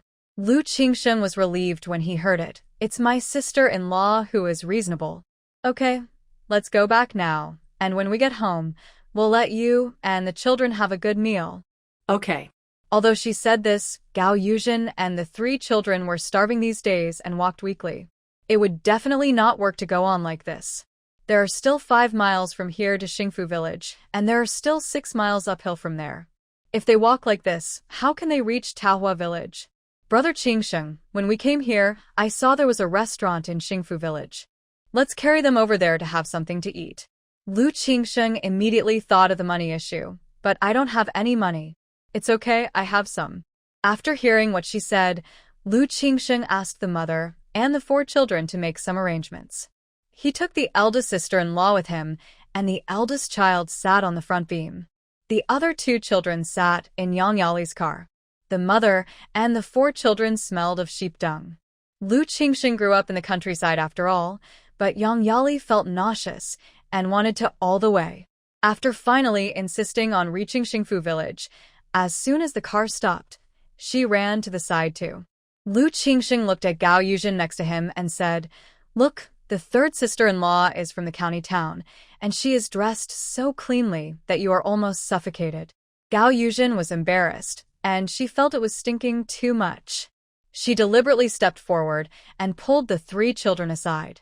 Lu Qingsheng found a steamed bun shop, and Yang Yali went in to buy some steamed buns.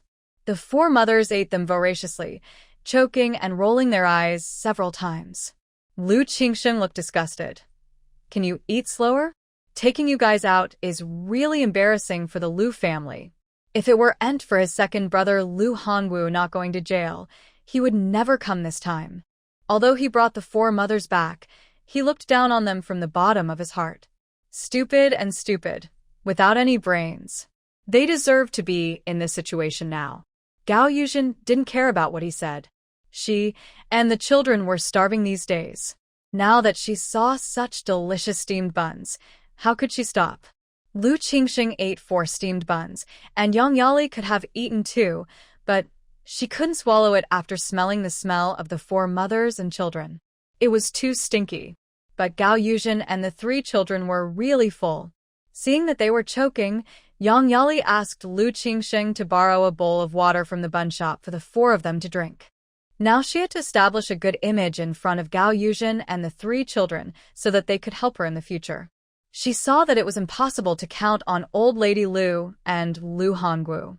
The old lady was sarcastic, Lu Hongwu was a reckless man, and Lu Zhendong didn't have a good impression of Lu Qingsheng. The only people in the old Lu family who could help her were Lu Hongjuan's family. So she had to make Gao Yuzhen grateful to her. As long as she could win her over to her side, the next thing would be easier. When Lu Qingsheng showed disgust on his face, she had to pretend no matter how disgusted she was.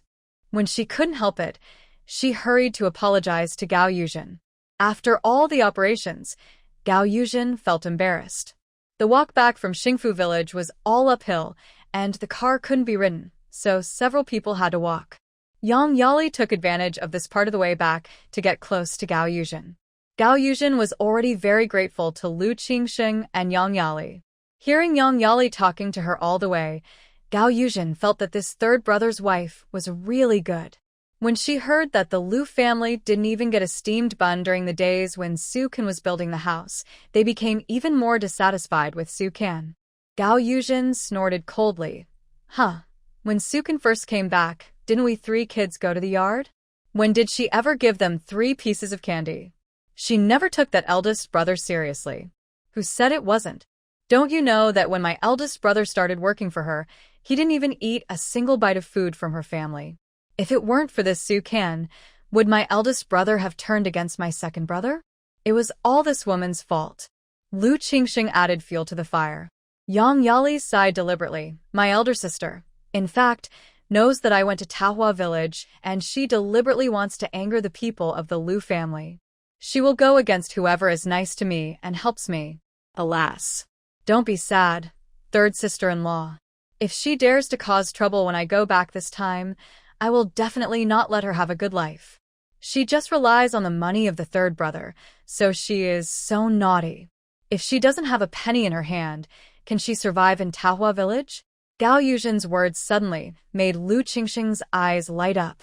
He looked at the big rocks on the roadside not far away and stopped. We are tired from walking.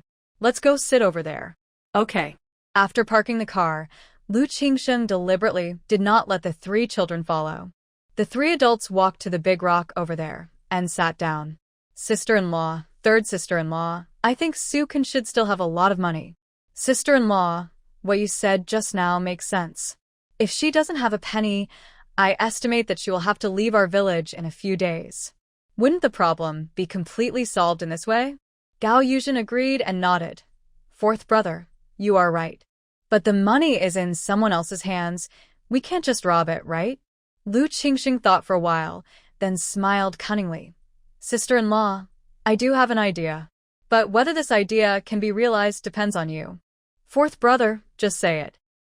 Su Kan originally planned to take Uncle Zhou's carriage early tomorrow morning to pick up the 4 of them. These days, she has been busy and has no time to take care of them. Now it is basically over, and she can go to pick them up tomorrow. As a result, when she finished cooking dinner, she saw the chubby Lu Wenhao running back. Aunt Su, my aunt, and brother Wenhu are back. Su Kan had just put out the fire in the stove, and when she saw Lu Wenyuan running behind her, he nodded at her. Did they go back to your grandmother's place? This situation surprised her. Lu Wenhao shook his head, raised his hand, and pointed in the direction of the gate. Aunt, and the 3 of them are at the gate. It stinks. After saying that, he pinched his nose. Su Kan looked at the gate in the direction of his finger and saw 3 little heads sticking out from behind the gate, all looking at the yard with a nervous look on their faces. Su Kan got up and walked to the gate. As soon as she walked out, she saw her sister-in-law Gao Yuzhen and her 3 children in a miserable state. Gao Yuzhen's hair was messy, and she had an indescribable stench on her body, which could be smelled from a few meters away. Not to mention the 3 children. Their clothes were dirty and smelly, and they looked so pitiful. Sister-in-law, come in first. Su Kan didn't ask anything. Since the 4 of them came to her, they must have been driven out by Zhao Meixiang. Gao Yuzhen walked into the yard with her 3 children. The stench on the bodies of several people was too bad. Su Kan knew that they had nothing now, so she asked Lu Wenyuan and his brother to boil water. When she took the 3 siblings to the county town, she bought 2 sets of clothes for each of them. Now each of them was wearing 1 set, which was just about the same height and size as Gao Yuzhen's 3 children, so she took it out. Anyway, she would take the 3 children to the county town to pick up Lu Zhandong in a few days, and then she would buy new clothes for the 3 children. She didn't care about this. While boiling water, Su Kan asked the mother and the 4 of them to wash their hands and faces first, and then she went to the house to get a pound of snacks. This was bought later when she went to the market. Judging from the appearance of the mother and the 4 of them, they must have suffered a lot in the past few days. When the 3 children saw the snacks, their eyes lit up, and they took them and ate them up voraciously. Although they had eaten buns at noon, this was a snack, and they had never eaten it before. The peach cakes were fragrant and sweet, and they tasted so delicious. Lu Wenyuan also took the initiative to pour hot water for them. By this time, Gao Yuzhen and the three children were already full. The peach cakes they were eating were particularly delicious. After eating a piece, Gao Yuzhen looked at Su Kan and said pitifully, "Third sister-in-law, do you have any more?" This was the first time she had eaten such delicious food in her life. Su Kan then took out 4 more pieces and gave one to each of them.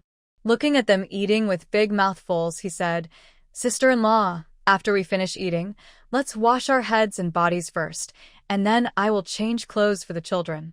My clothes are a bit too big. If you don't mind, you can wear mine for the time being." No, no. Gao Yuzhen nodded repeatedly. After eating the snacks, before the water was boiled, Su Kan asked Gao Yuzhen about her return to her parents' home in the past few days. Gao Yuzhen was crying and snotting, and she told him everything that happened in her parents' home in the past few days. The eldest sister-in-law from her natal family was not filial. Not only did she treat her, but she also complained about Gao Yuzhen's own mother. Even though they lived in the sheepfold, they lived in fear every day and could not even eat 1 meal a day. They were so hungry that they had no choice but to walk all the way back with their children. But after finally returning to Taohua village, Zhao Meixiang blocked the gate and scolded the 4 of them. In the end, she had no choice but to come here to find Su Kan. "Sister-in-law, you can stay here with peace of mind. The house has just been built at home, and we have a place to live now. Don't worry, we will have food to eat in the future, and we guarantee that you will not starve." Gao Yuzhen's eyes were filled with tears when she heard this. "Third sister-in-law, the eldest sister-in-law didn't help you before, but you are still so good to us now. Aren't we a family? When I was building the house, my eldest brother came here and helped a lot." After the water boiled, Su Kan asked the children to squeeze out the cold water and add hot water, and those who wanted to wash their hair washed their hair, and those who wanted to take a bath took a bath. Now there are walls all around, so she locked the gate so that she would not be disturbed. Gao Yuzhen washed herself and changed into Su Kan's clothes, which were a little too big but clean. The 3 children were also washed and changed into Lu Wenyuan's 3 siblings' clothes. After dinner, the 6 children were playing in the yard. Gao Yuzhen called Su Kan into the shabby house, saying that she had something to say to her alone. Su Kan then bolted the door, and when he turned around, he saw Gao Yuzhen kneeling down in front of him. "Oh, sister-in-law, what are you doing? Get up quickly." Su Kan hurried forward to help Gao Yuzhen to stand up. Gao Yuzhen refused to get up and looked up at her and said, "Third sister-in-law, you have seen it too. Before, because your eldest brother helped your family build a house, our family was driven out of our hometown.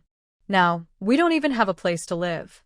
I know you are kind-hearted and took me and my 3 children in, but we can't go on like this.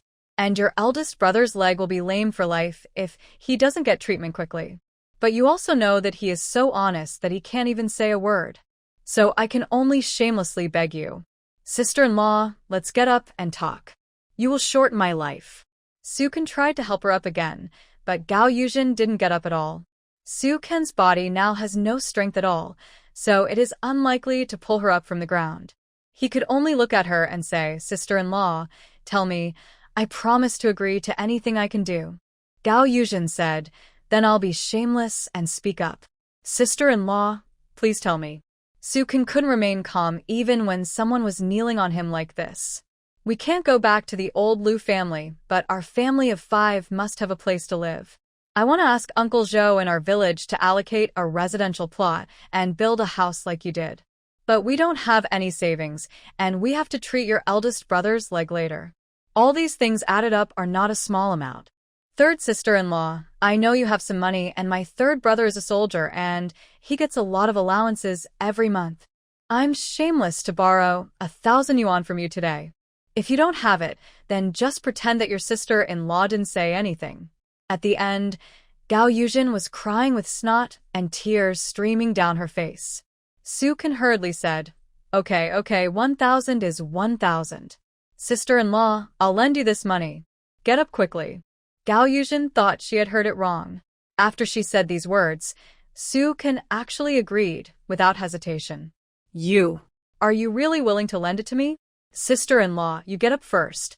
This time, Su Kan finally helped her up and let her sit on the edge of the Kong. He looked at her and said, I just have some money in my hand now. 1,000 yuan is not a problem for me. I calculated that it cost more than 400 yuan to build the house this time. If you take your brother to the hospital to treat his leg, you really need money in your hand. You will have to buy furniture and live later, and 1,000 yuan will not be much left. After building the new house, she still had 2,000 yuan in her hand. It cost more than 400 yuan to build the house this time. When Lu Zhendong paid the surgery fee in a hospital, it was more than 190 yuan. Lu Hongjuan's leg was injured for a long time, and it would cost a lot of money to treat it. The most important thing is that they have to live later, so there must be some extra money in their hands. The reason why she agreed so readily was because she found that in the old Lu family, this eldest brother and sister-in-law were relatively reliable. She didn't want to see honest people being bullied, so she wanted to let them live a good life. To annoy those people who bully others by taking advantage of their power. Gao Yuzhen sat on the edge of the Kong, still unable to believe that Su Can would lend her money so readily. 1,000 yuan, she agreed too readily, right? Third sister-in-law, you are not fooling me first, right? Looking at Gao Yuzhen's unbelieving expression and eyes, Su Can smiled. Sister-in-law, am I that kind of person? I'll get you the money now. She really regarded this sister-in-law as her own, so she put down any defense, opened her box in front of her, and took out a neatly wrapped stack of big unity from it. When watching Su Can count the money one by one, Gao Yuzhen's eyes were fixed on the money, and she swallowed several times. This was the first time she had seen so much money in her life. Su Can counted out 1,000 yuan and handed it to Gao Yuzhen. After putting the rest of the money back into the box, he found a handkerchief for her. Sister-in-law, please count it first in case I counted it wrong. No, I trust you. When Su Can counted, she followed and counted one by one, not a penny off. When she wrapped it with a handkerchief, her hands were shaking a little. Third sister-in-law, don't laugh at me. This is the first time I get so much money. I'm scared to death. Su Can smiled. Sister-in-law, please put the money away. How about this? I will take you to Uncle Zhou's house later to ask about the homestead. What do you think? Gao Yuzhen was stunned, then nodded. Okay.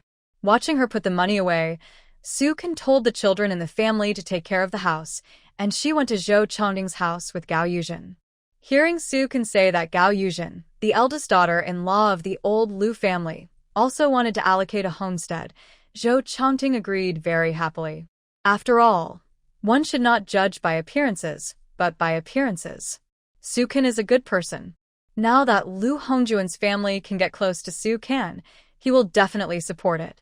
There is a piece of land at the north end of our village, and it is estimated that 4 or 5 houses can be allocated. Let Hongjun write an application when we go back. As long as the cadres in the brigade agree, I will take it to the town for approval.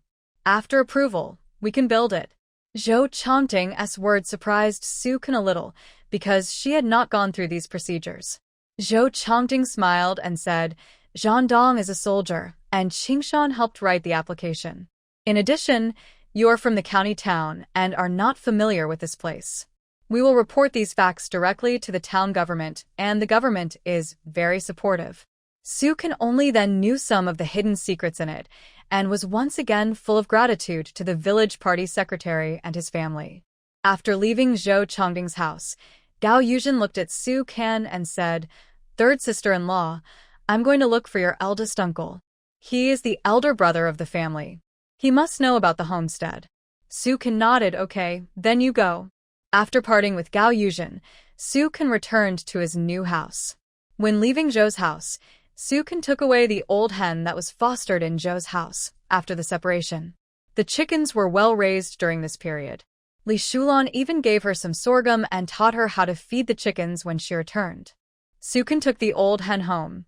The people who came to help yesterday helped to fence the chicken pen directly. Now they just needed to put the old hen in. Lu Wenhao said happily, and Su, can I give it a name? Su Can smiled and nodded. Of course. What name are you going to give it? I want to call it Mother Hen. Puff. Su Can was amused by him.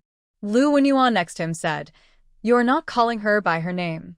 All old hens are mother hens. How can mother be a name? Lu Wenliang said. Just call her fatty. Lu Wenyuan immediately frowned. You are the fatty. Lu Wenhao also jumped up and down. That's right. You are the fatty. Tian Tian also glared at Lu Wenliang with a stern face. Recently, the big and small children in the village all called Aunt Su fatty, and the three brothers and sisters disliked this name the most. Su Ken was amused by the appearance of the three siblings. Wenliang didn't mean it, did he? Lu Wenliang nodded timidly. He really didn't mean it, but the villagers called him that a lot recently, so he just said it casually. Besides, he didn't have the courage to say that about the third aunt on purpose. In the old Lu family, although the three siblings are the children of the old family, they've been bullied since they were young, so they all follow Lu Hongjuan's personality and are submissive. They won't be bullied at the third aunt's place, so the second child Lu Wenliang blurted it out. Who knew that he would say something wrong as soon as he opened his mouth? Su Ken continued. See, Wenliang didn't mean it. Okay, now continue to think of a name. Lu Wenhao's eyes rolled around, and he looked at the bright stars in the sky and said, Then I'll call it Baby's Breath. Su Ken gave him a thumbs up. This name is good. Oh. From now on, it will be called Baby's Breath. Lu Wenhao jumped and jumped. Lu Wenyuan pursed his lips, and several children laughed. Seeing his happy look, Su Ken smiled and said, Since you named it, how about you take care of it in the future? Lu Wenhao's eyes were as bright as stars. Really? Of course. But you have to take good care of it. Aunt Su, I will take good care of it. Su Ken took the children to the new house, where a 100-watt light bulb was installed, shining brightly. When they came out, they saw Gao Yuzhen coming back in a hurry. Third sister-in-law, your eldest uncle knows that we are back and won't let me and the children live here. He wants us to go back to the old Lu family. This news surprised Su Ken, but will the second sister-in-law let you in? Now there is only the old man Lu Shuiyuan, the old man, and Lu Hongwu's wife Zhao Meixiang, and their three children in the old Lu family. But Zhao Meixiang, like her man Lu Hongwu, is used to being domineering at home. Isn't our father-in-law at home? He asked your eldest uncle to take us back. I will check the situation tonight, and it's just right to ask your eldest uncle to write an application for the homestead and tell him about our house building. You also know your eldest uncle. He only talks more to me, and he can't get a no matter what others ask him. He will definitely not come to your place. Su Ken nodded. Gao Yuzhen's words made sense. Even if Zhao Meixiang didn't want them to go back, she would definitely listen if Lu Shuiyuan got angry. Regardless of whether Mrs. Lu will drive them out of the old Lu family in the future, it is indeed necessary for the couple to go back tonight to discuss building a house and treating their legs. Okay, in that case, sister-in-law, you take the children back to sleep. Then I'll take the children back. Okay. Gao Yuzhen walked out of the gate with her three children not far away and heard the sound of closing and locking the gate behind her. Taking advantage of the night, she raised her hand and touched the bulging place in her arms, which contained 100 big unity. Until now, she felt her heart beating particularly hard. From the moment she got the money, it was absolutely impossible to say that she had never wavered. But thinking of what Lu Qingxing said, he said that when Lu Zhandong recovered from his injury, he would return to the army. At that time, their family would still have to rely on the old Lu family.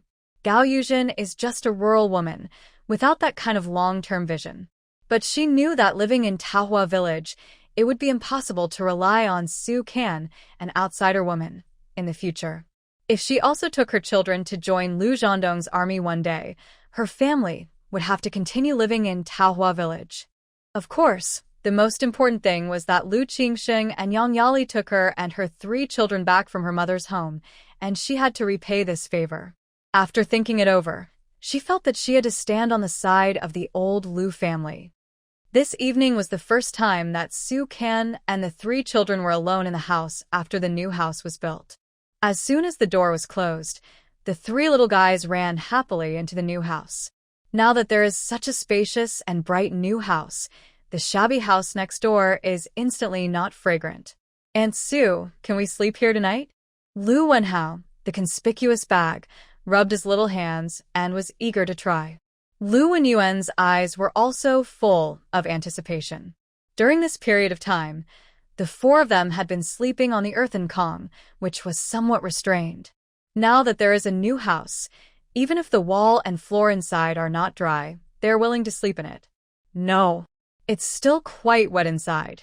Besides, the doors and windows haven't been installed yet. There are mosquitoes at night, and maybe bugs will crawl in. Aren't you afraid? Lu Wenhao puffed out his chest. No. I can kill those little bugs with 1 foot. Lu Wenyuan also said, Aunt Sue, these walls are no longer wet, they are all dried. Sue can listen to the two people, reached out to touch the wall, and squatted down to touch the ground. It is now midsummer, and the sun is particularly strong outside during the day, so the house is indeed drying very quickly. But it is not completely dry. Aunt Sue, please let us sleep here, please. Lu Wenhao looked at her eagerly. Looking at Lu Wenyuan next to him, Sukin smiled and nodded. Okay, if you are not afraid of mosquito bites, sleep here tonight. But what are you going to put on the ground? Lu Wenhao ran out of the house when he heard it, and soon pulled in a piece of torn plastic sheet from outside. Then spread it on the ground. Seeing that they were determined, Sukin naturally couldn't just stand there and watch. She went out to the yard to get some hay, spread it on the plastic sheet, and then took the only small mattress in the house to spread on it, and finally took a sheet for them to cover themselves. When Sukin took Lu Xiaotian back to the old house, he heard the two brothers shouting happily in the new house. Sukin followed and smiled. It was good for boys to have such experiences when they were young, and they would be full of happiness and joy when they recalled them in the future. Lu Hongjun made a kong for the new house today. Zhou Qingshan had already agreed with Lu Hongjun yesterday. Now that there is a big door, you have to get up early by yourself. It is estimated that Sukin woke up early this morning. She planned to take Uncle Zhou's carriage to the market again today. Before, because there was no place to put it, she didn't dare to buy some things. Now that there is a courtyard wall and the new house is built, she can buy it freely. She went to the new house first to take a look. The two little guys were sleeping in the east and the west still asleep. Sukin didn't wake them up and went to brush her teeth and wash her face first. When she finished making breakfast, the children had also gotten up. While eating, she told the three children that she was going to the market today and Lu Hongjun and Zhou Qingshan would come to their house to make the kong, so she told them not to run around. When breakfast was almost over, someone banged on the door. Hearing the noise, Sukin walked over, took away the door fork, and then opened the door. Then she saw Lu Wenliang crying loudly, "Whoa. My mother jumped into the reservoir." Sukin was startled. Tell me again, who jumped into the reservoir? She thought she had heard it wrong. Gao Yuzhen had just borrowed 1,000 yuan from her last night. It was impossible for her to jump into the reservoir. Lu Wenliang opened his mouth and burst into tears. My mother jumped into the reservoir. Has she been rescued? Lu Wenliang nodded. Then wait for me. Su Kan originally wanted to tell the three children to stay at home to look after the house, but thinking about such young children, she decided to let them go with her. She asked Lu Wenyuan to run back to get the lock and key, locked the door, and ran towards the reservoir with the children. There is a large reservoir in the southwest of Taohua village, which was built during the previous sports movement. As long as it rains, there will be more or less water in the reservoir. If it rains heavily for a few days in a row, the water in the reservoir will be almost full. There is not much water in the reservoir at this time, but it is no problem for people to drown. On the way there, Sukin couldn't figure it out. Lu Wenliang didn't know anything. Naturally, he didn't know about his mother borrowing money. The only thing he knew was that his mother jumped into the reservoir and committed suicide. On the way, he met a few villagers. Sukin felt that since Gao Yuzhen was rescued, it would be better not to publicize such a thing. She had to find out the ins and outs of the matter first. Sukin was fat and couldn't keep up with these people who worked all year round. When she arrived at the place panting, she found that Gao Yuzhen had been rescued. She was leaning against a rock beside the reservoir. She looked very weak and her body was full of water. Next to her stood a villager with a. His clothes were all wet. It seemed that he was the one who rescued her. Sukin didn't know the other person, but he thanked him immediately. The other person carried the and went home. Gao Yuzhen's three children squatted beside her, scared and nervous, and all cried with tears on their faces. Looking at this, they must have been scared. Third sister-in-law, I'm sorry. Gao Yuzhen only said this when she saw Su Kan. When Su Kan asked her what happened, she kept silent. The villagers were relieved to see that she was fine. Everyone wanted to ask the reason, but she just kept her mouth shut and didn't say anything. Finally, Su Kan said that he would take her back to his home. She agreed to be helped up and walked back with a weak face. When she reached the head of the village, she sat next to a cornfield and refused to move. Third sister-in-law, I want to talk to you. Hearing her say this, everyone else naturally walked away. Su Kan asked his 3 children and Gao Yuzhen's 3 children to go play farther away. Seeing that only herself and Su Kan were left, Gao Yuzhen stood up and was about to kneel down in front of Su Kan, but was supported by Su Kan. Sister-in-law, what are you doing? What happened? There is no fire mountain that we cannot overcome. Please tell me clearly. Gao Yuzhen sat back on the stone and looked down at the ground. Third sister-in-law, the 1,000 yuan you lent me last night. I lost it. After that, she burst into tears. Tell me why I am so stupid. 1,000 yuan. That's my life. How can I live? Su Kan frowned, but did not get angry. Sister-in-law, think about it carefully. When did you lose the money? Gao Yuzhen choked and said, I don't know. I put it under my pillow when I went to bed at night. But it disappeared when I got up early this morning. Have you asked second sister-in-law? I asked, but she said I was teasing her and said that I was so poor that I was crazy about money. Gao Yuzhen clenched her fist and hit her chest. Why am I so stupid? Why am I so stupid? I deserve to die. I really deserve to die. Seeing her beating her chest and stamping her feet, Su Kan held her hand and comforted her. Sister-in-law, if the money is lost, it is lost. As for the 1,000, just think of it as my own loss. Don't be sad. You can earn money again if you lose it, and your health is more important. Gao Yuzhen cried and said, but without the money, what will our family do in the future? I still have 1,000 yuan in my hand, so I'll give you 500 later. Let's build the house first. I heard from the Qingshan brothers that building a house should be no problem within 300 yuan. Wait until Zhan Dong comes back and they can discuss it with each other about eldest brother's leg. Don't be sad. Gao Yuzhen was stunned when she heard Su Kan's words. What she said just now was just a casual remark. She didn't expect that Su Kan not only said that he didn't want the 1,000 yuan, but was even willing to lend her another 500. How could this woman be even more stupid than herself? Can you lend me another 500? Su Kan smiled. Of course. We are not without a penny. Don't worry, as long as I am here, your house will be built. Big brother's leg will be cured. 1,000 yuan is indeed a huge sum of money in this era, but Su Kan did not take it that seriously. After all, she is a female bodyguard from the 21st century, and she believes that she can definitely make more money. Seeing Gao Yuzhen staring at the front with dull eyes, her mouth moved several times, but no words came out. Su Kan felt that she must still be sad, so he helped her stand up. Sister-in-law, you and the children haven't had breakfast yet. Let's go to my place. I'll make you something delicious. Gao Yuzhen was supported by her and walked a few steps, then shook her head. No.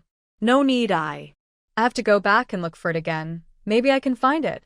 By the way, third sister-in-law, your uncle doesn't know that I borrowed money from you. Don't worry. I promise not to tell him. Then I'll go back. Seeing her absent-minded look, Su Kan finally sent her to the gate of the old Lu family. After watching her and the 3 children enter the gate, she took Lu Wenyuan and his 3 siblings back to her own home. Before they reached the gate, they saw Uncle Zhou driving a carriage and stopping at the gate from a distance, with Zhou Qingshan and Lu Hongjun standing next to him. It seemed that Lu Hongjun didn't know that his wife Gao Yuzhen had jumped into the reservoir. Listen, the 3 of you, no one is allowed to tell Uncle that your aunt jumped into the reservoir, do you understand? I understand. The 3 siblings all nodded. Su Kan gave the key to Lu Wenyuan and asked the 2 brothers to run over to open the gate. But when Lu Wenyuan ran to the gate, he suddenly turned around and ran back. Aunt Su, our gate is open. Su Kan frowned. How did it open? I don't know. Suddenly, a bad premonition rose from behind. The key was in her hand, and the three children followed her from beginning to end. Who opened the gate? She walked quickly to the gate, and Zhou Qingshan looked at her with a serious expression. Sister-in-law, please go in and take a look. The gate was open just now, and we thought you and the children were at home. Zhou Qingshan's words made Su Can's heart tighten, and he didn't care about anything else and hurried into the yard. Everyone else followed him in. The old house was ajar. Su Can remembered clearly that the house was locked when she and the children left. But now the lock on the door was gone. Su Can pushed open the door, and the scene in front of her made her frown. All the boxes she brought were opened, and the things inside were scattered all over the floor, not to mention the bag. In addition to the boxes, all other places that could be turned over were also turned over. There was no need to think about it. The house was thieved. She searched the place where the money was kept inside and out in the box, and the remaining 1,000 yuan was missing. Zhou Qingshan and Lu Hongjun cleaned up the things on the floor together. Sister-in-law, there is a thief in the house. Can you check to see if the money is still there? Zhou Qingshan looked at Su Can after cleaning up. Su Can hesitated for at most 1 second, then shook his head. The money is all with me. It's not lost. Zhou Qingshan was relieved immediately. That's good. That's good. Go and see if anything is missing? No, the other party should be after the money. Su Can's words made everyone feel relieved. The money was not lost, and the things were not lost. It was a false alarm. Seeing that Lu Hongjun and Zhou Qingshan were going to help him pack up, Su Can smiled and said, Brother Qingshan, you and Brother Hongjun go to make the Kong first. I can pack the things myself. Okay, then let's go make the Kong.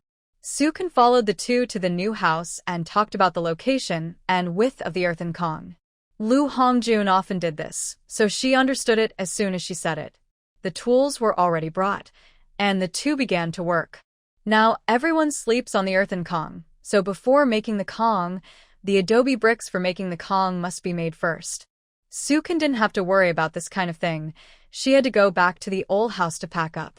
When they walked into the old house, the three children were very sensible and all helped to pack up silently. Lu Wenhao deliberately carried all the food to the Kong, fearing that all these good things would be scattered when cleaning up. Lu Wenyuan put the boxes in order and put the things and clothes in Su Can's box on the Kong, while Xiao Yan helped to take things. Aunt Su, is there really nothing missing from our house? Lu Wenyuan was the first to speak when he saw her.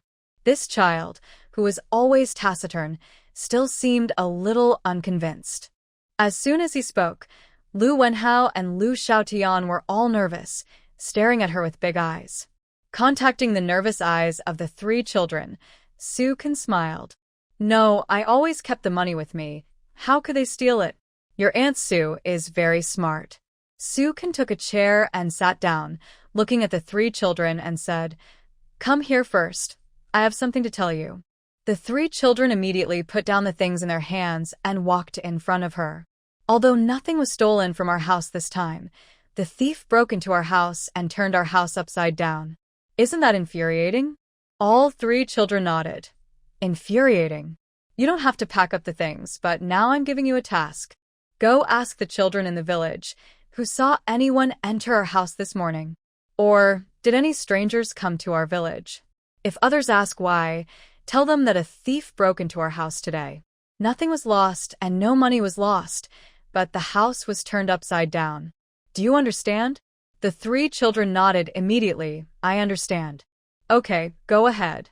The moment the three children ran out, Su Can's face instantly sank. It's not clear whether anything was lost, but the money was really lost. After lending Gao Yuzhen 1,000 yuan last night, the remaining 1,000 yuan in her hand was all stolen by the thief. Fortunately, she still had more than 40 yuan in her clothes. She had to go out all the time during this period, so she put some money in her pocket every day. Now the whole family has only these 40-odd people left. Recalling that Gao Yuzhen suddenly came to her house with her three children to borrow money last night, she asked for 1,000 yuan. At that time, she did not doubt Gao Yuzhen's motives, but when she thought of Gao Yuzhen jumping into the reservoir this morning, She ran to the reservoir to see Gao Yuzhen, and the thief just broke into the house at that time. Such a coincidence cannot help but make people suspicious. During this period, she could see from the villagers' mouths and what she saw and heard that Lu Hongjun was a good person. It was precisely because she trusted Lu Hongjun too much that she had not had any doubts about Gao Yuzhen since last night. But now it seems that if someone hadn't given her advice behind her, she would not have come to borrow money from her and asked for 1,000 yuan. The most important thing is that when she took the money last night, she witnessed the process of taking the money with her own eyes. Whether this matter has anything to do with Gao Yuzhen, she must find out. Sukin packed up the things in the house as quickly as possible, took out a small bag, and put some snacks and malted milk, plus a pound of candy. After packing everything, Sukin told Zhou Qingshan that he was going to the market, and his family asked them to take care of him. Then he took Grandpa Zhou's carriage and left the village. At this time, the old Lu family. All the children were sent out to play. The door was locked tightly, and 3 people from the Lu family were sitting on the earthen kong in the east wing. Lu Qingsheng, Zhao Meixiang, and Gao Yuzhen. In front of the 3 people, there was a full 1,000 yuan.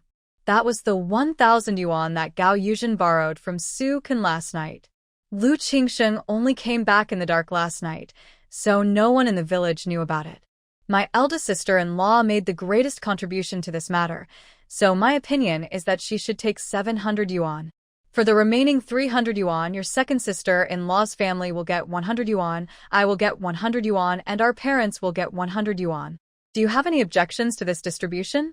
Gao Yuzhen was naturally grateful for such a distribution. She didn't expect Lu Qingsheng to be so favorable to her.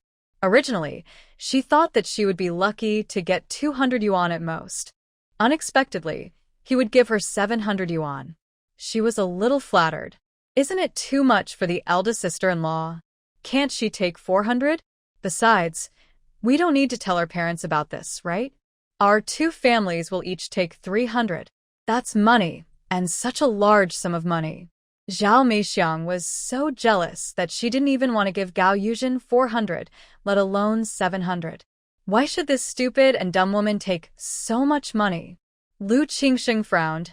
Second sister-in-law, you didn't do anything for this matter, and you just earned 100 yuan for nothing. You still think it's not enough.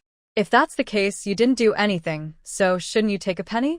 These words choked Zhao Meixiang, but she still looked at Lu Qingsheng and complained, Qingsheng, your second brother is usually very good to you. It was she who jumped. Now I let you take 100 for no reason, and that's because of my second brother's face. Don't you understand? Zhao Meixiang bit her back teeth angrily. Okay, 100 is 100. Anyway, when Lu Hongwu comes back, she will have to get some of the other money back. Lu Qingsheng ordered 10 big unity bills and handed them to her.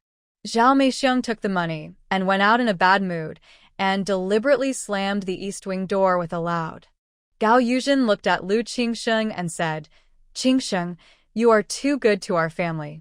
I will always remember this kindness.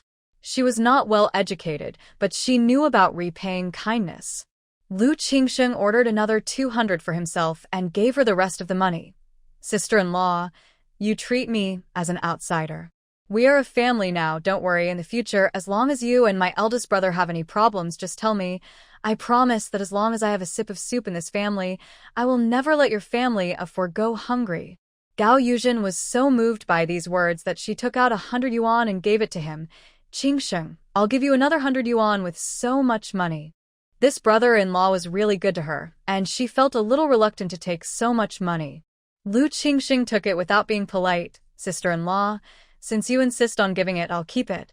I'm really short of money in the county these 2 days. But don't worry, I'll send my eldest brother to the hospital when my second brother comes back, and my eldest brother's leg can't be delayed. Now I have to go back to the hospital. I have to inform Mother about you and the 3 children going home, so that she won't make trouble when she comes back. Then you have to say a few good words to me and your eldest brother. Sister-in-law, don't worry. But before I leave, I'll go and persuade my second sister-in-law, who is angry just now. Don't wait until I leave to make trouble for you. Qingsheng, you are so good to me, I really don't know what to say. Aren't we a family? You stay in the room first, I'll go talk to my second sister-in-law. Okay. Zhao Meixiang returned to the south wing and started to curse, throwing things and making indirect accusations. Lu Qingsheng naturally heard it before he entered the room, but he was not angry at all. He walked into the south wing and closed the door, glancing at the door of the east wing. Second sister-in-law, tell me, how can you be so impatient? Lu Qingsheng lowered his voice when he said this. Zhao Meixiang glared at him unhappily. Your second brother is so good to you. Every time he goes to the post office to withdraw money, doesn't he bring something for you? You have no conscience. Second sister-in-law, whether I have a conscience or not, you will know if you listen to me first. Zhao Meixiang sat on the edge of the Kong unhappily. Okay, then tell me carefully. I want to see what you say. Lu Qingsheng stretched his neck to look out through the window again, and then whispered, Second sister-in-law, do you think I really gave her 700 yuan? Then what do you mean? I've given her the money, and you're still telling me if it's true? Zhao Meixiang rolled her eyes at him. Lu Qingsheng moved closer to her and lowered his voice. Don't you think about it? She borrowed the money, and she also jumped into the reservoir this morning. If I don't praise her more, she will definitely feel that she has suffered a loss. So I deliberately let her take 700 yuan, but the money just passed through her hands at most. As long as we think of a way, she won't lose a penny of this money. These words made Zhao Meixiang's eyes light up, and she immediately became interested. What do you mean? Think about it, if she took the 700 yuan, she would definitely run out to build a house like that fat guy Su.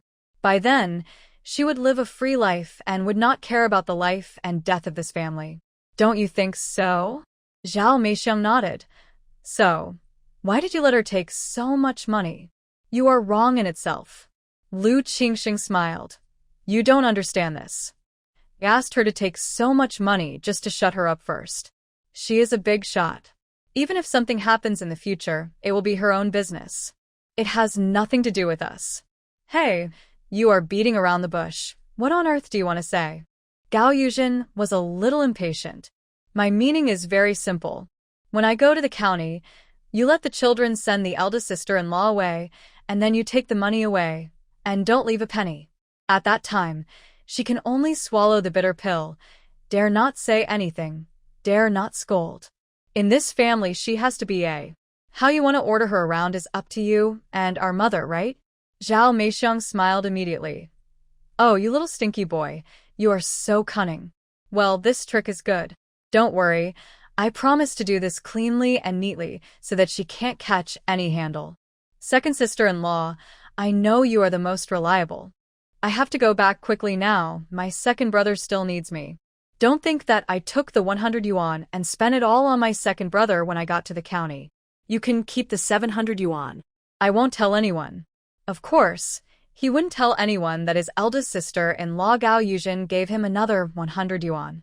Zhao Meixiang smiled and said, Old four, it would be embarrassing for my second sister-in-law. How about this, you just take the 100 yuan. Hearing that he didn't want the 700 yuan, Zhao Meixiang readily took out the 100 yuan she had just received. Even so, she only got 600 yuan. Of course, the most important thing is that she was afraid that Lu Qingsheng would not take a penny and tell the old lady about the 700 yuan. Lu Qingsheng took it and put it in his pocket without hesitation. Second sister-in-law, my second brother, and you are the best to me in this family. I know everything and remember it all. Even this 100 yuan is not for me to spend. I have to make my second brother's leg heal quickly. Didn't that fat guy Su build a new house? You and my second brother also use this money to build a house, which will make her angry. Zhao Meixiang's face was filled with joy when she heard this. Oh, Qingsheng, you're so good to second sister-in-law. Don't worry, second sister-in-law will never treat you badly in the future. Second sister-in-law, I knew you were right. Okay, I have to go quickly. You'd better think about the money before you do anything. Yeah, don't worry, I promise nothing will happen. Lu Qingsheng quickly left Taohua village on his bicycle. It was downhill all the way to the west from the village. When he was about to reach the entrance of Liujia village, there was a flat road. Lu Qingsheng stopped at the bend and saw two bicycles parked there. Two men were hiding in the cornfield, and one of them waved at him. Lu Qingsheng looked back and saw no one in front or behind him. He parked his bicycle on the side of the road, jumped into the cornfield, and walked quickly along the ridge to where the two men were hiding. "Where's the money?" Lu Qingsheng asked impatiently. One of the two men was Lu Dazhuang from Liujia village, and the other was Qian Gosheng from the bank in the next village. They were both well-known scoundrels in the village. They were the ones who stole the 1,000 yuan from Su Qin's family this morning. Lu Dazhuang rummaged through his pocket for a long time and took out a stack of big unity and handed it to Lu Qingsheng. Lu Qingsheng nodded quickly and glared at the two people. "Why is there only 400 yuan? We agreed that I would take 600 and you two would take 200 each." Qian Gosheng scratched his head. "Qingsheng, but you didn't put in any effort from beginning to end. The two of us worked hard to make this trip. You don't know that we ran back in fear, and our hearts are still pounding." Lu Qingsheng glanced at him. "Punching your mother? You really think I don't know, right? How many times have you two stolen chickens and dogs in these 10 miles and 8 villages? Going to other people's homes is like walking into your own yard. How come it's the first time for you to do it here? Who are you trying to fool? Let me tell you, this money belongs to our Lu family. I won't take a penny now. As long as I report it to the town. I wonder who among you can get a penny? Not only will you not get a penny, you will also have to go to jail. At least 10 years. The two people became anxious when they heard it. "No way. You instigated us to do this. How can you sue us in the end?" "I instigated you to do this, so tell me, what benefits did I get? If I hadn't cooperated with you, could you have stolen so much money? I won't say any more nonsense. Either give me 600 or I won't take a penny." Lu Qingsheng was determined. What was he thinking about trying to cheat money out of him? It hurt to give 200 to each of them. Lu Dazhuang and Qian Gosheng looked at each other and finally compromised. The two of them each took out 100 and handed it to him, and Lu Qingsheng's face looked better. This is called cooperation. If you two are going to make a one-time deal today, I tell you, neither of you will get anything good. If this happens again in the future, I will still be the first to find you two to discuss it. Lu Qingsheng looked around. "You two should go back quickly. Don't leave together. I have to go first. If others ask, neither of you has ever seen me. Do you hear me?" "Qingsheng, don't worry. We can't be so stupid." "That's fine." Lu Qingsheng quickly came out of the cornfield, rode his bicycle, and left happily. He really didn't expect that this time things would go so smoothly. Of course, he didn't expect that Su Qin actually had so much money in his hands. When he thought that she had nothing in her hands now, and he made 1,000 yuan this time, Lu Qingsheng couldn't stop laughing. The three of them discussed this method when they were resting on the roadside yesterday. After the discussion, he and Yang Yali did not follow them back to Taohua village, but went to Xingfu village first, and Yang Yali went to the county town from the national highway. He went around to the money house and Liujia village. Humph, that fat guy has been looking for trouble with the Lu family since he came to Taohua village. Now, he has suddenly turned from a rich man to a pauper. He wants to see what the woman will do next. When Su Qin sat in Uncle Zhou's carriage and walked out of the north end of Taohua village, he saw the words family all over the hill with its back facing south. Red brick houses were rare in this era, especially a large area of red brick houses. "Uncle, is there anyone in our village who comes in here to sell things?" Uncle Zhou smiled. "How can we farmers sell things to them? It's better for us to buy from them. There has never been such a precedent in the village. The most important thing is that the employees in the family compound are more knowledgeable than the people in the village and have no shortage of things. There is a supply and marketing cooperative on the north side of the mountain. People in our village can go there to buy things, but everything is too expensive. How can we farmers afford it? What if I go in to sell rare things? How can I get into the family compound? Although every street in the family compound leads directly to the road in the middle of the village, every street has a gate card, so it seems not easy to get in. You need to know someone inside. But there is a cave upstairs from the family compound. Workers go through the cave to and from work, so it should be okay to sell things on the roadside. Uncle Zhou has never had this experience, let alone this idea. In fact, not only him, but no one in the entire Taohua village has thought of this. After all, there is nothing to sell. Sukin nodded and didn't ask any more questions. Now, the whole family only has more than 40 yuan that she has, and she can't just sit and wait to die. She first went to the state-owned food store to buy all the pig offal and 2 pounds of meat, and then bought a scale, and then asked Uncle Zhou to take her to Chonglu village. That is Gao Yuzhen's mother's home.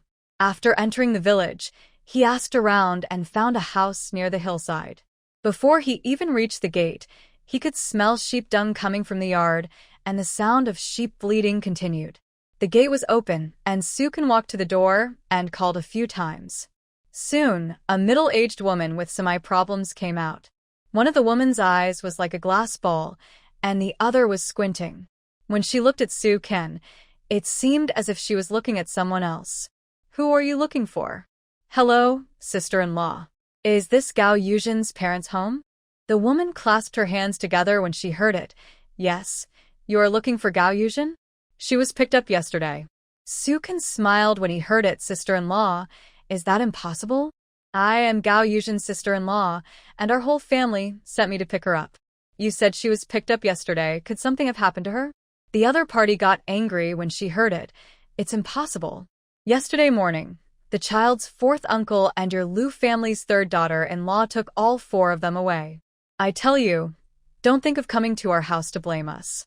She looked like a bear, but she brought 3 burdens back to her parents' home, without even bringing anything, and she was so stingy. She ate our food, drank our drinks, and didn't even when she left." "What? Now you come here to ask for someone?" "No. Get out of here." The woman saw that Sukin had nothing in his hands, picked up the broom in the corner, and began to sweep the floor. Sukin understood that she was being chased away. "Sister-in-law, it's probably someone at home who made a mistake. You go ahead and do your work. I'll be back soon," Sukin said as she left the courtyard. She had originally brought some things with her. If she saw that the woman had a good attitude, she would give some snacks and malted milk to the elderly. But looking at the situation, she might as well take those things back for the 3 children. The moment she walked out of the door, her face darkened. The child's 4th uncle? The 3rd daughter-in-law of the Liu family? She knew who those 2 people were, without having to think about it. Liu Qingsheng and Yang Yali. Now it seems that her guess was right.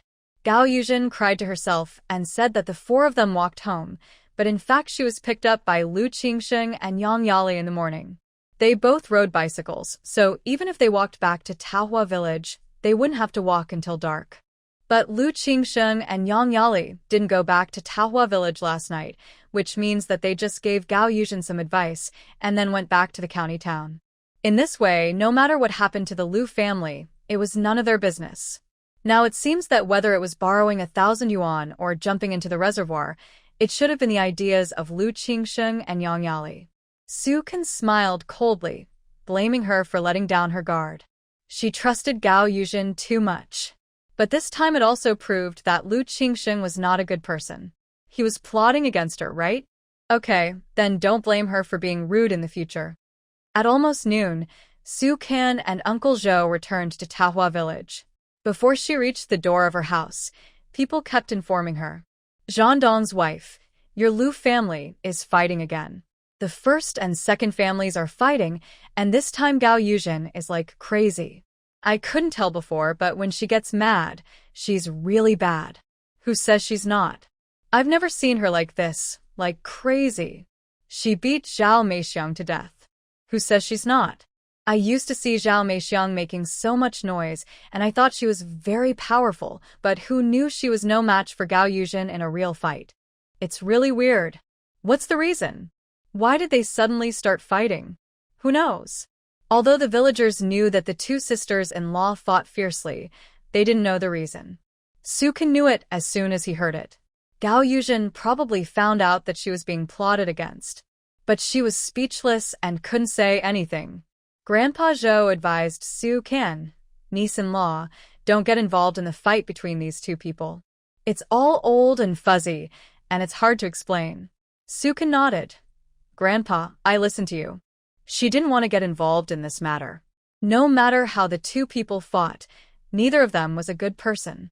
Sukin unloaded the pig offal and put it all in the basin she bought before. Zhou Qingshan and Lu Hongjun were making adobe in the yard, and Grandpa Zhou went to help them. Sukan began to clean up the pig offal. She first used the water well to pump out 2 buckets of water, and then took a small stool to start cleaning and processing. Lu Wenyuan ran into the yard with Lu Wenhao and Lu Xiaotian. The 3 brothers and sisters surrounded Su Kan and reported to her the rumors they had heard. Aunt Su, Lu Dazhuang from Liujia village came to our village this morning. Some people saw him. And Qian Goshing from the bank also came. Aunt Su, Brother Wenhu said that 4th uncle also came back last night. Su Kan was slightly stunned. Lu Laosi? That means he was at home when your aunt jumped into the reservoir? Yes, Brother Wenhu said so. Then when did he leave? Lu Wenyuan thought for a while.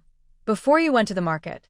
Su Kan continued to be busy with his work while asking, I heard that your aunt and the second aunt had a fight. What happened? Lu Wenhao leaned forward. Aunt Su, the fight was so fierce. The second aunt was so strong that she cried after being beaten. Where is your aunt? At home. Su Kan looked up at Lu Hongjun, who was working with Zhou Qingshan not far away. It seemed that he didn't go back to take a look from beginning to end. I don't know if it was disdain or he had enough. She was silent for 2 seconds, then she put down her work and stood up and walked over. Brother, I heard from the kids that the eldest sister-in-law and the second sister-in-law had a fight. You can go back and take a look. Lu Hongjun didn't even stop working and replied to her with 2 words, no need. Zhou Qingshan said, Sister-in-law, don't bother with these women fighting. They can make a big fuss over a small matter. If there was something serious, they would have come here a long time ago. Su Kan nodded and didn't continue to persuade her. It was a bit difficult to clean up the pig offal, so she put it aside after washing it for the first time. She went to the dining room to make lunch. The 3 siblings followed naturally, some lighting the fire and some washing the vegetables. Aunt Su, when are we going to see my dad? Lu Wenhao came over to look at Su Kan after finishing his work, his big round eyes full of anticipation. Su Kan smiled. Wait a few more days, when we have almost cleaned up the house. Aunt Su will take you to the hospital. Then maybe we can bring Dad back directly. Wow, really? The 3 siblings all stared at Su Kan. They had been looking forward to their father's return. Of course, the Kong in the new house is not ready yet, and the glass is not installed yet. When the Kong is ready and the glass windows are installed, we will go to pick him up, okay? Okay. The corners of the 3 siblings' mouths were all raised high because of her words. The stars in their eyes shone even brighter. Gao Yuzhen never thought that the 600 yuan in her hands would be stolen before she could even warm it up. Not long after Lu Qingxing left, she quickly found a place to hide the money. After all, 600 yuan was such a thick stack, and it was summer now, and it would be visible at a glance if it was put on her body. Zhao Meixiang, that woman, must be eager to take it away in her heart and eyes, so she had to hide it. The earthen Kong in the East Wing was originally built by Lu Hongjun. He left a hole under the wall, about the size of a pillow, covered with a wooden board. Whenever there was some money in the family, Gao Yuzhen would put it there, cover it with a wooden board, and then put a straw mat and a Kong mat on it, so you couldn't see what was underneath. After putting it there, her father-in-law Lu Shuiyuan asked her to fetch some water from the well because the newly bought water tank at home was empty. When she left, she locked the door on purpose, but who knew that when she came back, the 600 yuan in the Kong hole had been stolen. When she called the children over and asked them, she found out that the 3 children were called to work as soon as she left. At that time, her father-in-law Lu Shuiyuan was going to the East Wing to get something, so the children handed over the key. But only Gao Yuzhen knew that her father-in-law Lu Shuiyuan didn't know about the 600 yuan at all. Now that the money was gone, it must have been stolen by that woman Zhao Meixiang. It was such a large sum of money. As soon as Gao Yuzhen saw Zhao Meixiang out of the house, she pounced on her without saying a word. Zhao Meixiang used to look quite powerful, but how could she stand Gao Yuzhen's desperate look? The 2 women fought back and forth for dozens of rounds. Zhao Meixiang's face was scratched, her hair was pulled out in several clumps, and her clothes were torn. Not to mention the bruises on her legs and body. Gao Yuzhen was like a mad witch. At the beginning, Zhao Meixiang could still fight with her, but later she was beaten so hard that she didn't even have the strength to fight back. Seeing Gao Yuzhen's mad look with red eyes, Zhao Meixiang was so scared that she ran away. Now that there was no one to support her at home, she borrowed a bicycle and went to the county town. Zhao Meixiang rode over the mountains and over the hills for more than 10 miles. Halfway through the journey, she met Mrs. Liu and Lu Hongwu, who were coming back in a carriage, followed by Lu Qingsheng and Yang Yali, who were riding bicycles. Zhao Meixiang, who scratched her face. Lu Hongwu asked with a pair of bulging eyes. Mrs. Liu also frowned and said, "Did someone beat you? Who dares to beat the daughter-in-law of our Liu family?" Lu Qingsheng and Yang Yali were even more puzzled, especially Lu Qingsheng. He had just come out of the village, and Zhao Meixiang became like this. It would not have mattered if they hadn't asked, but when they did, Zhao Meixiang cried and told the story. Everyone was shocked to hear that Gao Yuzhen had beaten her on the face, head, and body. This witch, I think she doesn't want to live a good life anymore. Seeing that I, her mother-in-law, am not at home, she is going to make trouble. She used to be quiet and honest, but she is as stubborn as the eldest. Just wait and see how I will deal with her when I get home. Mrs. Liu has always doted on this second daughter-in-law.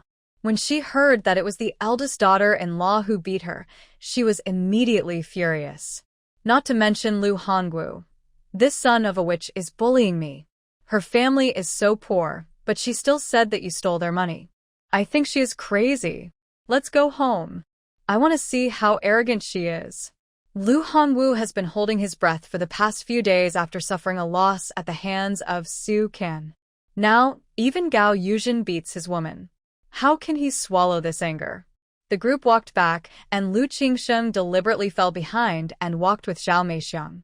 Seeing the carriage getting farther away, he said to Zhao Meixiang, "Second sister-in-law, she didn't catch you when you took the money, did she?" Zhao Meixiang was very depressed. How is it possible? Our father asked her to go out to fetch water, and I asked the children to watch her at the gate from beginning to end. Who knew that she would come up and scratch me after she couldn't find the money? You don't know, I have never seen her like that, really like a mad dog. What about the money? You didn't give it back to her, did you? Zhao Meixiang snorted coldly.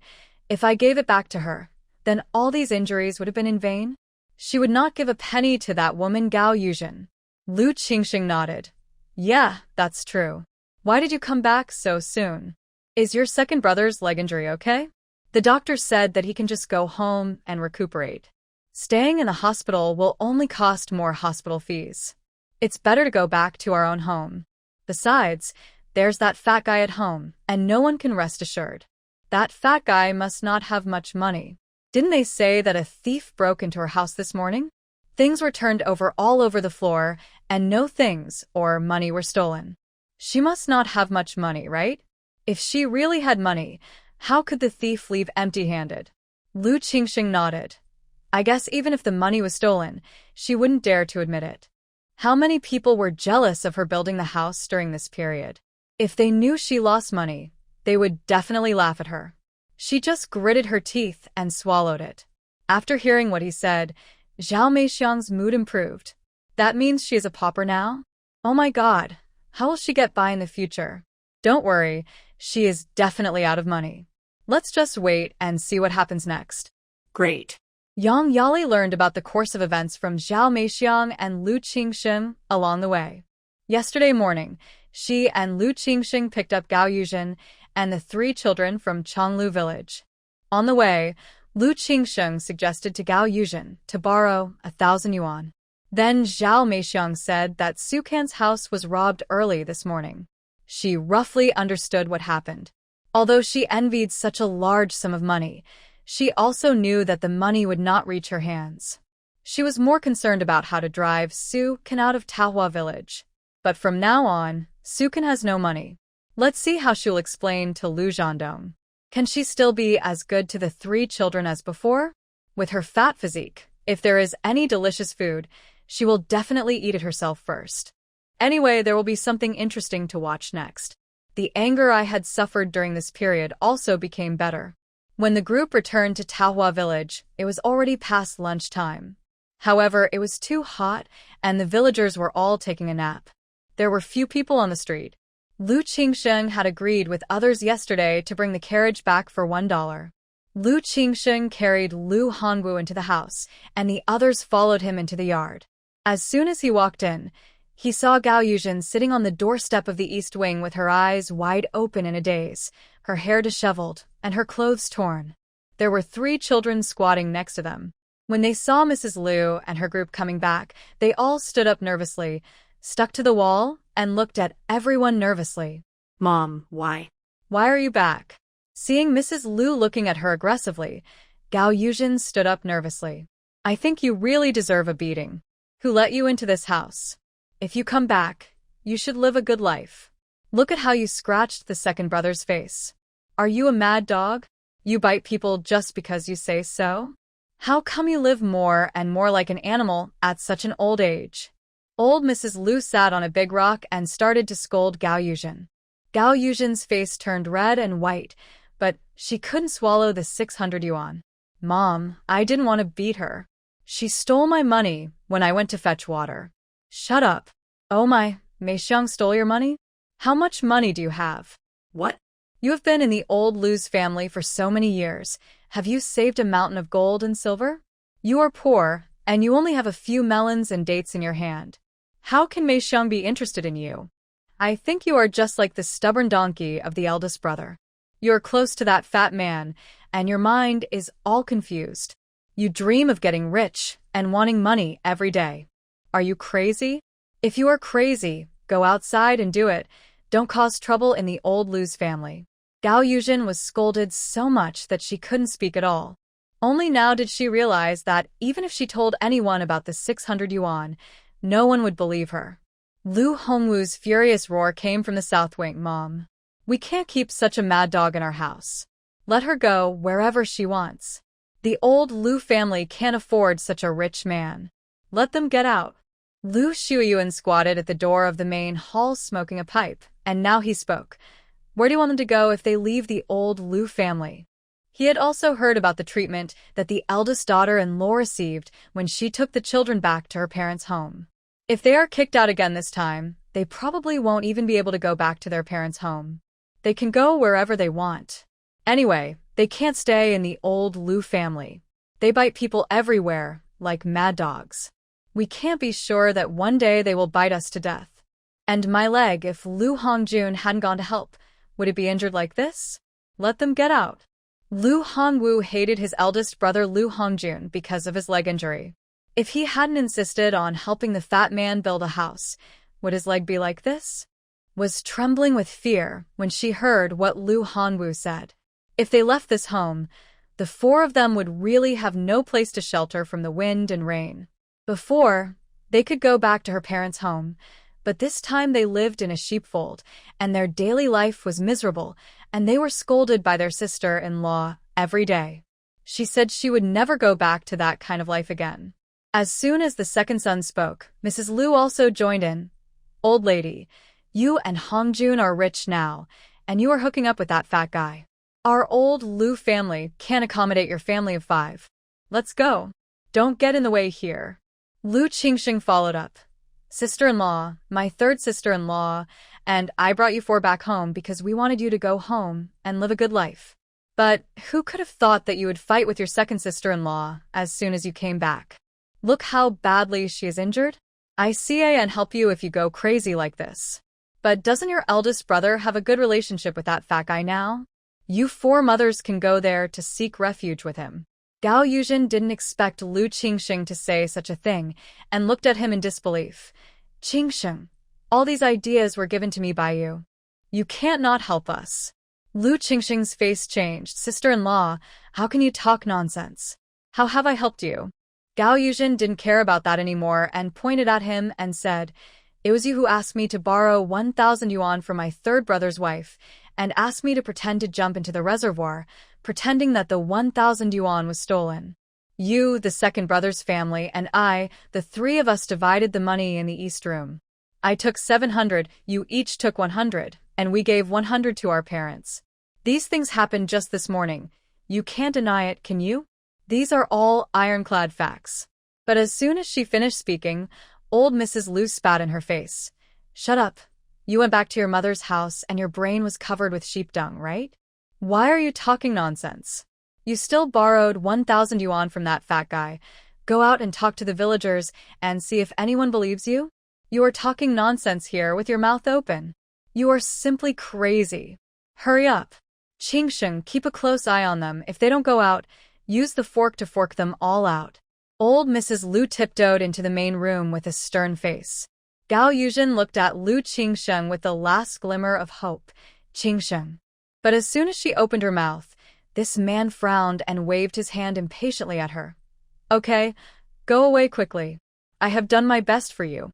Before, he had thought about keeping his eldest brother's family so that they could work like slaves in this family. But now he thinks that driving them all out and causing trouble for Su Can would be the best outcome. Gao Yuzhen's face was pale, and her lips trembled a few times. Qingsheng, you help me again. Go away quickly. Lu Qingsheng said, moving closer to her and lowering his voice. You sold me out completely, and you still want me to help you? Gao Yuzhen, are you dreaming? Lu Qingsheng looked at Zhao Meixiang next to him. Second sister-in-law, I'm so hungry. Let's cook. He just took a look in the pot, and there was nothing. Zhao Meixiang didn't want to do it at first, but after seeing Gao Yuzhen's expression, she was in a very good mood. Do it right away. Lu Qingsheng took Yang Yali to the main hall, and when they closed the door, they could hear the scolding of Mrs. Lu. Qingsheng, have you gotten out yet? Mom, not yet. Don't worry, if she dares not leave, I promise to slap her face until it is swollen. Su Can has not been idle since lunch. She cleaned up all the pig offal she bought, and then started to stew it. When she went to the market before, she bought 4 steel-topped pots just to stew these pig offal. Dozens of kilograms of pig offal were enough to keep her busy for a while. The 3 children didn't take a nap either, and all helped her. Zhou Qingshan went home to take a nap after dinner. Lu Hongjun had nowhere to go, so he was quietly making adobe bricks in the yard. He had stayed in one house for 2 days and another house for 2 days before, and he didn't have a fixed place to live. Su Can processed all the pig offal and wanted the 3 children to go to sleep, but Lu Wenhao stood up and ran out to the front door. Lu Wenyuan followed him out. Lu Wenhao came back soon. Ansu, Ansu. Su Can sat on the bench and watched him run to her like a gust of wind, smiling and said, What's wrong? Lu Wenhao pointed at the front door and said, Auntie and Lu Wenhu are here again. Su Can looked up and saw Gao Yuzhen walking in with her hair disheveled and tears on her face. Third sister-in-law. Su Can's face turned cold as he watched her walk all the way to him. Just as she was about to speak, she saw Gao Yuzhen kneeling down in front of her. Third sister-in-law, I am not a human being. You can scold me, beat me to death. Su Can looked at her and did not respond to her immediately, but looked at Lu Wenhu. Wenhu Wenyuan, the 2 of you go and lock the gate. Yes. The 2 children turned around and ran to close the gate and insert the door fork. When they ran back, Lu Hongjun put down the tools in his hand and walked over. Gao Yuzhen, what good thing have you done? As soon as Gao Yuzhen saw her husband, tears fell down, and her whole body trembled with crying. She couldn't speak for a long time. Su Can looked at the children. Wenhu Wenyuan, you guys are playing outside. No one is allowed to enter the house. Do you hear me? The children all nodded with a stern face. They didn't know what happened, but they knew it was not a good thing from the situation. After Su Can finished speaking, he looked at Gao Yuzhen on the ground. Sister-in-law, let's go inside and talk. After saying that, she did not help Gao Yuzhen and turned to go into the old house. Gao Yuzhen stood up in a daze, glanced at Lu Hongjun beside her, and stumbled in. Lu Hongjun did not ask her and followed her into the house. After locking the door, Gao Yuzhen turned around and knelt down in front of Su Can again. What on earth have you done to let down the 3rd brother's family? Lu Hongjun frowned and looked at Gao Yuzhen. If it wasn't a big deal, his wife would never do this. Sister-in-law, you'd better stand up and talk. Su Can took the stool and sat down. Gao Yuzhen shook her head violently and couldn't stop crying. 3rd brother sister-in-law, I'm sorry for you. I'm not a human being. Then she began to sob again. Lu Hongjun stood aside with a serious face. If you have anything to say, please tell me. Gao Yuzhen cried and said, "Third sister-in-law, actually it was Lu Qingsheng and your sister Yang Yali who brought me and my 3 children back from my mother's house yesterday. At that time, the 4 of us were starving, and they bought us buns to eat. At that time, I thought they were 2 good people. Who knew? When we came back, Lu Qingsheng gave me an idea and asked me to come back and borrow 1,000 yuan from you. I was thinking about building a house, plus treating your eldest uncle's leg and my future life. I really need 1,000 yuan. Lu Hongjuan's face was ashen. Did you really borrow from third sister-in-law? Gao Yuzhen nodded while crying breathlessly. I didn't expect that my sister-in-law would actually lend me the money. Where's the money? Gao Yuzhen looked at her husband's forehead with veins bulging, and her tears flowed even harder. After my third sister-in-law lent me the money last night, I took the money home. The fourth brother gave me an idea and asked me to pretend to jump into the reservoir early this morning. I ran over early in the morning and asked Wen Liang to come and call my sister-in-law. Who would have thought? When my sister-in-law went to the reservoir to find me, a thief broke into the house. Su Kan looked at her coldly. Even if a thief broke into my house, don't you still have 1,000 yuan in your hand? 1,000 yuan can do a lot of things. What's the meaning of you running to me and crying like this?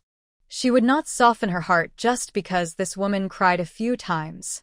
Gao Yuzhen wiped her tears and snot, crying. At that time, Lu Qingsheng, Zhao Meixiang and I were sitting on the Kong in the east wing to divide the 1,000 yuan. Lu Qingsheng asked me to take 700 yuan. He and the second brother's family each took 100 yuan, and my parents also took 100 yuan. I thought he was really good to me at the time, and I thought he was really good to me. I even secretly gave him 100 yuan.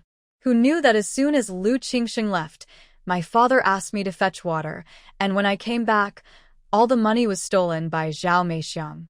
I went to her to ask for the money, but she didn't admit it at all. So, you were so angry that you beat Zhao Meixiang severely? Gao Yuzhen nodded while crying, watching Su Kan kowtow. Third sister-in-law.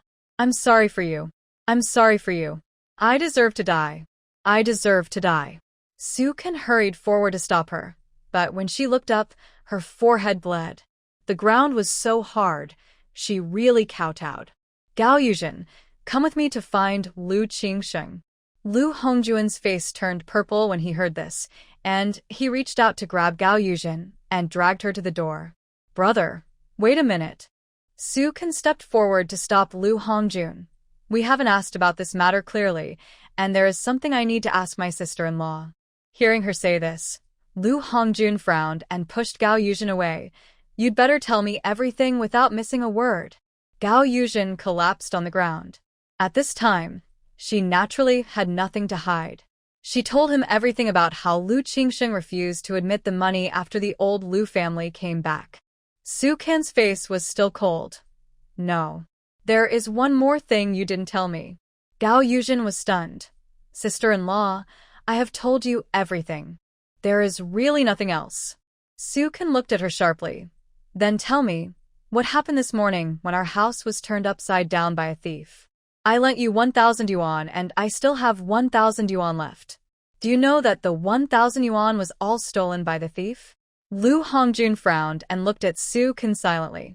Gao Yuzhen immediately shook her head. Sister-in-law, I told you everything I did, but the thief thing really has nothing to do with me. After returning from your place last night, Lu Qingsheng asked me about the situation when I borrowed money at that time. I didn't think much about it and told him about the box where you hid the money. Oh my God, what did I do? When she said this, Gao Yuzhen suddenly reacted and regretted it so much that her intestines were about to turn green. Lu Hongjun clenched his fists and clattered. This time, he didn't pull his wife Gao Yuzhen but turned around and was about to go out. He had to help Su Kan get all the money back. Brother, can you not be so anxious? Things here haven't been explained clearly yet. If you run over to find Lu Qingsheng now, do you think he will admit it? Su Kan stopped him. Lu Hongjun clenched his fists and frowned. There are witnesses here to testify against him. Zhandong is his biological brother. How could he scheme against you like this? I have to ask him if he still has the heart? Not only is Lu Zhandong Lu Qingxing's biological brother, he is also his eldest brother. But this younger brother schemed against his eldest brother's family and then the third brother's family. Is he still a human being? What's the use of having witnesses? Big brother, ask your sister-in-law to go out and tell the people in Taohua village that I lent her 1,000 yuan. How many people in the village do you think will believe it? And the thief, the one who stole the money was not Lu Qingxing, and the one who borrowed the money was not him, Lu Qingxing. What will you say then? Do you say that he stole the 1,000 yuan, or did he help the thief to report it? Who can prove it? Su Kan's words made Lu Hongjuan's face look particularly ugly. 2,000 yuan, just gone like that? Sister-in-law, you can swallow this breath, but I can't. 2,000 yuan, building 4 houses in Taohua village, can build 10 families. So much money. He never thought he would have so much money in his life. I didn't say I would swallow my anger. It's just that we can't be impulsive about this matter. Now we know without thinking that the old Lu family is waiting to laugh at us. If you take your sister-in-law back now, besides being scolded, you may be notorious in the whole Taohua village. Others will think that you two are crazy about getting rich. They will also take the opportunity to watch me make a fuss because of my lost money. So the more you go back to them now, the happier they will be. No matter how the old Lu family treats her now, she will definitely return it in the future. But now is not the time. Lu Hongjun had a tense face and did not speak. Because every word Su Kan said was reasonable. Gao Yuzhen was crying. Sister-in-law, you can do whatever you want to me. I have no complaints even if you send me to the Public Security Bureau. I am sorry for you. You said you would lend me money at that time. Later, when you saw me jumping into the reservoir, you were willing to lend me another 500. I was blinded by their lies. I am really not a human being. Woo woo woo. She really regretted it. The moment Lu Qingxing showed his true face, she realized that she had fallen into someone's trap. Su Kan didn't say anything, and let her sit there and cry. When she had almost finished crying, she spoke. Sister-in-law, if you don't come to see me today, I will never forgive you in my life. Then she walked over to help Gao Yuzhen up. Get up. Gao Yuzhen shook her head and looked at her with tears in her eyes. Sister-in-law, don't worry. I will go to the police station by myself later. It's my 3 children. There will be no one to take care of them in the future. Can you please? You still have the nerve to mention it. Gao Yuzhen was yelled back by Lu Hongjun before she finished speaking. She shivered and shrank her body, crying, I. She got up from the ground by herself, looked at Su Kan at a loss and bent down. I will go to the police station to turn myself in. Then she turned around to get the door bolt. Okay, come and sit down. Su Kan stepped forward, held her wrist, and walked her to the Kong. I know that if I turn myself in to the Public Security Bureau, it seems that I can still be saved. Third sister-in-law. Gao Yuzhen looked at her at a loss. Su Kan looked at her and said, Sister-in-law, to be honest with you, I went to Chonglu village today when I went to the market with Uncle Zhou. Gao Yuzhen was even more at a loss after hearing this. Third sister-in-law, When I heard your sister-in-law say that you and the 3 children had been taken away yesterday morning, I understood what was going on. You usually do the most work in the old Lu family doing laundry and cooking, but you don't have a penny. Suddenly, you came to me to borrow 1,000 yuan. This is not normal no matter how you think about it. But I lent it to you at that time because I really hoped that you and your eldest brother could move out of the old Lu family and live your own life. And then cure your eldest brother's leg. You won't be able to say much in the future, but at least you won't have to look at the faces of the Lu family anymore. Gao Yuzhen burst into tears after hearing this. I'm sorry. I'm really sorry. Su Kan's words made her feel ashamed and embarrassed. Sister-in-law, you did do something wrong in this matter, but you were able to correct it as soon as you knew it, and that's what makes me happy the most. You don't have to go to the Public Security Bureau. The people in the old Lu family are waiting to make fun of you and me. If you go and get arrested again, they will definitely laugh their heads off. But if I don't go to the Public Security Bureau, I won't get the 2,000 yuan back. 2,000 yuan. Even if we sell our whole family, it's still not worth that much money. 2,000 yuan. She has been married to the old Lu family for more than 10 years, and now she has less than 5 yuan in her hands. Sukin chuckled. Look at what you said. Let alone you and my elder brother. Those 3 children are my 3 treasures. We won't sell them for 2,000 yuan. All right, sister-in-law, this incident has taught us a lesson. They want to laugh at us now, but we'll just make the best of it. You don't have to worry about the 2,000 yuan. At most, it will just pass through their hands. I will ask for it back in the future. I bought some pig offal when I went to the market today. When it's done, I plan to ask Uncle Zhou to help me transport it to the chemical plant in the north to sell it. You can help me. We have a new house at home now. If you and my elder brother don't mind, you can live in this old house first. When you have saved enough money, we will build a new house in the village. What do you think? But can you make money from pig offal? Gao Yuzhen is a rural woman. She has no idea about making money or doing business. Of course. You were not here a few days ago, and the pig offal I made was extremely popular in our village. Gao Yuzhen nodded immediately. Third sister-in-law, I listen to you. I will do whatever you say. From now on, our whole family will work like slaves for you. Sukin was amused by her words. We are a family, we don't say that kind of things. Lu Hongjun next to him clenched his fists, his eyes a little red. He didn't know how to say thank you. He could only remember this kindness in his heart. Brother, the glass installer will come over in the afternoon. You and Qingshan just need to watch and install it. Lu Hongjun nodded. Sukin looked at Gao Yuzhen. Sister-in-law, you and the children haven't had lunch yet, right? Gao Yuzhen shook her head embarrassedly. It's okay, I'm not hungry. You're not hungry, but the children are. Sister-in-law, go wash your face first. We have many children in our family. Don't tell them about this matter no matter who asks.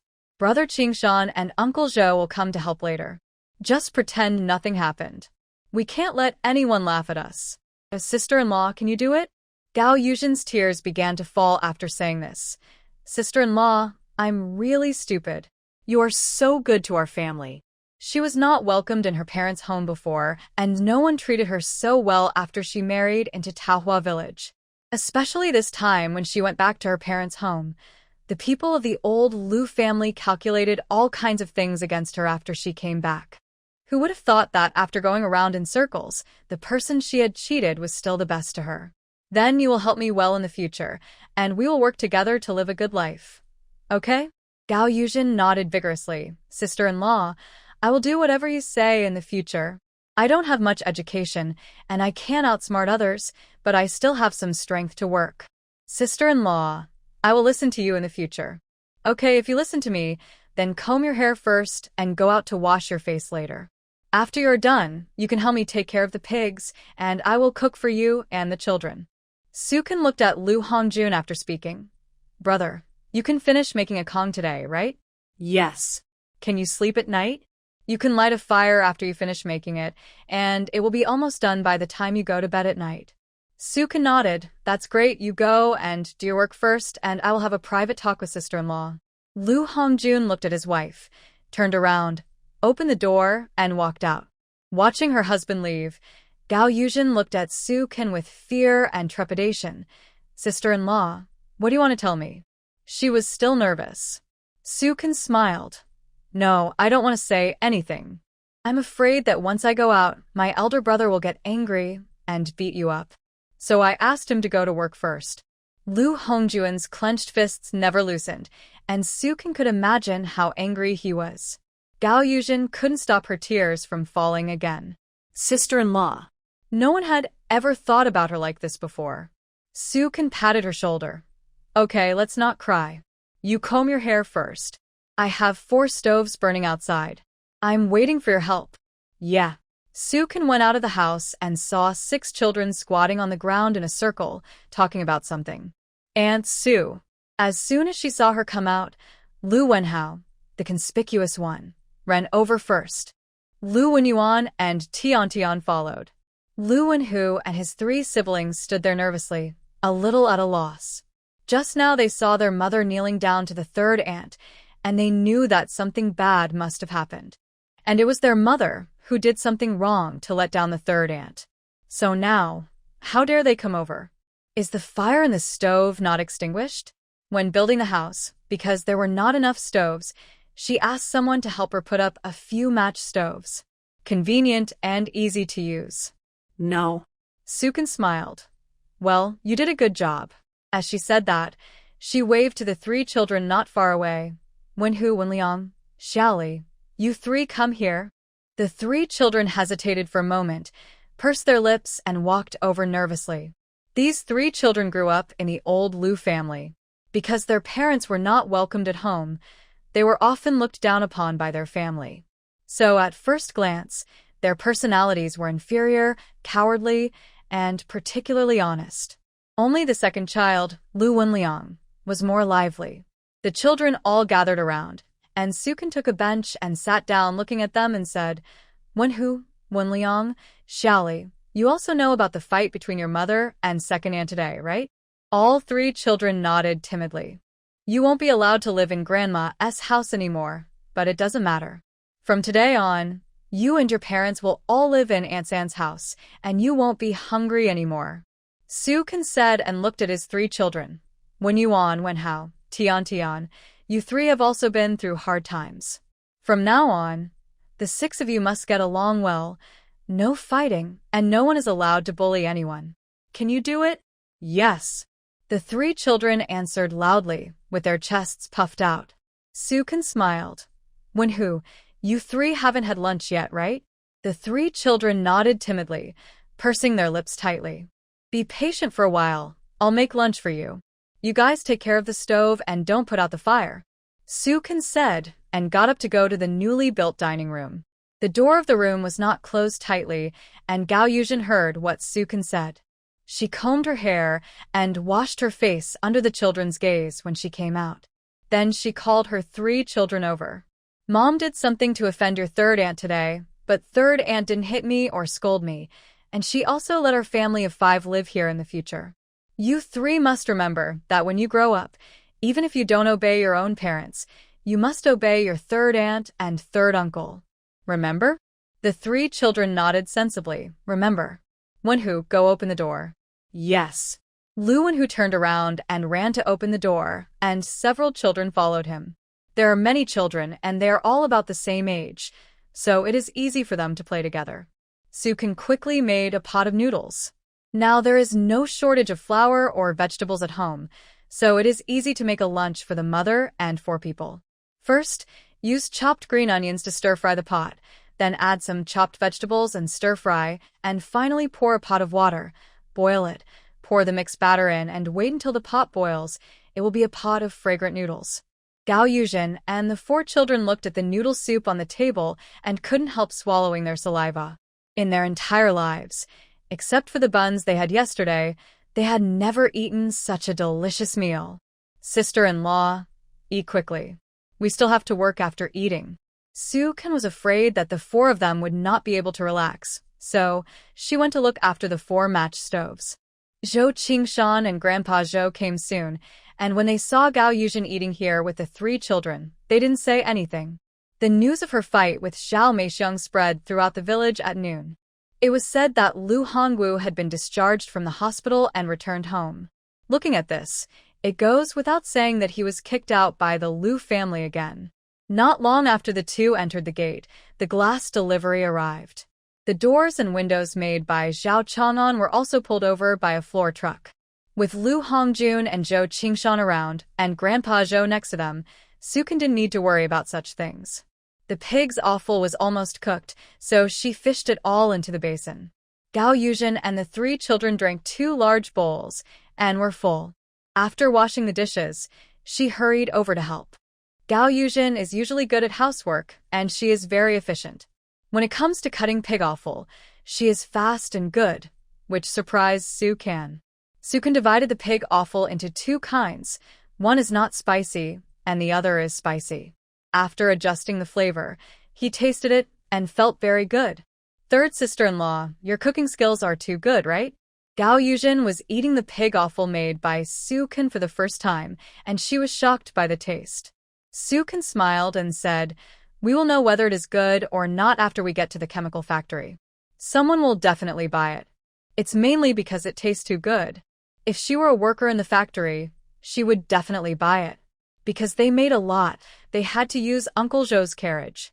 The 4 steel-topped pots were filled with a lot, and Zhou Qingshan and Lu Hongjun helped to carry it up.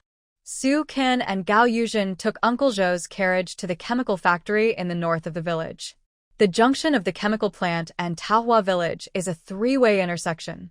After the 3-way intersection, go up for 3 minutes to the cave connecting the family compound and the factory on the other side of the mountain. After the 3-way intersection, go down to the north of the road to the family compound. Taohua village is on the south side of the road. Su Ken had already explored the terrain, so he chose to stop by the roadside of the cave entrance. This is a must-go place for workers after work, and it is easiest to get business. Across the road from the cave entrance is a red brick office building. Uncle Zhou said that the leaders of this factory live inside. The 2 large iron gates were tightly closed, and a small iron gate was open next to it. There was a security guard standing guard at the door. It was already past 5 in the afternoon, and there was no one in the cave. Su Ken filled a bowl of non-spicy braised pork in the bowl he brought and walked towards the gate. Before Su Ken came up, the security guard Uncle Liang smelled the fragrance from a distance. This kind of fragrance is not easy to smell in this era. When he came out of the security booth, Su Ken smiled and chatted with him for a few words. He heard that she wanted to give him such a bowl of meat. Uncle Liang was a little flattered. He originally wanted to refuse, but the bowl of meat was so fragrant. His family was not well off. How could he eat such fragrant meat? Uncle Liang, if you like this meat, please help me promote it. That's really sorry. Uncle Liang finally took out the rice bowl from the booth and poured the bowl of meat into it. Once the meat was accepted, it was easy to talk. Uncle Liang not only told Su Ken what time to go to work and get off work in the cave, but also told her which day the leaders of the office building here would come to hold meetings. And it was a coincidence that Su Ken came today. Many factory leaders came today, and the meeting was about to end in a quarter of an hour. After hearing this, Su Ken thanked Uncle Liang and returned to the carriage. Just as he said, about a quarter of an hour later, voices were heard in the yard. Uncle Liang opened the big iron gate with the key. When the people inside came out, Uncle Liang said something to them and finally pointed in the direction of Su Ken. At this time, Su Ken opened the lids of the 4 steel-top pots. Today was a favorable wind, and waves of fragrance immediately hit him. Not to mention Uncle Liang's promotion, even if he didn't promote it, many people would come here just by smelling the smell. Isn't this pig offal? Can this thing be eaten? Someone frowned at the pig offal in the pot, with a look of disgust on his face. Gao Yuzhen's heart was pulled up. Su Ken smiled when he heard what the other party said. Dear leaders, we try first and then buy. If it doesn't taste good, we don't charge.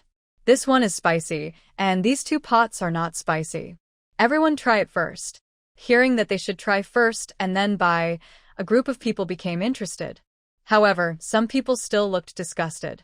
After all, this thing has a fishy smell. They have eaten it before, and it makes people feel sick. Oh, how did you make this? It's so delicious, isn't it? It's fragrant and soft, and the fragrance lingers in your mouth. Once you eat it, you will want to take another bite, isn't it? This spicy one is even better.